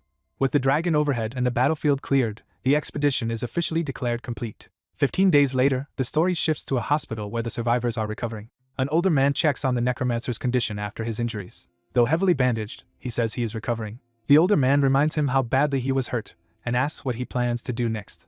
He decides to return to Korea because there are matters at his base that need his attention. The older man offers to help him relocate to the United States with government support if he wants a fresh start there. He says he does intend to work with them, but he will not abandon the base he built back home. The older man is delighted to hear that and clearly sees long-term value in keeping him close. Their conversation is interrupted by a visitor arriving at the room. A silver-haired man enters with a little blonde girl and formally introduces Iris Kiona to Kai. The child is told to greet the Lord, and she does so with bright, eager respect. It is revealed that in just 15 days Iris has grown physically and mentally to the level of a 5-year-old, as if making up for the years she spent trapped in her mother's womb. As evening comes, she is gently told it is bedtime and obediently agrees. The silver-haired man leads Iris away, leaving Kai and the older man watching them go. The older man pities the child's fate, and Kai quietly promises to raise her as his own. Kai reflects on the wider world and learns that there are 36 known rank C dungeons globally, with only a few cleared so far. He had thought slow progress was natural given the danger, until new information changed that view. He discovers that 12 more rank C dungeons have already been cleared elsewhere, especially across Europe. Asia has also produced multiple successful clears, showing that powerful groups are emerging all over the world. He learns the United States was not alone in clearing its dungeon, because another government-backed team called the Golden Black Hole also succeeded, creating a new rival. When he asks for details, he is told the group is highly secretive and little is publicly known. What is known is enough to unsettle him. They have existed since the very beginning. He presses for more, sensing that this hidden group may matter greatly to what comes next. Then he realizes the group's leader is tied to the Korean division of the Dungeon Management Department. Soon after, he boards a plane and heads back toward Korea. He arrives at the airport, returning home after everything that happened in the dungeon. No sooner has he landed than someone greets him like an old acquaintance. He is surprised to find a retired former president waiting for him in person. The man reminds him that they parted before he ever revealed his real name, hinting that an important new conversation is about to begin. A mysterious man introduces himself as Yun Bukyuk and approaches with deliberate confidence. After noting his unusual name, Wonhyo asks what business brought him here. Yun reveals he has a commission, explaining that the higher-ups' newly empowered chosen people have become a serious problem. Wonhyo realizes this likely concerns the key figures from the Rank C dungeon incident, and Yun asks him to train the rookies. To secure his cooperation, Yun offers rare books on the world's strongest factions and geomantic data on the United States, correctly guessing Wonhyo's interest in American ley lines. Wonhyo studies the offer in silence, recognizing how valuable it is. Yun insists the American data will be useful, but Wonhyo presses him, sensing that this is not the full price. Yun confirms that the real offer goes beyond books and information. He promises a one-time glimpse into the worst possible version of Wonhyo's future. That promise shocks Wanhyo, who immediately fixates on what such a vision could mean.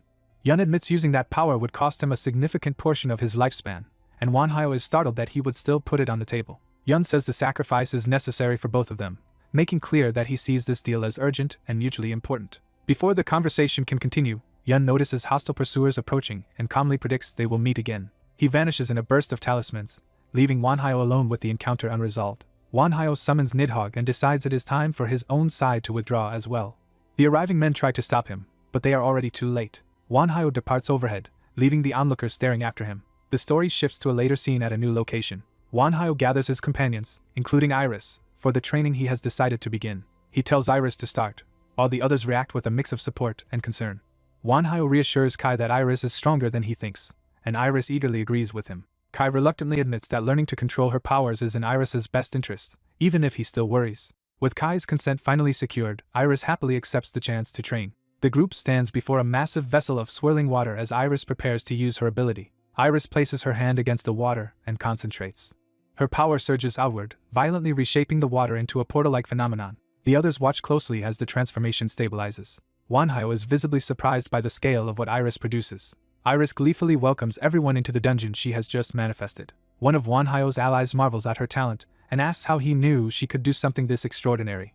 Wanhyo explains that Kai first witnessed Iris's strange disappearing act when she was only 20 days old. From that early incident, they learned that Iris can manifest dungeons, create random entrances, alter their size, and reshape their terrain. Wanhyo realizes that with Iris's gift, an entire dungeon can be converted into a secure base for their faction. Iris excitedly offers to expand the dungeon further, and Wanhyo agrees while warning her to monitor her mana carefully. The dungeon's frozen city begins to grow under her control. She then changes the environment again, replacing the icy setting with a dense forest. Wanhyo notes that the forest now functions like a labyrinth and asks whether she has considered what monsters should inhabit it. Iris laughs proudly, pleased that her work is being taken seriously. Kai then asks Wanhyo for permission to take Iris sightseeing in Seoul once they return to Korea. Wanhyo agrees, seeing it as a good chance for Iris to experience the city. Iris lights up with gratitude at being promised that outing. Later, while waiting in a quiet street, Wanhyo wonders whether Kai and Iris are enjoying themselves. Over coffee with his companions, he reflects on how drastically the world has changed. A familiar voice interrupts and addresses him by his former military contact's rank. The man reveals he already knew Wanhyo was there and corrects him that he is no longer a colonel but now a general. The general says he has heard about Wanhyo's achievements in the United States. Wanhyo downplays his role, crediting his comrades and American government support for the success. The general responds with envy, hinting that such foreign backing has political consequences. He explains that Wanhyo's growing reputation, loyal following, and recent promotion have placed him under intense scrutiny. After acknowledging how much pressure that creates, the general formally asks whether Wanhyo would consider serving his country.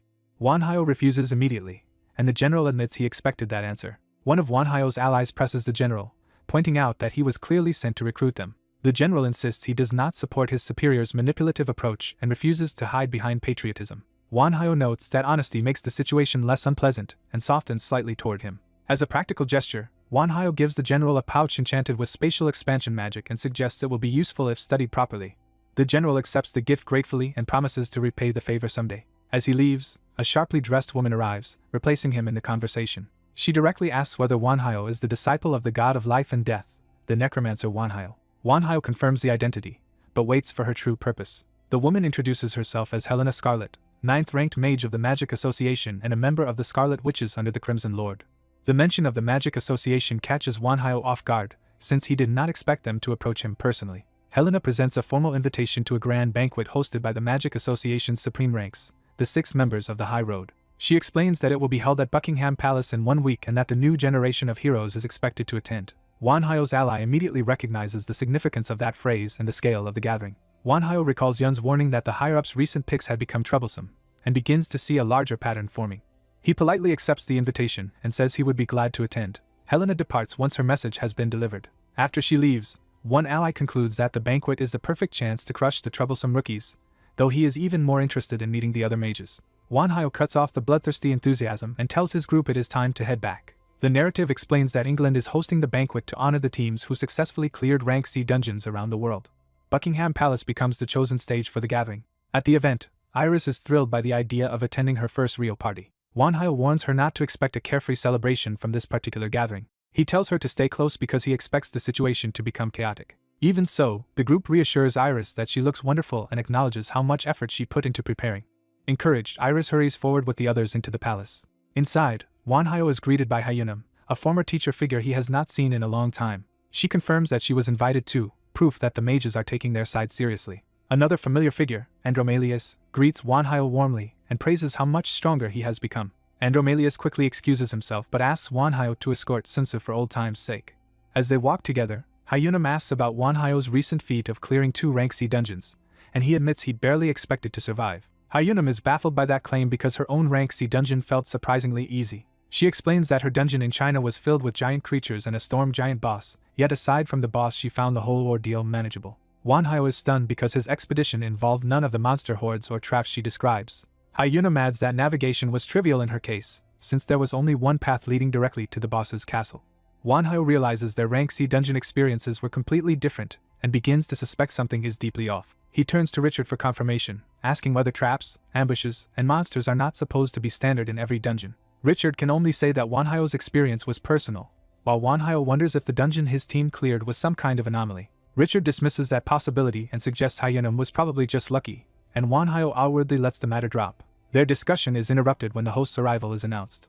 Alistair Crowley introduces himself grandly as Alistair of Space, the first-ranked member of the Magic Association. He tells the guests that the other members of the High Road will appear one by one over the course of the event. He demonstrates his power with a sudden spatial display that stuns the crowd. Wanhyo and Richard both recognize from that display that the Magic Association is an overwhelming force. The spectacle frightens Iris so badly that Kai scoops her up protectively. Richard remarks that even a child as unusual as Iris was shaken by the demonstration, and Kai agrees completely. Alistair approaches and lightly excuses the overwhelming display as too much for a young child to process. The group is caught off guard by how directly he addresses them. As an apology, Alistair deliberately offers a drop of his own blood. He lets the blood touch Iris, making the gesture intensely personal and risky. Iris immediately becomes dizzy and euphoric from the contact. Alistair casually explains that Iris has become intoxicated by his blood, while Kai responds with stiff courtesy rather than gratitude. Wanhyo instantly realizes Alistair identified Iris as a damper on sight, and Alistair jokes away the significance of what he just proved. He withdraws with a smile, leading the group to process the implication that he saw through Iris immediately. Alistair vanishes just as abruptly as he appeared. Wanhyo is left impressed and unsettled by the sheer level of power on display. Iris, still affected, lets out another dazed hiccup while Kai keeps holding her. The tension breaks into uneasy laughter among the surrounding guests. Wanhyo decides they have seen enough for one day and starts leading his group out. The banquet is revealed to be a 6-day affair, with a different member of the High Road appearing each day. The next announced figures include Tesla of Lightning, Mach of Earth, Gaia of the Woods, and Arya of Healing. At a later point, Alistair resumes addressing the assembled guests and asks whether they have enjoyed the banquet so far. He then shifts from hospitality to policy, announcing that he now intends to discuss the real purpose behind the gathering. Alistair explains that the Magic Association's influence spans Europe, the Middle East, and Africa, but claims Africa has long been neglected under foreign occupation, and declares that the association has reached a major decision. The audience begins murmuring as they sense a political announcement rather than a celebration. Alistair admits the problem is difficult because the human realm is protected by many dungeons that act as frontline defenses against invading forces. He says the association has therefore decided those dungeons must be cleared first to ensure the success of its campaign in Africa, and asks for active cooperation. He pressures the gathered heroes by warning them not to let rivals surge ahead, then reveals that the association has prepared a gift for humanity's strongest fighters. That gift is unveiled as the association's newest creation, a set of magical armor. The crowd erupts in excitement at the promise of such a prize. Alistair immediately adds that there is a condition attached. Anyone who wants the armor must first prove their worth. He announces a public showcase of abilities 15 days later, stressing that participation is technically optional but will be broadcast to the world. He frames the event as a way to reassure humanity by displaying the strength of its protectors. As a final gift, he prepares one more demonstration for the guests. He unveils a massive construct enhanced with subspace, anti-gravity, and sustaining magic, urging everyone to use it wisely. The construct activates in a violent burst of spatial power. Wanhyo's ally realizes the association has effectively created the perfect stage for the confrontation they were already planning. Wanhyo agrees to take part, seeing both a formal commission and a valuable opportunity for his side. Around them, the other participants silently size each other up, already treating the coming event like a contest. Wanhyo decides they should return and begin preparing immediately. News of the banquet's revelation spreads rapidly, exposing the existence of mages, elementalists, alchemists, psychics, and exorcists to the wider world. The entire world becomes obsessed with the coming clash between superpowered factions and waits for the showdown in suspense. Applications flood in from around the globe for a chance to witness the event, while the participants themselves focus on using it to display their strength. A month passes as anticipation builds. When the time comes, the association transports attendees by plane and ship, while others are guided by coordinates to the hidden venue.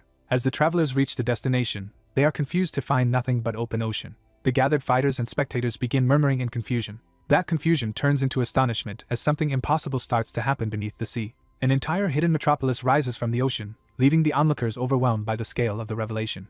Wanhyo and his companions watch with calm focus, already treating the spectacle as the beginning of a larger game. Alistair appears above the city through magic and thanks everyone for making the journey. He formally welcomes them to Atlantis, a city where magic and science coexist. The newly revealed city stands as proof of the association's staggering resources and ambition. The visitors are then shown the luxurious accommodations prepared for them.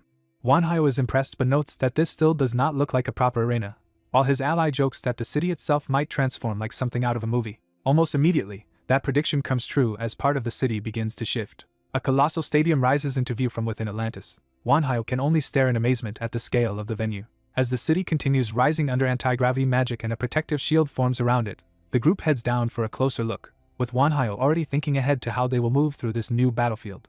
A calm subordinate reins his master back in, reminding him that a mage who loses composure only becomes inefficient. The search for answers continues from a VIP room in Atlantis. As the group debates whether to investigate further or cut their losses, news arrives that Aleister Crowley has sent for them. When asked his purpose, the invitation turns out to be a dinner summons for that very night. Wanhyo immediately suspects the invitation is not courtesy but a move to take Iris away from him. That night, the gates to Crowley's estate open for them. Crowley receives them warmly, presenting the meeting as a gracious welcome rather than a confrontation. The lavish garden-like dining hall lowers their guard, and Crowley frames the setting as the taste of an old man who values nature. He takes pride in the room he built and invites everyone to sit as honored guests. Crowley further softens the atmosphere by serving his own favorite dishes and hoping they will enjoy them.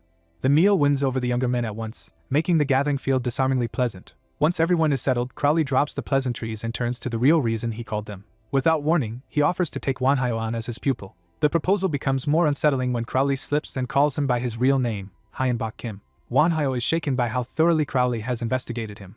Crowley apologizes for prying, but makes clear that learning Wanhyo's identity was simply part of his serious interest in him. Still wary, Wanhyo asks why someone of Crowley's stature would choose him over countless other candidates. Crowley answers that what drew him in was Wanhyo's rare natural talent for magic. Wanhyo struggles to understand what Crowley means by that. When Wanhyo guesses that Crowley is talking about his extraordinary luck, Crowley confirms it immediately. Crowley then presses him to define what fortune really is. The table falls silent as Crowley takes control of the conversation. He explains fortune as an elusive but terrifying force, and points out that Wanhyo has survived this far only because it has favored him. Wanhyo cannot deny the truth of that assessment. He reflects that meeting allies like Chris, Kai, and Castle, and even surviving by winning over Nidhogg, all came down to improbable luck. His memories of near death make Crowley's words impossible to dismiss. Crowley argues that every time danger closed in, fortune intervened to keep Wanhyo alive. He goes further and declares Wanhyo to be fortune made flesh. Then he reveals just how rare that kind of power is, leaving Wanhyo stunned. According to the Magic Association, among billions of people only 1,021 possess fortune-related magical talents at all. And among them, only 4, including Wanhyo, have reached the highest rank in fortune-based magic. When Wanhyo reacts to that number, Crowley adds that the other 3 were all directly chosen by gods. He begins listing those divine lineages, starting with a misfortune-ranked mage selected by Surya. Another belongs to the luck rank and was chosen by the supreme deity of humanity's most powerful faith, eventually becoming a saint. A third, ranked ill-fated, was chosen by a Valkyrie tied to Odin's line. Even after laying out that exalted company, Crowley insists his offer is neither coercion nor threat and that Wanhyo is free to refuse. Wanhyo answers that if Crowley truly wants to win people over, force is the worst possible method. Crowley accepts that and says his interest is not only in Wanhyo's gift, but in guiding a promising junior, giving him time to decide. With that, the meeting ends as abruptly as it began. Left alone with his thoughts, Wanhyo starts weighing the offer in earnest. He reminds himself that Crowley is no ordinary mage, but the top-ranked figure in the Magic Association. Becoming Crowley's student would mean unmatched training and the full backing of the association. The temptation is strong enough that he hesitates. Even so, he concludes that he has to reject the offer. He admits the benefits would be enormous, including access to the association's knowledge and influence. But he identifies 2 reasons for refusing, beginning with his certainty that he is already on the right path. Uranus's earlier display taught him that the enemies ahead are far stronger than he once believed. Remembering Kai's warning, he realizes true power only comes from brutal growth under real pressure. He also recalls that shortcuts exist, but they distort the path to genuine strength. What he seeks now is the power to change, control, and shape the world itself. That ambition hardens into a vow that one day he will surpass the terrifying power he has witnessed. So rather than deter into Crowley's tutelage, he resolves to stay focused and keep advancing on his own course. His second reason is simpler and more personal.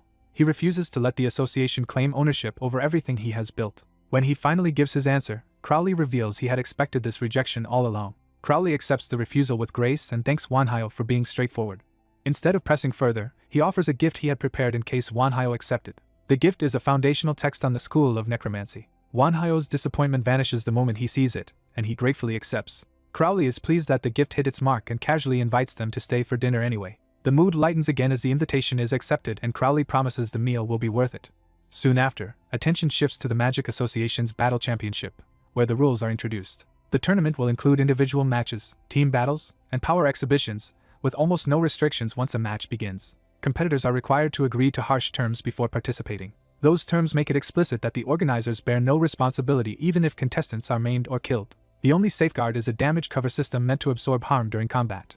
If a fighter exceeds that system's threshold, they are automatically retired and lose the match. Rather than being intimidated, Wanhyo's side treats the tournament as a chance to dominate every category. Castle vows to fight with everything he has and warns that he will show no mercy even to allies in the individual rounds. The announcement for the opening preliminary groups sends the first contestants toward the arena. Castle takes the call as his cue and heads out with obvious excitement. Wanhyo reminds him that the individual preliminaries are a chaotic free-for-all where anything can happen. Castle answers that thriving in chaos is exactly what he does best. The first individual preliminary begins before a roaring crowd. Almost immediately, the arena erupts into smoke, noise, and violence. Castle throws himself into the melee, eager to wipe out the field in one charge. Commentary hypes him as Wanhyo's holy knight, though his blood-soaked fighting style is anything but holy. Watching from the lounge, Wanhyo dryly notes that Castle being called holy is news to him. A companion explains that Castle gained that title automatically when Wanhyo became an apostle, though his public image has drifted into something more modern and unruly. Castle's reputation now resembles that of a reckless tech-age celebrity more than a sacred warrior. In the arena, that reputation proves justified as he stands over a field of broken opponents. Castle revels in the carnage with a grin. Wanhyo praises the swift victory, and Castle dismisses it as effortless. Their attention then turns to the next group about to begin.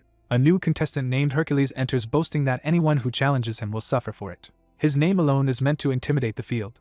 Wanhyo's side is told that Hercules is protected by divine power. More specifically, he has been blessed by the gods in a way that makes him effectively immune to attacks. Wanhyo compares his performance to Castle's and notes that this round may not end nearly as quickly. As more groups cycle through, the announcement finally calls Group 9. Wanhyo realizes it is his turn and rises to enter the arena, while his companions see him off. They wish him luck, and he reassures them that he will return safely. When he steps into the stadium, the announcer introduces him as the Skeleton Dragon Master and Apostle of the God of Life and Death. The other contestants immediately size him up as the greatest threat in the group. The moment the match begins, the entire field converges on him at once. They try to erase him before he can act, unleashing a barrage of attacks from every direction. Wanhyo calmly answers by raising a bone prison that blocks the assault. The attackers are rattled when his defense holds far better than expected and begin complaining that the match is unfair. Wanhyo ignores them and starts another spell while they rush him. He follows with a spreading necromantic smog. Then he escalates instantly, summoning a full-bone army and a corpse parade around himself.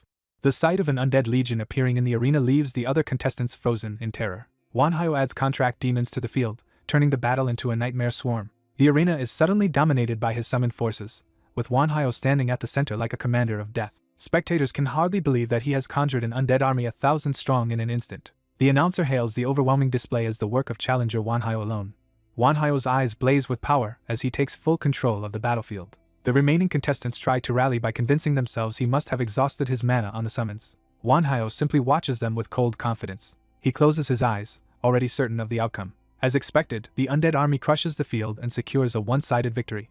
By the end of the day, 30 groups have fought through the individual preliminaries. The tournament becomes a public spectacle as the matches are broadcast to the wider world every few hours. Wanhyo worries that while publicity has benefits, it also hands valuable intelligence to their enemies. He can only wonder what those enemies will do with the information they are gathering. Before long, someone unexpected enters the lounge.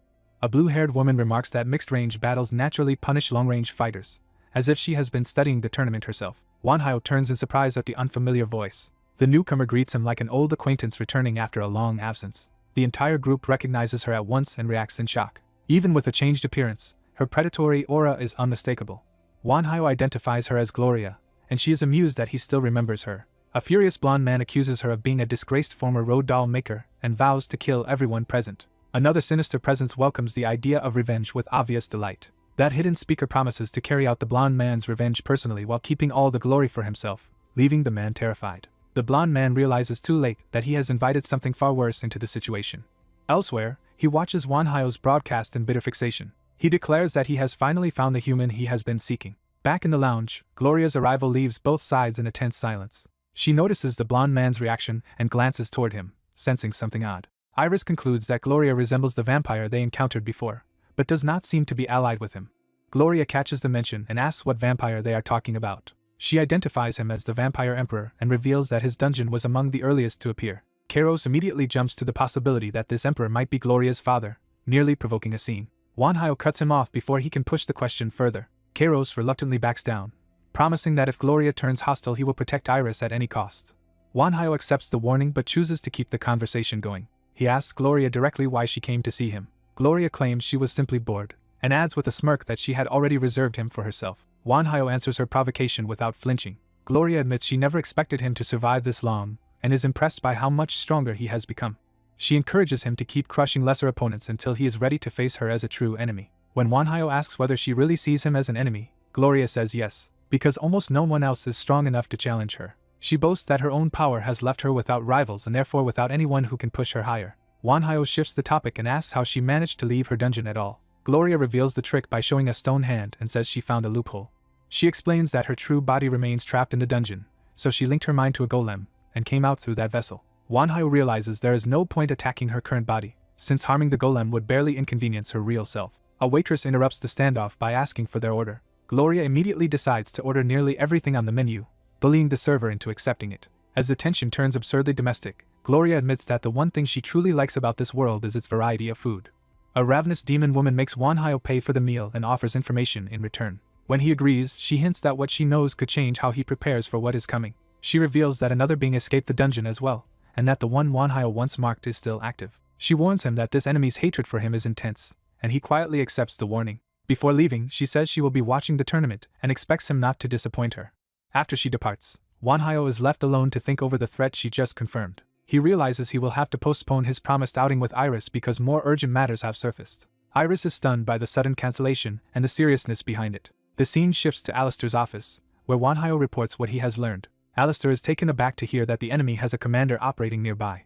Wanhyo identifies her as Gloria, the catastrophe demon dragon, and says she is leading the enemy forces. Alistair turns to magic to verify the claim rather than relying on rumor alone. The scrying confirms Gloria's identity, though she is currently inhabiting a golem body. Alistair admits that an enemy commander breaching Atlantis is alarming and raises troubling questions about their defenses. He explains that everyone entering Atlantis is sampled and tracked through magical mediums that also expose unregistered intruders. Yet Gloria somehow slipped through that system without being detected at all. Alistair presses Wanhyo for any other information that might matter. Wanhyo adds that Gloria warned him another high-ranking enemy with a personal grudge is also moving. Alistair is shaken that Wanhyo survived contact with two major enemies, while Wanhyo credits luck. Wanting to prepare properly, Wanhyo asks for a fuller briefing, and Alistair sends Chris off to ready himself for his match. Elsewhere, the tournament begins with a match featuring Nutra, a warrior introduced as lacking divine backing or special power. Nutra immediately attacks, refusing to wait through the formalities. His opponent effortlessly stops the assault and rebukes him for abandoning a warrior's decorum. Nutra is struck by magic and forced back despite his aggression. Watching the broadcast, one observer admires Nutra's refusal to accept defeat and compares that stubbornness to Wanhyo's. The red-haired knight becomes interested in Nutra and asks permission to take him on as a disciple. He gets approval as long as he remembers their true priority, then cheerfully leaves to spend time with Iris. Wanhyo remains behind with his allies, still burdened by the larger crisis. That calm breaks when an urgent warning arrives that something has gone wrong at the castle. Wanhyo and his companions rush out, passing the aftermath of a violent encounter in the corridor. They find Nutra collapsed and demand to know what happened. The red-haired knight explains that he found Nutra being attacked by two mages on his way to meet him. Wanhyo is shocked that members of the Magic Association could have been the attackers. The knight says he collected physical evidence from the scene in case it became important. Wanhyo struggles to understand why association mages would target a tournament fighter. Before they can sort it out, officials arrive and accuse Wanhyo's group of murdering the mages. Wanhyo is stunned as the situation is instantly turned against them. He tries to piece together how the accusation was constructed so quickly. Nutra is moved to a room where the group begins untangling the trap around them. Alistair intervenes personally and buys Wanhyo time by vouching for his innocence. Even so, he warns that the matter is politically dangerous. Two important association mages were found dead at a place Wanhyo was seen passing through. The red-haired knight concludes that the men who ambushed them must have been the dead mages. Alistair confirms that this is only the start of the problem, because the victims were former pupils of Rode. That means the dead were not ordinary members but highly distinguished figures within the association.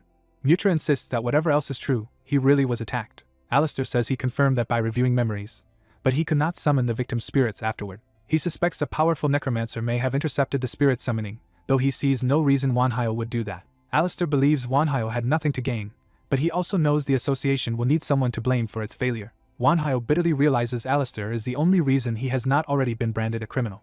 As he starts to thank him, he suddenly senses something far more disturbing. Wanhyo realizes that a contractee's soul is being dragged away against its will somewhere nearby. He immediately asks Alistair to cooperate in finding the real culprit. Elsewhere, the true mastermind boasts that corrupting Atlantis' security guard has helped her gather a growing collection of dolls. She fixates on Wanhyo and vows to tear apart his body and imprison his soul forever. Her superior notices the murderous outburst and is startled by her intensity. Alistair then appears before him in private, making clear this visit is deliberate. He remarks that the man looks worn down and diminished by recent events. The man admits a younger person once warned him that bodies shaped by a low mana age would not endure the new world. After the deaths of his pupils, he finally accepts that warning and regrets not understanding sooner. Alistair offers condolences but urges him to remain strong for the students he still has. He brings 2 updates, first revealing that Wanhyo has been cleared of all charges. Then he says he has found clues that may point to the real murderer. The man is shocked because he believed no evidence had been left behind. Alistair invites him to come see the lead for himself. The two head deeper into Atlantis together. As they walk, the man explains that the city center contains a place of immense power he has never been able to breach. Alistair's reaction tells him he is finally being shown something long hidden. He is brought before a colossal artifact and told it is an ancient inheritance of Atlantis. Alistair identifies it as the magic stone. He explains that the stone converts many forms of power into mana and steadily feeds Atlantis, serving as the city's core. Outwardly the visitor follows along, but inwardly he covets the stone for himself. They arrive before a large gathering assembled beneath the artifact, with the victims' bodies laid out at the center. The crowd includes many powerful figures, all waiting for the investigation to begin. Wanhyo stands among them with his allies, ready to force the hidden enemy into the open. Alistair thanks everyone for gathering and takes command of the proceedings. He announces that Atlantis has indeed been infiltrated and that the trespasser is believed to be a high-ranking enemy commander. The hidden culprit is surprised by how much they know, but decides it no longer matters as long as she gets the stone. Alistair introduces the former roadmaster, whose murdered pupils give him a personal stake in the case. He explains that the victims' souls were sealed and that the culprit may have absorbed them. That revelation rattles the disguised mastermind, who cannot understand how they reached it. Alistair unveils a magic circle designed to draw the victims' spirits back out. He adds that extracting those spirits should also injure the one holding them, and assigns Wanhyo to perform the ritual. The disguised enemy is caught off guard that Wanhyo has been placed at the center of the trap. Watching the gathered elites, she mocks their method as crude despite all their power. Privately, she decides that if Wanhyo is exposed in the process, she will simply seize his soul too. Alistair gives the order to begin. The assembly braces itself for whatever the ritual might reveal. Mages and attendants channel power into the circle in coordinated support. The victims' bodies rise within the spell as the extraction starts. Wanhyo warns everyone to be ready for retaliation. He enters the circle and focuses himself for the dangerous spiritual confrontation. The hidden enemy decides to let them think they are succeeding so she can strike when their guard drops. Wanhyo senses the hostile will moving against him. The enemy commits to the attack, trying to seize him inside the mental realm. She reaches for Wanhyo's spirit and declares that she will turn him into her doll. But the soul she grabs is not helpless, and her confidence turns into shock. Wanhyo reveals that he has kept his distance on purpose and has been reading her moves. Forced to act directly, she lunges at him herself. The onlookers sense that something extraordinary is happening beyond the visible ritual. Inside the mental realm, Wanhyo finds himself in a desolate wasteland shaped by his enemy's mind. He recognizes it as a barren inner world built for domination and isolation. The enemy appears before him, delighted that she has dragged him into her territory. She boasts that because he is inside her head, this world makes her invincible. She unleashes an army of dolls and enslaved creatures to overwhelm him at once. Wanhyo stays calm and asks her name instead of reacting with fear. She grandly identifies herself as Enjit, a commander obsessed with dolls and eternal ownership of souls. Wanhyo dismisses her theatrics and answers by summoning his own forces. His undead and monstrous servants crash into her army, turning the battlefield into chaos. The clash immediately becomes brutal as both sides tear through each other.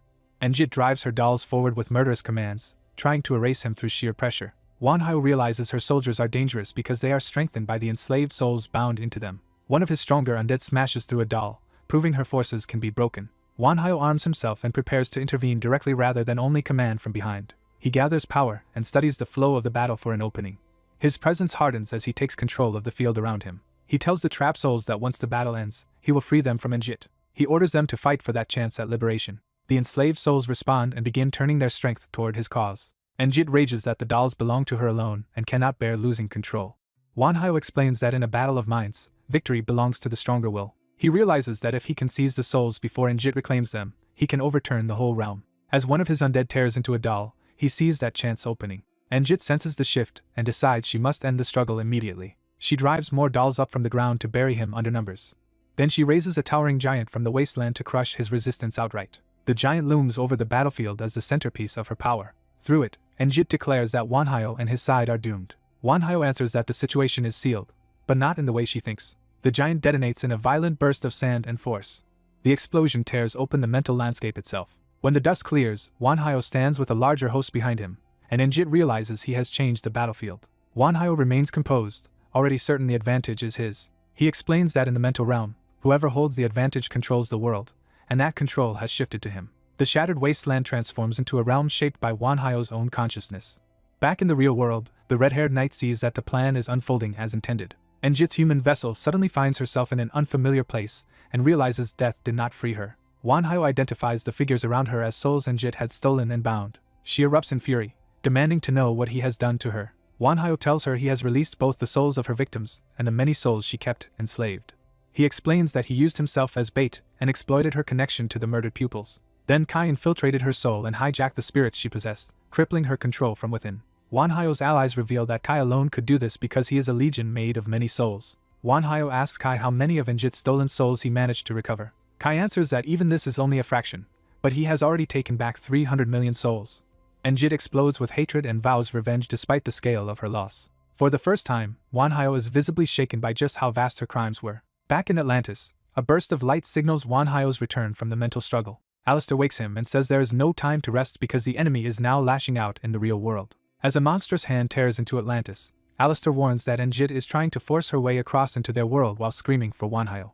A monstrous severed hand still rampages inside Atlantis while human fighters struggle to contain the aftermath. As some prepare to intervene, the old man decides their help is unnecessary. Instead, a blue-haired enemy woman calmly steps forward as if she already owns the battlefield. Her arrival shocks the survivors, who recognize Gloria and immediately suspect betrayal. Gloria makes it clear she has not defected on a whim but is acting under direct orders.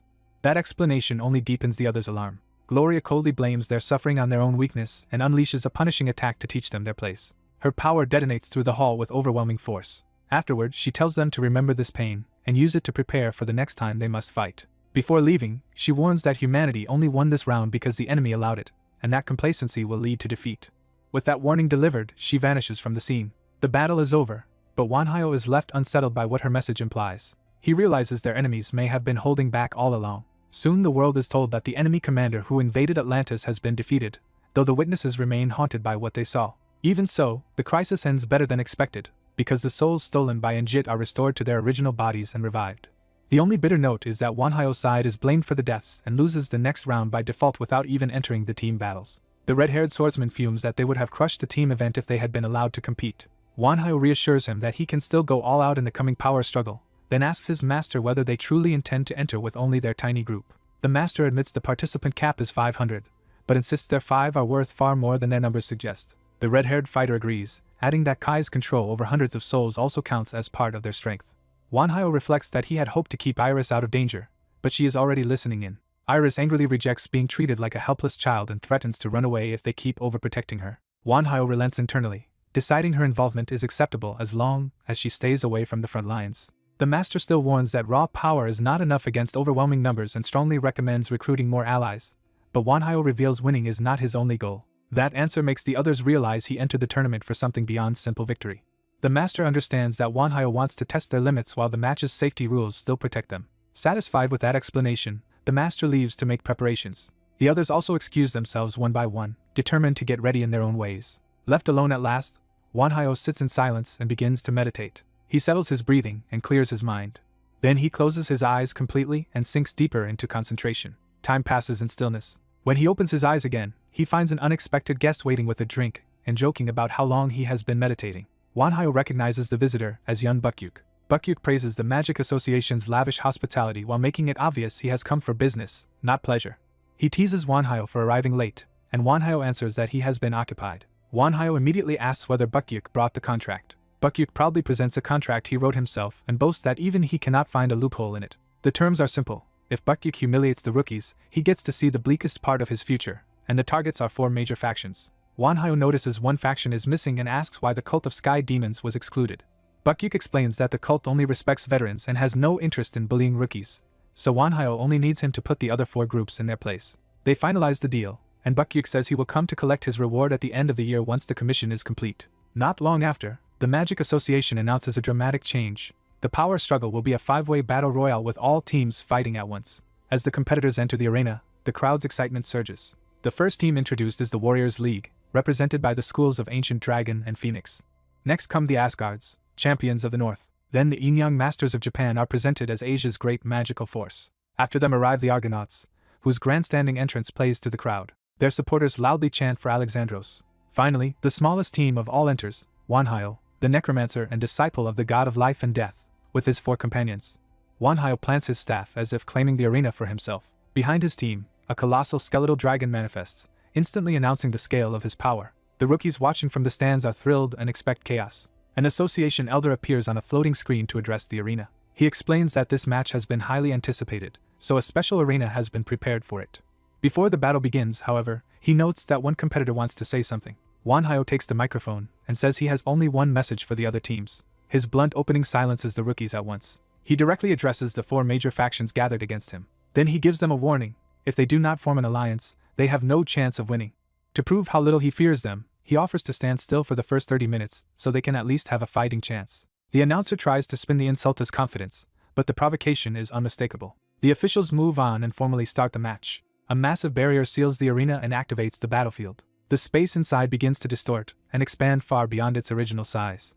The arena transforms into a vast wilderness of forests, cliffs, rivers, and open ground. The elder declares that there is no time limit and the battle will continue until only one team remains. Wanhyo's 5 immediately set out through the new terrain. Elsewhere, a Yin-Yang commander receives word that Wanhyo's team is approaching. She acknowledges the report and prepares to intercept them. Her force gathers with a host of yokai and summoned creatures, turning the forest into a killing ground. Confident in their numbers, the commander dares anyone to attack them. Wanhyo answers by addressing the rookies as if he were their instructor rather than their opponent. He tells them to proceed with a clear understanding of both their own abilities and those of their enemies. To make the lesson practical, he floods the area with a marching army of undead. He remarks that even low-ranking undead alone could give him 5,000 troops, and reminds them that the dead are not his only summons. Stronger monsters and constructs join the horde, proving he has barely begun. The Yin-Yang commander realizes too late that enemies are descending from above as well. Wanhyo singles her out as the first unlucky team and mockingly offers a rematch if they can survive 10 minutes. His undead surge forward and crash into the Yin-Yang formation from every side. Their frontline fighters cut down some of the attackers, but the pressure only grows. The defenders quickly realize the undead are endless and impossible to exhaust. Wanhyo's own companions hold position behind the horde, noting that his summons and subordinates leave no opening to reach him. The Yin-Yang side keeps fighting, but they are being steadily overwhelmed. Their commander finally breaks composure and shouts in frustration. Wanhyo checks the time and casually apologizes for letting the fight run long, praising them for lasting 15 minutes instead of 10. He even congratulates the exhausted survivors as though grading a test. Then he offers compensation for exceeding the promised time by casting a restorative spell. To the Yin-Yang team's shock, their wounds close and their fatigue disappears. Wanhyo tells them they fought well and promises that next time he will not go easy on them. His skeletal dragon lifts away, signaling his withdrawal from the encounter. The Yin-Yang commander immediately orders Suzuki to respond. She commands her team to search the area and find another target instead. Meanwhile, Wanhyo's suggestion of an alliance reaches the Asgards and Argonauts, and Magni reacts with disbelief. Alexandros mocks the idea, calling it cowardice for veteran teams to seek protection from a group of 5. Magni rejects the insult and tells Alexandros to back off. But Magni's bloodlust rises, and he admits he would gladly crush Alexandros if not for the lion pelt that reminds him of a hero he respects. One of the Argonauts senses the hostility and tenses for battle. Before the argument can explode, another voice calls out to them from a distance. The red-haired swordsman arrives, taunts their failure to form an alliance, and asks permission to deal with them alone while the rest of Wanhyo's team moves on. Magni immediately realizes what that means and is stunned. He cannot believe one subordinate intends to challenge both factions by himself. The swordsman lands before them without hesitation. At once, thorny vines erupt from the ground and try to bind him in place. Magni declares that the match no longer matters because he intends to kill this fool outright. The swordsman answers by igniting himself in flame and burning through the trap. He dismisses the attack as weak and taunts Magni for needing better roots and sharper thorns. Magni swings in close, but the swordsman slips under the blow. The red-haired fighter laughs that Magni and Alexandros together might have been dangerous, but separately they are manageable. He unveils triple threat fury, splitting himself into 3 simultaneous forms of smoke, fire, and solid steel. The 3 versions dive on the enemy line, eager to turn the fight into a game. The assault leaves the Asgard Argonaut force scorched and scattered across a burning battlefield. Defeated and singed, Magni reluctantly calls out to Alexandros. Swallowing his pride, he asks whether the alliance offer still stands, and Alexandros accepts. The Asgards and Argonauts formally join forces. Their new alliance advances together until a lone skeleton blocks their path. The skeleton delivers Wanhyo's final warning that anyone who goes farther will be treated as an enemy, while promising a reward to whoever reaches him. Magni is enraged by the taunt and vows to blow Wanhyo's head off if he sees him again. Atlanta steps in with a calmer assessment. She reveals that the route ahead is packed with magical and mechanical traps and offers to clear a safe path. One of the Argonauts kneels and begins a divine invocation. He calls on Poseidon and requests permission to use the sacred vessel blessed by Hera. His prayer summons Argo, the ship of the gods. The divine ship materializes above the desert, and the Argonauts order it forward at full speed. The alliance rushes after the airborne vessel, using it as their spearhead through the trap field. Wanhyo's gun-armed skeletons spot the incoming ship and prepare to respond. They open fire in disciplined volleys. The bullets tear into the advancing alliance, dropping fighters before they can close the distance. The survivors are thrown back to the recovery area and realize they were eliminated almost before the battle truly began. Wanhyo escalates further by sending titanic constructs after the divine ship. The Argonauts recognize them as the titans of the deities and charge anyway, determined to reenact the old myths of heroes slaying giants. They hurl themselves into the clash despite the overwhelming size of their opponents. Elsewhere, Wanhyo catches his breath while keeping control of the battlefield. He notes that the Alliance's original 1,000-man force has already been reduced to roughly 900. Though tired, he judges the exchange of victory for his side. Then he raises the stakes again, proposing that if the enemy can knock him down, his team will surrender on the spot. To make himself easy to find, he stands alone atop a rising wave of sand. On the ship, Sharon is told it is his turn to act, and he accepts without hesitation. Sharon leaps from the vessel with his pole, descending toward the desert below. He lands and sends a rolling surge of sand across the battlefield. As monsters converge on him, Sharon cuts through them while threatening to erase them completely. A small orb draws the monsters in, baiting them into a trap. The red-haired swordsman bursts in laughing, refusing to be left out of the fight. He finds himself facing Magni and Alexandros together again. Still arrogant, he insists the rookies cannot beat him and assumes they should have learned that by now. But Magni and Alexandros charge together, determined to prove this time will be different. Their combined assault collides in a violent explosion of fire and blue power. Back with Wanhyo's side, the hooded master rebukes the others for taking their freedom too far. At that same moment, enemy assassins launch a surprise attack toward him. Without even turning, the master uses blink and makes the strike miss in an instant. A sudden disturbance makes the gathered group realize something has gone wrong. Dark power surges up before them, confirming the threat is already manifesting. A blonde girl is seized by that darkness, and someone immediately suspects foul play. Elsewhere, a female archer drops into battle as arrows rain down around a ship. A hooded mage calmly avoids the barrage with effortless precision. The archer curses how close she came to hitting him and prepares to press the attack. The hooded figure identifies the newcomers as a force from above the clouds and narrows the culprit to one possibility. The heroes are recognized as Perseus and his ally, and Perseus dryly accepts that his fame has exposed him. Their opponent reveals he knows Perseus by the harp sword tied to the slaying of the Gorgon. Perseus answers that such knowledge should make it obvious he will not submit easily. A red-armored warrior charges in to strike before the enemy can settle the field. He commits to a full power slash, trying to end the fight in one blow. A man floating overhead applauds the attempt, showing he has been watching the clash from above. He praises the challengers for reaching him, making clear he is the true power behind the trial. One of the defenders responds by invoking Charon's prayer, calling on a force from hell. The summoning brings forth Cerberus, who is offended at being called for something beneath its dignity. Once told the enemy serves one who meddles with life and death, Cerberus decides the matter deserves serious attention. Before the beast can act, it is abruptly trapped in ice. The enemy explains he has frozen the summon for the rest of the battle, instantly neutralizing that advantage. With the defender's strongest summon removed, he invites them to finish things if they still can.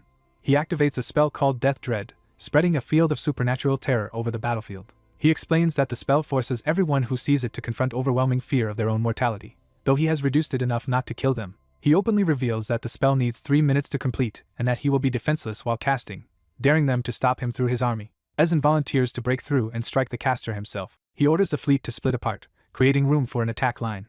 A soldier on the ship readies a massive spear launcher for the opening. At Ezen's command, the weapon fires with tremendous force toward the caster. The projectile smashes into one of the giant stone guardians protecting him. The caster catches the impact through his defenses, stopping the attack before it can reach him. The attackers briefly celebrate the apparent hit, believing they found their mark. Instead, the caster warns them that this is their final mistake. He dismisses their trust in his earlier honesty, arguing that enemies have no obligation to fight honorably. The fear spell completes, and the battlefield is swallowed by its effect. Seeing no point in further resistance, an official calls for the match to end. The power struggle is declared over, and Team Wanhyo is named the victor. The spectators are stunned that a mere 5-person team crushed such overwhelming opposition, and they begin to grasp the scale of a superhuman's power. Wanhyo's team leaves the arena in quiet command of the aftermath. Attention shifts to the next stage of the tournament, where the Holy See is expected to dominate the team match. Observers note that the absent bard and poet from the Asgards could have changed the earlier result if they had participated. They add that the Holy See's choir was also held back as a bluff that could have altered the balance. Wanhyo reflects that if all those hidden pieces had entered the power struggle, victory would not have been guaranteed. The tournament's rewards are distributed according to each participant's contribution, turning the contest into a test against the world's strongest. Afterward, Wanhyo visits the workshop of Wonian of tools to obtain what he needs next. When offered crafted items, he insists he would rather make what he needs himself, and the smith correctly guesses he is really there for materials. The smith hands him an enchanted bag expanded by spatial magic to carry those materials. Then he addresses Wanhyo by his real name, Hyenbok, startling him. The smith invites him to sit and talk, making clear he knows far more than he should. Over coffee and cake, he asks whether Hyenbok knows about dragon veins. Hyenbok admits he does not understand what the smith is referring to. The smith explains that in the West such places are hidden sanctuaries of immense power, with Stonehenge being one example. He says a dragon vein is priceless, and wants to know how Hyenbok has been using the one he found. Hyenbok lies that he merely stores its mana in a device and draws on it when needed. The smith laughs, unconvinced that someone with such a treasure would use it so simply. Hyenbok avoids going deeper, promising only that they can discuss it another time if needed. After leaving, Hyenbok concludes the old craftsman was probing for information. His floating scout confirms it detected an eavesdropping device nearby and notes that Wonian built something impressively subtle. Hyenbok orders the materials checked for further enchantments, relying on his companion to verify they are clean. The hidden listening device is destroyed before it can follow them any farther. Back in the workshop, the smith clicks his tongue and grudgingly admits the young man is sharper than expected. After the successful tournament, the group returns to their base. Hyenbok finally lets himself relax now that the urgent matters are settled. That peace is broken when he notices Chris engrossed in something on the screen. Chris is still fixated on the word castle, unable to let it go. He explains he is reviewing footage from other Rank C dungeon expeditions, and is amazed anyone bothered recording them. Hyenbok dismisses those dungeons as trivial compared with the one their team cleared. Chris agrees the ordeal still paid off because he and Kai achieved their goals, leaving only the skeleton's unfinished business. The skeleton admits that in his previous life he was only an ordinary mage and had no personal vendetta driving him. His only regret, he says, was never reaching a higher level of magical mastery. Chris presses him on why that ambition mattered so much. The skeleton can no longer remember the reason, which surprises the others. He can only trust that there must have been a meaningful cause behind that lost desire. Chris suggests the skeleton may simply have found his true calling now, and promises they will eventually uncover the root of his urge to ascend. The skeleton accepts that answer for the moment. Their conversation is interrupted by an urgent report that a visitor has arrived. The visitor is identified as a representative of Straggler, the dwindling alliance of non-human creatures. Hyenbok immediately suspects the visit concerns Iris. He voices the fear that they may have come to claim her. The messenger confirms that suspicion and adds that the visitor has revealed ties to the Noblesse organization. Chris recognizes Noblesse as vampires pretending to be aristocrats, and concludes the matter is exactly what it seems. The skeleton agrees and warns that Iris is almost certainly their target. He turns the decision over to Iris herself rather than deciding for her. Hyenbok assures her that whatever she chooses, they will stand with her. Iris silently weighs the burden of that choice. She decides she wants to meet the other vampires directly. The story shifts to explain that Noblesse, the vampire force, ranked third in the global power hierarchy. It is further revealed that Straggler itself was founded by a dragon who once united Earth's creatures and now sleeps in seclusion. Among the three factions that form Noblesse, the delegation arriving today belongs to the ancient bloodline clan. Their leader appears with attendants, representing that ancient lineage. Hyenbok introduces himself to them as Wanhyo, Iris's guardian and godfather. The ancient vampire leader immediately rebukes him for making them wait without apology. Wanhyo answers that they are unwelcome guests, and only gained entry because Iris wished it. He calls Iris forward to face them directly. The old vampire softens at once when he sees her, apologizing for his outburst and revealing intense excitement. Wanhyo cuts through the theatrics and demands to know what they want from Iris. Iris answers for them herself, stating that they came seeking her blood. That blunt admission nearly triggers violence from her protectors. The old vampire hurriedly clarifies that they need only a portion of her vital fluid because their true goal is survival. He introduces himself as Galleon, the sole awakened survivor of the ancient bloodline, and explains that dwindling mana has pushed his kind toward extinction. As the world's mana faded, even the mana in human blood thinned generation after generation, leaving vampires weaker and weaker. He pauses before revealing the desperate hope that remains to them. Their recent discovery is that a transfusion from a high-ranking vampire of another lineage could restore their lost strength and former glory. Kai rejects the plea outright, insisting Iris owes them nothing and should not be sacrificed for their survival. Chris goes further, saying their bloodline would be better off ending with Galleon than demanding anything from Iris. Iris stops the argument, believing the vampires would not have come this far if they had any other option. Wanhyo decides they should at least hear the full proposal before judging it. Galleon offers another path, one of his own people can be sacrificed in Iris's place. He kneels and begs Iris to devour him and make him her kin instead. Wanhyo asks Iris whether such a transformation is even possible. Iris explains that devouring a stronger vampire would place a crushing burden on her and force her into a long sleep, though a weaker target would be easier. Galleon insists there is no time for caution and that only the strongest of his bloodline will suffice if they are to avoid extinction. Kai protests that Iris should not have to give herself up for anyone, but Iris answers that the matter is more complicated than that. She reveals that devouring another vampire would let her absorb their memories and experience and become stronger, but the price would be a deep slumber. Kai argues that asking this of someone already forced into centuries of sleep is intolerable. Wanhyo refuses to decide for her and leaves the choice entirely in Iris's hands. Iris realizes from his tone that he already understands what she intends to do.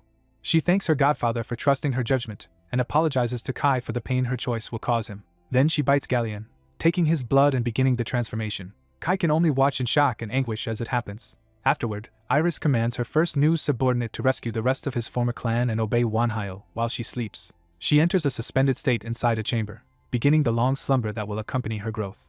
Her newly made kin remains behind, and Chris questions why he is not rushing off to save his people. He explains that Iris gave him more than one order, and he intends to fulfill them all. Chris remarks that changing kin has made him seem like an entirely different person, and the transformed vampire agrees that the rebirth is profound. Wanhyo accepts him as one of theirs and immediately orders him to save his former kindred and assume control of Noblesse. The new subordinate gratefully accepts that first command and departs under Wanhyo's authority. Chris questions whether sending him alone against Noblesse is really wise. Wanhyo answers by asking how strong Galleon truly is and notes that he stands on the level of the Magic Association's top figures. He adds that when Iris wakes, this ordeal will have tempered her into someone far stronger and more formidable. Wanhyo expects her to awaken around the time the operation to restore Africa begins, but before that there is other work to do. He accepts a new Rank C dungeon expedition request, signaling that the team is moving straight back into action.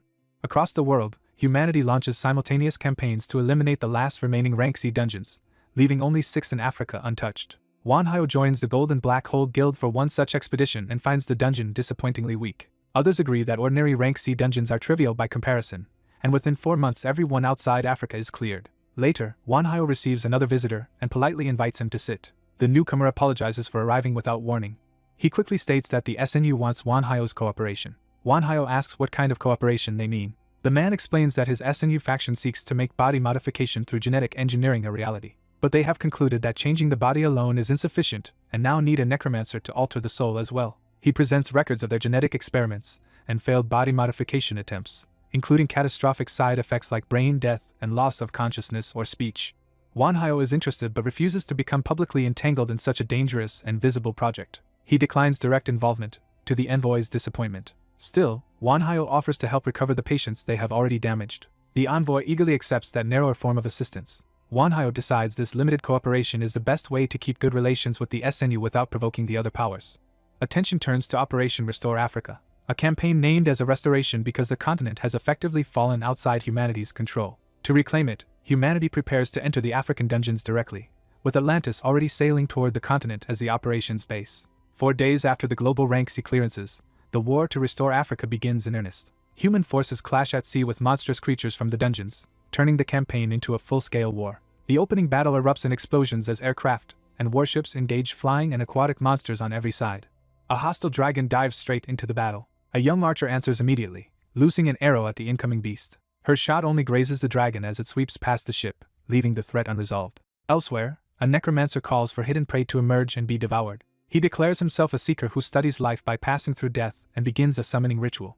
Standing inside a magic circle, he commands the dead who long for life to rise. Undead horrors gather around him as he announces that the war has begun. The scene shifts to the African continent, where the Allied expedition has established a major encampment. The coalition is so broad and varied that Supreme Commander General Hyun Woo-kang is expected to struggle to keep everyone aligned. Wanhyo notices a blonde woman beside him and feels guilty that she has been dragged into action so soon after awakening.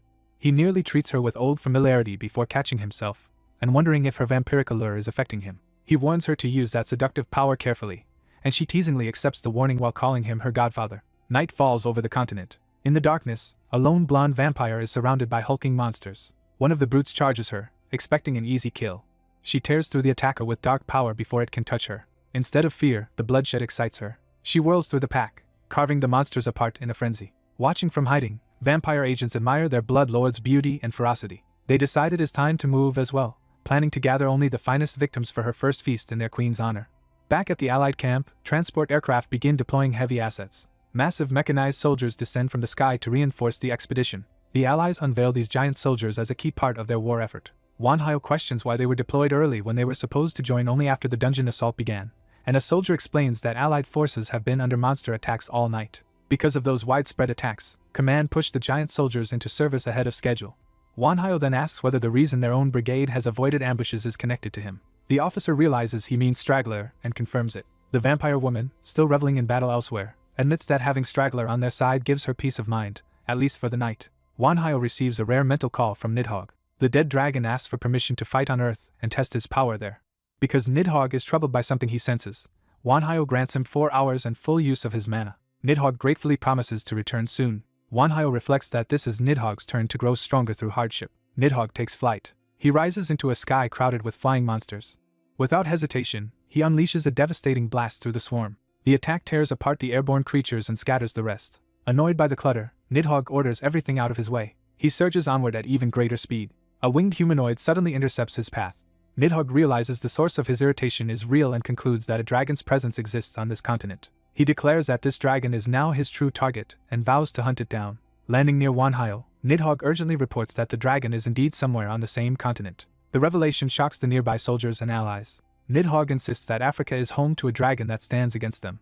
Wanhyo absorbs the news while the camp murmurs in alarm. One officer exhales heavily, recognizing how serious this has become. Wanhyo is brought before the Allied representatives and accused of stirring up another crisis. He answers carefully that nothing is confirmed, only that Nidhogg's suspicion cannot yet be proven. Others counter that the instincts of a being as powerful as Nidhogg cannot be dismissed, especially by Wanhyo. A mage adds that even a dead dragon may perceive truths beyond ordinary human senses. Wanhyo realizes the room is ready to treat Nidhogg's warning as credible. He presses them to admit that openly. Several representatives silently agree. The military side decides the information must be relayed to headquarters immediately. Outside, Castle hurries after Wanhyo to ask what happened. Wanhyo explains that they are informing higher command about Nidhogg's claim, though he doubts how seriously it will be taken. Their hooded ally argues that belief is secondary because even the possibility should force precautions. Chris agrees that headquarters cannot ignore a warning coming directly from Nidhogg. Wanhyo concludes they must prepare quickly for a dragon war on an enormous scale.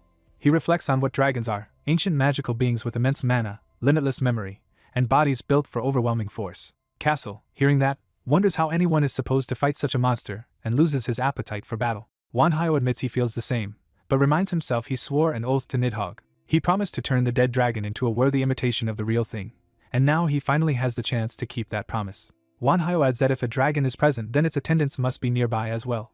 He identifies those attendants as the guardians who protect a dragon's lair. Far away, a white-haired guardian named Sierra asks the Great Eyes whether their master truly opened his eyes. Eyes confirms the awakening was brief, which means the new enemies are formidable enough to draw the master's notice. Eyes begins to say that the master is drawn to the strong in every world. Sierra cuts that thought off, insisting their master has no such desire and that any such impulse is only a passing weakness. She vows to persist in her duty as the first guardian personally chosen to defend the domain. Eyes answers that this unwavering devotion is exactly why they follow her as the first guardian. Sierra states her sole directive is to destroy the master's enemies and secure victory. Meanwhile, the Allied forces fortify their Egyptian base with 3 defensive barriers and enough infrastructure to sustain a prolonged campaign. Watching the construction, Castle remarks that the Allies are clearly trying to profit from war through advanced technology. Wanhyo replies bluntly that money wins wars. Castle agrees, noting just how much money is being poured into the operation. Their conversation is interrupted by a sudden disturbance. Realizing something is wrong, they rush toward the source. They arrive to find a convenience store entrance glowing with unnatural light, while soldiers and Allied members gather around it. Someone identifies the phenomenon as a dungeon that has connected itself to the convenience store. Worse, another newly discovered dungeon has been classified as rank F, beyond the previously known maximum of rank E. Wanhyo orders the troops to await headquarters instructions but authorizes decisive action in any emergency and accepts responsibility for the consequences. Nidhogg carries Wanhyo and his companions into the air above the base. From above, Wanhyo notices multiple pillars of light appearing across the city and suspects the sudden outbreak may actually help them. Their hooded ally explains that dungeon entrances in Africa once had to be hunted down, but if one has linked itself here, then the others across the continent may now be connected as well. Wanhyo sees the strategic implication immediately. He decides they should return to headquarters first and reassess. At the representatives' meeting, the same warning about dragons sparks debate, with some wanting caution and others insisting the expedition continue. The final compromise is to proceed with the expedition while keeping Wanhyo's unit in reserve. Castle argues that no other force could respond as effectively as their own in a sudden strike. Wanhyo agrees, pointing out that their unit alone rivals the combined strength of the rest of the allied forces. Castle wants to vent his frustration by charging out, but Wanhyo orders him to hold position and wait for the signal. Castle urges the group to stay together for safety and asks if that caution comes from Wanhyo's instincts. Wanhyo confirms that it does. Night deepens over the camp. The dungeon entrance suddenly flares brighter. Its light erupts violently as something begins to emerge. A wave of monsters pours out of the portal. The invading horde includes ogres, werbeasts, goblins, and other creatures in overwhelming numbers.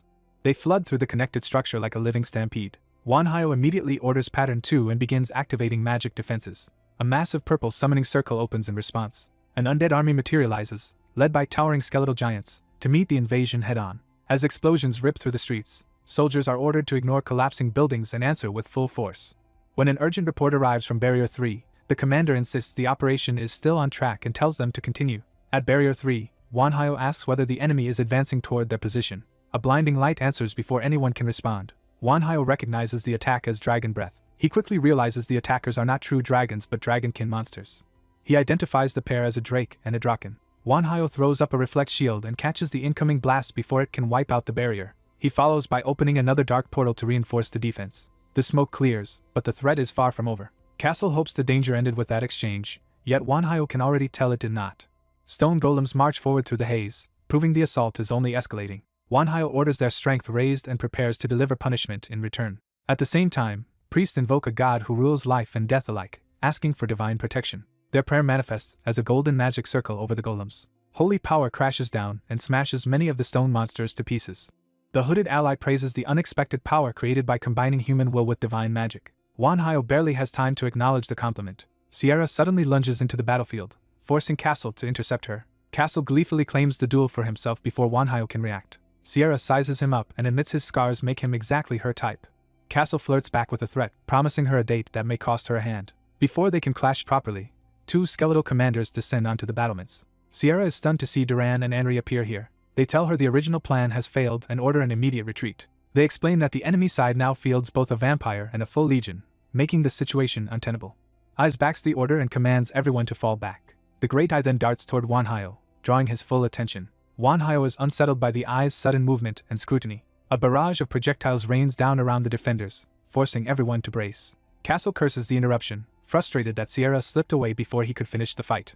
Wanhyo pushes that aside and orders the remaining monsters cleaned up first. Later, at another meeting, a representative introduces someone some of them may already know. A bearded man bows and identifies himself as a vampire from the Straggler, offering his service. The commander bluntly asks whether the Stragglers are truly on humanity's side. Another official argues that monsters cannot be trusted, citing soldiers killed by vampires as proof of their disloyalty. The vampire denies responsibility for those deaths and reminds them that his kind has also saved countless human lives. When a man angrily insists monsters have no right to judge humanity, the vampire turns the accusation back on him by asking whether he owes his own life to those same monsters. Wanhyo intervenes, acknowledging the distrust but reminding everyone that the Stragglers have existed since ancient times. He personally vouches for them and insists the real issue is the enemy now facing them. To make that threat undeniable, he shows battlefield footage of Aiz, Sierra, and the skeletal commanders. He explains that every one of those enemies is as dangerous as a rank C dungeon boss. The commander realizes that even this advanced force would make for a brutal battle. Someone voices the terrifying implication that if these are merely the attendants, then the dragon itself must be the true boss. Before the discussion can go further, there is a knock at the door. The interruption brings urgent news for Hyenbach. An emissary from Nest has arrived to see the Blood Lord. A stern envoy confronts the group and asks whether they belong to the Necromancer and company. Hyenbach confirms the affiliation without hesitation. His side immediately realizes the envoy is no human at all, but an immensely powerful artificial being. The automaton explains that she has come with an invitation from Nest's master, who wishes to meet them. Hyenbach agrees to hear more before deciding. He first secures a promise that the meeting will be brief, and the envoy guarantees his return within a day. Satisfied enough with that assurance, he accepts the invitation and prepares to go. The envoy casually reveals her mechanical nature by exposing machinery beneath her torn sleeve. What had seemed merely inhuman is confirmed to be a true automaton. She then activates a hidden mechanism to open the way forward.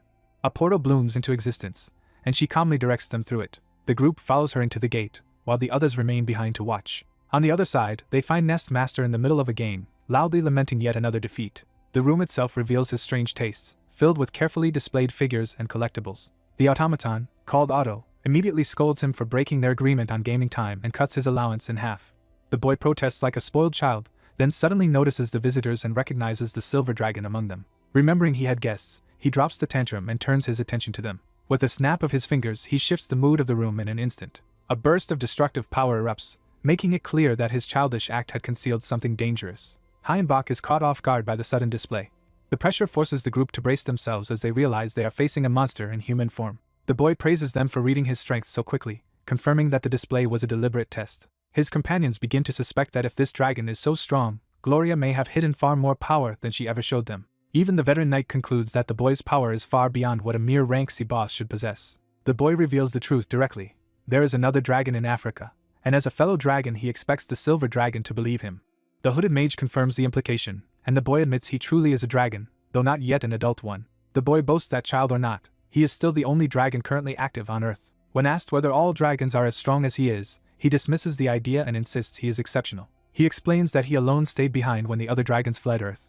But Otto cuts through his pride by reminding him he is still just a child. He warns them that the enemies they recently faced are merely dragon guardians, and that the group is not yet strong enough to defeat such opponents.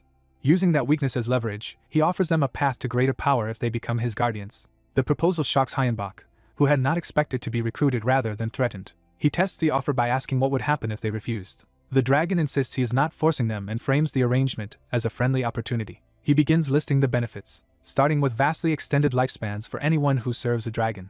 His second promise is a 5-fold increase in power, which immediately captures Kai's interest. Hayenbach guesses the third reward before it is spoken: access to the knowledge left behind by the dragons who abandon Earth. The dragon confirms that such knowledge could indeed be shared, but only with those who join him. He adds a fourth reward that sounds grotesque at first: the corpse of a dragon. He explains that dragon flesh, blood, and bones are priceless resources for nourishment, equipment, and future use. Finally, he offers direct access to his immense reserve of mana. Faced with such overwhelming incentives, Hayenbach asks for time so his group can discuss the matter privately. The dragon agrees, leaving the 4 companions to weigh the offer among themselves. Kai immediately sees the proposal as an unbelievable windfall. Chris also judges it to be a rare and tempting opportunity. But Hayenbach surprises them by admitting he is leaning toward refusal. The others cannot understand why he would reject what looks like a once-in-a-lifetime chance for a mage. Hayenbach explains that his pursuit of strength was never about comfort or privilege, but about surviving impossible battles. Chris argues that this is exactly why he should accept help from a dragon. Hayenbach counters that living under a dragon's protection would make him complacent. He reflects that every time he thought he had become strong enough, a stronger enemy proved him wrong. To him, abandoning hardship would mean giving up the very pressure that might one day let him defeat the final boss. Chris respects that conviction and, despite his own fearfulness, refuses to pressure Hayenbach into betraying his path. He even turns that support into a command, insisting the others honor Hayenbach's choice. Kai follows by reaffirming that he will not break the contract that binds him to Hayenbach.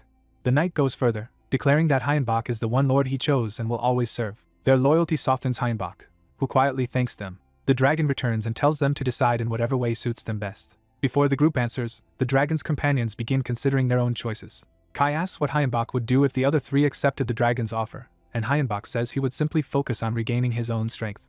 That answer leaves the matter hanging in tense uncertainty. Iris, Otto, and the dragon wait to hear the final decisions. At that moment, Nidhogg asks Hayenbach for permission to speak first. He reminds Hayenbach that he once promised to make him stronger than a true dragon, and says his goal is to surpass dragons, not serve one. Even so, he chooses Hayenbach as the master he truly wishes to follow, hoping they can continue growing as mages together.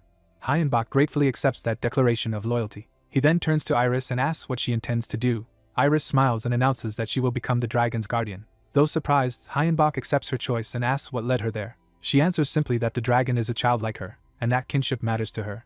She adds that staying with Hayenbach and her uncle would keep her trapped as a little girl in their eyes, while she still has much growing to do. The dragon protests being called a kid, and Iris teasingly offers to call him Appa instead. That playful remark completely flusters him and leaves him reeling with unfamiliar feelings. Otto dryly warns everyone not to encourage Iris's obsession with games and comics. Recovering himself, the dragon decides that if Iris is joining him, he cannot ignore the danger facing Hayenbach's remaining companions and offers them help anyway. He says he has 3 gifts for them. The first is his blood, freely given and guaranteed to be free of the deadly curses normally attached to dragon blood. That mention of curses immediately catches Hayenbach's attention. The dragon explains that ordinary dragon blood grants immense power but also carries a curse that can bring agony and death, unlike the blood he is offering them. He concludes that they have everything to gain and nothing to fear from accepting it. Hayenbach then asks for a sample of the cursed version as well, and the dragon casually agrees to provide an extra bottle. The second gift appears next as a tray of dragon bones overflowing with mana. The sheer magical density of the bones stuns Hayenbach and confirms they are genuine dragon remains. When Hayenbach asks if the dragon is truly giving them away, the boy says this is only a small taste of what service to him could have earned. His final gift is even more shocking, a pair of preserved dragon hearts. Hyenbach is overwhelmed by the value of what he has just received. The dragon tells them to use the gifts well and survive until he reaches adulthood. Asked how long that will take, he admits he has no idea and says it could happen today or 5 years from now. Hyenbach decides that 5 years is a manageable deadline to work with. With the exchange complete, he prepares to leave, though the dragon seems reluctant to end the meeting so soon. Hyenbach says the gifts are too valuable to leave idle and that he wants to begin researching them immediately. The dragon jokes that mages are all alike, then reassures him that Iris will be safe. Hyenbach parts from Iris warmly, and she answers by calling him her godfather. Even while leaving, he can barely contain his excitement over obtaining a dragon heart. Kai says his farewells and heads out with the others. Back with Hyenbach, Chris promises to use every dragon bone they possess to make Nidhogg stronger. Nidhogg is thrilled by the promise, and vows to become stronger than ever. As Hyenbach's group throws itself into research, the wider world begins to shift around them. The monster offensive is eventually contained, but rumors spread through the military in its aftermath. Public anger at the military gradually turns into anger at the war itself, and many begin demanding a decisive end to the conflict. At the same time, another faction argues that monster power should be harnessed for humanity's benefit, deepening the divide among humans. That growing split is exactly what the enemy had wanted all along. Elsewhere, Hyenbach checks on Nidhogg after the experiments begin. Nidhogg, now moving in a massive dragon body, marvels at what it feels like to truly move again. Hyenbach explains that Nidhogg now exists in a paradoxical state, both undead and alive. As long as mana remains, his body can regenerate endlessly, making him a being of extraordinary potential. Hyenbach concludes that Nidhogg is now on the path to becoming a real dragon. The idea leaves Nidhogg stunned. Hyenbach admits that this outcome was only possible because of a mistake he once made. He reveals that he originally named Nidhogg after a mythic dragon because he wanted him to possess the ferocity and power to rival a true one. But he now believes that names carry real power, and that this naming shaped Nidhogg's fate. He recalls asking the silver dragon whether any dragons still remained in the world. The answer had been that most dragons abandoned Earth, though some may still exist in altered forms. Those that remained would either have fused with natural landscapes or dissolved into the dragon veins. From that clue, Hyenbach deduced that the true Nidhogg was one of the dragons left behind on Earth. The realization shocks Nidhogg. Hyenbach explains that the spirit of that dragon, now fused with the veins, will eventually try to seize Nidhogg's body unless he overpowers it. So he tells Nidhogg that there is only one answer: become stronger and dominate the dragon's spirit instead. Nidhogg swears he will not lose. Pleased, Hyenbach decides to test that new power and push him even further. Reviewing his own status, Hyenbach notes that reaching 8th Circle remains extraordinarily rare, with fewer than 30 known territories in all of Edia's history. The dragon blood has raised his level by 1, and his other companions have also grown dramatically, yet Nidhogg's potential still surpasses all of them. Even without drinking the silver dragon's blood, Nidhogg now possesses the highest ceiling in the group. Chris asks again whether self-knowledge is truly the key to reaching 8th Circle, and Hyenbach confirms it. When Chris keeps pressing the point, Hyenbach snaps that he has already answered the same question dozens of times, and Chris sheepishly apologizes for getting carried away by his dream. Kai interrupts to say they are nearly at their destination. Traveling by a flying palanquin, Hyenbach wonders what their mysterious host meant when he said it would take them to where he was staying. The answer comes as the vehicle suddenly rises higher still. Hyenbach realizes with surprise that they have been flying the entire time. The palanquin continues through the night sky toward its hidden destination. At last they arrive, and the group steps out together. A green-haired man greets Hyenbach as an old acquaintance, and Hyenbach recognizes him after a long absence. The man reveals that Hyenbach truly did reach 8th Circle, though he had only given him a slim chance of surviving long enough to do so. He leads Hyenbach and the others up toward a grand inner sanctuary. As they approach the final chamber, he tells Hyenbach that he has made it, and that the end is close. He congratulates Hyenbach on taking his first step into the Supreme Realm, and Hyenbach accepts the praise calmly. The man then asks what future Hyenbach believes awaits Earth. Hyenbach answers honestly that he expects things to grow worse. He points to the spreading conflicts among nations, allies, and ordinary people, yet argues that democracy at least gives everyone a chance to live with dignity. The green-haired man rejects that view, insisting the world now needs rule by a powerful minority strong enough to impose order. Hyenbach agrees that such harsh rule might be effective, but warns that modern society would erupt in unrest under it. The man accepts that resistance is inevitable, since people always fight change. He ends the debate by saying the time has come. Hyenbach realizes they have reached an altar where sacrifices are offered, and understands that his host intends to climb it personally. The man produces a rope and explains that glimpsing the future demands a terrible price. When Hyenbach asks if he is being told to hold on for dear life, the man does not deny it. He says that by himself he may not be a worthy enough sacrifice, but promises Hyenbach will not be harmed. With no better option, Hyenbach grips the rope and accepts the risk. The ritual begins. Bound together by the rope, Hyenbach and the man stand facing one another as the sacrifice is set in motion. The vision begins with him jolting in alarm as he is thrown into a disastrous future. In that future, a monstrous dragon bears down on his group, making clear they are already on the verge of being overwhelmed. One of his red-haired allies struggles to hold the line despite being battered and exhausted. The rest of the team is likewise bloodied and cornered, with even the civilians beside them unable to escape the danger. The dragon unleashes a horrifying power meant to consume them all and absorb them into itself.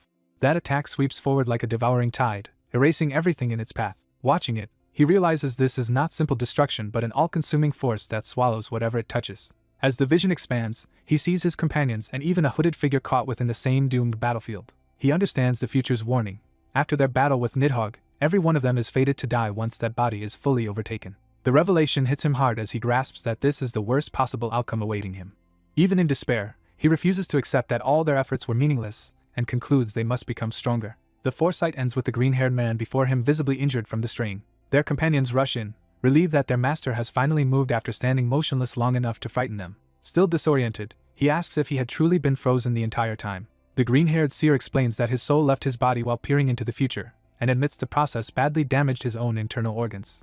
He agrees to receive treatment, and is immediately enveloped in healing magic. Before leaving, the seer reminds him that the future he witnessed is not fixed and can still be changed. He accepts that hope, asks Castle to help the injured man, and promises to explain everything once they return. The scene shifts away from the battlefield to the quiet of their home base later that night. Lying awake, he bitterly reflects on the vision and the possibility that they could all die so easily.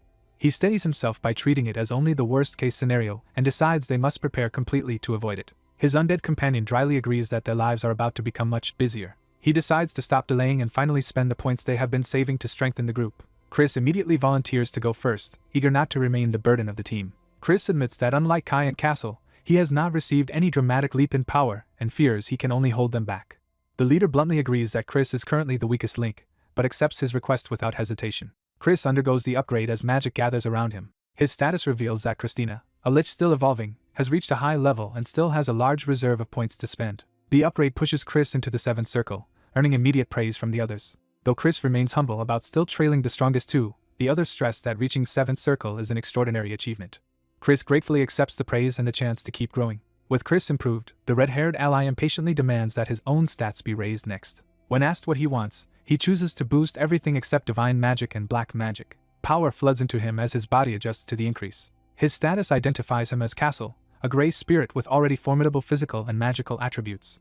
Seeing those numbers, the leader notes that Castle was impressive even before the upgrade. Kai goes next and asks for all remaining investment to be focused solely on his magic power. He too is strengthened as the same energy surrounds him. Kai's status shows why he made that choice. As a legion, he already surpasses Castle in nearly every category, and now pushes his magic to an overwhelming level. Castle reacts with comic frustration at losing the comparison once Kai's numbers are revealed. Kai calmly points out that his edge, especially in magic, comes from the power of his legion. Once the upgrades are done, their leader warns that even with all this strength, they still may not be enough against what is coming. He urges them to stay ready, survive the coming battle, and win instead of surrendering to the future he saw. His 3 companions silently accept that resolve and stand with him. Alone with his thoughts, he reflects that humans often waste time and destroy themselves by turning on one another. He wonders whether choosing a safer path under greater masters might have changed the outcome ahead. But he reminds himself that he chose his comrades of his own will, and that decision was never forced on him. Even so, he admits he constantly doubts himself despite already knowing what answer he wants to believe. He thinks that people survive in this dangerous world only by believing they are moving along the right path. So he resolves that the only way forward is to trust himself and keep fighting for what he believes is right. With that conviction, he vows to face whatever horrors the future holds without retreating. His resolve is tested at once as he stands before the red dragon itself. Rather than fear it, he declares that he will confront the threat head-on and prevail.